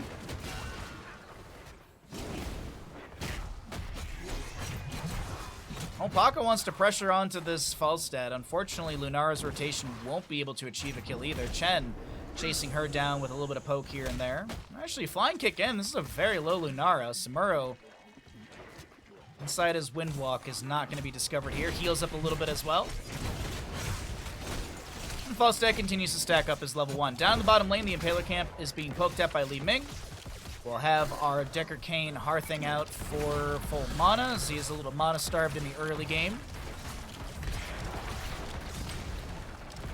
Arthas still trying to poke out here and there with those Howling Blast stacks level 1. Also just gonna be able to poke at the wave. Falstead flies in, but he's immediately discovered. Yo, good call from Samuro. Must have seen the fly down. Maybe Lunara actually saw the fly over. It was the Wisp sees it. The Wisp saw the fly. They set up for the kill. First blood to the members of Avoiding Same Heroes. Storm League Enjoyers will grab a camp of their own as Background Potato. Thank you for the raid. Welcome in, Raiders. I hope you had a good stream, my friend. Let's see what you got up to on your stream. Get a little shout out for you. Hope you had a good Heroes of Storm stream, bud. Thanks for raiding in. Welcome in, raidees. My name is Bahamut. We do a lot of Heroes of Storm casting, commentary, and play. We do stream 6 days a week, and we average around 6 hours per stream. And if you're not following, be sure to drop a follow, and thanks again for the raid. Samuro continues to push up the top lane. We have that level 4 Frozen Waste on our Arthas. Falstead does his best to just push back Samuro. Down around the objective area. No level 7s on either side. Chen gonna grab some Brood, jumps onto Greymane over here on the right. A very low Arthas is trying to back off, but he will be picked up by Greymane, and Avoiding Same Heroes picks up a second kill. Chen using this Mal'Ganis as a target to flying kick away. The Night Rush comes through, the lurking arm from Stukov. No low blow level 1, as I had mentioned, it's a Fetid Touch Stukov, but hey, they still get the kill. Lunara finds the damage over time. And Falstad uses his level 4 updraft range to get further away from Samuro. But he did pick up his 30-second stack, so he's got that extra jump in damage, and we will see the Immortals burn down. Or the Immortal burn down. On the right-hand side, so Avoiding Same Heroes get some globes, and they'll jump to top lane with a very, very healthy shield, or very high shield on Belith. Samuro immediately to bottom lane, gonna try and pressure the Chen in lane. back in top. Siege continues with our Immortal. Little hammering poke from Falstad. No level 7 for our blue squad just yet. A lot of damage onto Arthas. God dang, he didn't get to play the game right there. Oh, things are crashing in. We will see the Icebound Fortitude level 7 for the Arthas. Lovekel is going to go down as well. Nicely done from avoiding same heroes in this map number 2. They are crashing. They are rocking. They are rolling. Greymane Inner Beast is active. The Immortal is still very healthy here. Well, it's around 50%. We'll say that. Greymane auto attacks. Howling Blast from Arthas connecting. He's got the Frozen Tempest activated. Organis with a few forms of CC into the Arthas. I was about to say, Arthas, you don't want to die again, do you? Uh-oh, Skizakid getting low. And Li Ming gets a reset. First kill to the side of our blue squad. As we get close to level 10s, let's cycle through those other numbers. Shen with the flying kick in, trying to get the slow onto Ren here. The Stukov shall fall as well. Greymane and Lunar will be able to back away. Meanwhile, in the bottom lane, Samuro pushes up a wave onto this fort, and he's going to get some decent damage. Samuro's siege is deceptively strong. Shen immediately just trying to pressure out in bottom lane. We'll save the fort. It's around 50%, a little bit more than that. Samuro gonna get some blade action onto this Chen, but Chen's gonna stagger a bit of this. Flying kick, he's chasing onto Hopaka. And that's the end of that fight right there. Top lane siege will continue as the Impaler camp was grabbed by the members of Storm League Enjoyers. They do pick up some experience, but it is not enough to close that gap, and 10 talent here goes to the enemy squad first. Avoiding same heroes will have Thornwood Vines, Massive Shove, Carrion Swarm, immediate Blade Storm from Hopaka used, and Greymane goes for the throat. The Chen's got to get out of bottom lane. Thornwood Vine thrown out, and Chen's able to back away just fine.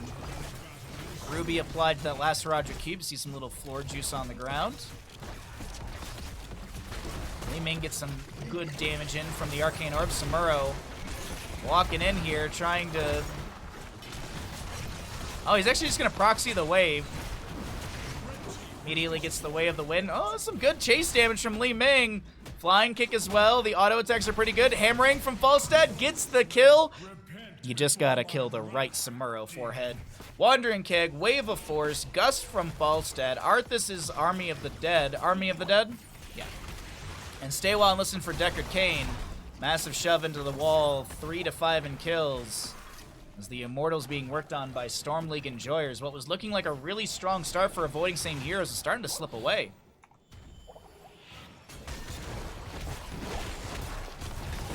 Fellclaws are chasing onto this Arthas. Really good damage from the Greymane. They take down the Chen. Stay while and listen is interrupted with the massive shove. They get a bit of a sleep onto a couple. Falstad Gust is going to be used. Li Ming trying to find a reset. And this Deckard Cain is so very low. Fetid Touch is going to be completed. Samuro Bladestorm is hacking through the enemy team, and they manage to get a quadra kill on the side of avoiding same heroes. Bish is trying to chase down Itrax here. Is there enough room to get the damage needed? Yes. I know Chen's back up, but whatever. Well, I caster buffed the side of avoiding same heroes. I was saying it was slipping away in this map number 2, but they just managed to pick up so much value right there. Experience, and also they're going to grab this Immortal, which is going to go bottom lane, I do believe. Hopaka in bottom lane. Is he caught out? Wave of Force. Chen's not going to be able to jump over the wall and chase him down. But the Immortal will go to the side of avoiding same heroes.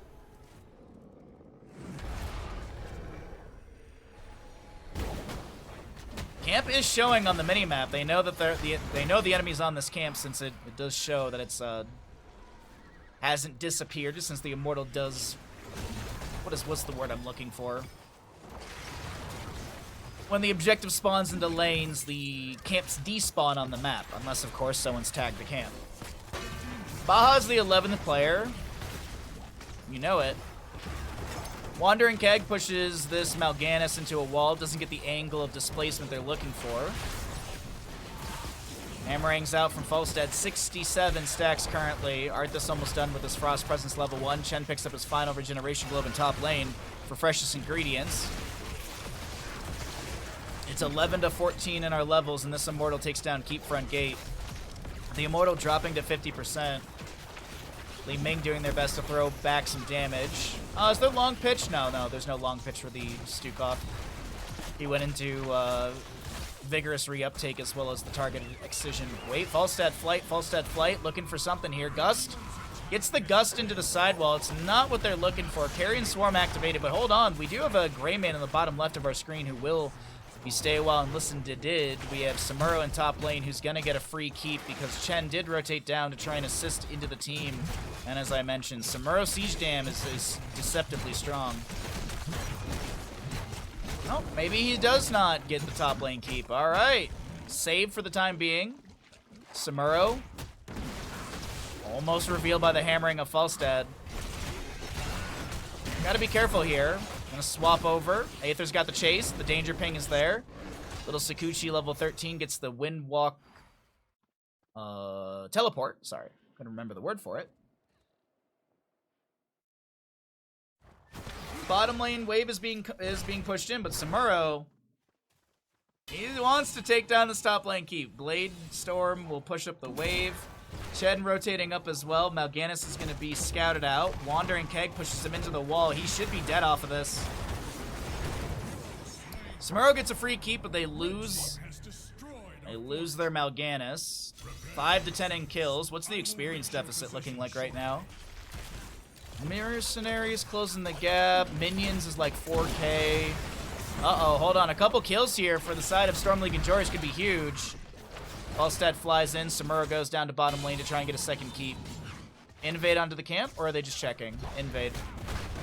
Mal'Ganis dead for 12 seconds. It's a 2.5 level lead to the side of avoiding same heroes. I think they just play this slow. They play the safe. Oh, no, Greymane, don't get caught out there, buds. Samuro gets bottom lane keep, and he might start just going for core. He does have the press the attack level 16. While advancing strikes is active, Samuro and his mirror images gain 10% attack speed, and every time they basic attack up to 40%. Nope. Falstad's not going to allow that to happen. Decker Kane's come back as well. Arthas and Li Ming working on the left-hand side get this down to 50%. Arthas is done with his level 4. Opaka is going to show up here on the left-hand side. He's able to get that little teleport away. Wandering Keg is going to push the Mal'Ganis into the root. Flying kick from Chen to back away once again. Still no level 16. The Immortal's on... Oh, yep. Falstad, but he's wise. Falstad is wise to the Samuro play. Arthas, unfortunately, will go down to Mal'Ganis. Chen getting low here. He's going to flying kick in. No Wandering Keg available for 20 seconds. Stay while and listen. Massively shoved away, and this is looking like we're going to be heading into a map number 3. Good roots from Decker Kane. Falstad throws the Gust out, but it's not enough. He's the lone defender. Samuro moves towards core. And it looks like our Samuro composition is going to be able to take map number 2 of our lower bracket semifinal best of 3. Good damage coming through. Well played. Catapult on core. I don't think they stop this right now, especially with the Samuro and Greymane on core, but good attempt from Arthas. He pops the Army of the Dead, but this is the end of map number 2. GG, well played. We're heading into a game number 3.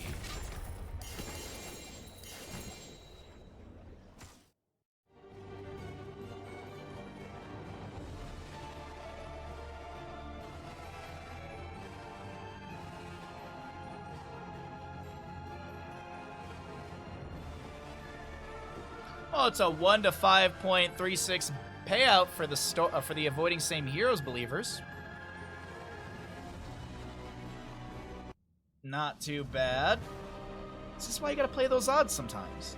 That's why you gotta play the odds once in a while. Thanks again, Background Potato, for the raid.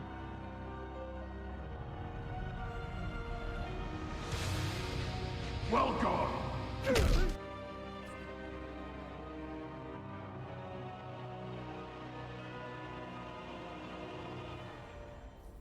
Welcome back, ladies and gentlemen, into the lower bracket semifinals. We are in map number 3. We're going to Infernal Shrines. And let's go ahead and see what we got here for our draft. We have essentially 35 heroes banned away. 20 from maps 1 and 2. 15 from the permabans, which are found at the top of your screen.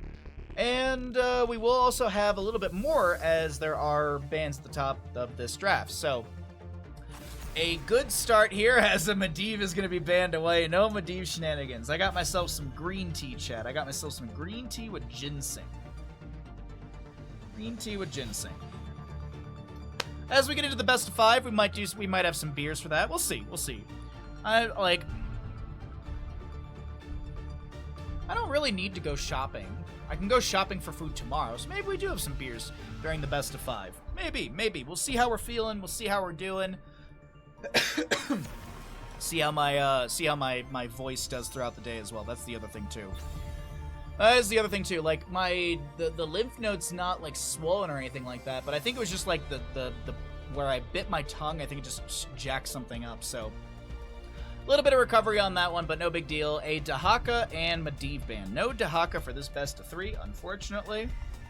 He is going to be banned away. Sorry, just trying to steep this tea a little bit so I can sip on it. What else do we want to get rid of here? Leoric is going to be banned away as well. Okay, so Leoric, Medivh, banned away. We'll see Storm League Enjoyers get rid of what? Can I move this up a little bit more? There we go. Maybe I can sit up straighter if I shove my back into this properly. Alright, so Dahaka, Infernal Shrines. Zeratul was played in map number 1, so that's already gone. Do you get rid of another good Shriner? Something that can poke around the object. Oh, maybe Mephisto. Mephisto's fantastic on this map. Nope, they're going to get rid of Rhaegar. Okay, no Rhaegar will be playable for Infernal Shrines or in this series. And a first pick over to the right-hand side would be an immediate Maiev. You know what these teams forgot? Cho'Gall is up and available. This is a great map for Cho'Gall. Don't you think, Bandit? Yeah. Sam, thank you for the follow. Glad you're enjoying the content. Okay, Storm League Enjoyers, how are they going to start out this draft? It's Tychus Garrosh, okay. Maybe we see a Zarya as well?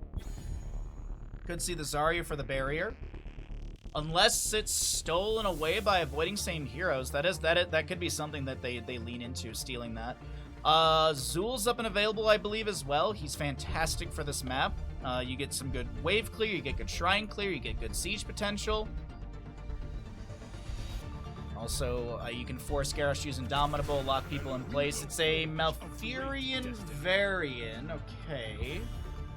So we're going to be looking at some sort of mage for avoiding same heroes for Malfurion to give trait to. I guess Maiev can get benefit from it as well.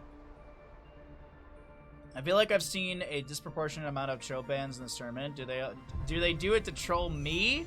I don't think they're doing it to troll me. I don't think I'm that popular. I don't think I'm that popular where they're gonna. Oh, I was kind of hoping it was Mephisto to be picked up by avoiding same heroes. No, I don't think they're. I don't think I'm that popular within the player base to draw some memery bans just for that. I think there's actually. Like Vinland Raiders do play a lot of Cho'Gall, and they were getting it banned out against them yesterday by, I believe, Saboteurs. Also, Vinland Raiders were banning it against other teams too, so there might be some scrim stuff. Yes, you are. Thank you for the kindness. There might have been some scrim information that we don't know about, and that might be what's driving some of the Cho'Gall bans. But either way, we got a Maiev Malfurion variant on the right-hand side, Tychus and Garrosh on the left. Need a healer, need some more wave clear for Storm League Enjoyers. There's the Ariel Gul'dan. Okay, so the question is, are they going to go for the Zarya or just go for a solid solo laner? You sent me a DM? Oh, I do see it. Thank you. I'll check it after this game. Thank you very much, Nancy, for the reminder. I sometimes just completely, I just don't see stuff in Discord. Even though it's like on my other monitor, I just completely miss things sometimes. I'm just so tired today. I don't know what it is. As I said, I think I'm a little run down from the trip and the adventure for Thanksgiving. But either way, we'll get a Kael'thas, Malthael, Varian, Malfurion, Maiev. Not too shabby. There's the mage. So some Malthael for solo lane. Okay. What are they gonna lean into up against the Malthael? Maybe pick up a ranged assassin and play it from afar, but then you're lacking a front line. Maybe go for a Thrall for a little bit of bruiseriness. Nope, they're going to go Yrel. Okie dokie, it is Yrel to round out the draft. Pretty good draft from both sides, liking what we're seeing. I do think that Storm League Enjoyers could take this, but we'll have to find out. We'll have to find out what happens. There's a lot of really good lockdown between Root, Taunt, Gravity Lapse, Umbral Bind. Some really good plays here. Let's go ahead and swap ourselves in the casting screen, and we will get going.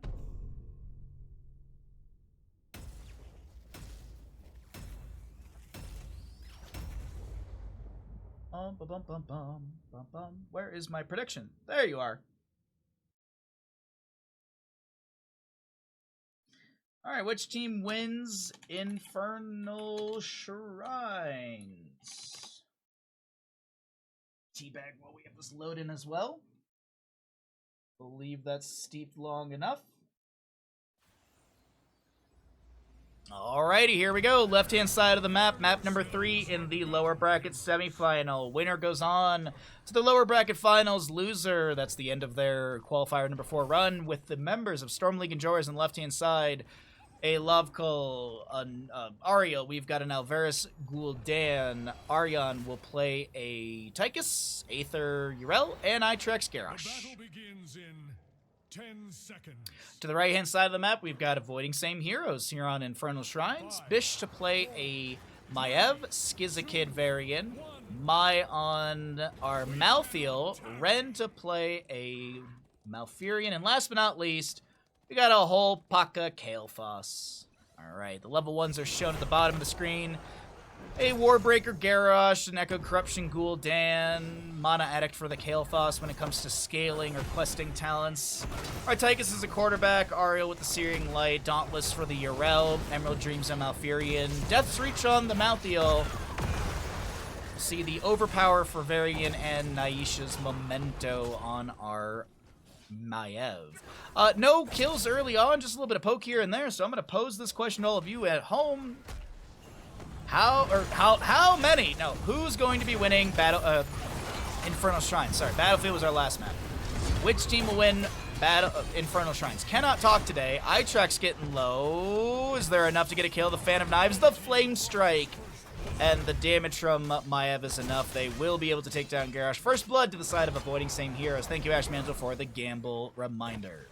Mortar Punisher will be the first one of the game in the top lane. That's going to be spawning in about 2 minutes. We'll have the announcement a little bit less than that. But we are going to have a quick camp for the bottom lane, and Paler Camp goes to the members of Avoiding Same Heroes. Echoed Corruption already on 4 stacks, as we have 2 on the Warbreaker from Garrosh. We've got 1,700 on Storm League Enjoyers to beat Avoiding Same Heroes. We'll see if we can get some odds on our red team as well. Good Gravity Labs, good Living Bomb. The Allied Toss gives some armor as well.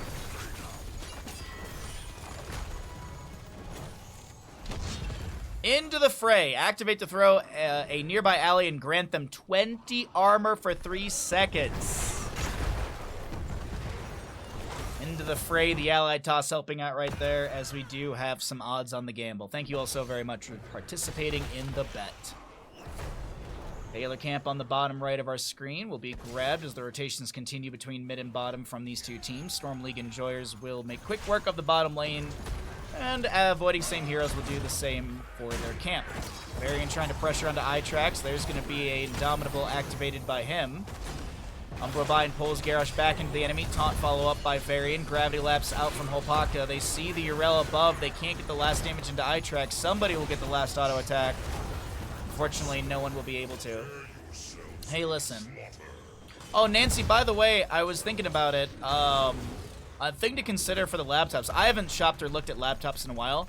The big thing is also to consider the weight, because some of those gaming laptops can get really heavy really fast. I know the Corsair one that I was recommending, or at least talking about in Discord, that one weighs like, I think 5 pounds. It's pretty light, but it's something that popped in my head when I was walking Bandit, and I meant to message you in Discord, but when I got home from the walk, I was like, time to start streaming, so I was a little bit behind on my schedule today. Hey, thank you, Tessa. You got some gambling at the last second. Nicely done.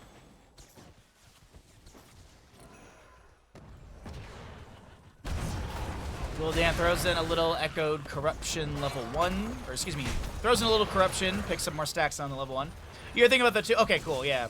It popped in my head, and I know you, like, I'm pretty sure you're looking for something lightweight. You don't want, like, a 20-pound monster of a laptop. Alright, well, 7 talents here, almost here for both sides. Do you have that burned flesh from the Kael'thas, level 7. 23 out of 40 Skeletal Defenders and Rising. Taunt, Gravity Lapse into the Garrosh. She's getting chunked by Malthael, who will be thrown away. Indomitable activated as well. Ally Toss on Lavkol will allow the Ariel to back away. The Living Bomb not being spread any further. Yrel jumps in with an Avenging Wrath. It's 21 to 31 in Skeletal Defenders. Repeated offense, 1 stack currently for the Ariel. She's trying to bop people back. Avenging Wrath in once again, met by a taunt, met by a Gravity Lapse, and an Umbral Bind. Yrel went in deep and will pay for it.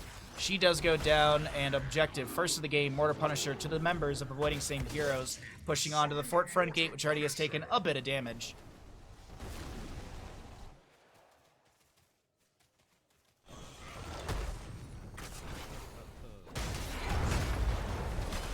Alright, we're able to get a little bit of tea as the fight breaks out once again. Maiev goes in with a Spirit of Vengeance. She's got the... forget the level 4. Blade Dance at 4, Loon's Wrath at 7. That's right. Umbra Bind trying to pull the Ariel out of position. Taunt from Varian. Punisher follows up, and that is a kill onto Garrosh. Avoiding Same Heroes with some mega momentum in map number 3.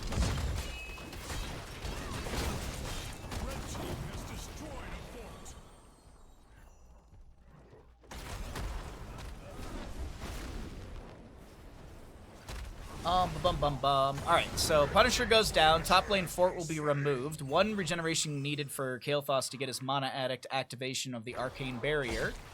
And while the 10 talent tier will come through at the top of the screen and Kael'thas picks up that 20th globe, we're going to go ahead and cycle through the other numbers as we always do. Oh, whoa, whoa, whoa, whoa. Maiev is taking way too much damage. Garrosh steps in. Here's a Yrel as well. Taunt from Varian. Gravity Lapse from the Kael'thas. Eye-Tracks with a Living Bomb applied. And Malfurion Moonfires for the kill. At least that was my assumption, it's a Moonfire. So, Impaler camp is immediately cleared out. Varian kind of hugging the wall, looking for a target to taunt. Ariel gets the Detainment Strike back. Here comes Maiev with an Umbral Bind. Applied to our... oh my god, the last rites comes through. That gets a stack for Malthael. And the kill for the rest of Avoiding Same Heroes. 5-0 and kills favoring this team. They get a wraparound and they look at the Tychus. He should go down here. Don't see him. I don't expect him to live on that one. Out of that one. Varian did go Warbringer level 10. You see him charging to allies. A Warden's Cage from Maiev at level 10. Phoenix from Kael'thas. And the Tranquility from Malfurion. Detainment Strikes to bot back the enemy. Next Punisher's Arcane in the bottom lane. So poking onto this fort right here is gonna be a great play. Kael'thas throws out the Phoenix, gets some siege damage, gets some poke. There's a Warden's Cage, the Horror of 5 from Gul'dan. Oh, I thought the Living Bomb got the kill right there, but no, they won't be able to do so. Garrosh is Decimate level 10. Commandeer Odin for Tychus. We'll have a Crystal Aegis Ariel. Horror 5 from Gul'dan, as we did see that pull people out of position, and a Ardent Defender Yrel. Top lane got pushed up a little bit by the Malthael. As I mentioned, he did go last rites, picks up 1 stack. It's 5 seconds off each stack. Or 5 seconds off the 70-second cooldown per stack. Hold on, fight breaking out in bottom lane. Gravity Lapse and Yrel is not as threatened as Varian was, and Malfurion rotates in a little too late. He's going to be picked off as well. A bit of a confusing moment on the side of Avoiding Same Heroes who were so dominant and now just kind of flubbed in engagement. Oh, wait, hold on. They're going to try and catch Gul'dan, who's looking for a quick clear into bottom. Unfortunately, unable to get any sort of CC onto him. Fan of Knives getting a reset or 2. Nice Vault of the Warden. Voids the Grenade of Tychus. Does have the Melting Point level 7. 4 out of 6 stacks for our Ariel, 34 out of 40 for the Gul'dan, 13 out of 15 for our Garrosh, and 28 regeneration globes on the Kael'thas.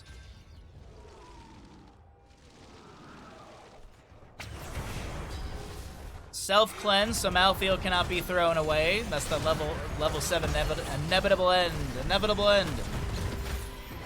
Tranquility pop by Malfurion. Skizza Kid getting a heal or two out of that one. 13 talent tier here for avoiding same heroes. Storm League Enjoyer's not too far off as well. Top lane has a Fallen Shaman pushing up. But there's already Objective Phase, Arcane Punisher being worked on by the enemy. Ariel being maybe pulled out of position into a Gravity Lapse. So the Horrify allows the window for a Crystal Aegis. Ariel gets a self-cleanse. The Lacerates is applied. That's another stack from Malthael right there. Varian will go down. Itrex with the Decimate spin to win. Gravity Lapse into our Yrel. Another one to follow up. Living Bomb applied to her. As Commandeer Odin sieges in, pushing back the enemies in this bottom lane. As I had mentioned, Fallen Shaman in the top lane, now backed by a Catapult. Varian up in 10 seconds, Ariel up in 6. Malthael gets a mark out, Lacerite's up in 30 seconds, Inevitable End self-cleanse, but I do believe the Malthael will go down. Ariel is respawning, the top lane keep front gate taking significant damage, but they can't be too upset about finding these kills. Hold on, the Fan and Knife resets are wild inside of this Warden's Cage. They can't get the kill into Itrax. Living Bombs are applied. What was that? What? I'm sorry, was that 4 HP? Garrosh lives with just nothing. Tychus and the rest should be able to finish out this objective. Garrosh is interrupted of his heart. The Crystal Egg is activated by the Ariel. Blood Craze is allowing the sustain onto Garrosh. He gets these Decimate triggers and Lovekull gets out alive. The top lane keep is being shredded by the camp. Yrel's going to come up here and Righteous Hammer this out of position. But god dang, was that well done from Storm League Enjoyers. Malfurion will be able to Hearth out of bottom. The objective gets little to no value down here.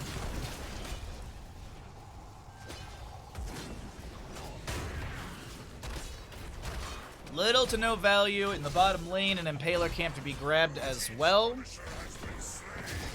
But we're 15 apiece in levels. The parity is found, at least in experience. Top lane keep is on about 25% HP. Yrel wants to push things up a bit. Gravity Lapse, taunt into the Garrosh. He activates Indomitable, trying to back away with about 50% HP. A lot of retreat pings coming out. Maiev is coming down here as well. She will not Spirit of Vengeance in. Camp, are they feigning or going for it? They are going for it, but Varian's anchoring for the team. Gravity Lapse into Garrosh, an immediate taunt. Root from Malfurion. Avenging Wrath is met by a Gravity Lapse once again. Gotta say, Hopaka is so on point with these Gravity Lapse connections. And Impaler camp is going to be pushed in. Next objective will be frozen in the mid lane. Yrel comes into mid to clear things out. Malthael rotating down with the 16 talent tier. Banner of Dalaran for the Varian. That's going to be spell power increased by 20%. Last 12 seconds. Going to be having the Fury of the Sunwell for Kael'thas, so he's got that Burn Flesh level 7, Fury of the Sunwell with the secondary explosion of the Flame Strike 1.5 seconds later.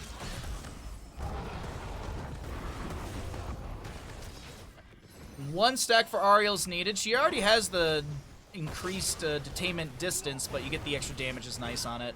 Inevitable End popped by Malthael as the siege in mid continues while he was being harassed by Garrosh. Some flame strikes are thrown out. Yrel jumps into this Malthael. No connection from, no extra damage from her.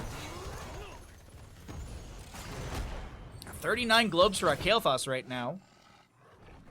Bottom lane camp is, well, one Impaler at a percent HP. See Malthael pushing up top. They're gonna look for mid siege. Kael'thas throws in some flame strikes. There's that Fallen Shaman for top lane. Bottom lane, Impaler and Catapult are still actually pushing up here. They're gonna get some damage onto the fort. Yrel clears that out quickly. Fallen Shaman managed there. Yrel showing in bottom lane. Actually, what is the vision for our red team really quickly? Yeah, I don't think they see this yeah. They're not seeing any of this in mid, so they're going to play this slow and safe. Just trying to jump between the vision for a moment here so we can see what the setup is on the opposing side. They know that Varian's somewhere in there. They're going to throw a grenade to check. Kael'thas does the same with a flame strike into the bush where Garrosh was. Yrel is going to be showing in bottom lane, pushing things up. They know this is a 4v4 on both sides since Malthael is showing in top lane. Indomitable activated by the Garrosh. Malthael still pushing up the wave in top, but he needs to get out of here now. The allies are coming in as well, like, all right, yeah, maybe they make a quicker rotation than we do. Itrax a little forward here, but not that big of a deal. Lands the Groundbreaker into the bush. It's a lot of good damage into Garrosh. He's also going to be rooted. Malfield jumps in, self-cleanses. The Groundbreaker doesn't get the stun they're looking for. Here is the setup around the objective phase. It's 5v5. Mid lane has a wave on the fort. Top lane Catapult pushing up towards that keep, which is around 25%. Maiev comes in with a Spirit of Vengeance. Umbro Bind. Last Rites is going to be denied by the Crystal Aegis. Malfield trying to heal up here. The Unstoppable buys a window. Aether just needs one auto attack, but the heal from Malfurion's on time. Maiev is the one to go down but to the Nexus Forces, and they can't get a trade into the Yrel, who still has Ardent Defender available. Taunt from Varian's up and ready to go. 27 to 19 Skeletal Defenders favoring the members of Storm League Enjoyers. Hopaka needs a heal here really quickly. Gets it for Malfurion. Varian goes in for the taunt play on Tychus. He will be put to sleep with that Emerald Dreams level 1 root upgrade from Malfurion. They go in onto the Malfield. He will be falling. Skizakid and the rest are looking to chase, or excuse me, Skizakid's looking to back away and will be able to get out of there just fine. Now, I want to point out really quickly that Gul'dan gets the damage over time kill onto Varian. Catapult is not fixated onto the keep yet. And so this will be Yrel clearing things out. The keep will be saved in top lane. I don't know what Kael'thas is doing currently.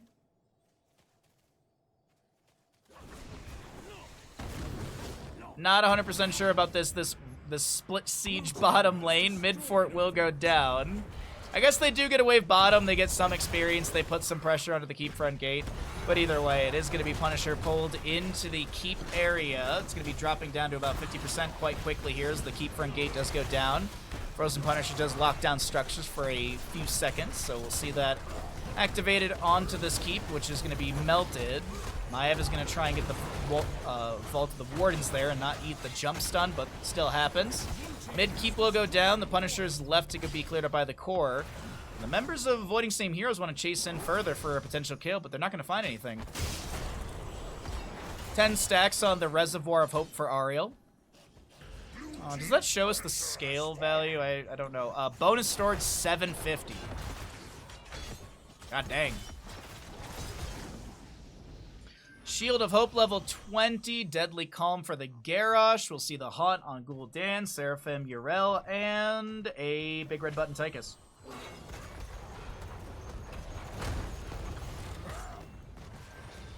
Banner cleared up by Garrosh. The camp is grabbed to the side of Storm League Enjoyers. Still no 20s to the members of Avoiding Same Heroes.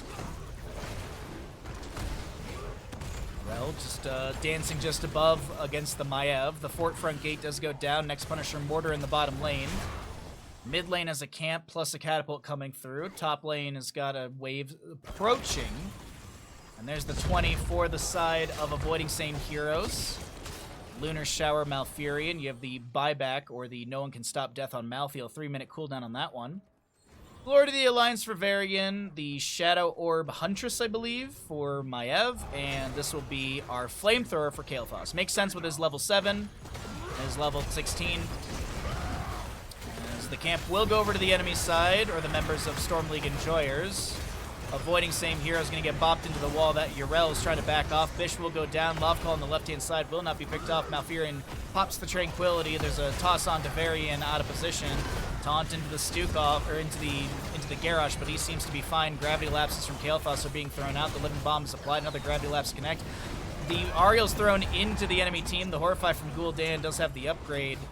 And this Malfield, he's got no last rights available. They want to try and turn this around. Ariel's the one to go down. Itrax to be picked off as well by that Living Bomb. And Pater Camp and Catapults are not going to get... one of them is actually fixated onto the core, but a nice double kill for the side of Avoiding Same Heroes. They stave off the enemy. Yrel pushes up top lane. And our next objective shouldn't be far off from an announcement. 2 stacks on Lacerites from Malfield. You got 48 Regeneration Globes on Kael'thas. 11 Reservoir of Hope stacks on the Ariel level 16. Groundbreaker Garrosh is completed, as well as Echoed Corruption on Gul'dan. Repeated Defense as well for Ariel's completed. And it is looking good. Or a little bit better, I would say. Not good. But it is looking a little bit better to the side of Avoiding Same Heroes. If they get this objective phase, it's going straight onto the... No, it still has keep front gate, so. But the damage, the siege, it's pretty late game, so should be okay if Avoiding Same Heroes can get this. Malfurion with a quick heal, and Malthael will get some extra HP as the Moonfire's in mid lane, since he's marked up and everything like that. Alright, objective phase is here. Go ahead and show you all the siege hero damage and such, as the 20s have been up for a little bit, and this objective does begin.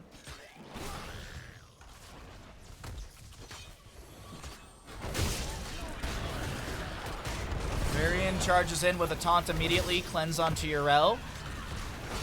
Commandeer own big red button poking in here and there. Kael'thas flame strikes with the Sunwell's Fury level 16, getting those double strikes coming out. 14 to 23 in Skeletal Defenders. Malthael will be tossed away. A very low Yrel doesn't want to use the Ardent Defender just yet. Kael'thas zones with the Phoenix. Gravity Lapse into Gul'dan, I do believe. He's also going to be hit with it. Or he's going to be having the Crystal Aegis applied. Very low Malthael's trying to back away. He's going to be able to get the Lazarite's kill into Garrosh. He will take down, almost takes down the Yrel, but the Ardent Defender's activated. By the way, there was that camp in top lane. Will take down the keep in the objective phase. Going over to the side of avoiding same heroes. They might be punching their ticket to the lower bracket final coming up next. 44 seconds on Garrosh death timer. Pull away our talons. Let's get a little bit good. Let's get some good vision here. Let's get that NA production. Siege comes through. The fort front gate is down before the Punisher even arrives. Some pre-taps onto Wells, I think, if they're available. Doesn't look like actually anyone went for that. Yrel is going to self-clench. She takes a bit of damage. Malthael last rights up in 10 seconds. Garrosh up in 20. Bottom lane keep is taking damage. You see the pings onto it to take it down. Keep in mind there are some catapults in mid, but let's focus back over onto this. Bottom lane keep is cleared out. Tranquility activated by Malfurion. Phoenix goes out from Kael'thas. Horrify from Gul'dan will be thrown out. Splits the Malthael. The Commandeer Odin is here. Last Rites should go onto Gul'dan. I do believe they should get the kill onto him. Crystal Aegis will be used. Last Rites is now applied. They get the trade kill between Malthael and Gul'dan. The Punisher is slapping on core, but meanwhile, oh no, Malthael buys back and saves his core. Punisher will expire. Maiev is just trying to take down the core right now. Malthael saves their own. 50% left. Vault from Bish is taken down by the annihilation of this Tychus. It's a 2-for-1. Malthael rushing his way back over to this one, but they're waiting for this Commandeer Odin to expire before they step back in. Kael'thas still throwing in some living bombs here and there, pushing up the waves. The flame strikes onto the core with that level 16 double strike from the Sphere of the Sunwell. Taunt is immediately onto Yrel. She's trying to jump onto Holpaka. Is there a Gravity Lapse to chase on? There's actually a Phoenix, and that will have the last auto attack. A Phoenix that actually does something. And it looks like, ladies and gentlemen, avoiding same heroes will be able to punch their ticket to the lower bracket finals, beating out Storm League Enjoyers. GG, well played. Our red team moves on.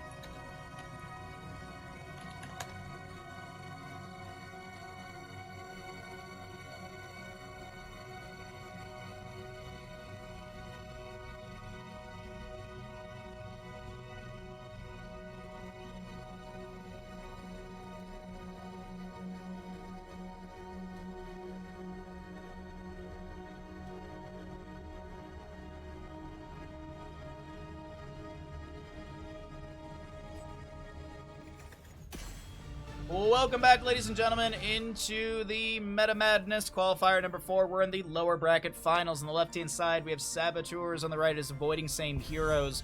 We're getting into map number 1 of this lower bracket final. Winner goes on to the best of 5 grand finals, which will have a we'll have a Warhead Junction map number 1 for that best of 5 grand finals. We already have that team waiting in the wings. And as I said, winner goes on to grand final, loser takes third place. And that does give you some points for the qualifier. What are the points again for third place here? Let's see. Main event, qualifier points are... Where are the standings? There it is. The third place gets you 6 points. First place gets you... So first is 10, second is 7, third is 6th, and fourth is 4. and it goes down and down from there. But either way, we are in Garden of Terror for map number 1. The members of Saboteurs won the coin flip, opting for first pick priority. Brax is sold out, and Sky Temple banned away by avoiding same heroes. Battlefield of Eternity and Tomb of the Spider Queen banned up by Saboteurs, and Garden of Terror will be the first map chosen by avoiding same heroes. So Saboteurs will get rid of a Muradin, a Nubarak. We have the Lost Vikings target banned as well. Hazo-Ubs will not be able to get those lads out onto the battleground. As also a reminder, we do have we have pre-banned heroes for this tournament as well. So Abathar, Anduin, Blaze, Brightwing, Diablo, Genji, Hanzo, Hogger, Johanna, Junkrat, Lucio, Sergeant Hammer, Sylvanas, Tracer, and Vala are all banned away in this in this tournament. And then heroes, of course, that are picked and played are unavailable for future maps in this best of 3. Maybe you ate too much at Franksgiving. No, I think it's just like between driving down, not sleeping a ton, partying, and blah blah blah. Like I think I just kind of ran myself a little ragged. So I think my body's just catching up and fighting off what could be a cold. I think this is a good example of my my flu shot working. Like I think my body's like, oh, I know how to deal with this, but you're gonna feel like crap a little bit. Why so many bans for the tournament? Because that is how they do it. That is how they do it. They pull the community and they add more bans as the qualifiers go on, so the hero pools are more limited and the drafts become more unique. But the side of Saboteurs will grab a Dahaka, Zeratul, Uther for Garden of Terror, Falstad, Rhaegar on the right-hand side as we get into another ban phase. What's up, CB? What's up, Gage? Good to see all of you. What's up, John Zoidberg? You had an all Ragnaros ARAM and it was a disaster. That sounds like a good time. That sounds like a good time to me. Greymane will be banned away. Alrighty, let's see what else we get ban-wise. Could see a main tank ban here. Actually, it wouldn't be surprising with the motif of Saboteurs. The motif of Saboteurs will be banning away more tanks. Maybe they get rid of Mal'Ganis here. Or Varian. Skizakid been playing both of those, I do believe. Oh, right, it's ETC, because Skizakid actually has been playing a lot of ETC in map number 1s, so... Alright, Muradin, a Nubarak, ETC banned away, 3 tanks removed by Saboteurs. A Falstad Rhaegar, I think it's still have, like, May, Mal'Ganis, Arthas... You can get into some of the unique stuff, like main tank Zool and main tank Maiev. Actually, you can't do main tank Maiev, she's banned away. Garrosh and Emojana. Alright, I do like the pickup here quite a bit. Burst ability strong. Lockdown to allow that burst is great. Maybe we see a Q build Falstad goes into Boomerang 7, reduces the spell armor of the enemies, and allows Jaina. Ha! Quick! Change the channel! Thank you, Wildfire. I appreciate that. On a very sleepy day. What a ding-dong of a move. Alright, well, the members of Saboteurs will only draft 4 characters in this game. Interesting. Only 4 characters to be drafted by Saboteurs. Last pick for avoiding same heroes. What are we going to get? Main tank Cho'Gall. That is true. That is an option as well. Oh, that's a good stretch. Ugh.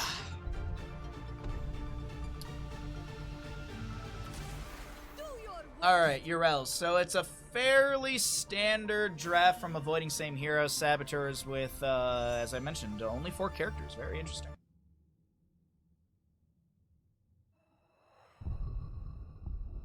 Yeah, we've had a lot of Garden of Terror today, man.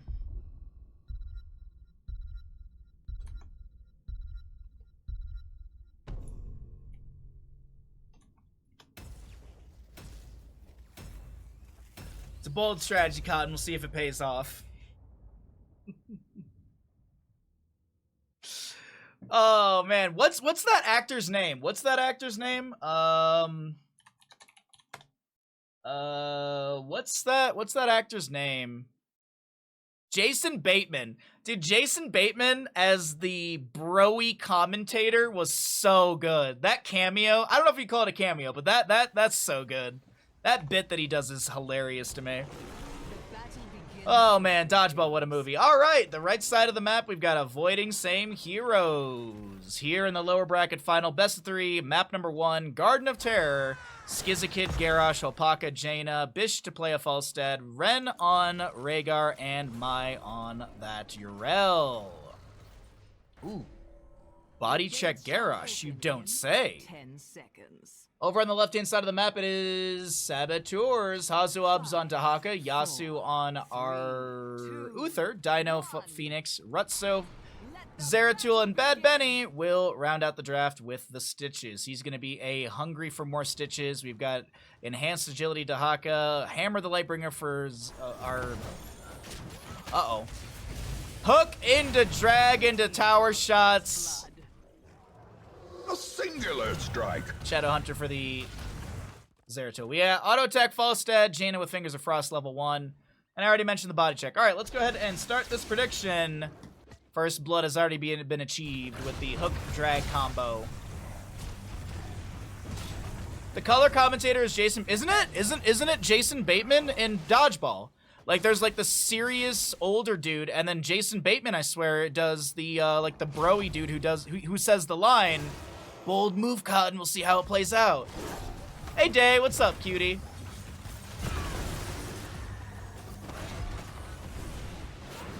I'm pretty sure it's Jason Bateman, unless it's some actor that looks just like him. All right, Hazuab's with that enhanced agility level 1. He's just floating around this top lane. Rotation down into bottom onto Zeratul. I know you're talking about, but we never noticed. Oh, okay. Then I thought I got it wrong. I'm horrible with actors and actresses. I'm absolutely horrible with any of that. I just assumingly doubted myself. He looks like a teenager in that. He is young. I mean, he's got a young face in general, but he was pretty young. Like, Dodgeball is like, what? That's 2004-ish?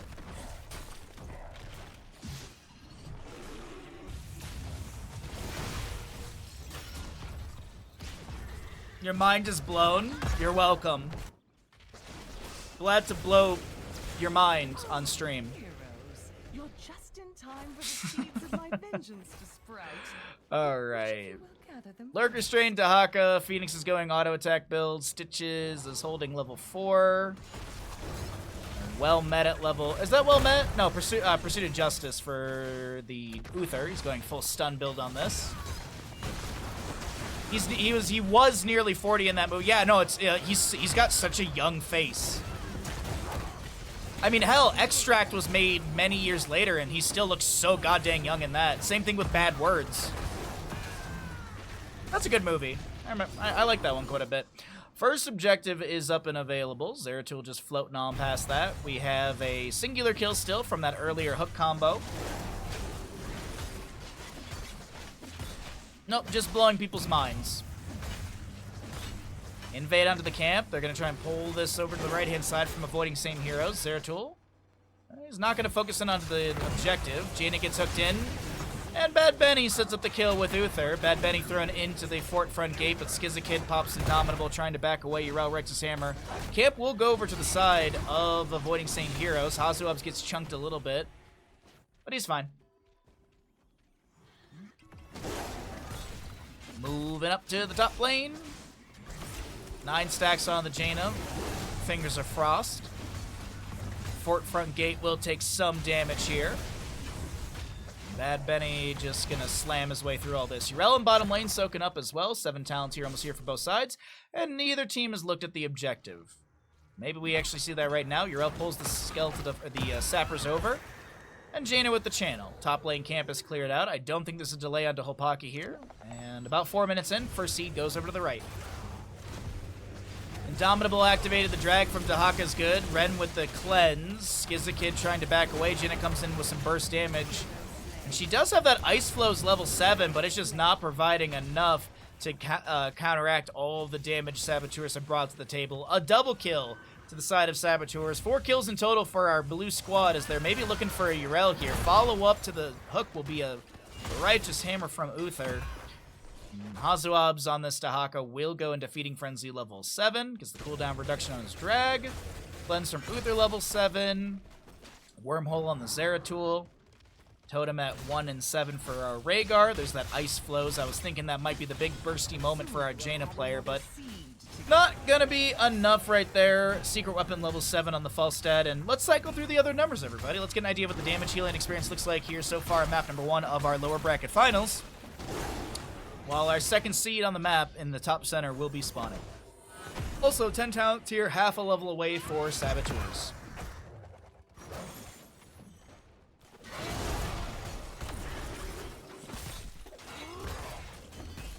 Alright, Garrosh unable to get any more pressure right there.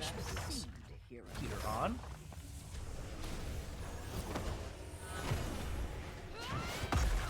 Yrel was jumping in. The allies are not far away, but it doesn't look like they're going to be able to find a pre-10 fight.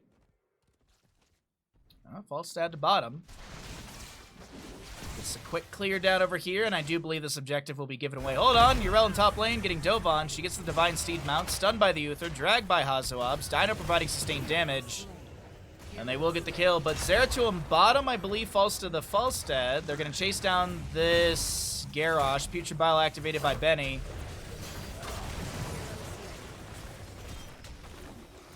Double kill.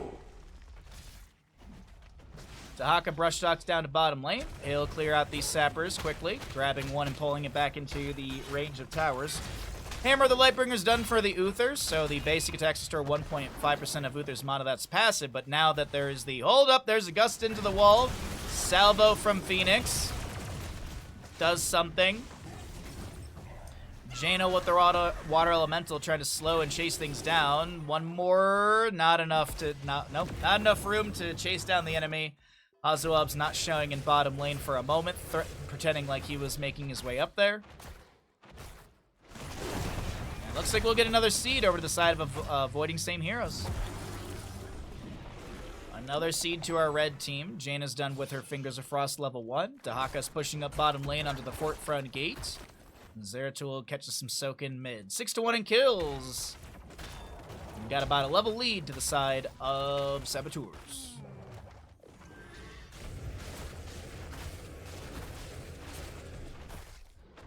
Divine Shield, Isolation, Putrid Bile, Salvo, and Might of the Nerazim. On the opposing side, it is a Ancestral, Ardent Defender. We'll also have the Decimate for Garrosh, Water Elemental, and the Gust. But we get another seed here. Could be Garden Terror for the side of Avoiding Same Heroes. Spawn position is better to Saboteurs, and Avoiding Same Heroes might just try and close the gap in experience. Might just look to close the gap and avoid a team fight on a bad side of the map. Fish just threatening onto this Dahaka a little bit.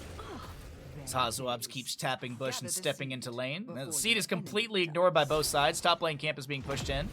13 talent tiers here, so Bad Benny gets the extended hook range. Dahaka is brush talking in. That's a Divine Shield applied to Zeratul, who's going to clear out the Rhaegar Jaina quite quickly. Ancestor healing not available quick enough, and Falstad stays in bottom lane, just pushing waves up.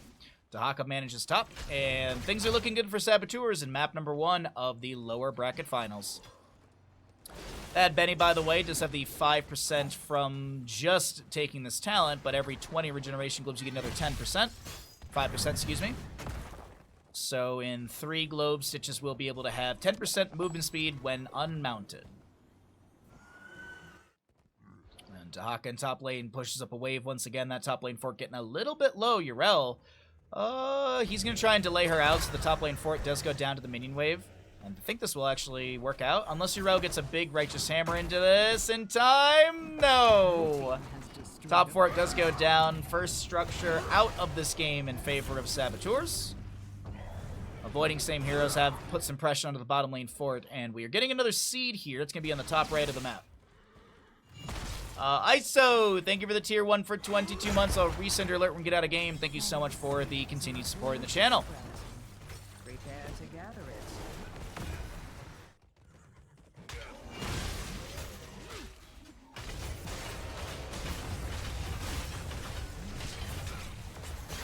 Easy clear onto the camp over here on the bottom left. Falstad pushes up bottom a bit more.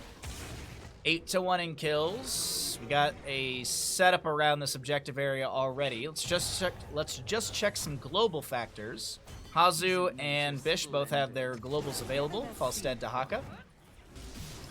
Zeratul tries to threaten onto your route a little bit. Drops her down to around 75%. Some good chain heals out from Rhaegar. Bad Benny's got 22 regeneration globes, so he has 10% movement speed. Also, keep in mind, he is also raising his HP overall with this. He's got 550 extra HP from these globes.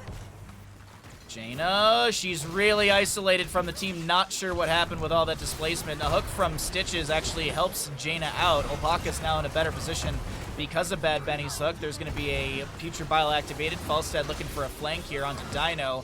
And Bish is the one who's getting chunked. Has to barrel roll away. Stitches does go down. And a really awkward moment as Bad Benny hooks Hopaka out of danger, allowing Skizikid to get the into the fray, or the out of the fray, as we like to say. Dino getting a little bit low here. Falstad barrel rolls in. They want to get the last auto. And Dino almost dies to the Garden Terror slaps, but it's actually Zeratul gets the kill into Falstad. Redstone now trying to back away. Cleanse from Yasu as Hazuobs gets a drag. Garden Terror in top, mid, and bottom sieging on in, and the Overgrowth Plains will be summoned.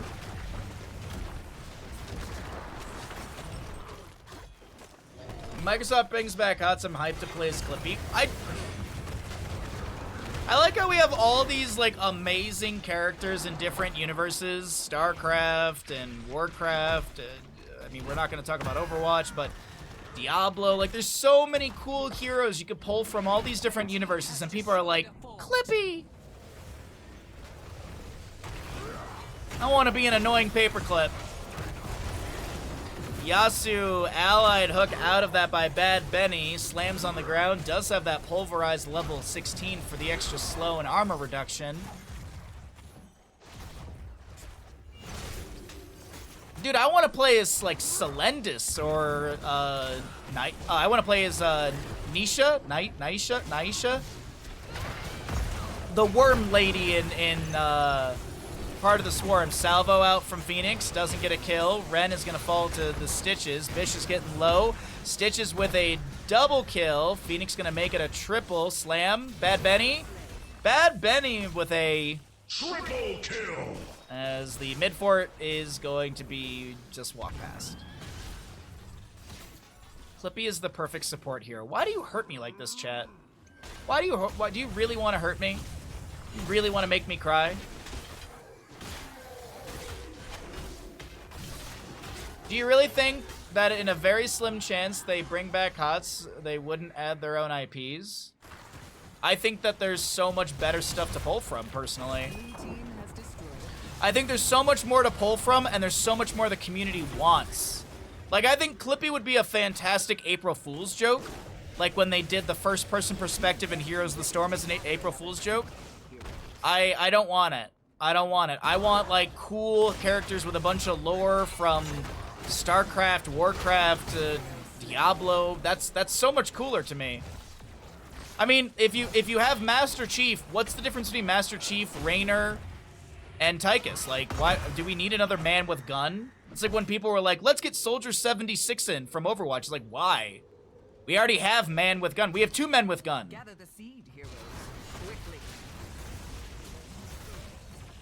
I'd rather it be something cool and new rather than another man with gun.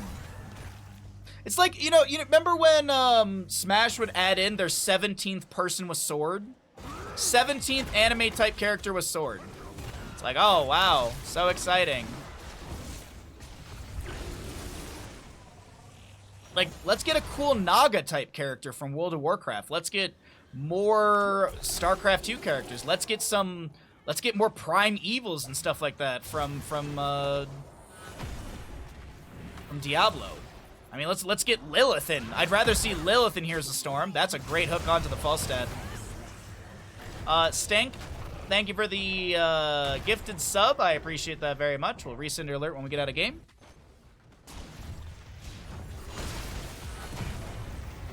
You want to play some Unknown Snakes? Yes. Smash should have added Clippy. You all just hurt me today. 30 regeneration globes for Bad Benny right now as Rutso finishes out bottom lane fort. We've got Dahaka making his way to top lane to clear things out.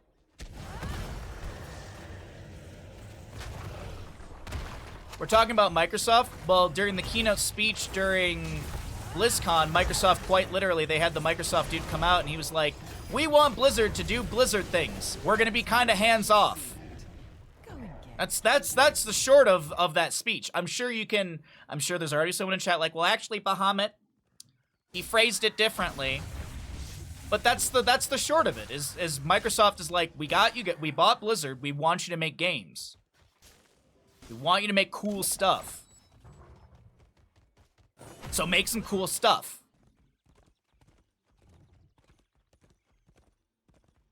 I'm gonna start banning the phrase Clippy. Oh, we got Zeratul grabbing a camp for top. The Haka to do the same thing in bottom. Map number 1 of our lower bracket final. Saboteurs with 13-3 in kills, 20 talent tier advantage, and it's looking really good for our blue side to wrap up map number 1 in their favor. Can avoiding same heroes close the experience gap and find a good team fight? Maybe. We'll have to see what happens here, but it is definitely a long road for avoiding same heroes to really claw their way back into this. If they want to be able to take map number 1, they're going to need 2 really good fights. A fantastic hook from Bad Benny, and I think I think Urel's dead. Blizzard has forgotten how to make cool stuff. I mean, that's subjective. That's completely subjective. Just like most things in video games. Like, I don't care at all about Halo. People lose their shit about Halo. I don't care. It's never been a super fun game for me. So, I mean, I don't play World of Warcraft. People are pumped about the World of Warcraft stuff. I'm sure there's a lot of people pumped about the Diablo expansion coming into Diablo 4. Huh. Enjoy what you want to enjoy. We have the bottom lane Garden Terror pushing in. We also will see a bottom keep being threatened currently. Mid keep's already gone down. Garden Terror's on course, scratching the shielding. Bad Benny stepping past, looking to open things up even further. Or at least create create an opportunity for his team to step in and maybe find a kill. Bad Benny will be thrown back by Skizzy Kid's Garage. Zeratul Rutzo jumps in. Salvo goes out from Phoenix. Tickles the health bars of a few. Falstad gets the Ancestor healing from this Rhaegar as our core on the side of avoiding same heroes is falling rapidly, and I do believe this is going to be Saboteurs taking map number 1 in the lower bracket finals. GG, well played. Saboteurs 1 map away from making their way into the grand finals.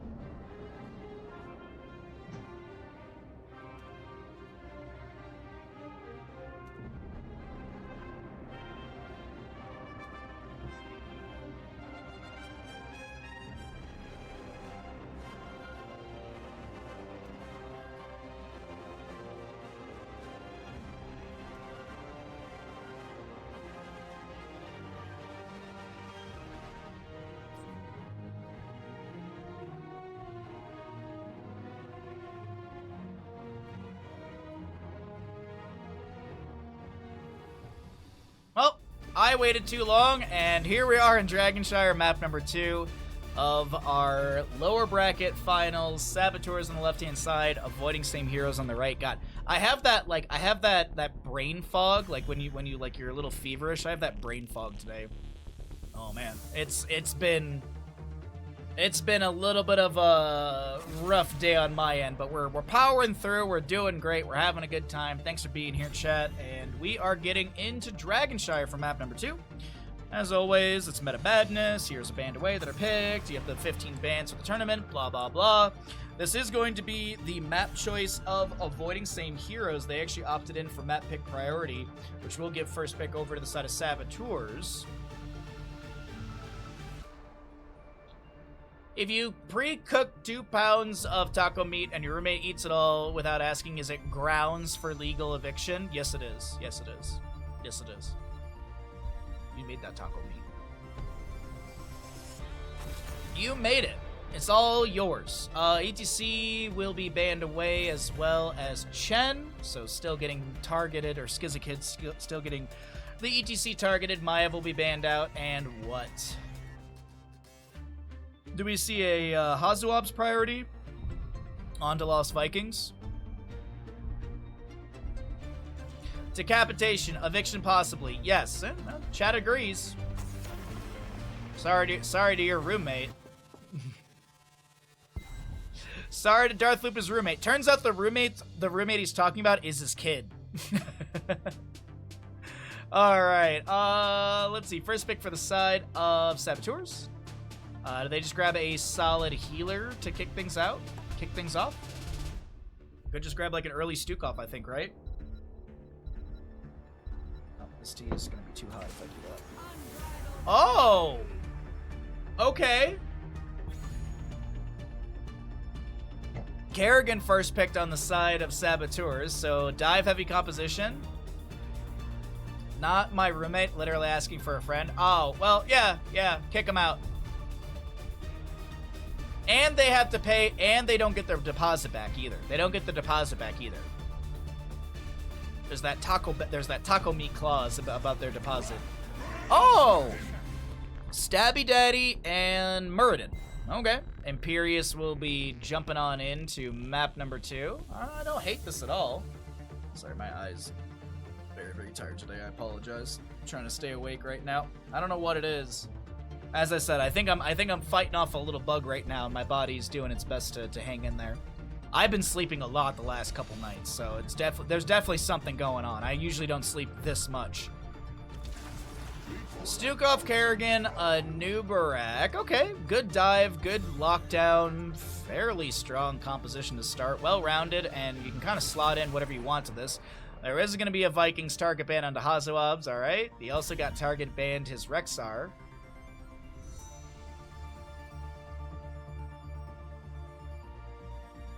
Rupel's roommate is evil, and you're telling her to stand up for herself. Are you the roommate? Me? Oh, Darth Looper, probably you're asking. No, Darth Looper I don't think has a roommate. He's got kids. Which are like roommates, but worse, because they leave the lights on. Durando will be grabbed here on the left-hand, or excuse me, will be banned away up from the left-hand side, so no follow-up CC to Muradin and Imperius. Was Malfurion played in map 1? Does anyone remember? I honestly like the games all kind of blend together. They all kind of blur together. There was a Rhaegar last game, and maybe a Malfurion? No, that doesn't sound right. What was there? Well, either way, if Malfurion's up, I don't hate that here. And grab some sort of mage with that. Can't evict them yet. Happy birthday! You're evicted. That wouldn't be a bad joke. That wouldn't be a bad joke. Like if it was something that like they were cool with, to give them a birthday card, but inside the birthday card, instead of money, it's eviction papers. Happy 18th birthday, kid! Get out! Kerrigan and Ubrak will have this Lunara Sonya. This is a nice draft from the set of Saboteurs. I do like what they've put together here. It's very, very simple, nothing crazy. And Chromie, is she going to be a hyper carry Chromie for Dragonshire, or are we going to get some sort of range assassin like a Cassia to dive in and also provide some blinds onto Lunara? That's a possibility, actually. A Cassia wouldn't be too bad. Ball lightning into this dive heavy composition is a good way to kind of push it back. It is gonna be a hyper carry Chromie. Alrighty. Pay rent or get out. My parents were nice. They were like, you can stay as long as you want. No, I was in college. I turned 18. I actually turned 18 my senior year of high school, and then immediately was down in college. Alright, so we're going to Dragonshire. Go ahead and get our prediction out once we introduce the teams. Like in that Time movie, or Out of Time. Wait, what? Why is all my stuff on the lawn? Well, son. Well, my child, excuse me.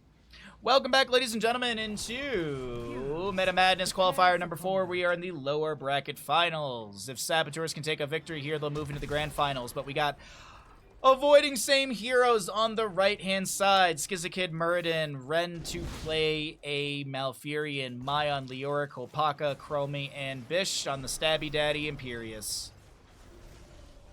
To the left-hand side of the map, we have got Saboteurs looking to punch that ticket to the grand finals. There is going to be a Warhead Junction first map for that. Hazuab's on Sonya, Bad Benny Anubrak, Yasu, Stukov, Rutso Kerrigan, and a Dino Lunara. Chromie's Time Walker's Pursuit level 1 will get some vision. We have Consuming Flame level 1 from the Imperius. Muradin Dwarf tosses in, getting some block stacks. That's a Celestial Charge onto a few. Good root down from Malfurion. Kerrigan goes in with a Primal Grasp Impale. Yasu getting really low here. Muradin Dwarf tosses in, tries to go for the Stormbolt. That does not connect, and Chromie's Sand won't either. Hazuabs goes to top lane, and the first little scuffle in mid will not yield a kill to either side. Let's go ahead and get our prediction going here, right now, for map number 2. Which team's going to win the map? Get your gambles in. If you're not following and you'd like some channel points to gamble, you can follow the channel, get you some channel points. If you're a sub, you get some faster channel points as well, if you would like to participate. But either way, map number 2, Saboteurs looked pretty good in map 1. Will they make this a quick 2-0 and go to the grand finals? We're about to find out. You think yourself worthy to wield the Dragon Knight's power? Prove it. Okay, top left bruiser can't grab. Neither team on Siege Giants yet. Maybe Bish is going to go for that immediately. Skizikid checking the left-hand side. And Lunar will start working on that over there. Meanwhile, in the top right, we'll have Leoric Malfurion finish this out. Leoric is going to go into Consume Vitality level 1. Bit of a 1v1 between Anubrak, Muradin, but that won't last much longer. And Horror Anomaly for the Chromie, fairly standard build for her. Low blow Stukov level 1. We'll have Nerubian armor on Bad Benny, so he'll have 65 spell armor when that's activated, that Carapace. Inara does have Sentinel Wisp level 1, and Chromie's going to try and get some vision on her with the Time Walker's Pursuit. Muradin unable to make the quick rotation, unable to get any sort of setup into that bottom lane Lunar with a Stormbolt. But this is top lane being pushed in quite heavily by Rutso, Yasu, and Hazuabs. Leoric is going to be losing out his front gate. Imperius with a potential flank. They're going to focus onto Yasu, who pops that healing pathogen. Yasu's so very low, should go down here. Whoa, wait. Oh, okay. I think the anticipation was that Leoric was going to be going up, and oh, they still get the kill. First blood goes over the side of Avoiding Same Heroes. If Avoiding Same Heroes wins, it's a 1-36.93 payout. Chromie time stops. She's dead. Dragonite over to the side of Avoiding Same Heroes. They still have Siege in top lane. Celestial Charge onto Hazuabs here. They break through the gate. Retso's the target, who ravages in. A little bit of slow from Leoric, as he does have Paralyzing Rage level 4. Increases the slow from 40 to 60%. Couple slaps here and there onto this fort front gate. Sonya will do a little bit of splash damage into the Dragonite with her slam. Nice angling from Hazuabs there. Bit of siege, though, achieved by our red team. Avoiding Same Heroes will hit level 7 slightly faster. Morbius Loop for the Chromie. We've got a Hopelessness on our Leoric. Nature's Cure for our Malfurion. Holy Fervor on Imperius. And we have the Heavy Impact for our Muradin. Might see the Dwarf launch later on. Get that cooldown reduction on targets that you land near / on. 7 talent on the opposing side for Saboteurs. Poison Spear for Hazuabs. This is, honest to God, my favorite build. Just land the spears and get some good damage. Oh, well, Hazuabs, no one saw that. Full Hardened Carapace build for Bad Benny. Kerrigan is on 15 stacks on her level 4. Nubrak throws down some CC. Rutso in a bit of a rough spot here and will go down. Avoiding Same Heroes might pick up a second kill into Bad Benny. They dive in. They're going to not land the Celestial Charge. Bad Benny is going to fall. Tower shots onto Skizikid. Needs to back out of here. Does go down. Stukov to fall. It's a 3-for-1. You can't be upset about that on the side of Avoiding Same Heroes. As Dino He's gonna take some damage. Hazuabs might be dead here. Holy heck, a quadra kill early on for avoiding same heroes. And they do take down this fort in mid. Maybe not. Well, 10 talent tier's almost here. I'm out of fluids. Healing over time from the well tap, and Imperius grabs the camp over here. We'll see Yasu on the left-hand side.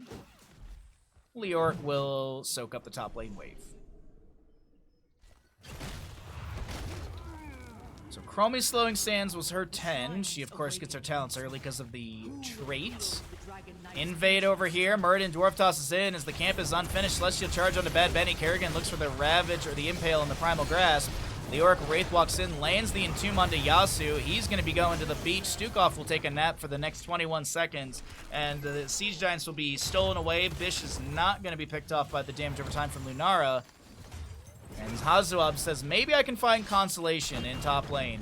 By the way, we didn't talk about tens here. Tranquility, Twilight Dream for the Malfurion, Tomb from Leoric, Avatar Muradin, as well as the Wrath of Angiers from the Imperius. What is this game number 2? Saboteurs are falling apart here. Spear from Sonya, pressuring into Leoric. He's got the Drain Hope. He's now seeing the Lunara and Dinos like, maybe I can chase down Leoric a bit.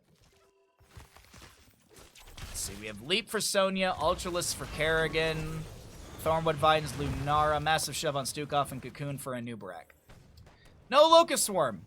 Red team has destroyed a fort. Bottom fort has gone down. First structure to fall on the map in favor of avoiding same heroes, who do still have all 3 of their forts up. Top lane did take a bit of damage, but hey, not too bad, not too shabby. Hold on, Anubarak is time. Actually, a lot of allies are time stopped. Muradin Dwarf tosses in. Hazuabs is the target, and he is deleted. Who is this team? Time stop onto Malfurion, buys a window. Bad Benny's slowed inside. There's going to be a Wrath of Angiers on a 10-second cooldown. Muradin Dwarf tosses in and lands the setup they need to take down Kerrigan. Leoric gets the channel on top. That's a Celestial Charge to follow up the sustained damage of Muradin. And they're going to get another kill here on the side of avoiding same heroes. I gotta say, those of you that believed in Saboteurs with 56,000 channel points might be sweating a bit here. I shouldn't spend so many channel points. Whenever I do, the team I vote for seems to just go splat. Well, what I will say is that you're spreading that bandit buck economy, and we appreciate that here. We appreciate it when the economy is you know, spread to those other viewers. What's up, Dark Duke? Bro, what is this avoiding same heroes team? Like, map 1, they couldn't find a play and engagement that worked for them. Map 2, everything goes their way. Dragonite, team fights. Oh wait, hold on, I might have cast a curse them. Avatar activated by Muradin, drops the piercing storm bolt. Leaping from Sonya, ravaging from Kerrigan, and I do believe this is a dead Muradin. Cast a curse is live and well, chat.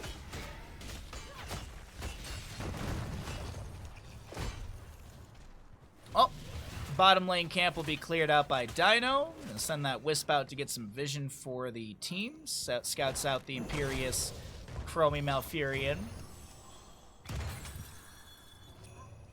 Oh, it's not over just yet, though. Dragonite expires. 3 to 10 kills favoring the side of avoiding same heroes. They will have Muradin respawning just now. Immediate Dwarf Toss. Insta-mount. Go ahead and get those 75 stacks. Or, excuse me, to get the armor block stacks. That is indefinite as well, so I'll have that until he takes that damage. So what I'm hearing is the game is rigged. I mean, house always wins, right? Escape. Hold on. Bad Benny getting dove on. Wrath of Angiers put on a 10-second cooldown once again from the Impale.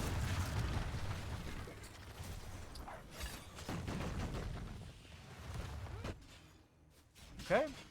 No escape from Sonya. Abolish magic on the Lunar. Chrysalis for that Kerrigan. No virulent reaction. It's going to be It Hungers for the Stukov. He did go low blow level 1 as well as the Growing Infestation level 7. Leo in top lane doesn't have the Ominous Wraith Royal Focus direction. Sonya will go for the really short leap, and I do believe Leoric's dead here. He does have Unyielding Despair, but that's just not enough against the Sonya Lunara. Baha's the man behind the curtain. I wish. That man actually has control over things. I'm just out here casting games, trying to provide some fun for all of you at home.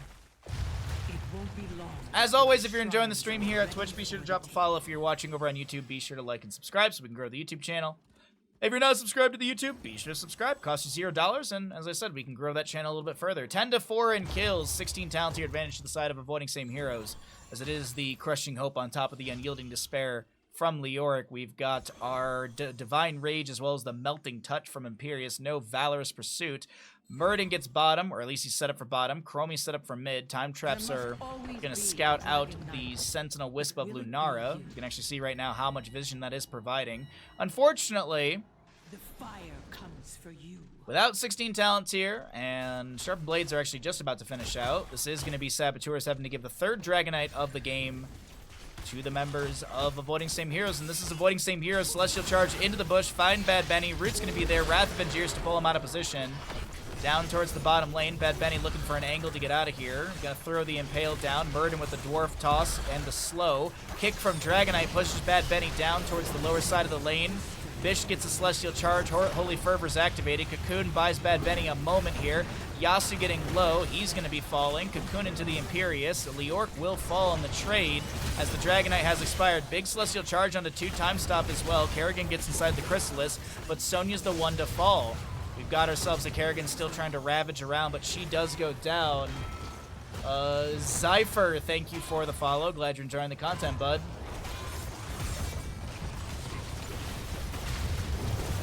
And Lunara goes down. Bad Benny, the lone defender here. Bronzebeard, or no, not Bronzebeard. It's going to be Blessings of the Bronze from Chromie. That's that little rewind logo you're seeing over everybody's head because, well, there's no 20s for Murden, so he doesn't have rewind available. Sonya about to respawn. So is Kerrigan. Stukov and Anubrek are here. Stormbolt onto Stukov. Murden stinking tower shots. Got to be careful here. Doesn't actually just got Avatar off a cooldown. Activates it immediately. Dwarf tosses over. Lands on the Hazuabs. Blessings of the Bronze triggers once again, and Bad Benny being run down. This is Avoiding Same Heroes looking for the team kill. Bad Benny once again, the lone defender Lunara has respawned. Murden dwarf tossing in. The minion wave is here. Shielding still available. Lunara poking out here and there. Bad Benny a little bit low on the right side of our screen. Murden dwarf tossing again, trying to get the Stormbolt onto Dino, who will sidestep. This is awkwardly slow, and with death timers where they are, it does look like Avoiding Same Heroes back away. They're not going to end just yet. The Saboteur believers can unclench, because the game's not over just yet. But Saboteurs are going to be needing a few really good wipes on the enemy. Saboteurs need to wipe out Avoiding Same Heroes at least twice to get to core. Like, I think you wipe them once, you get through a fort and keep front gate. You wipe them the second time, you get through the keep and go to core. What exactly is the event? I can explain it to you once this game is over. I am happy to explain it. This is a community-driven tournament on the EU side of things, but I'll go into greater detail after this map, because it does look like we are getting close to a map number 3 setup. Avoiding Same Heroes moving to mid lane. They're going to kick the Anubarak away. Hazuab so very low is going to be picked off. A nice silence from Ren. Furion setting that up. That's a Wrath of Angiers. Will pull Stukov out of position.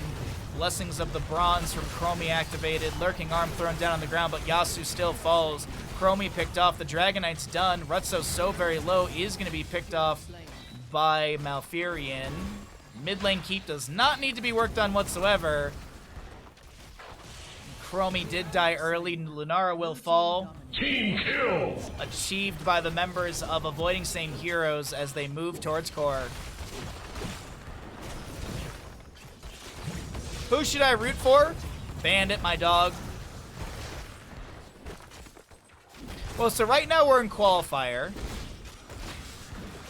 There's 4 qualifiers currently. Sonya has respawned.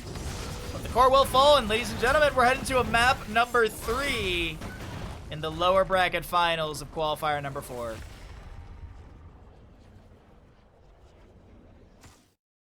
Alright, so to explain the tournament, Meta Madness is a European tournament where heroes that are picked and played are unavailable for future maps. So for example, that was map number 2, Kerrigan, Sonya, Lunara, Anub'arak, Stukov, Balfurion, Leoric, Muradin, Chromie, and Imperius are all unavailable for map number 3. There was a map number 1, we went to Garden of Terror. Those 10 heroes are unavailable as well. There's also 15 heroes banned away in the tournament series total, which is actually pinned at the top of Twitch chat. So as we enter into map number 3, 35 heroes are unavailable of the 90, plus you have bans at the top of the screen. Those don't add to the list, it's only heroes that are picked and played. So right now we're in the qualifiers, and this is a round robin, or I guess it's a cumulative qualifier score. So as you play into the multiple different qualifiers, there's 5 total, we're in the 4th one right now. As you play into the multiple qualifiers, you can gain points based on your position. So if you take first place, you get 10 points. And there are 5 qualifiers, so some teams right now, I'm just looking at the Liquipedia for this. Some teams have 27 points, some have 13, 12, 10, 8, 5. And that gets you better seeding for the playoff bracket that'll be happening on the 7th and 8th. And 15th and 16th, no, 16th and 17th of December. Next Friday, the 2nd and 3rd, or the next Saturday and Sunday, the 2nd and 4th will be, 2nd and 3rd, blah, can't talk today. 2nd and 3rd will be the 5th and final qualifier, and then we get into the playoff bracket the following weekend. I hope that covers everything. If you have any questions, be sure to ask. Welcome back, ladies and gentlemen, into map number 3 for the Meta Madness qualifier number 4 in the lower bracket. My name's Bahamut on the left-hand side. We've got Saboteurs on the right. It's going to be avoiding same heroes.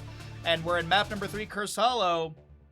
Braxis and Sky were banned out by avoiding same heroes. Battlefield and Tomb banned out by Saboteurs. Map number 1 was Garden of Terror, won by the members of Saboteurs. Avoiding same heroes opted in for map pick priority for map number 2 and chose to take us to Dragonshire. They had a dominant game on Dragonshire, and avoiding same heroes will be given map pick choice because Saboteurs wanted first pick priority as the losing side. And so avoiding same heroes will choose to take us to Curse Hollow. We've got a, I was gonna say Dahaka ban. We've got a Lost Vikings ban targeting Hazuabs. We'll see a Chen ban as well. As a reminder, there's a lot of heroes banned away because they were picked and played, as well as the ones that are tournament banned. So Abathur, Anduin, Genji, Brightwing, Diablo, Hogger, Hanzo, Vala, Sergeant Hammer, Lucio, etc. Alright, what are we gonna limit here? No Medivh shenanigans for this game. No Medivh shenanigans. I can't blame them. Cannot blame them for getting rid of Medivh shenanigans. Maiev will be banned out as well, okay.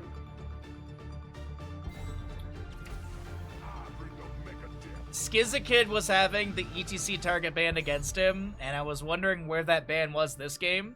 They're just going to take it away. That's what they're going to do. If I'm not mistaken, Varian's up and available. They could look at some sort of taunt single target blow-up composition. Like Mephisto is really good on a map like this. Alex Strauza could be a consideration as well for the team fighting. Lifebinders are really good heroic as well. Could go into the Abundance level 1. No, they're going Greymane Tyrande. They're gonna get themselves that Tyrande. Sorry. Tyrande and Greymane will be grabbed.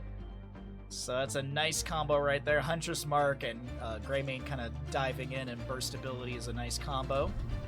I'd actually like to still see a mage for the composition of avoiding same heroes. Or they're going to lean into the hypercarry direction. That worked really good in previous map. Rexar will be picked up. Hazuabs does get his Rexar. We have a Li Ming as well for the side of Saboteurs. We get into another ban phase here. Consider the Ana ban? I would consider the Ana ban personally.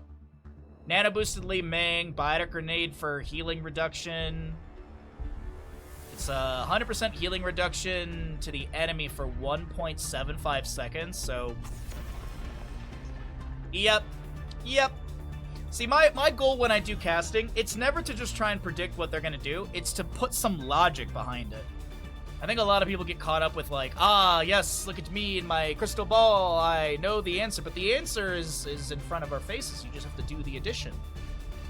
which we don't do very well on stream. So sometimes I have moments of brilliance, and sometimes I just have utter potato-ness, which it's more so potato. There's like gleaming moments of brilliance. Arthas will be banned away. Don't want to give him away. So that maybe means that Saboteurs are looking for an auto attacker to go with this composition. Typically, Arthas is considered a nice counter into a lot of auto attackers because of his trait, not his trait, but his Frozen Tempest. And you can also get the upgrade at level 4 on that questing talent. Alright, so Greymane, Tyrande, what else do they want? There's the Varian and Diva. They can still go into a mage here. Potatoes. Boil them, mash them, stick them in a stew. Maybe maybe if I made some, like, unseasoned potatoes and I put those into the tacos, maybe that'll cut down on some of the saltiness of the meat. Like some starch to absorb the salt. Sorry, I'm already cooking in my brain after stream. Where's Crushinator? The people got Artanis. There's the Artanis, there's the auto attacker. It is Hypercarry Li Ming, okay? You know what I would really like to see into this is a Thrall. I would really like Thrall from the side of avoiding same heroes. You go into Rolling Thunder level 1, you get that percent-based damage and sustainability up against these really high healthful heroes. Also, the idea of a Mephisto's not bad. He does have percent-based damage with his Lightning Nova build. But they're gonna go into Malthael. Alright, let him cook. Let me eat. I'm hungry. Oh, the Malthael comes through. There's your percent-based damage into Rexar, Artanis, etc. Malthael might be able to farm a bit off of Misha, too, with some last rites potentials. Hey, this is looking like a really good map number 3 in our best-of-3 lower bracket final. The grand finals coming up after this map. Chat, you know the deal. I will be starting up a prediction once I introduce the teams. Get your gambles ready. Get your gamble fingers ready. As always, if you're enjoying the stream, be sure to drop a follow here on Twitch. Costs you $0, and I love you.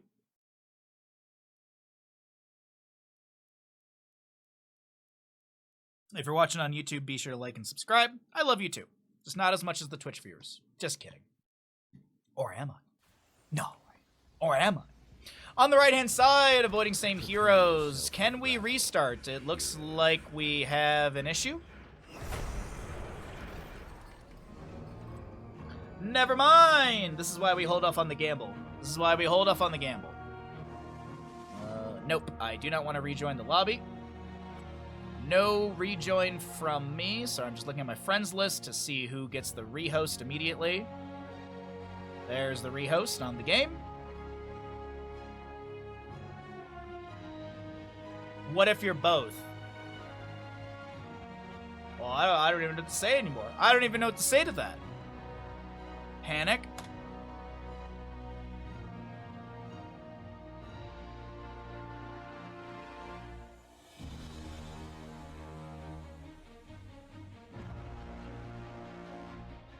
Probably panic, yeah.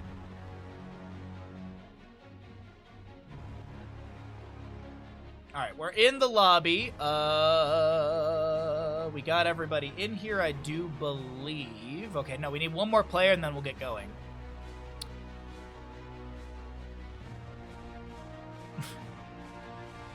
Sorry, just skimming on Discord and just dumb stuff.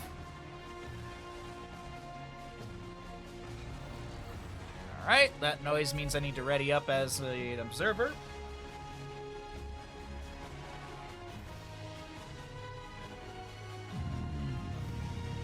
Yanthor! Thank you for the Prime for 14 months. No message. I appreciate that a ton. By the way, as we're loading back into this game, I do want to remind you all that we do have Bid 6 going on right now.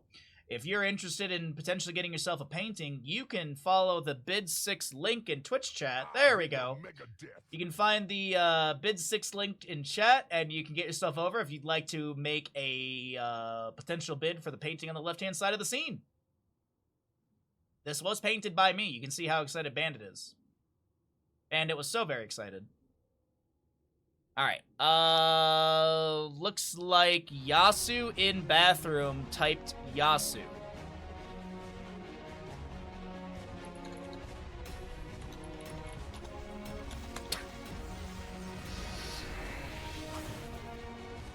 Yasu okay. Alright, well, we're loading back in. Let's go ahead and jump on into the cast, as I think might have just been a little bit of a role swap or character swap issue. That painting is amazing. Thank you. I appreciate it. Well, if you like the painting, be sure to drop a bid. Hey, if you're like, I can afford $20, you're not going to insult me. You will not insult me with a bid. With a bid. On the right-hand side of Curse Hollow, we've got the members of Avoiding Same Hero. Get your gambles ready to go, chat, because here we go with Skizakid, Diva, Mai on the Varian, Bish to play Malthael, Ren on the Tyrande, and Hopaka with Greymane. Ooh, that is a big mastery. On the left-hand side, Saboteurs, Dino Artanis, Bad Benny on the ETC, Yasu Deckard, Rutso Li Ming, and Hazuabs will play Rexar, Misha, of course, to play Misha. The most important of the game, the most important moment of the game. Oh, does it hit? It doesn't hit! No hit from the Tyrande Sentinel to connect. No hit, no connect. ETC with Prog Rock level 1. Prog Rock? Prog Rock, yeah. Pog Rock. Alright, Sentinel going up to top lane. Artanis reactive parry level 1. Diva just chilling in the top lane as the bottom fort tower does go down. Let's go ahead and get that gamble going. Get your predictions in, chat. Let's see what happens. Hey, for those of you who believed in Avoiding Same Heroes and got paid out big, why not let your winnings ride? No Lunar Blaze level 1 for the Tyrande. She did go into the Ranger level 1, which is great for Cursed Hollow since you get the piercing factor. Allows you to delay out these objectives fairly easily. Sapphire from the Decker Kane, Prog Rock, as I mentioned, for the ETC, Aether Walker on the Li Ming, and we get our Bird of Prey for the Spirit Swoop damage increased by 150% to minions. Bottom lane, we have a dive onto Yasu, who's not going to go down. Varian with his Lion's Maw level 1 on 2 stacks. Greymane jumps in once again, hit by a Scroll of Sealing of Decker Kane. Varian charges onto Rutso once again. Unfortunately, no taunt available, and I do think this is a dead Varian. Unless the healing from Tyranda's enough. Scroll of Sealing zones, but doesn't get a kill. Meanwhile, Hazuabs, is he going to be seen here? Yes, he is, but he doesn't get onto the point quick enough. Malthael gets the mark onto Hazuabs and going to stick to him like cream cheese on a bagel.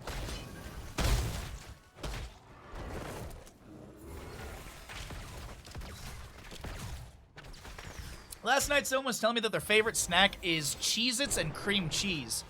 And honestly, that sounds kind of good. Like, I love cream cheese on a bagel. Cheez-Its are pretty good. Maybe maybe that's the jam. Philadelphia cream cheese and some Cheez-Its. Ruby picked up at level 4 for Deckard. Big charge from Misha onto the enemy team, but it only slows the siege potential. Greymane Inner Beast is active. Gonna continue to get those autos onto Misha. Artanis is rotated down. Hopaka gonna razor swipe through. The damage is pretty good. A huge Lunar Flare from Tyrande as the disengage comes through. Ren trying to keep those autos coming through. Li Ming rotating in from the bottom lane. There's gonna be a dead Misha. No kill onto Greymane. How in the world? Well, the answer is simple. Tyrande with the heals. And a bit of side boob.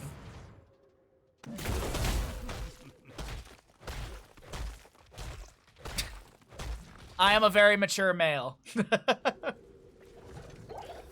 Bad Benny gets a potion as he chills in the bush. 11 out of 25 stacks for our Varian. And 7 talents here on the way. Sentinel going through. Yasu avoids it.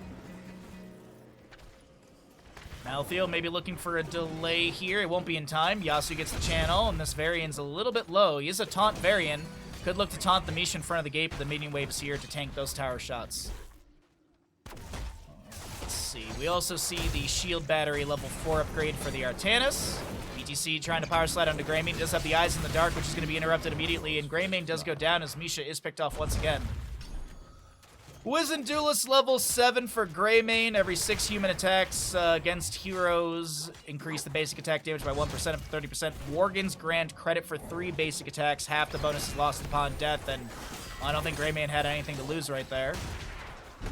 A very low Varian almost going down. Misha charges in, and she gets picked off. That is the 3rd death of Misha. And And that is still some experience. It is a quarter of a kill. You can actually see right there.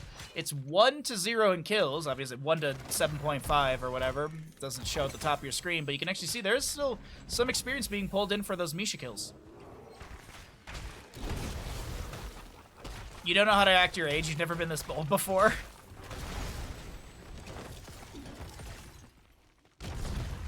Yeah. I mean, I live in a mountain town, a tourist mountain town, where people go snowboarding and hiking and kayaking all the time. Like, we're all kind of kids up here as well.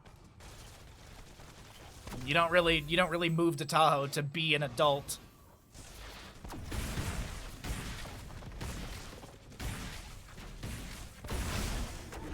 I like how Artanis is clearing out the wave and Skizikid's just like autoing through the entire tower. We do have our 10 talent tiers on the horizon, faster for avoiding same heroes.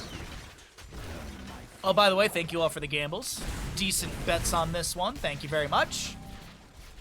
Haunt Varian has it up and available. It looks like Boss is going to be grabbed here. Mouthy on the bottom right.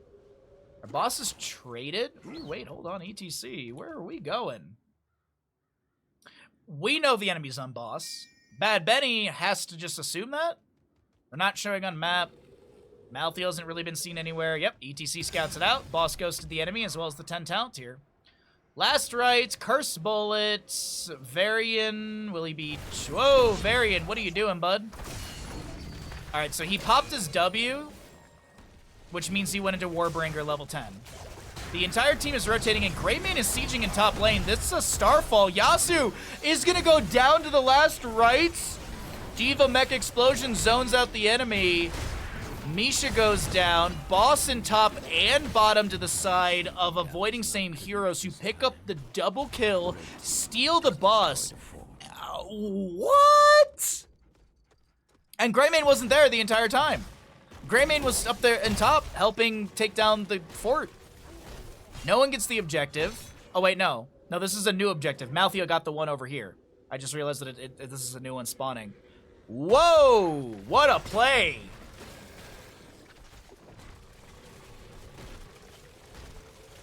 Alright, well, one stack of last rights for the Malthael. Warbringer, as I mentioned, for Varian. Bunny Hop Diva, Curse Bullet Greymane. Boars for the Rexar. Artanis Blind with a Suppression Pulse. Stay Well and Listen, Stage Dive, and Wave of Force. I was not expecting that double boss play.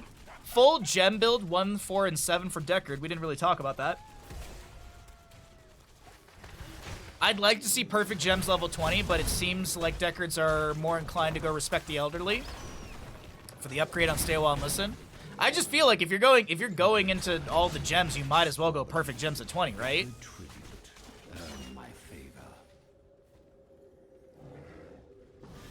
Fuzzy man with gun doing fuzzy man things with a gun.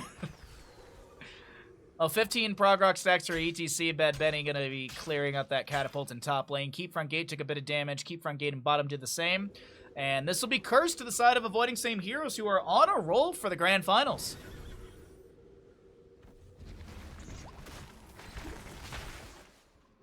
Rutso Hazuab scouted out on their siege giant camp. And too far away, Varian comes in. There's a charge, taunt. Bad Benny gets the stage dive into mid. Bad Benny's able to get away, heals up a bit, and Malthael goes and clears up the top lane siege giants. Dino is working on bottom. Meanwhile, in the mid lane, 13 talent to your advantage. The towers are shut down. Bunny Hop from the Diva, the Curse Bullet from the Greymane will come out. Tyrande follows up with a Lunar Flare. Hazuab saved by the Stay While and Listen from Yasuo, but Hazuab still trying to get out of here. Lacerates is applied. There's no way to stop it, and that's another stack of Lacerates for Bish. We have a Mech Explosion in front of the fort front gate, the keep front gate. The fort is going to fall to the minion wave. Speaking of minion waves, bottom was looking pretty good. Holpaka, Gillian Cocktail into the Dark Flight, ravaging through this keep front gate with those razor swipes. Li Ming trying to poke out with some arcane orbs. Greymane steps in, his inner beast is still active. You see that green glow on his weapon. Artanis and ETC are rotating down here. Diva's up in the top lane. Varian goes in for a charge. Li Ming blinks away to pull him out further. Big swap from Artanis into Greymane. Wave of Force denies him from being able to back away. And that will be Greymane going down, giving a reset to Li Ming. Bosses are up in about 2 minutes, or a minute 30 on the top right, 2 minutes on the bottom lane. Diva takes down the keep front gate here in top lane, but it looks like a pretty good map number 3 from the side of Avoiding Same Heroes, as they're 1 level away from their 16 talent tier. 1.5 levels to close that gap. Stage dive in from ETC, but Malthael's been hanging out here, and that's actually a turn of tables. Last Rites is available. Stage dive was used. ETC can't get away from it this time. We have Yasu on the low side of our screen who is trying to rotate in. Last Rites takes down Li Ming. Yasu getting some potions. Bad Benny a little bit low. Bish getting the sustained damage needed. Deckard will go down. D.Va loses mech. She's got good to go or the pilot mode from level 13.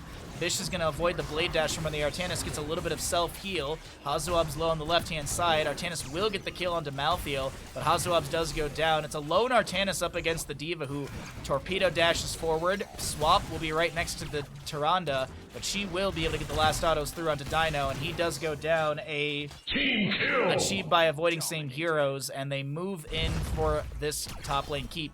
By the way, Greymane was getting a camp. If someone was like, oh, Greymane died early enough. Nope. Greymane was just getting a camp. Greymane is our global hero, apparently. Or our macro-based hero, apparently. I mean, Greymane's got to have some insane siege, no? That's actually still D.Va with about 82,000. 69,000, roughly, for Greymane. Top lane Catapult on Keep is going to take this down to around 75% HP. Boss in the top to be grabbed. Boss in bottom is 16 seconds away. Tyrande will be able to get a little Sentinel hit onto Rutso. Based on the direction, they have to know that this boss is being worked on, but they can't step into it. There's no 16 talent here. So Rexar, Misha, and friends will be working on this camp. Another check with the Sentinel sees that happening. Malthael and friends going to be able to get this first of 3 tribute points. Maybe they go for the double boss. ETC is going to be in bottom lane, does have stage dive up and available. What's up, Kaimo Tripson? How you doing today, bud? Rutso still hit by the Sentinel. Harsh Moonlight as well as Empower. Greymane trying to poke at the fort right now, keeping that inner beast up. But keep right now. Malthael gets a mark onto Hazuab's. Boss has arrived at keep as well. ETC pushing up bottom lane, but I think he might have to join into the allies here. I think ETC is going to have to join in the defense because this might be a push to take game number 3 over to the side of Avoiding Same Heroes and make their way into the grand finals.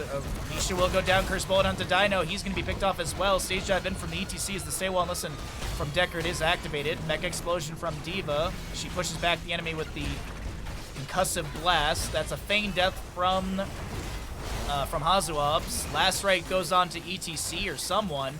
Either way, it doesn't matter. That is going to be the core going down. Saboteurs will be taking 3rd place in Qualifier number 4. And we have Avoiding Same Heroes making their way to the grand finals. Shopping some sweet deals for Corsair. Are you now?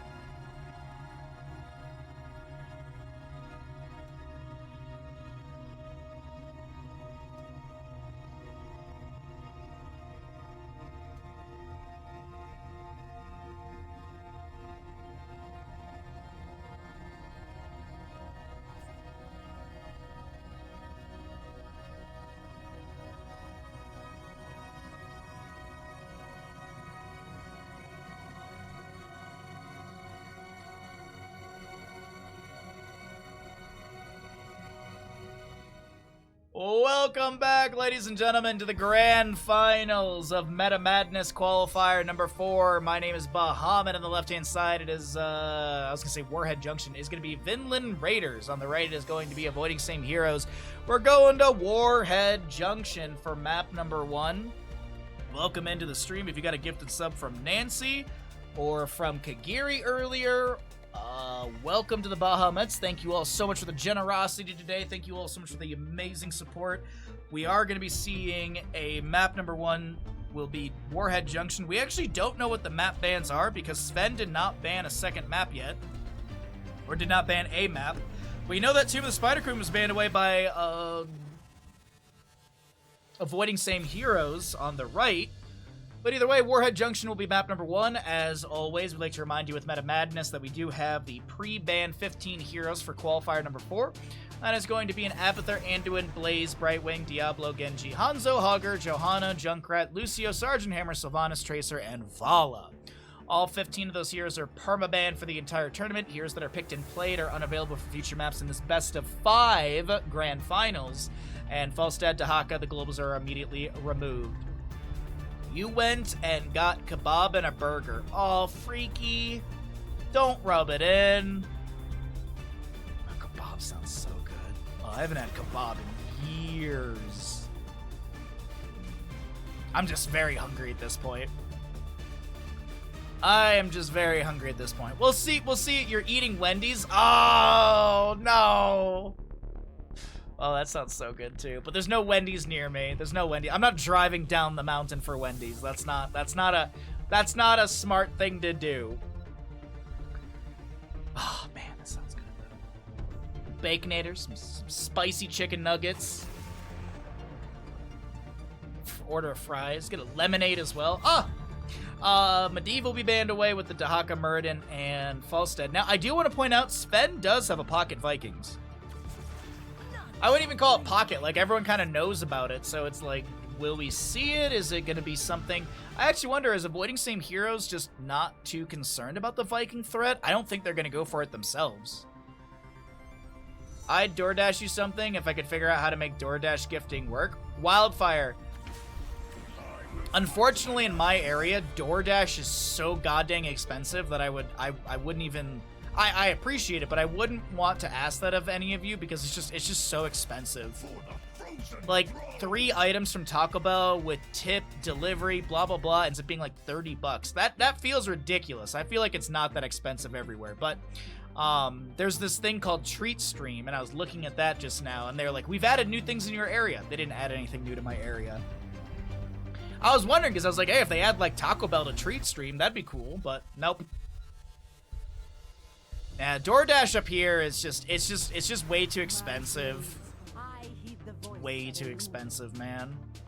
It would honestly make more sense for me to walk to Taco Bell. Or it would actually make more sense for me to bribe my neighbor's kid to drive me there and be like, I'll buy you a burrito. I've only had 1 beer, but I'm very strict on alcohol consumption and driving. I do my best to really not combine the two ever. And even if I'm driving somewhere and I have a beer, it's usually like I wait a long time just to make sure that I'm good to drive. You know, don't need that shit in my life. Alrighty, Rhaegar on Nubarak. We have the Mal'Ganis band away. Maiev, Sonya, Tyrande on the left-hand side. Okay. Vinland Raiders still with 2 more picks. The Mal'Ganis is a target ban onto Joanna Yaya. Let's actually get that prepared because we will have that button needed for the introductions. Chromie band away. Alright. I would rather not waste the money on DoorDash and buy Bandit stuff. That's the truth. I would rather save the money and spend it on Bandit. Okay, they do get their ETC once again with a Nubarak, Rhaegar, Greymane.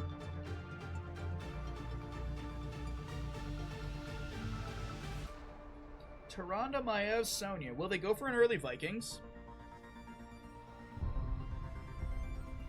Will the side of Vinland Raiders consider the early Vikings like hard siege top lane while the Vikings manage mid and bottom and grab the boss later and continue to press in? No? A fairly standard draft from the side of Vinland Raiders. There will be, I'm assuming ETC is going for stage dive to give a global factor. Still need a last pick. Could be Hypercarry Greymane. Could look at maybe getting a Mephisto to jump in, get some AoE damage with a Lightning Nova poke as well. Mephisto's scaling is pretty good. I do like him for this map. He can grab camps as well. Oh! Double support composition. Ooh, wait. This is Bloodlust. That's a Bloodlust comp. I mean, I doubt it, but also it's there. What do you think, chat? I think they can Bloodlust off this. Yeah. Bloodlust it.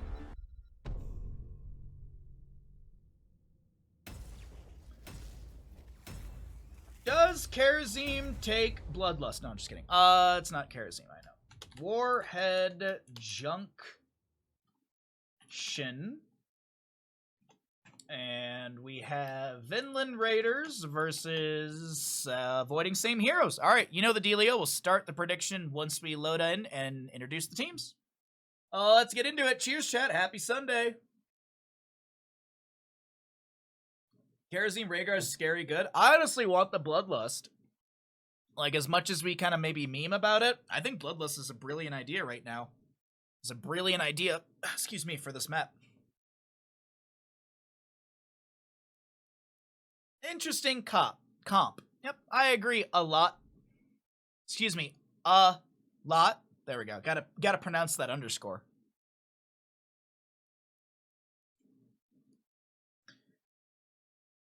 Launch nukes to devastate the enemy team's fortifications by 5%. Alright, the load-in is gonna be here. We have a DC from a player. My game is crashed. I am pinwheeling, chat. Am I connected to stream? Yes. Okay. Hello.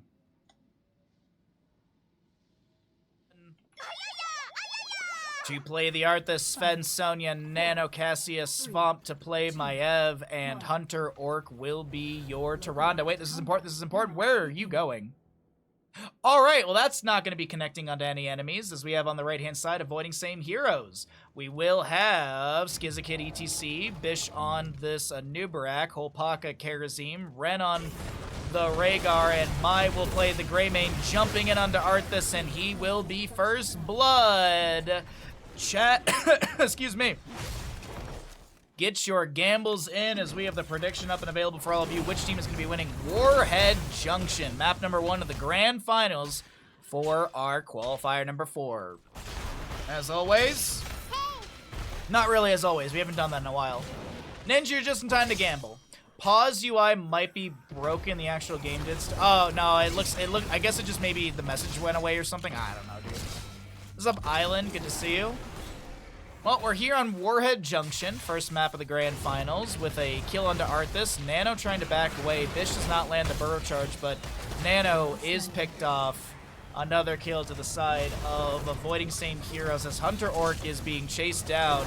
Tyrande goes down as well. Vinland Raider is getting rampaged on here at the beginning of the map.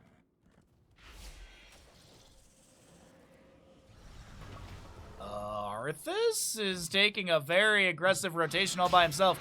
I'm sorry, where are you going? He's just like, no, I'll just keep walking past you. No big deal. Your enemy team couldn't be anywhere around me. I like how we still have the secret missile chasing onto Greymane. Body blocks are good by Karazim. Quadra kill early on. Chat, what is going on with this game number 1? 4,200 to 9K. We got some good odds on this. Top lane will be opened up. Not a whole lot of mana on the Karazim. Not a whole lot of HP on this Greymane. Karazim will hearth back for full. I think Greymane's tapping well. ETC in bottom lane is going to be pressuring onto the... is actually just focusing onto the camp, I do believe. Couple autos on the Swamp here and there as well. Does go Crowd Surfer level 4. Sonya grabs camp on the left-hand side. Shot of Fury for her. Arthas looking to invade this camp. Karazim and Nubarak rotating up, but they don't want to sacrifice Greymane for this. Unfortunately, I think he is going to be sacrificed. Karazim comes in with the dash. The heals are good, but our Greymane's so very low. He needs to razor swipe away from the Arthas. 11 or so HP. Arthas is going to be taking a couple tower shots. Maev very low. She gets away. Greymane goes down to the Arthas. I believe he was able to use his Death Coil, and that is Arthas traded. Karazim goes down. The camp is still in favor of Avoiding Same Heroes, and the fight will continue. Maev with an Umbral Bind. Ren getting low. That is a kill into Rhaegar, and Vish is going to be cleared up as well. The members of Vinland Raiders get themselves a early quadra kill around this. Greymane and Nubrak, Rhaegar, Karazim all respawning as Skizakid gets the channel on a Warhead nuke. Don't they fire from over here or something like that?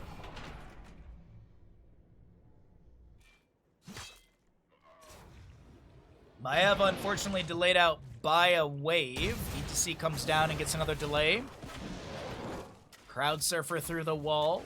Greymane on top, chasing onto Sven, who's got a nuke available. Nuke being dropped in the bottom lane. There you go. It's going to be firing out from there, connecting down into bottom.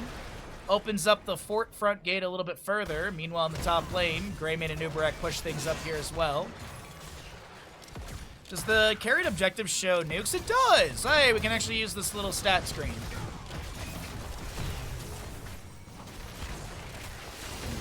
Dive onto Hunter Orc. Goodbye, Tyrande.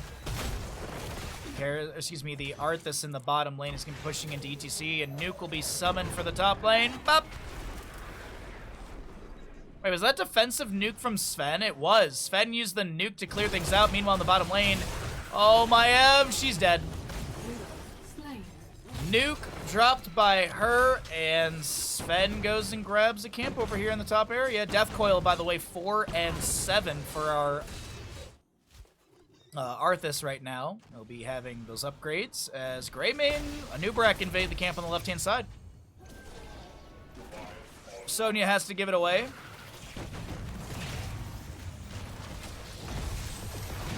Still 2 nukes in the hands of avoiding same heroes. Big looter flare from Tyrande.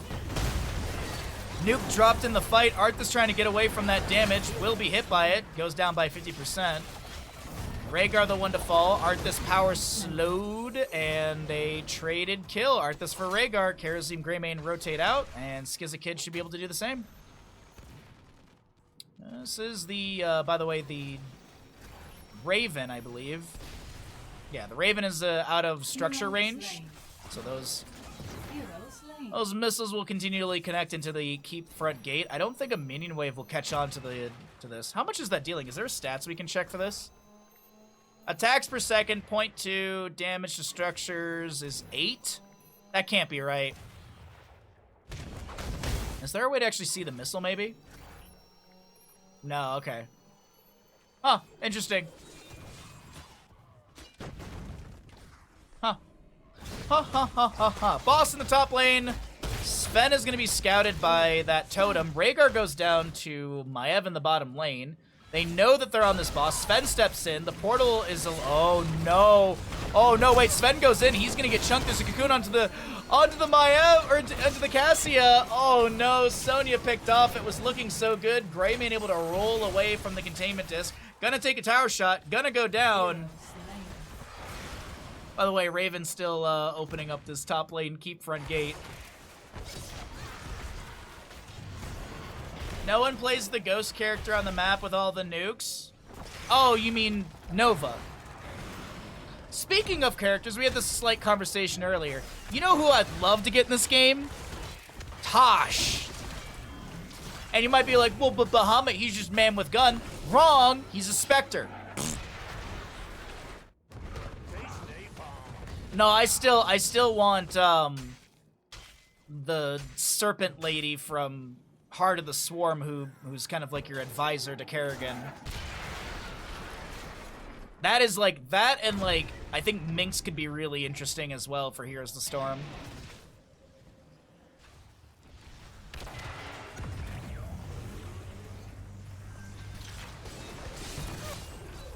Also, Lilith from Diablo 4 would be a really cool addition. That would be also really fun to see. But either way, Syndra goes to level 10 for the Arthas, Shadowstalk Tyrande, Wrath of Berserker. There is the Bloodlust, by the way. I did not note this, but it is Bloodlust Rhaegar, 7-strike Karazim, Stage Dive ETC, Cocoon and Nubrak, and the Curse Blow for the Greymane. Meanwhile, in the bottom lane, some pressure being applied to our Karazim, who gets the block totem out and dashing away. Lady Vaz should be super cool. That's the Naga from Warcraft, right? Hey, I'm all for that. I mean, like, there's a billion Warcraft characters in this game, but still, I would love that. I think that's a really cool character design.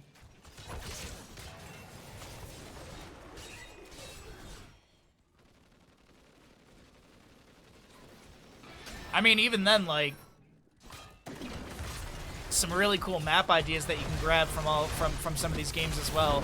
Syndragosa summon. Bloodlust is the answer. Stage dive in from ETC. Greymane goes down first as the Fan of Knives resets are non-stop from Swamp Grotto. What a play. The nuke is dropped down. A quadra kill to be achieved. ETC rolls on out of there.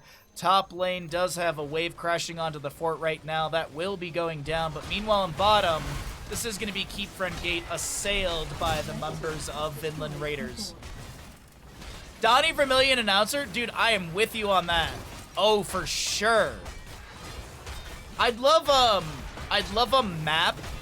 So is it Heart of the Swarm or is it Legacy of the Void where there's a map where there's rising and lowering lava and Donnie Vermillion, like you have to like save him or something like that? I forget the exact details of it. But I feel like that could be a cool map, like objective phase, like you, I don't know, can summon the lava to your team or something. I don't know. It'd be cool. I think StarCraft maps would be, more StarCraft stuff would be cool. You want Overmind? You are not alone in that statement. If Stark was here, he'd agree with you. I do believe he's busy today. Good ball lightning out from Cassia. Greymane, Rhaegar, and Nubrak will fall. ETC stunned out by Hunter Orc. And Vinland Raiders, who had a bit of a, kind of a slow start, almost like they were waking up for game number 1 here, will be able to annihilate this enemy team. 14-11 in kills, and 16 talents here, very close to the members of Vinland Raiders.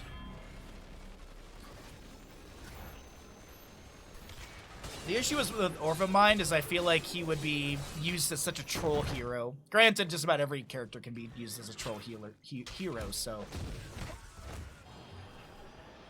Alright, Arthas gonna go get full mana. Boss is up in 56 seconds. Next objective phase, I have no idea where it is, because I don't think we see a preview for it. The campaign map was Wigs of Liberty, but there's a co-op one with Donnie Vermillion. I swear there's a campaign map where you have to, like, save the news station people and there's rising and lowering lava. Granted, I might be combining 2 different levels, because I might be thinking of the level where the lava goes up and down and you have to collect all the certain amount of minerals. Zul'jin is the best troll hero. Very clever. 22 on Boston top lane. Bottom fort will go down.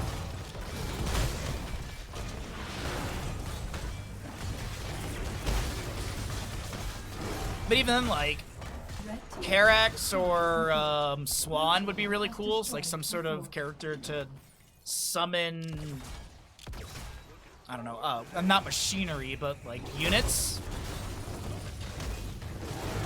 Kind of interesting. And we do have a lot of summonable characters, you know, Zagara, Asmodan, they all, you know, Zool, but I don't know, I think it's such a cool concept.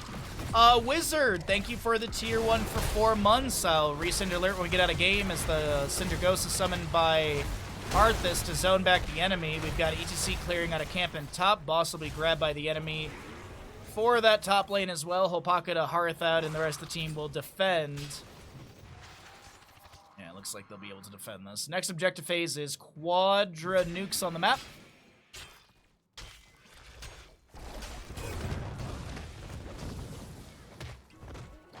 Karazim punches his way through the boss. That's going to get some decent damage onto the Keep Front Gate. Bloodlust and actually everything but Syndragosa is up and available for these 2 teams. Wrath Berserker activated by Sonya.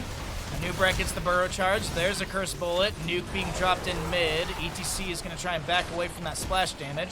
Containment Disc will connect onto a Nubrak. I did think it was wide for a moment there. Another nuke to be dropped into mid lane. Stage dive from ETC. Going to get the power slide through onto Arthas. Sven will be blinded. Or excuse me, no, the blind comes down from Cassia. I think it was aimed at Greymane. Ball lightning broken, or at least the connection broken. No volleyball between ETC and Greymane. Triple nuke phase coming up. Top lane boss got more than 50% of the keep. ETC will go clear out that wave. And a Nubrak is going to do his best to get out of here. We actually don't have Cleansing Dash level 16. It's going to be Quicksilver 13. Way of 100 Fists at level 16 for more damage. Fan of Knives poking at this Nubrak. He's still chasing in. Throwing down the Impale with the bed of barbs, level 4. Containment is going to ETC. Catapults arrived in top lane. ETC rooted after being inside the containment disc. Still a decent wave in top. Cyclone might fixate onto the structure, and Nubrak and Greymane, or Rhaegar, grabbing nukes over there. Karazim jumps in, gets one delay. Howling Blast not connecting. ETC has Stage Dive up and available. Also has cooldown reduction from level 13 from his face melt onto enemy heroes, as well as the Boombox. Sven gets the channel. Still one nuke available in the bottom lane. If you're curious who's holding what, there you go. We can show you right there. Another camp to be grabbed in the top lane from the side of avoiding same heroes, and Vinland Raiders will steal away this Hellbat camp. Svamp wants to get the Umbra Bind onto Bish, but unfortunately the Nubrak burrows away, and that will be a self-cleanse. About 2 minutes on this boss timer for top lane. Karazim manages bottom, mid lane to be cleared out and safe for the time being, and Warhead Junction looking okay to both sides. 14 to 12 in kills, ETC hearts out. Does have the Stage Dive available if he wants to jump in. Bruiser Camp will be invaded here. And what is the vision? I don't know if they actually saw this rotation towards the camp. I think they might have, actually. Another Sentinel from the Tyrande being thrown across the map. We know that Greymane and friends are up in this top lane. Greymane shows in the wave right now, just above. Arthas steps out. Howling Blast to try and connect into Greymane. He rolls away and disengages. Meanwhile, the bottom lane keep has gone down. ETC is clearing out the camp and such that is going to be pushing in. Nice spear from Sven. Gets a bit of damage onto Hopaka. Fan of Knives reveal Bish in the bush. Oh, it's close to 20 talents here on the left-hand side as well. Giant Slammer 16 for Sonya, since there's a bit of health pools to slam through. What's the percent on that, by the way? 1.5% additionally. C works on this bottom lane clear. Tension's mounting in map number 1. Things seem to be slowing down a little bit. A lot of good early game aggression. The Anubrak scouts out the enemy. Does not get rooted. Will be dismounted. ETC still clearing out bottom lane. Boss is up in 40 seconds in the top lane. Mid lane still being saved by Karazim Greymane. ETC working on bottom. 20 talent tier almost here. Opposing presence level 16 for our ETC. Svamp wants to try and chase down this Anubrak. Throws out the containment disc, goes wide of Anubrak, who will be hit with a Howling Blast. No, that was just the Lunar Flare of the Tyrande. Bloodlust with the Gladiator's Shout. That's a Stage Dive crowd pleaser level 20 upgrade. We do have a Cocoon onto the Arthas right now, as the nukes are being dropped in the team fight between both sides. Camp and top lane pushing in. Anubrak's got to get that vision just above. Sonya is going to be seen going up that way, and it's traded heroics. No kills or anything like that. Meanwhile, in top lane, as I mentioned, Camp and Catapults are working their way towards this keep. We've got Boss up and available. What is the name? What do they name this? Slime Boss Defender. Slime Boss Defender, as our next nuke phase is going to be announced. Karazim is very, very split from his team right here. Containment Disc will have a silence for 1.5 seconds, and that's enough time for Cassie to find the kill. She goes in for the fend. Catapult in bottom lane. A lot of catapults are driving towards core as the chase is on. Nubrak burrows in, trying to make the fight happen here. Big Stage Dive from ETC. Arthas will fall. Bish is getting low on this Anubrak. Throws the Cocoon down onto the Maiev. Thinking about throwing this nuke down, but Nano gets the fend in, immediately clearing that out. We have Tyrande falling. Somehow Bish is able to get away. Earth Grasp Totem. Maiev thinks she's got the juke. Unfortunately, it's not going to be the case. Meanwhile, in bottom lane, the Cyclones are here on core. Anubrak's already rotating to clear them out. Alright, well, Warhead Junction continues. Map number 1 of this best of 5. Cyclones get some damage onto the core, and Nubrak hearts out for full. Ooh-wee. This is a game number 1. That is a certainty. It's definitely a game in front of our eyes. Can you believe the series of events that have unfolded in front of what you've seen? I sure can't.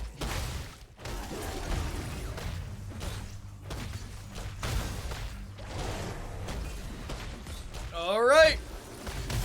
I forget what the... 50% bigger and slow is increased by 30. So it's 80% slow.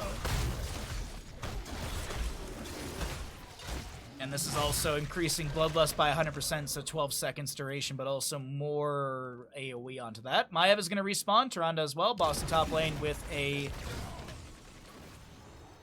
Bruiser Camp, the Goliath, Raven, Cyclone, and Spore Crawler? That's not right. Slime Boss. That's a Syndragosa from the art. This does have the level 20 upgrade, which roots enemies in place. Bloodlust activated by Rhaegar. Unfortunately, here comes a nuke. That's a kill into Karazim. ETC's managing bottom lane. Top lane keep might be saved here, actually.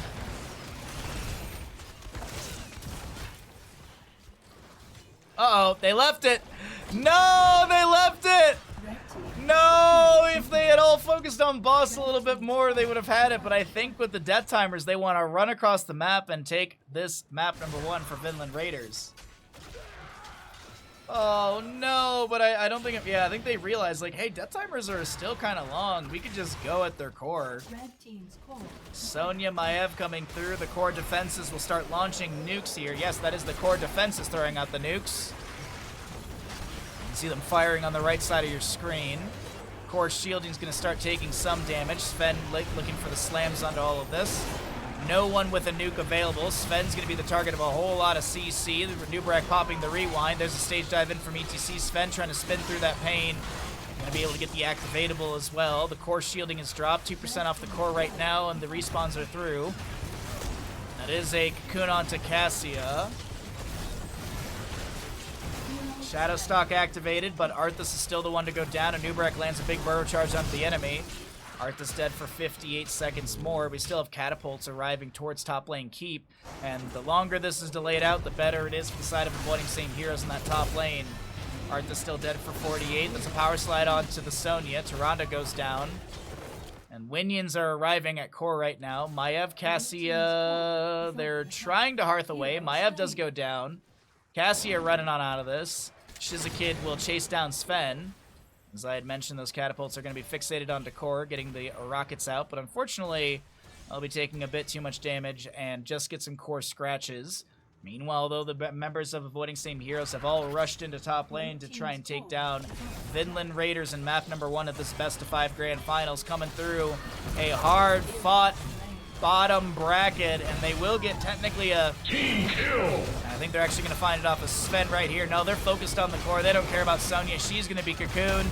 Get out of here, Sonya. GG from Sven, and Avoiding Same Heroes take map number 1 in the best of 5 grand finals. Ooh, wee chat. Ooh, wee chat. What a good game number 1. What a good game number 1. Wizard, thank you again for the resub. You know this, then why do you serve him? Because he paid me a freaking fortune, you moron. You got paid? It's always nice to watch some Hots casting. Thank you for the tier 1 for 4 months and the kind words. I appreciate that a ton. Bro, I'm so tired right now. I can feel it. I'm exhausted today. Exhausted today. Oh, we're sleepy boys today.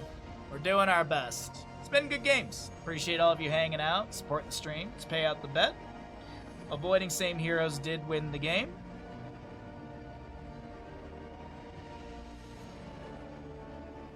Look at that timing. Look at that timing.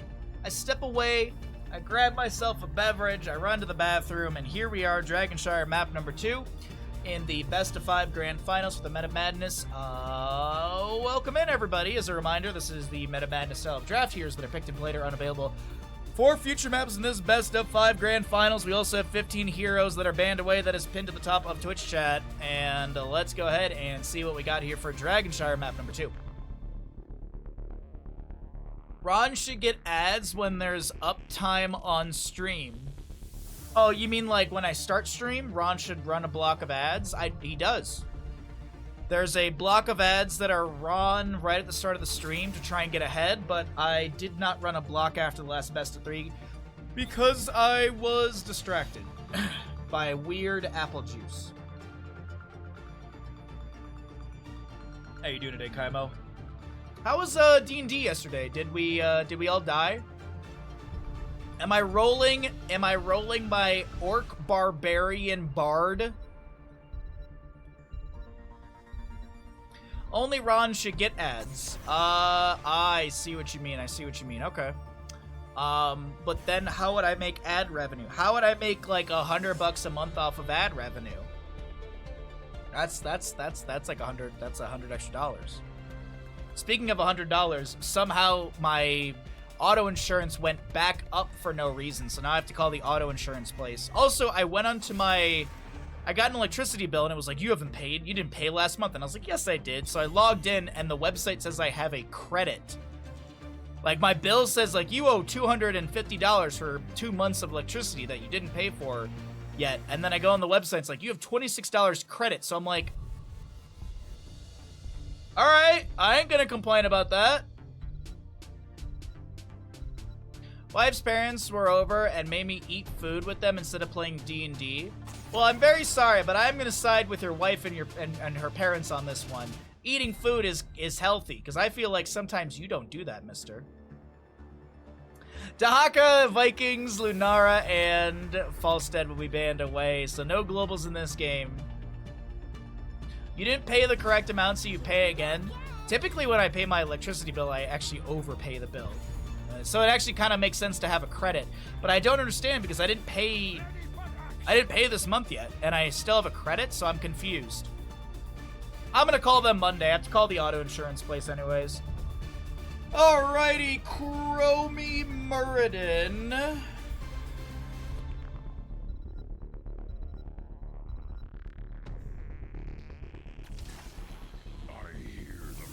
You overpaid, so you owe us money for making us do extra math. But the computer does it all. Muradin Rexar for Dragonshire's start. Okay. I do like this quite a bit from avoiding same heroes. Oh! The Samuro in previous games was very annoying. So we'll see what Sven's able to do with that. Yo, this composition is leading me to believe that this is going to be a Cho'Gall. Dude, you could Cho'Gall in that last 2 spots. I'm just saying. Just saying, you could Cho'Gall that last 2 spots. What are we gonna get here for the ban phase though? Need a main tank. And maybe another Mal'Ganis ban? Maybe another target onto Joanna. That's gonna be a Garrosh, okay.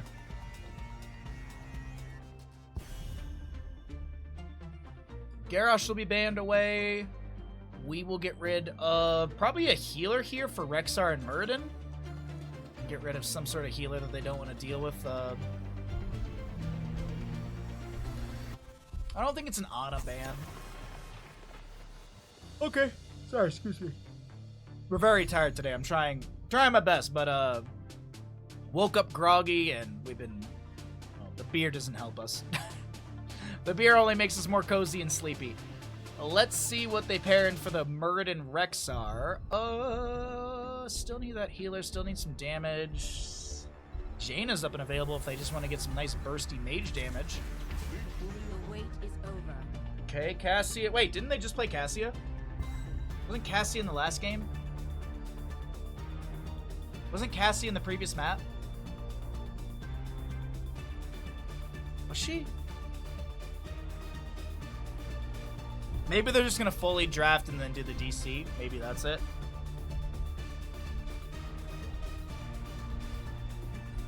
Save Cho'Gall from map 5. Go out with a bang.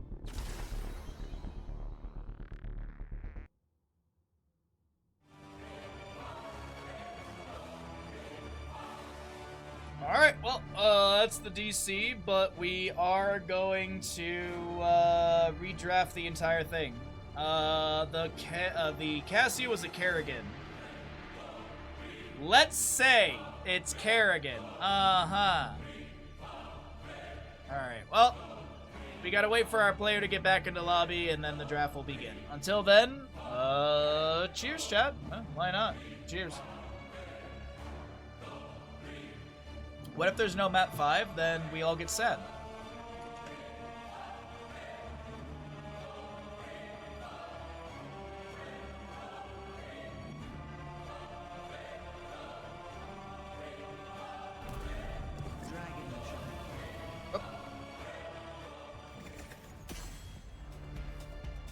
Welcome back, everybody. Blah, blah, blah.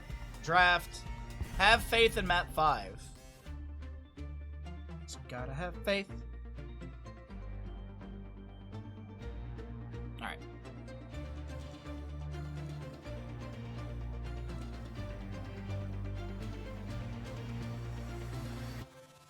So, back into the draft. We will get a redraft of everything. So until then, we're just gonna kind of chill out and wait. They have to remember what their bans were. They have to remember what they banned out. I believe this is Vikings. And then Maiev? Is that right? Forget. Either way. Oh, it was Lunara. Right. Man, we've been going for 6 hours today. God dang. What a fun day of games.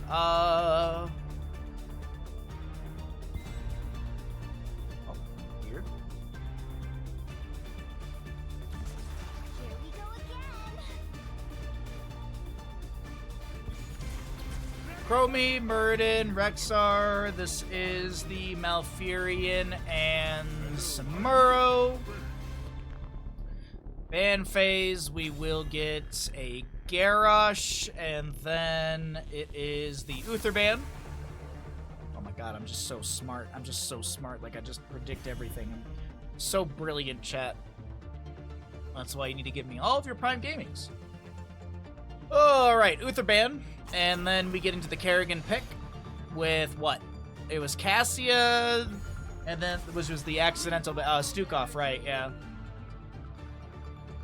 Kerrigan, Rexar. Oh, that's a good dive composition.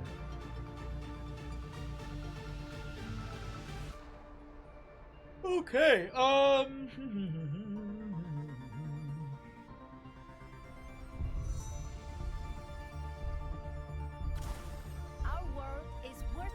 Lines from May, Avalanche to push back the aggression. I don't hate that too much. And Deathwing as well, since he is unCCable. Baja for president? I don't want that much responsibility. I'm cool with like an advisor cabinet position where I just like get called up like, hey Baja, what do you think about this? And it's just like, just buy him tacos. God, tacos. I'm so hungry, chat. I'm sorry. I'm so hungry. I'm so lethargic. I am trying my best. I appreciate you all hanging out in the stream. Let's go ahead and get a Twitch prediction going for Dragonshire.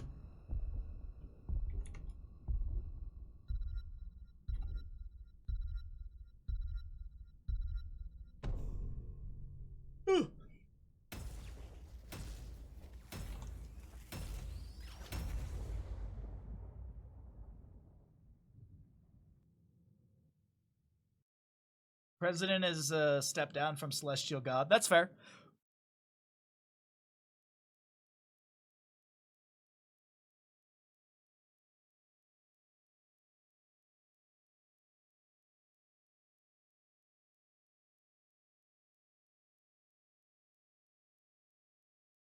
All right, hopefully we get no load-in issues this time.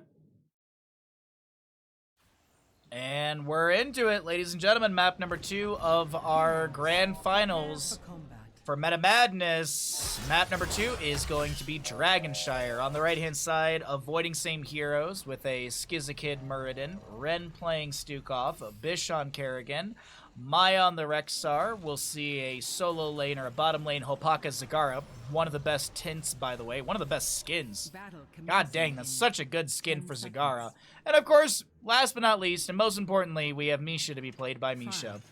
On the right-hand side, on the left-hand side, we've got Vinland Raiders, Hunter Orc playing Malfurion, Swamp Grotto, Deathwing, Chromie to be played by Nano, Sven on the Samuro, and Joanna will be our May. We get into our first engagement. We got the Blizzard activated by Mei to zone back Muradin. Misha able to get a mend from Rexar. She'll take a chunk of Sandblast damage with Deep Breathing level 1 as the pickup for the Chromie. Charge in from Misha. There's a time trap. Hunter Orc is maybe going to be going down. Absolutely they will. Bish is getting low on the Kerrigan. Misha to fall as well. This Mei is almost going to go down. Time stop from Muradin, or onto Muradin. Stormbolt thrown out. The low blow is not picked up at level 1 from Stukov. And no kill onto Mei as she's hearthing out with a couple HP. Let's start our prediction, everybody. We wait a little bit so you can see those first engagements, see what the first, or the level 1s are going to be as well. Stukov is going to be working on Fetid Touch. We've got Way of Illusion for Samuro, so he gets stacks when crits come, it's just those mirror image crits, right? Yeah, mirror image critically hits. Tell me Zagara skin. You see right through me, Blast. You see right through me. Oh, Bug Lady, you're so beautiful. Skizakid being threatened by Mei right now. Deathwing drops down, and Muradin will fall. Another kill over the side of Vinland Raiders. Oh, 180 to 150? Come on, chat. You can't be that scared to gamble. Feta touch? Ooh. Now I'm back thinking about pizza. Some feta on pizza, pepperoni, bacon. Top lane, the mirror images are going to be pressuring the wave out. Sven trying to avoid as he's going to be swapping down. Kerrigan looks at the combo, but gets a mirror. Oh, wait, hold on, Sven. Does he have a mirror image to go to? Is there a Stormbolt for Muradin? No, Deathwing rotates in with an Earth Shatter that denies the kill into this Samuro. Can't gamble, lost all your points. That's the way to do it. Zagara wiggles around, trying to avoid giving Chromie Deep Breathing stacks at level 1. She is at a Horror Anomaly level 4, level 2. Morbius Loop at level 7. Oh, we got the one with the wind at level 4 for Samuro. I'm going to pick up a couple more stacks on that Way of Illusion level 1. 3 stacks on the Hunter-Gatherer for Rexar Misha. 7 Sharpened Blades for our Kerrigan, and 5 on the Fetid Touch for Stukov. Okay. Pressure mounting and a little bit of back and forth here. Misha giving free stacks over to Samuro, and I think Rexar is kind of whatever about it. All right. That's a lot of free stackage of Way of Illusion. Zagara Hearth's out of bottom lane. She'll throw down a piece of creep before that. We've got Biotic Armor on Stukov at level 4. If you're like, wait a minute, that's not the image for it. It is now. Way of Illusion finished out by Samuro. Back in bottom lane, Muradin and Zagara trying to poke back the enemy team.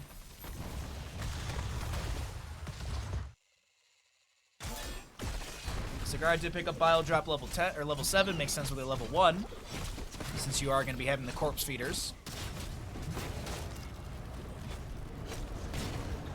Oh, the real Samuro is able to get away once again in top lane. No kill onto him. Kerrigan going to rotate up as well. Deathwing taking a bit of damage. Kerrigan ravages onto them anyway, picking up those Sharpened Blade stacks. Uh-oh, Nano in bottom. And Venom Spines from Zagara, and the sustained damage of Muradin is going to be enough. He did go into block at 1, as well as the heavy impact level 7. Skizakid gets the channel. No deny onto that one. Level 10's almost here, and first Dragonite goes over the side of avoiding same heroes. Mid lane Fort Front Gate being worked on. Samuro has a clone on the Fort Front Gate in top lane. Dragonite getting a lot of value here. Zagara, Kerrigan rotate down to bottom, try and open things up faster. As Dragonite is being forced back out of mid. The 2 towers go down, the gate remains. Meanwhile, in bottom lane, Chromie's going to try and zone back with the help of Mei with a Blizzard. Kerrigan to Healing Pathogen, and she's gonna be rewound into place. Temporal loop, if you will. Fish getting low. The auto attack from Mei is enough to take her down. A blizzard in front of the fort front gate is gonna zone back this Stukov, and he shall go down as well. An early double kill for the side of Vinland Raiders as they push into 10 talent tier faster. The Dragon Knight, by the way, is still up. Mei goes down. I apologize about that. 10 talent tier over to the right-hand side and left, actually. Devouring Maw, Boars, Ultralisk, Massive Shove, and Avatar. Muradin's here. He's got a Piercing Stormbolt ready to go.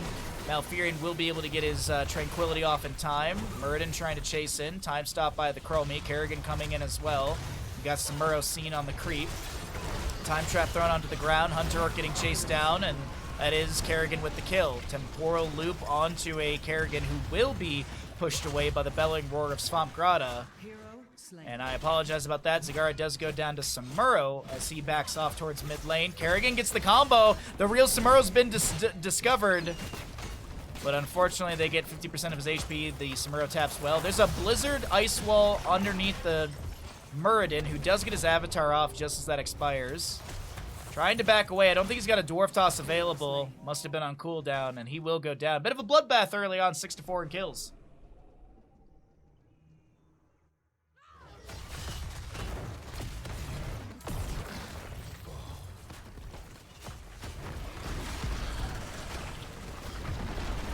Little Earth Shatter down on the ground. Deathwing is going to have some Molten Flame value.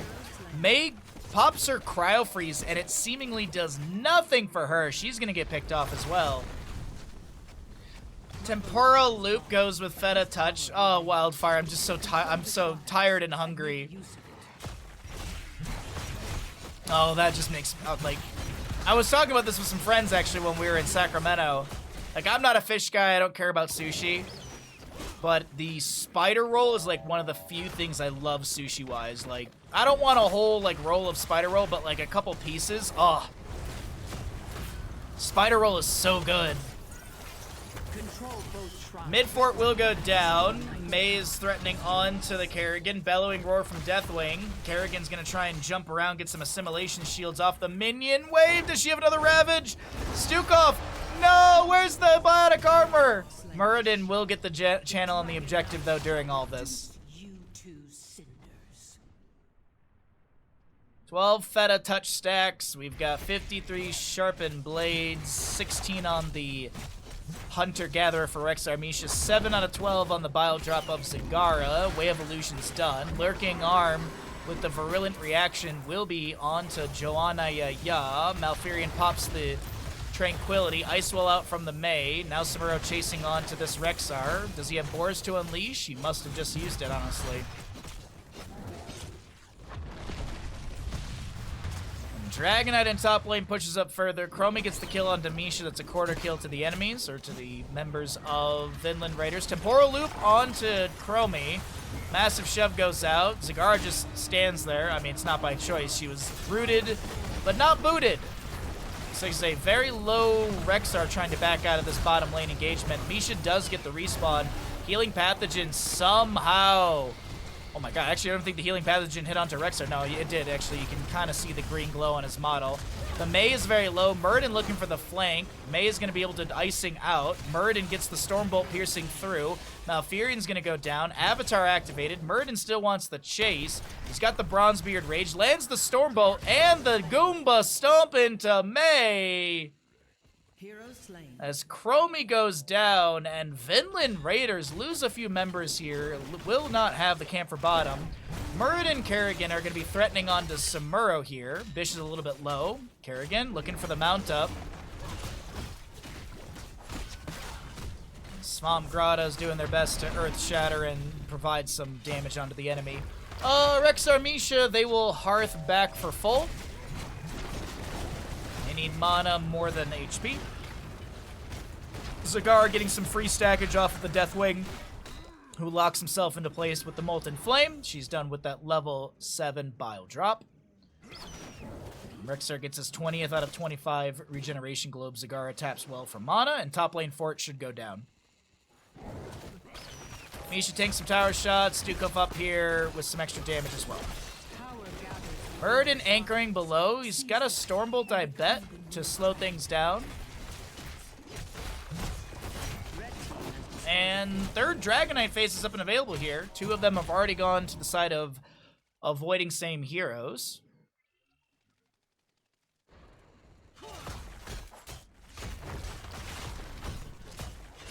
Lava Burst right there. Earth Shatter as well. Muradin going in. Let's get some damage with the Stormbolt. My husband. Zagara bottom. Rexar Misha top. Kerrigan in position. No delay. 16 talent here will be the Feigned Death for Rexar. What's the cooldown on that? 35 seconds. Ice Wall from May doesn't lock on to anyone. Devouring Maw does not catch anyone either. Time Trap will find one. Hunter getting kicked by the Dragonite. Forced to use Tranquility. Earth Shatter from Deathwing as Muradin's able to Dwarf Toss away. Does have the launch at level 16 for the range increase.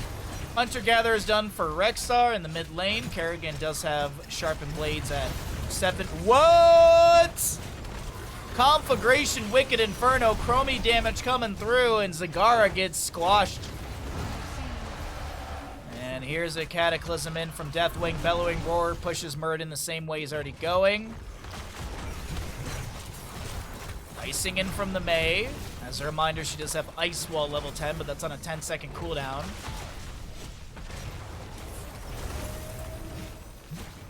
Avoiding Sangria? No, you just avoid eating the fruit, honestly. Or don't. You're just setting yourself up for a very rough afternoon.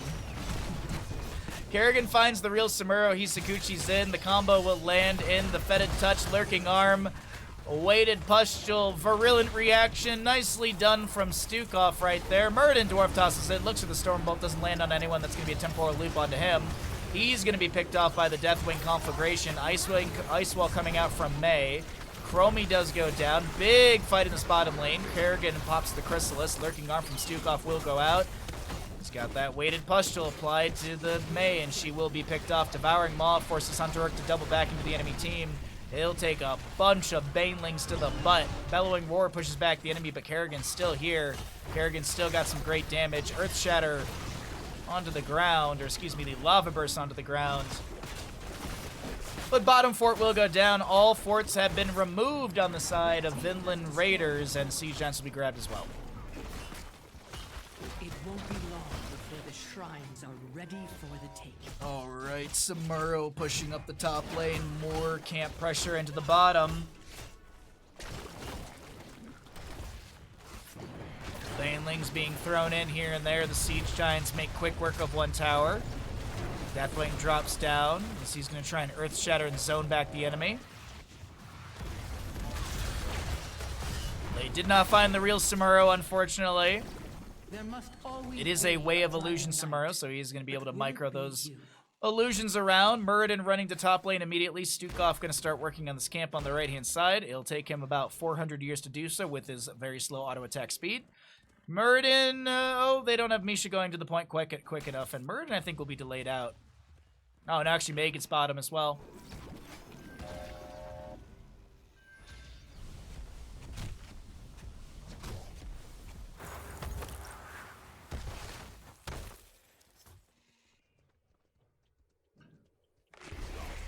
So, Samuro is going to get top lane for the time being. Dragonite will cancel out. Zagara's going to get bottom camp. And she'll get 20 talent here just about off this. Yep.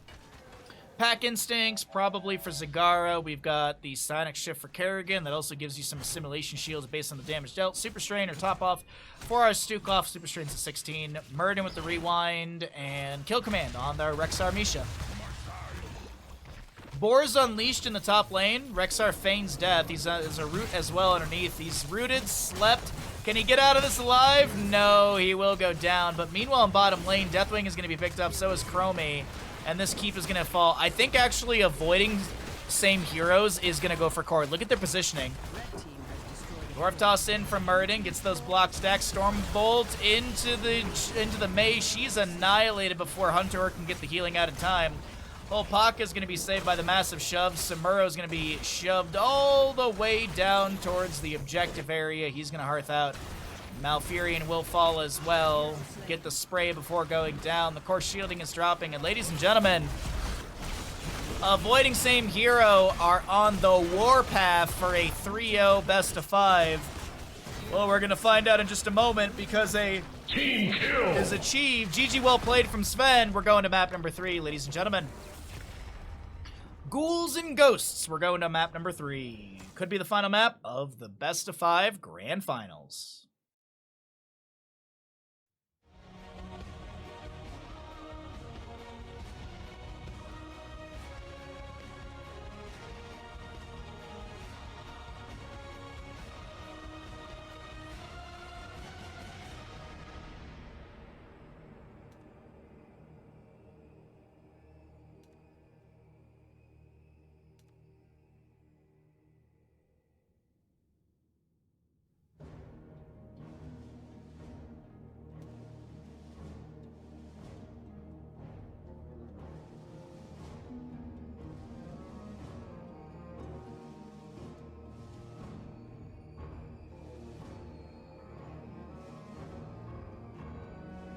Map number 3 is here in the best of 5 grand finals for Madness qualifier number 4. Avoiding Same Heroes is 1 map away from punching their, I wouldn't say punching their ticket, from achieving first place in this qualifier number 4, and Vinland Raiders will see if they can rally and take us into a map number 4 and get some more unique drafts. As Garden of Terror map number 3, and this is going to be the map choice of Avoiding Same Heroes, as Vinland Raiders, the losing side from the previous map, have opted in for first pick priority. As we get going with Garden of Terror, this is going to be a map where there are already 35 heroes banned away, 20 played between the first 2 maps, and another 15 banned away from the permabans in the tournament. So Vikings will be banned away. No Sven Vikings this game. Lunara picked up, banned away as well. I should have got another beer before getting to this next game. Well, oh well. Oh well. Lunara. More Falstad. Probably Dahaka ban, right? Probably another Dahaka ban. You just don't want to deal with him. Garden of Terror is a fantastic map for Dahaka as well. Oh! Okay. First pick Dahaka to Vinland Raiders, right? I feel like you can't pass that up. They're thinking about it. Yeah, there it is. You have to know this on the side of Avoiding Same Heroes. You have to know they're going to go for the Dahaka. So if that's the case, what are you going to grab? Because now the enemy team has good wave clear, a global, a CC, baseline. Like, Dahaka checks so many good boxes. That's why I love playing him. Now, how effective can I be with him is the real question. Mal'Ganis will be picked up, okay. Li Ming to be grabbed with that as well. So, Burst, Night Rush, okay. Do you know what would be kind of interesting for this? It would be an Ana. An Ana for us Avoiding Same Heroes would be a good way to deny Dahaka Essence healing. The Biotic Grenade reduces healing by 100% to enemy heroes for 1.75 seconds. I believe it's a healing buff to allies for 4 seconds by 25%. Ooh, Dahaka, Tychus, Garrosh. You know what would be really good here for the side of Vinland Raiders is a Zarya. Maybe we see the Zarya ban, actually. Hypercarry Tychus, grab the Zarya, and yourself another healer as well. Or I guess grab a healer as well as the support Zarya, because, you know, tags and blah, blah, blah. Or you just ban it away. Or you ban it away. Zeratul, actually. Okay. Well, Avoiding Same Heroes. They learned their lesson from earlier today with some good Zeratul play that they had to deal with. So that's banned out. Mal'Ganis, Li Ming. Okay. Maybe you ban the Ana? I mean, I did give a lot of good points. Healing Denial's pretty good. Sleep Dart's also great. or just lockdown onto an enemy target. It's more sleep on top of Mal'Ganis. Alright, it's Leoric. Don't want to deal with his Drayden. And percent base damage and stuff like that. From his Drayden, if I'm not mistaken. Or at least the healing off of it. Sorry, my brain's shattered today. I'm doing my best. We're holding it together. There's the Ana. There's the Stabby Daddy. Need to message Chess really quickly. He'll give me a second here, chat. Is my cursor right? That does not seem like the right DPI. It is.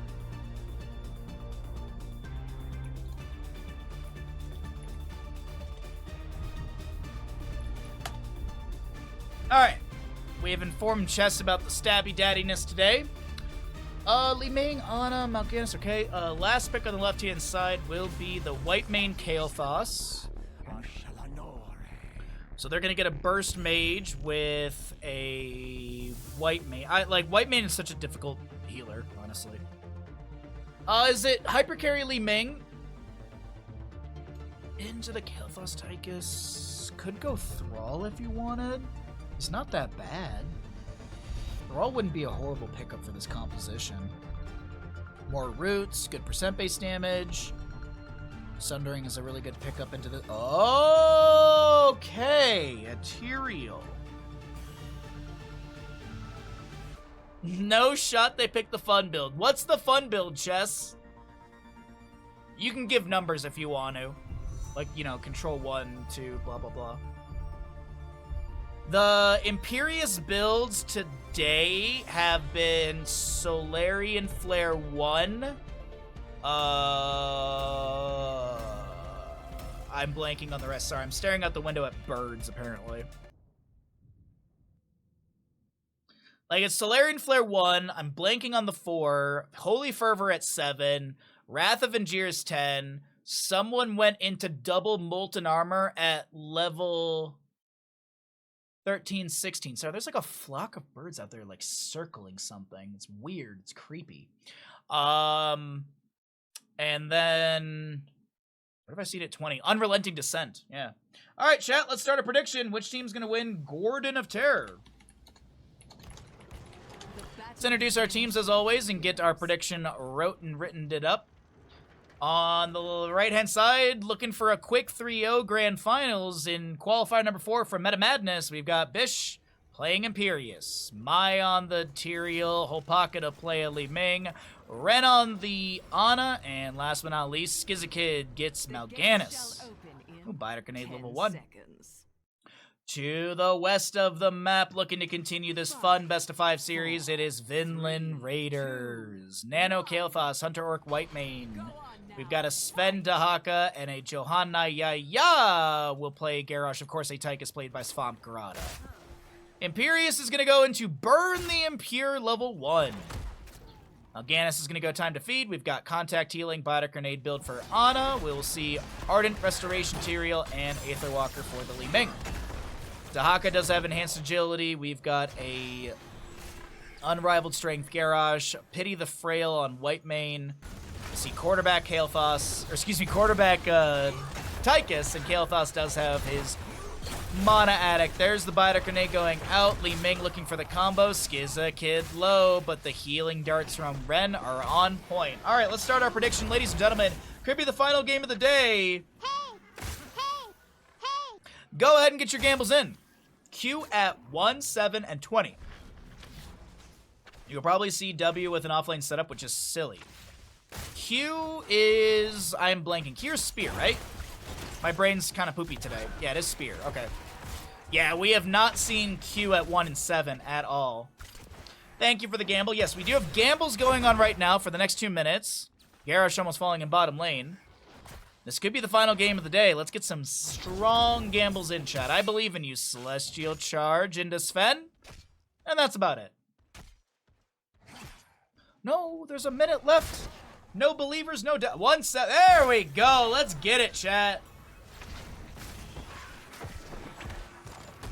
If we get a good gamble and we go to a game 4, I'll be sure to grab a beer.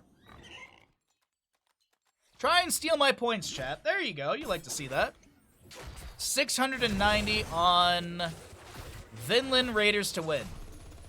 No bias here. I just want more games. So I am hoping for a Vinland Raiders win. But that has nothing to do with which team I think is better. It's purely, I want more content. Tyrael going up the top lane. Eldrin's Might in. Sustained damage is in place. Celestial Charge was already used. Tongue Drag avoided. And Imperius goes back to dealing with the wave. We've got at level 4 Sovereign Armor. Isn't all level 4's armor for Imperius? Isn't every option Molten Armor based? No, he's got a Celestial Charge pickup, doesn't he? Oh, no. No. What am I thinking of? No, I'm just dumb. Alright, anyways. Garrosh gets the toss, the Molten Armor activated, and Li Ming throws a big ball into the face of Garrosh. First blood over to the side of avoiding same heroes. Celestial Charge in. Thank you all for the gambles. I appreciate you humoring my request.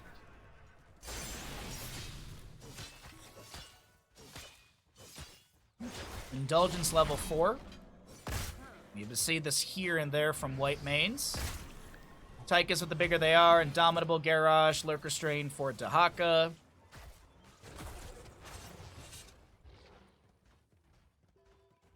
Still first objective up. Svampkrata going for the channel. Night Rush will say hello to Garrosh. A Sleep Dart onto Kael'thas. Tyrael's still pushing up top lane, looking for scaling here. 10 regeneration globes. Actually, 11 being picked up right now. We do have the Divine Vigor. Oh, wait, Mal'Ganis goes down. Healing darts are not enough. So if you're wondering, what is this build for Tyrael? It's an auto-attack based build. It's kind of become pretty popular. I would say it's become fairly popular for the Tyrael players here on EU. So Ardent Restoration.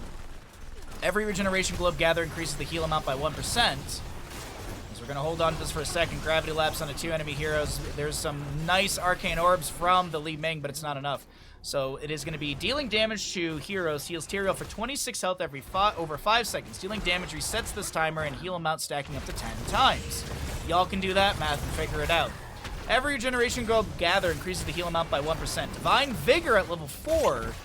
If Smite hits an enemy, Tyrael basic attacks within the next 4 seconds heal for 70% of the damage dealt. And Purge Evil, each enemy hero hit by Smite increases Tyrael's basic attack damage by 60% for 4 seconds. So, a lot of auto-attack scaling for our Tyrael. He kind of gets into, like, bruisery assassin territory. Who doesn't love some balls to the face? I'm a few. I don't think I'd like balls to the face personally. Too many bad experiences with dodgeball as a kid, you know? The ginger gets targeted.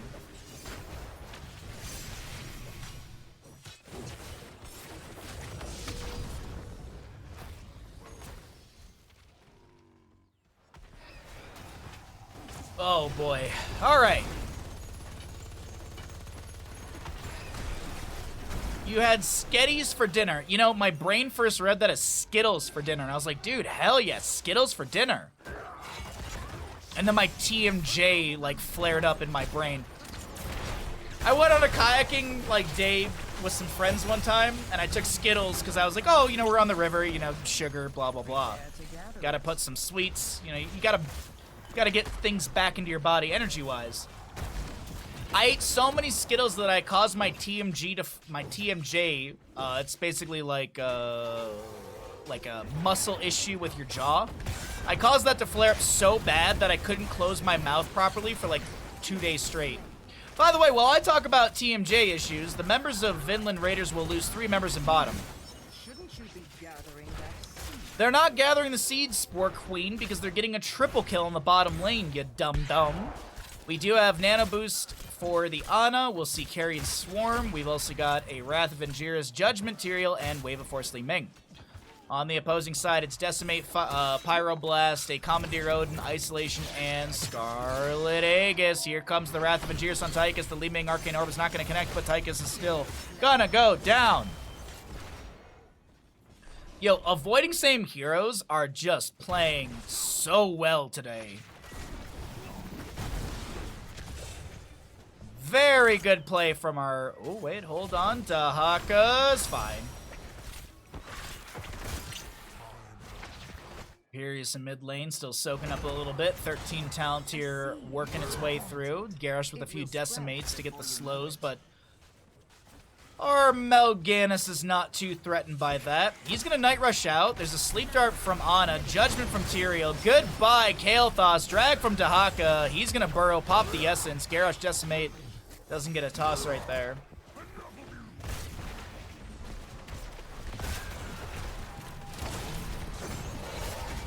I know it's psychological, but I don't see it as food anymore. Popcorn? Yeah, I get it. I suggest you do it now. Tyrael is able to get the Eldruin Smite out. Groundbreaker, he's back thrown in, and Tyrael will go down. Death timer, 23, 1, about 3 seconds off the death timer right there. Meanwhile, Bish in top lane is like, I'm gonna go get us an objective. Bye-bye. Yeah, I can imagine movie theater food being not too good on the tummy. I mean, hell, you smell some of that movie theater food and it is gross to me. Like I remember there's a movie theater in Birmingham, Michigan. Yes, I know I say it weird. If you live in the UK, I know it's Birmingham. But Birmingham, Michigan, there's this place called the Palladium. They actually had two of these. There was the Palladium 8 and the Palladium 12. Palladium 8 was there for years, and then it eventually became kind of like an artsy theater, and I think actually it got, I think they got rid of it, to be honest.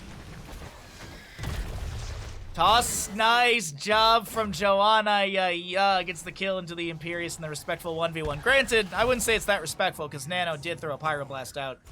Bottom lane fort being sieged onto. But I remember we go to the Palladium all the time, the new one. And, like, people would be in the theater with, like, the little meal thingies, like a hot dog or whatever, and it just smelled like something ain't right with that, man. I'm assuming it's a lot of preservatives and a lot of oily sort of things, so. That smell is just so unappetizing to me. And movie theater popcorn is kind of whatever.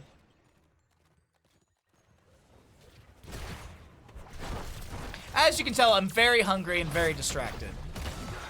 But I want more games. Like, don't get me wrong. I'd be happy to wrap up stream after this game and go relax, but I want more games. Will we get it? No, I don't know. All forts are still up. We do have some decent damage coming through from avoiding same heroes. Excuse me, the Imperius will push up the top lane, and Dahaka, ooh, he's going Ferocious Stalker level 13. Been seeing this a bit more. Darkswarm slows enemy heroes by 15% for 0.75 seconds and deals 60% more damage, while Brushstalker movement speed bonus is active. A very good synergy with level 1. I typically go into Primal Swarm because the damage, the armor reduction is so good. White Mane will be traded for an Imperius in separate lanes, but this bottom lane fort will go down. Oh, no, it won't.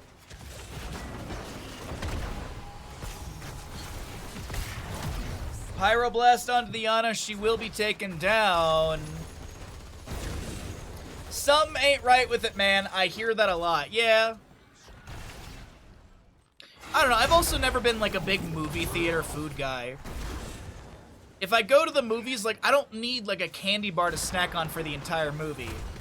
I mean, hell, if anything, you just sneak it in your pocket, right? You just put it between your butt cheeks and you just go up the escalator at the Palladium. They'll never know. They don't get paid enough to care. By the way, this movie theater was a 3-story movie theater. It was actually really cool. It was like a really cool movie theater. It's very much not that good anymore. It used to be like the height of movie theater experience, and now it's kind of like bleh. I trust you know what to do. 6 to 8 in kills, about 16 apiece. There's the roll through on 16 from Vinland Raiders. Lashing out in harsh discipline. We'll see Tunneling Claws to Haka. We've got the Mortal Combo Garrosh. Ignite for the Kael'thas. We also will see Valorous Pursuit level 16 Imperius. Burning Halo, I believe, is the talent name for our Tyrael. Next seed is up. It could be a Garden Terrace. Fenlands the Dragon to Imperius. Back in bottom lane, though. Shizakid gets a carry and swarm activation, gets the regeneration globe. Dahaka Brush talking down over here as well. Sleep dart, magic missiles immediately connecting. Looks for the burrow, gets the isolation into the nano boosted Li Ming. Mal'Ganis on the left hand side will die. You don't eat popcorn in movie theaters? You don't? I can't. What?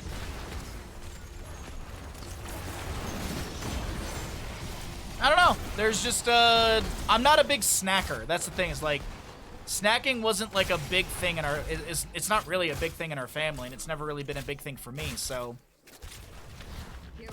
My apologies. No respectful 1v1 in top lane. It looks like Sven's up here, and that will be Garden Tear to the side of Vinland Raiders.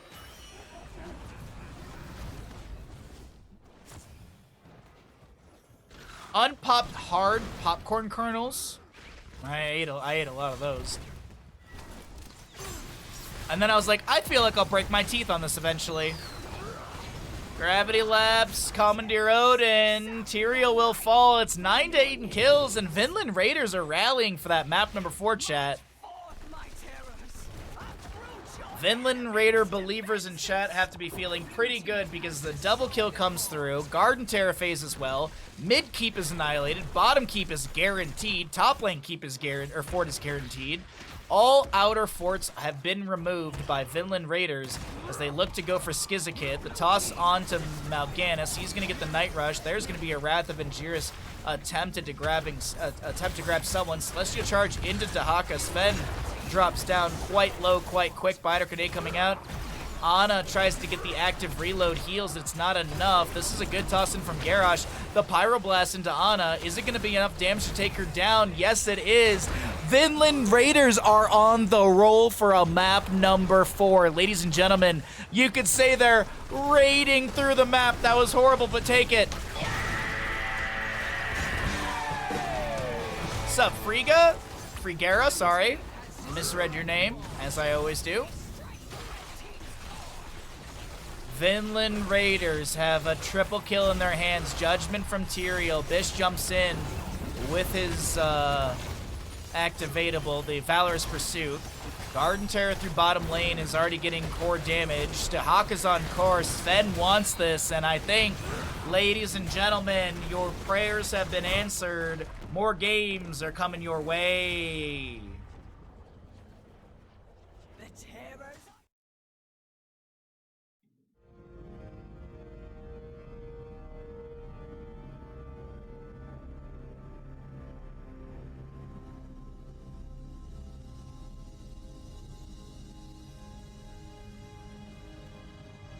Oh, I need a beer.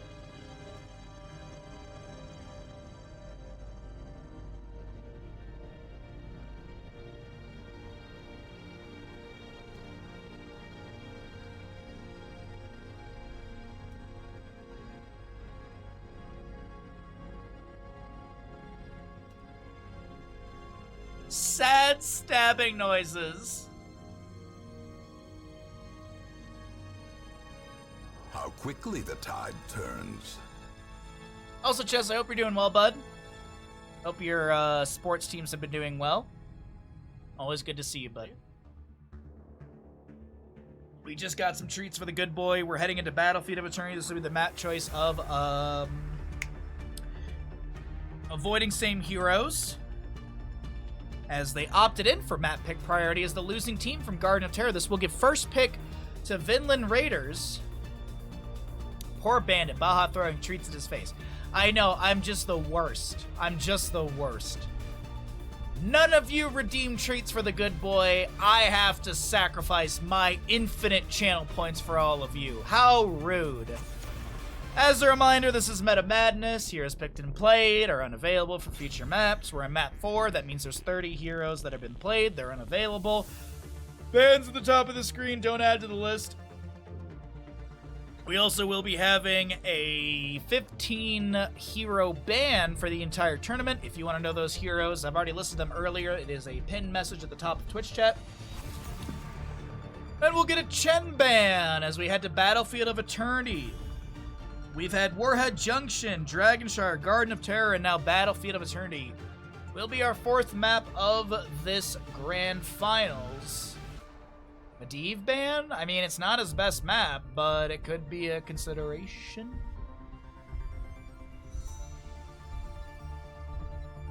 Ads are done. We're ahead of ad blocking. That's good stuff. Varian ban to... Dude, I want the Cho'Gall. I'm just trying not to... I'm trying not to mention it too much because I don't want it to get banned away by one of these teams. Baja casting HOTS. What's up, Lodvar? I do a lot of casting of HOTS. Tuesdays, I always play Heroes of the Storm. Thursdays, I always do community casting, Heroes Lounge or NGS. Saturday and Sunday for the last couple weeks have been this event, and I'll be doing more of it next weekend, the following weekend, and the weekend after that.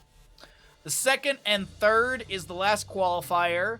The 9th and... where's my calendar? The 9th, so the 2nd and 3rd is the 5th qualifier. 9th and 10th is the start of the playoff bracket. Those are all best of 5s. 16th and 17th is the end of the tournament. The grand finals on the 17th being a best of 7, unweighted. And the 16th, most importantly, is my birthday. You'll be around? Glad to hear it. Thanks for coming by the stream. I appreciate it, bud.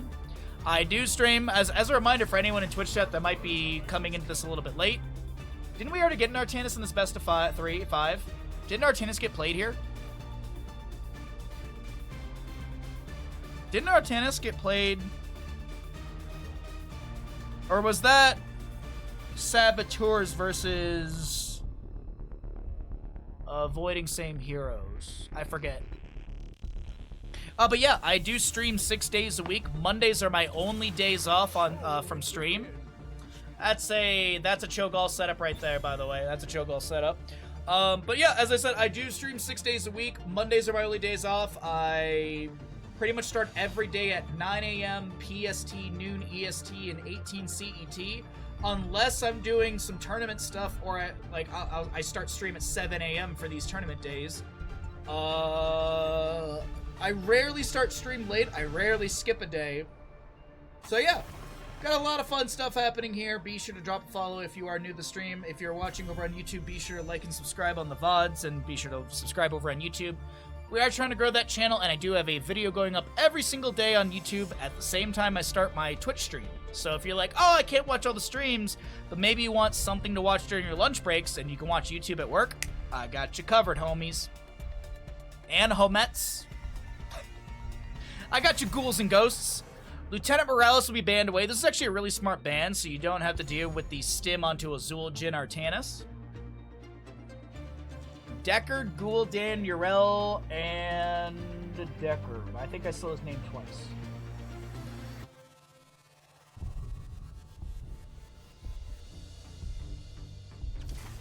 Ready for adventure. There is always hope. Okay. All right.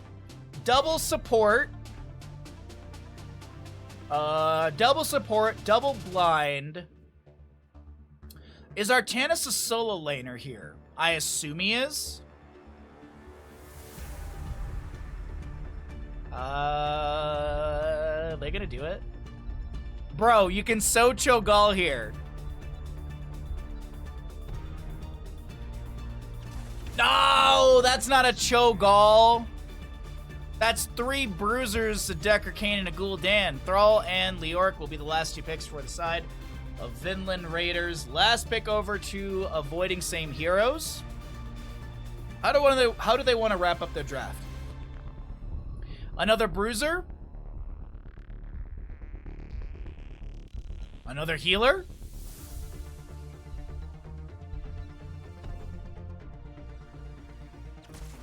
I'm in. Alright. Okay. I do like the Kira here a little bit. I do like this. This is going to be a good game number 4.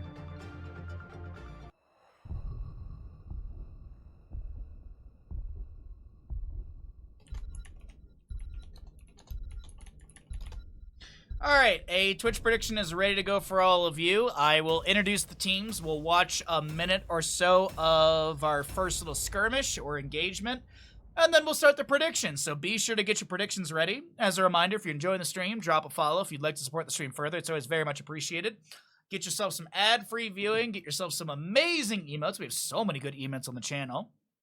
We've also got some amazing Tier 2 and Tier 3 emotes if you're feeling like being a little more generous, or if you're like, damn, I do love this stream. I do love those Tier 2 bandit salutes. I gotta get me that. Or maybe you're like, damn, that Tier 3 banana, though. On the right-hand side, once again, in this Best of 5 series, we've got Avoiding Same Heroes. They're looking for a 3-game, or they're looking for one more victory to wrap up this Best of 5 and get 10 points for the qualifier round robin, as there is one more qualifier next weekend. Ren on the Ariel. Skizakid playing Lili, Maya on Artanis. We've got a Holpaka Zeratul, or Zul'jin, and a solo lane Bish on Kira. To the west of the map, looking to keep us going in this Best of 5 series. What's up, Aelkatech? We've got a Sven Urel for the members of Vinland Raiders. Joanna Yaya will play that Leoric, a Svamgrada Thrall, Hunter Orc Deckard, and Nano Ghoulish Daniel. A Reckless Zul'jin level 1 Searing Light for the Ariel. We've got Eager Adventure for the Lili, Maximum Effort on the Kira, and Reactive Parry for Artanis. He's going to go for that physical armor rather than the siege potential. Crash Lightning Thrall level 1. Pursuit of Flame on the Ghoul Dan. We've got Dauntless Urel. Consume Vitality for Skeletal Swing upgrade. And a Sapphire for the Deckard Kane. So with the Crash Lightning already at 4 stacks, let's go ahead and start that prediction. Could be the final game of the day. Get your gambles in. Thank you very much, Ashmantle, for the command. Big swap to Tame and Strike. Gul'dan is dead. First blood will go over to the side of Avoiding Same Heroes. A singular strike.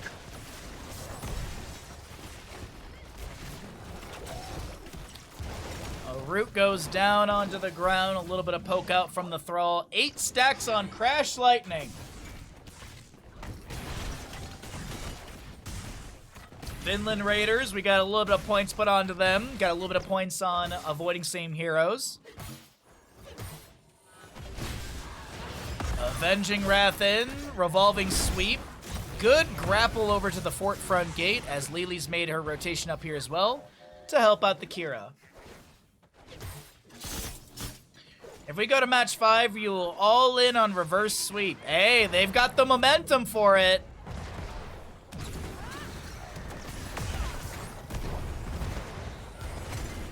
Oh, if they go to a game 5, I'm getting one more beer. That's my deal to Twitch chat. I'll get a little buzzy on stream for you all. We'll do a little beer cast. Righteous Hammer into the Ariel. She's gonna go down. Thrall picks up that kill for the team. 11 Crash Lightning stacks, and I think this is gonna be a... What is that swap? Oh my god! They try and save the Lili with Artanis, but Avenging Wrath, the Righteous Hammer, someone will get that last auto attack onto Lili. The fast feet are a little too much, and Lili backs out of that mid area. Everyone all in on map 5. Hey, if I could vote in my own Twitch channel, I would join you, but I have infinite points as the streamer. So I can do things like this.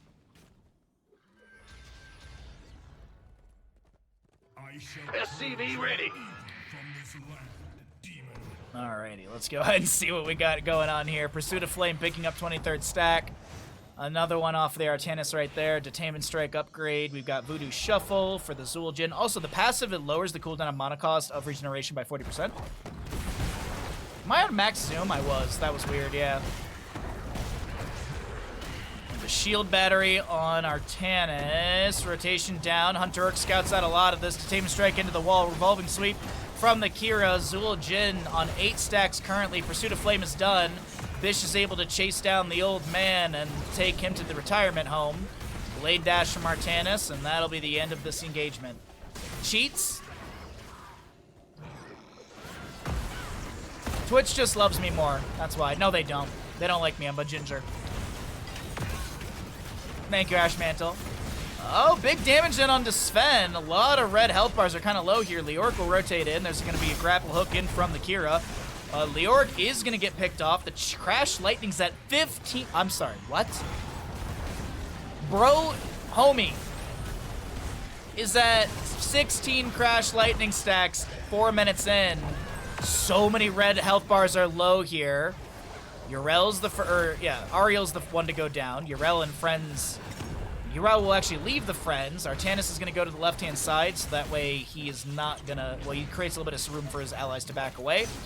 Thrall will be able to get the kill here. It's going to just take him a few more seconds with Artanis' trait kicking in constantly. There's a root. There's the autos needed. Artanis does go down, and I honestly feel like you should have just died faster there. Now you have a delayed Artanis death. Granted, Leoric just got picked off. Trash Lightning, indeed. Do I still have my old Crash Lightning emote? I don't think I still have Crash Lightning. I used to have a Crash Lightning emote. It was the Keck W face on Crash Lightning. I think I got rid of that emote. I made room for a better one. Oh, Twitch is adding in more GIF emotes, so maybe well, maybe we'll make some stuff, but yeah, partners are gonna get, partners and affiliates will get more Tier 1 GIF emotes, and partners are gonna get Tier 2 and 3 GIF emotes, so I gotta think of some really silly cool stuff for Tier 3 and, Tier 2 and 3 emotes. If only Twitch didn't ban away my Cho'Gall emote. Thrall will go down. He's got 20 stacks of Crash Lightning. Shizakid and Zul'jin chasing down Leoric and will get the double kill. Kira goes in with the revolving sweep and takes down Gul'dan as well. Detainment strike into the wall. Sven should be picked off here. Gets the Avenging Wrath over the wall. And the Blood Craze will not take down Sven. But still a triple kill to the side of Avoiding Sane Heroes.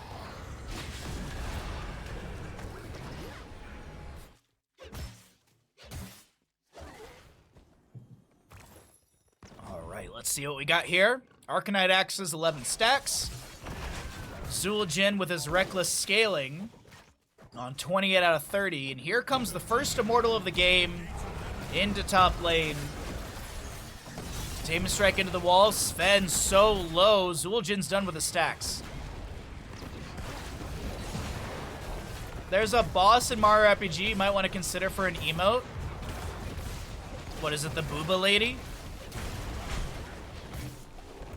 I don't think you fought it unless you played it as a kid. I did play Mario RPG as a kid, but I have a vague, very little memory of the game. We're going to play more Ario. We're going to play more Mario RPG on Wednesday. We're going to try and finish up that boss fight I was struggling with.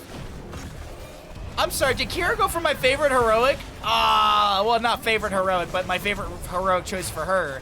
Unrelenting strikes go burr. Uh-oh, Artanis is getting a little bit low here. He will go down. Zul'jin pops the Tostitos.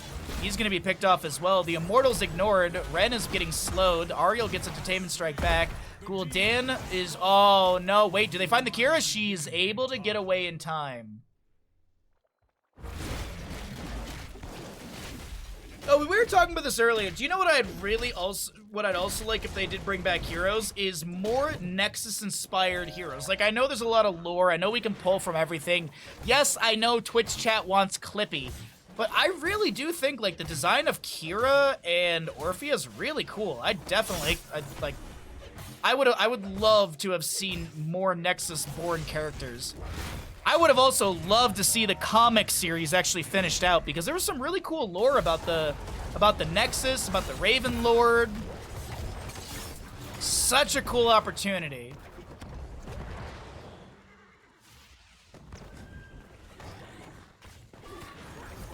The volcano, there's a boss called Bahamut. Oh, I did fight that. That's the Molten Dragon duder, right?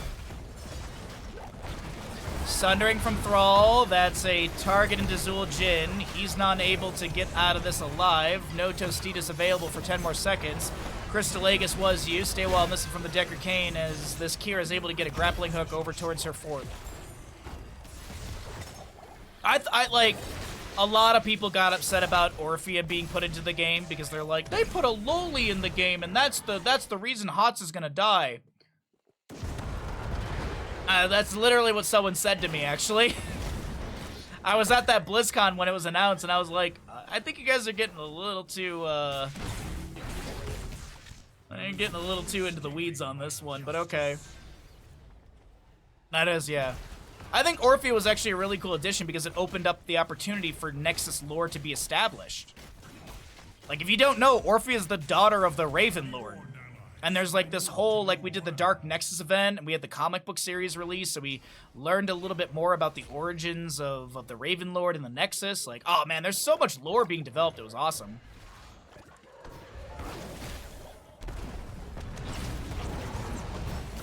Blade dash from the Artanis. Sundering out from Thrall as well. We got a blind from Artanis into all of this. Scroll of Sealing, zoning back the enemy. Voodoo Shuffle activated from Zul'jin. I mean, because of Orphea, we got Janitor Leoric, if you think about it. If you really think about it, because of Orphea, we got Janitor Leoric. Because it gave them an excuse to do, like, you know, more high school sports skins with the Kerrigan cheerleader, which I know we had from Tespa. But we had more Kerrigan skins added in. We got, yeah, like, really think about it. You really think about it. She was also taught by Decker Kane. She was. That is correct. Yes, that is, that's in the comic books. Her and Decker Kane are, like, friends as she's trying to figure out, like, her place within, I don't know, they're like, that's where the, I remember because, like, one of the last panels of the last comic book they put out was Orphea and Decker Kane looking out over an expanse together. Maybe a new Nexus, maybe make a Nexus character, hybrid character from multiple games. That'd be cool. That'd be really cool. Do you know what would also be really cool? And this is something that I think a lot of us forget about. The Innkeeper from Hearthstone. Like a Hearthstone-born character would be really cool as well. Like, I know Valir is from Hearthstone, Jaina is from Hearthstone, Rexar is from Hearthstone, Garrosh is from Hearthstone. But it would have been cool to have something where, like, they throw cards out or something like that. I don't know, it just, yeah, tons of great ideas. Does Kira have a comic? I don't believe she does. I do not believe Kira has a comic. I think the comic died before Kira was released. I do believe. I'm willing to bet she had a place in the comic, but unfortunately I do believe that was all dead and done before she was released. Orphea and Kane watching The Expanse together.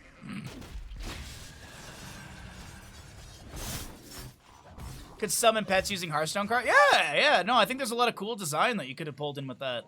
Hey, here's to hoping, by the way, I did not mention this and I apologize. It's March of the Black King for the Leoric at level 10. Hey, you know what? You know me, chat.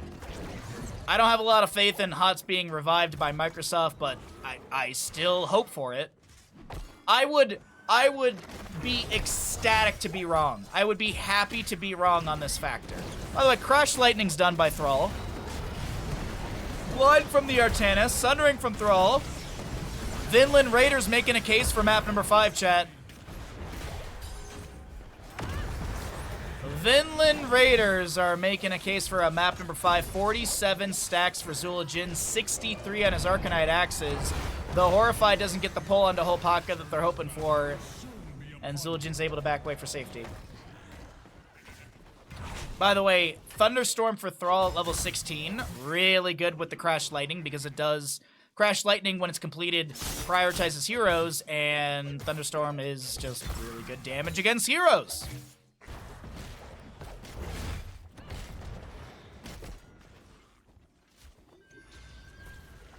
Repent before my wrath.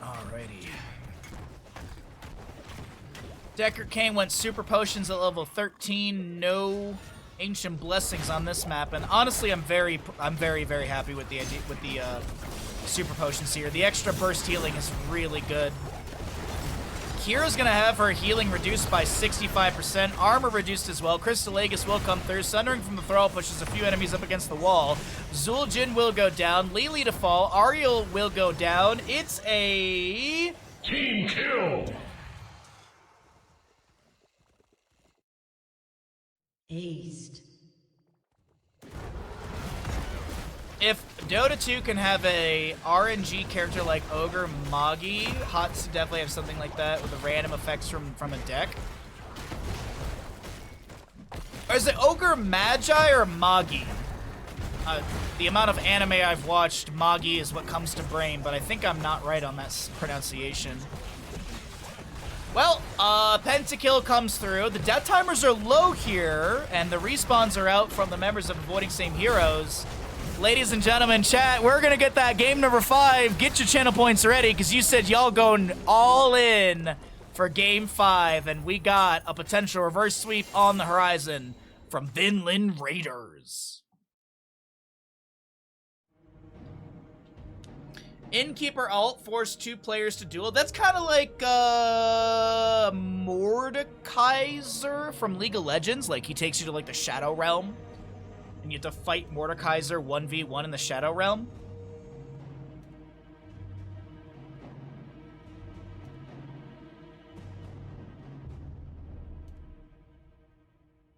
Ashmantle, thank you for the redemption. We will do that once we get into the next lobby while we're waiting for the next game. Alrighty, chat. Vinland Raiders did win. We're going to a map number 5. That's the way you like to see a series go.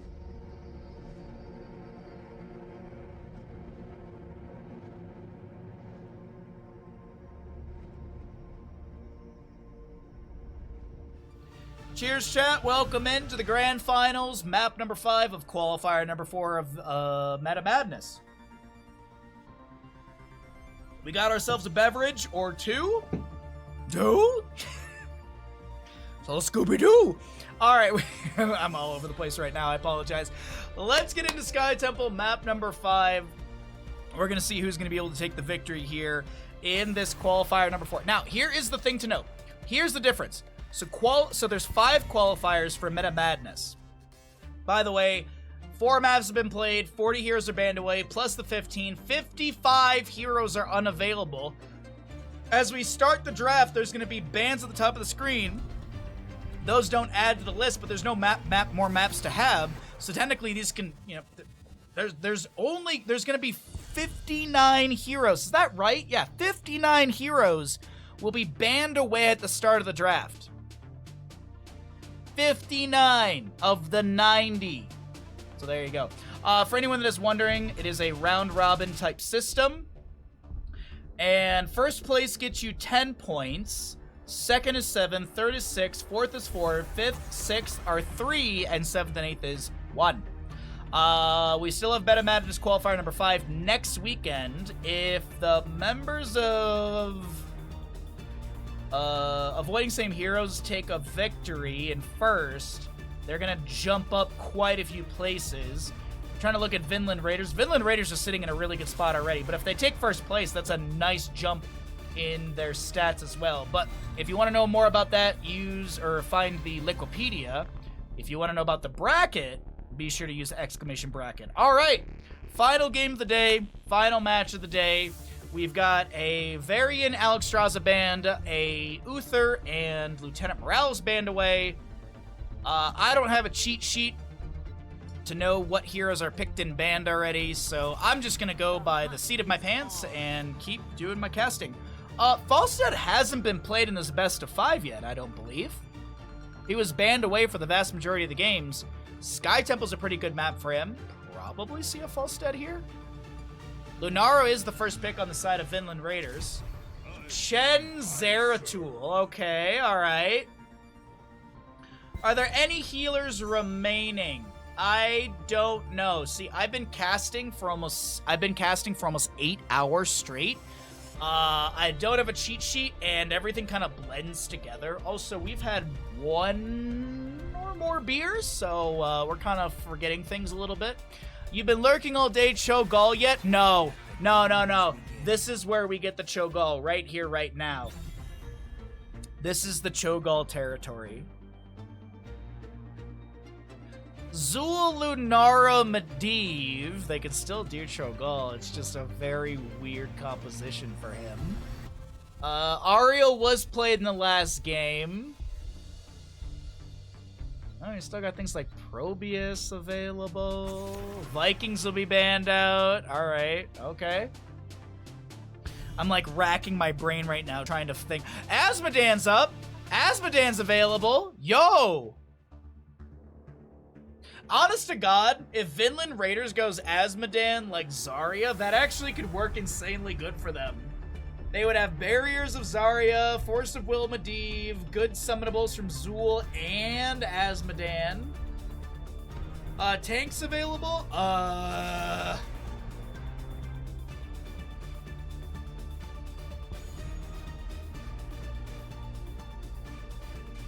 Stitches, maybe? Stitches, maybe? Maybe a Varian? Cho'Gall is a tank. Hammer time? Sergeant Hammer is permabanned in the tournament. Unless you're referencing someone else, like Cho'Gall, who has Twilight Hammer. Yeah, there's a permabanned list of heroes at the top of the Twitch chat. Sergeant Hammer's been banned away for a while. There's 15 permabanned heroes. From what I think Rob was telling me yesterday during cast that 2 more heroes are gonna be. Yeah, they're doing it. Yo, by the way, I know they don't have a healer. But Butcher, if you draft Butcher here and you kill Cho'Gall, you get double meat, okay? It's like back when Subway used to be good. You get double meat. That's actually fine. Healerless composition. Granted, self-sustain, self-sustain, self-sustain, self-sustain, and more self-sustain. Alright. When I say self-sustain, that means they have some sort of self-healing, whether it be a button or a talent, or even just some sort of basic ability built in, like Illidan, for example. Alrighty, final game of the day. Chat, you said you're going to go all in on the potential reverse sweep. I will write up the prediction, introduce the teams, and we'll get into map number 5. Qualifier number 4.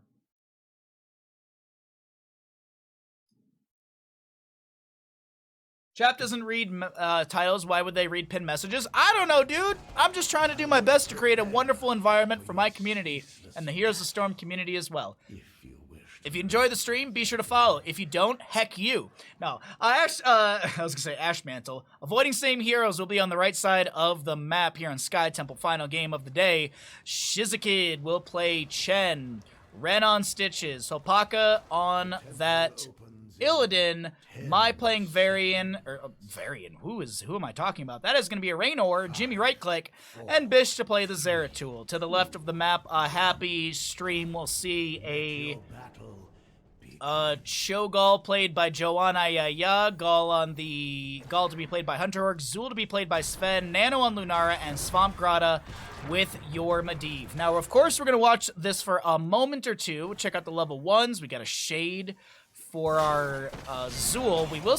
We see you. I have Kill Rob cooldown decreased by 25 seconds.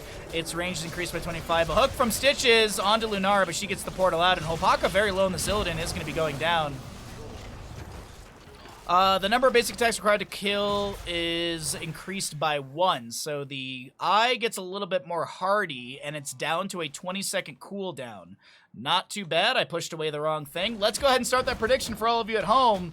By the way, I did not note this. Cho'Gall does have one of my favorite skins, in that there are a lot of nipples and butt, but also there's a lot of nipple action happening there. We're in the depths on this one, chat. I appreciate all of you being here. Thanks for hanging out in the stream. Be sure to get your gambles in. We've got 100K on Vinland Raiders to reverse sweep.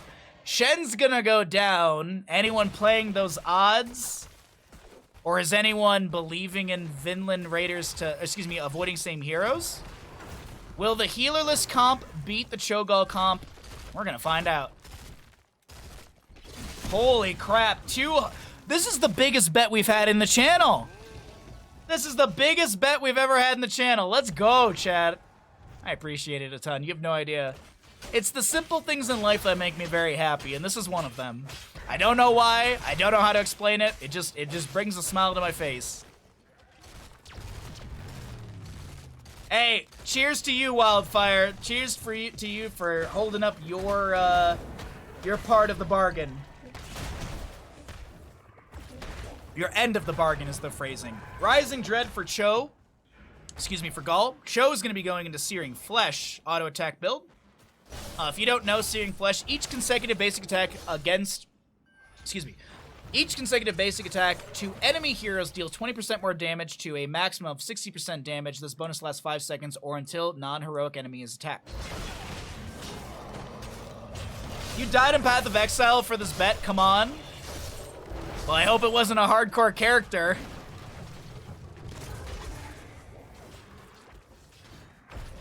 Can we call it a supportless cop since Vinland's Raiders also has heroeless? I mean, if we're getting into like the well, actually territory, Medivh is considered a support, so it's healerless comp to one side.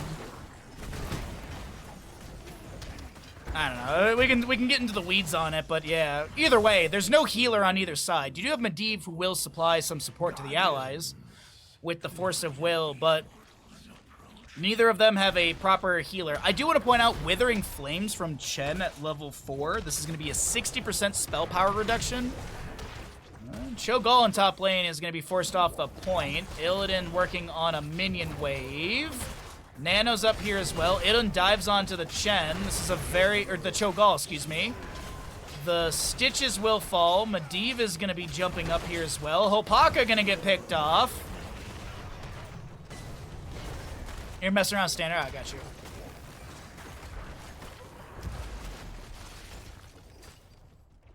Top lane shots will go out. Zeratul is forcing mid up a little bit faster. Has to blink away as there's no camp or wave available. Mid shots have expired. Top shots will take down the top lane fort and start firing onto the mid lane fort front gate. Zeratul completely invisible as he has not moved for a moment. Isn't seen by Medivh, and that'll be Raynor rotating right by as well. Biggest gamble we've ever had in the channel, chat. 280,000 to 141,000. Big gambles. Thank you all for participating. A hook into Cho'Gall. Healing is going to be reduced onto the Stitches. He did go for the Gambit at level 7 on Stitches. Second helping. His Stitches is at maximum health. After using Devour, he gains a shield equal to 15% of his maximum health for 10 seconds. Every death reduces the shield by 3%. So 5 stacks for Stitches Gambit. Raynor's going to go in Stable Compound. 14 regeneration globes on the Shadow Hunter. Illidan does have Unending Hatred level 1. By the way, that questing talent on our little tooltip bar at the bottom is additive. Meaning that you're going to see this at the 20 mark jump by 20. So don't be surprised when he finishes out that quest, you're going to see a 40 mark right there. It's because of the scaling on the actual talent and reward. Also Unbound for the Illidan at level 7. Jailer's finished out by Zool here. Zeratul jumping around. The portal set up. Bish does not expect the portal in. Cho'Gall takes the portal once again. The Leyline Seal, the Twisting Nether is going to expire.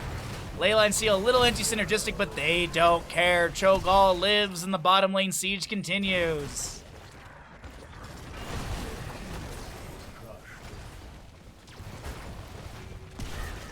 Six to 0 in kills. 7-0 in kills. Lunara poison damage is enough, but Illidan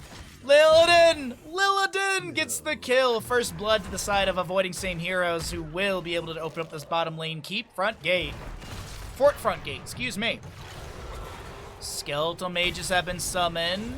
Zeratul floating around will be scouted out. That's a hunt in from the Illidan. They want Medivh. Wandering Keck from Chen. It's a little too far away and they can't get much more. But Medivh, excuse me, does have 25 stacks. He's unfinished on his baseline trait. So the Illidan really wanted to get the kill, reset those stacks.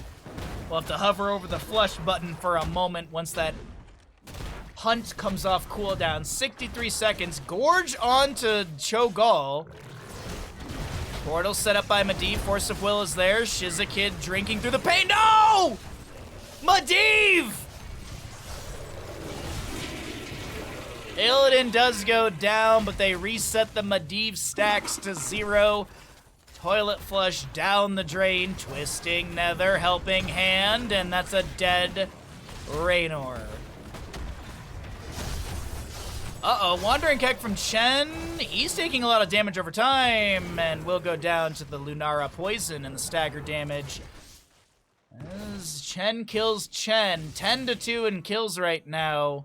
Zeratul soaks up the mid lane. We've got objective phase dang near 100%. I think there was like one shot that already fired out, but mid fort will go down. The outer structures have been peeled away from avoiding same heroes. Vinland Raiders playing this very well so far, only losing their mid lane fort, and Zool soaks things up on this Zeratul, or on the Zool.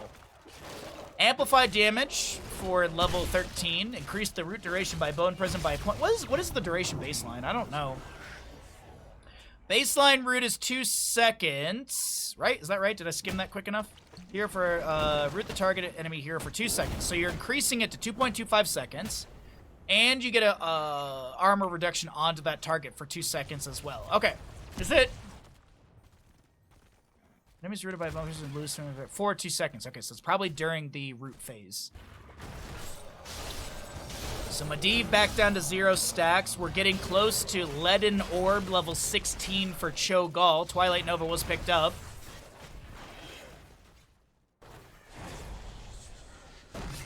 Hunt from Illidan. Raynor is the one to go down. Lunara traded. Illidan's done. That's why you see 41 stacks and Unending Hatred. Medivh is going to be pushed back. Cho'Gall was gorged. Zeratul sticks to him like peanut butter on toast. I couldn't think of anything. I'm also hungry. Peanut butter on toast sounds delicious right now. And Chen will be picked off. Medivh 6 stacks currently. Holpaka in the bottom lane. Absolute chaos in map number 5 here in the grand finals. Holpaka! Uh-oh. Wait, did he cancel early? I feel like the Illidan would have gotten out. The friendly hook doesn't connect. Oh, man. This map number 5 is all over the place, but it is going to be leaning favorably to the side of Vinland Raiders, who have taken down all forts on the enemy side. Third objective phase is, going to be coming up in just a moment. We'll have the top and bottom of the map. Sven on this Zool continues to soak up bottom lane. There's the 16 talent tier. There's the Leaden Orb. There's your double objective phase. Man, it's almost like once or twice Blizzard hired me to cast this game professionally, and I have this way of counting down the objective phasings so I can provide you all with amazing information in casting. 16 talent tier advantage. Portal to disengage. A little surprised by that call from the side of Vinland Raiders. I was thinking they might play this aggressive. Not the case. They run straight to bottom lane. Medivh does have Temporal Flux. Cho'Gall has the Frenzied Fist. Gains 75% attack speed for 5 seconds after using Surging Fist. Bottom shots on the bottom lane. Keep front gate. Looks like he canceled. Yeah, I think the Illidan did cancel. Lunara Sentinel was providing a good deal of vision. Medivh in bird form doing the same. Illidan gets top shots. Top shots. So we're trading keep for fort. And the top shots will go into bottom lane afterwards. Just looking at how much health is available left on these structures by comparison of shots left. Chen with enough to share level 13. Looking for that 16 talent tier. Top fort does go down. Last few shots will rain out from the bottom into the bottom keep. Top shots still have a lot to go through. This fort's going to be around 50%, I do believe. Zeratul setting up completely invisible, not moving. Twisting Nether, the hook onto Stit. Actually, that's actually a really good hook there. Portal set up by Medivh. No, Raynor wasn't expecting it. Zeratul tries to get the burst onto Nano. Lunara lives. Zeratul blinks back with the wormhole level 7. Blades of Azzinoth. Oh, no, that's a Fiery Brand at level... Wait, Hunt! Zeratul is in an awkward spot. Blinks over the wall. Sven gonna be bopped by the Wandering Keg. Wait a minute! Wait a minute, no! Zeratul picked off trying to go for the Medivh stacks once again. Illidan goes down. A little miscommunication on the game plan right there, and this might be a triple kill in favor of Vinland Raiders. The reverse sweep is looking beyond promising. Bottom lane catapults are coming through. Let's take a look at the catapult damage. 209 standard, 418 into structures. And boss for bottom lane is going to be grabbed here. This is going to go straight to core. Uh-oh. Single altar phase, middle of the map. Avoiding same heroes need to not split on ideas. I know that's easier said than done. I know hindsight's 2020. But they really, like, the burst available damage from avoiding same heroes is really good.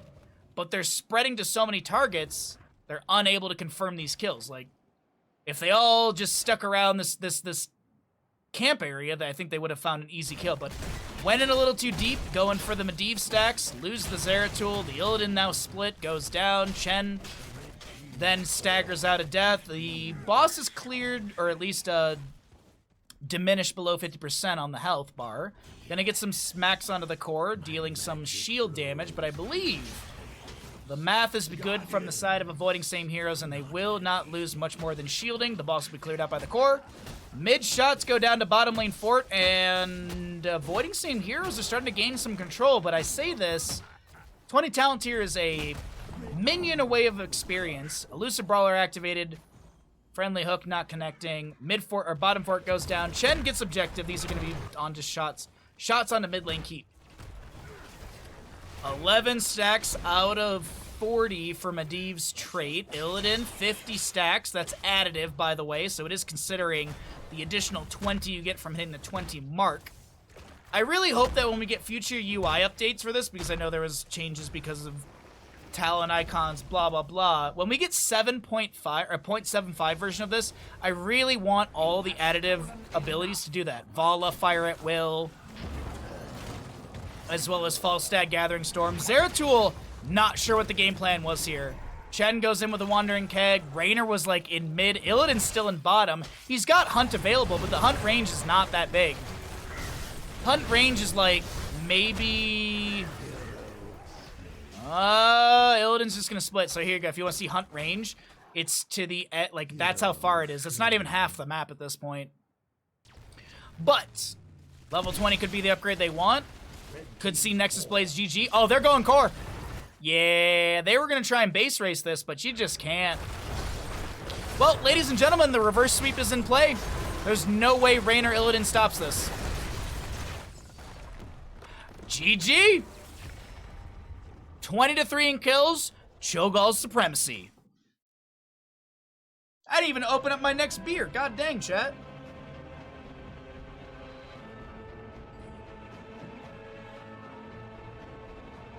Well, all I gotta say to avoiding same heroes is...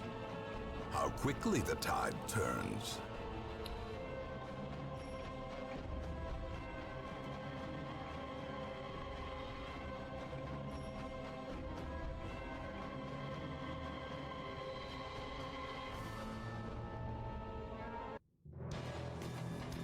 Thanks for casting.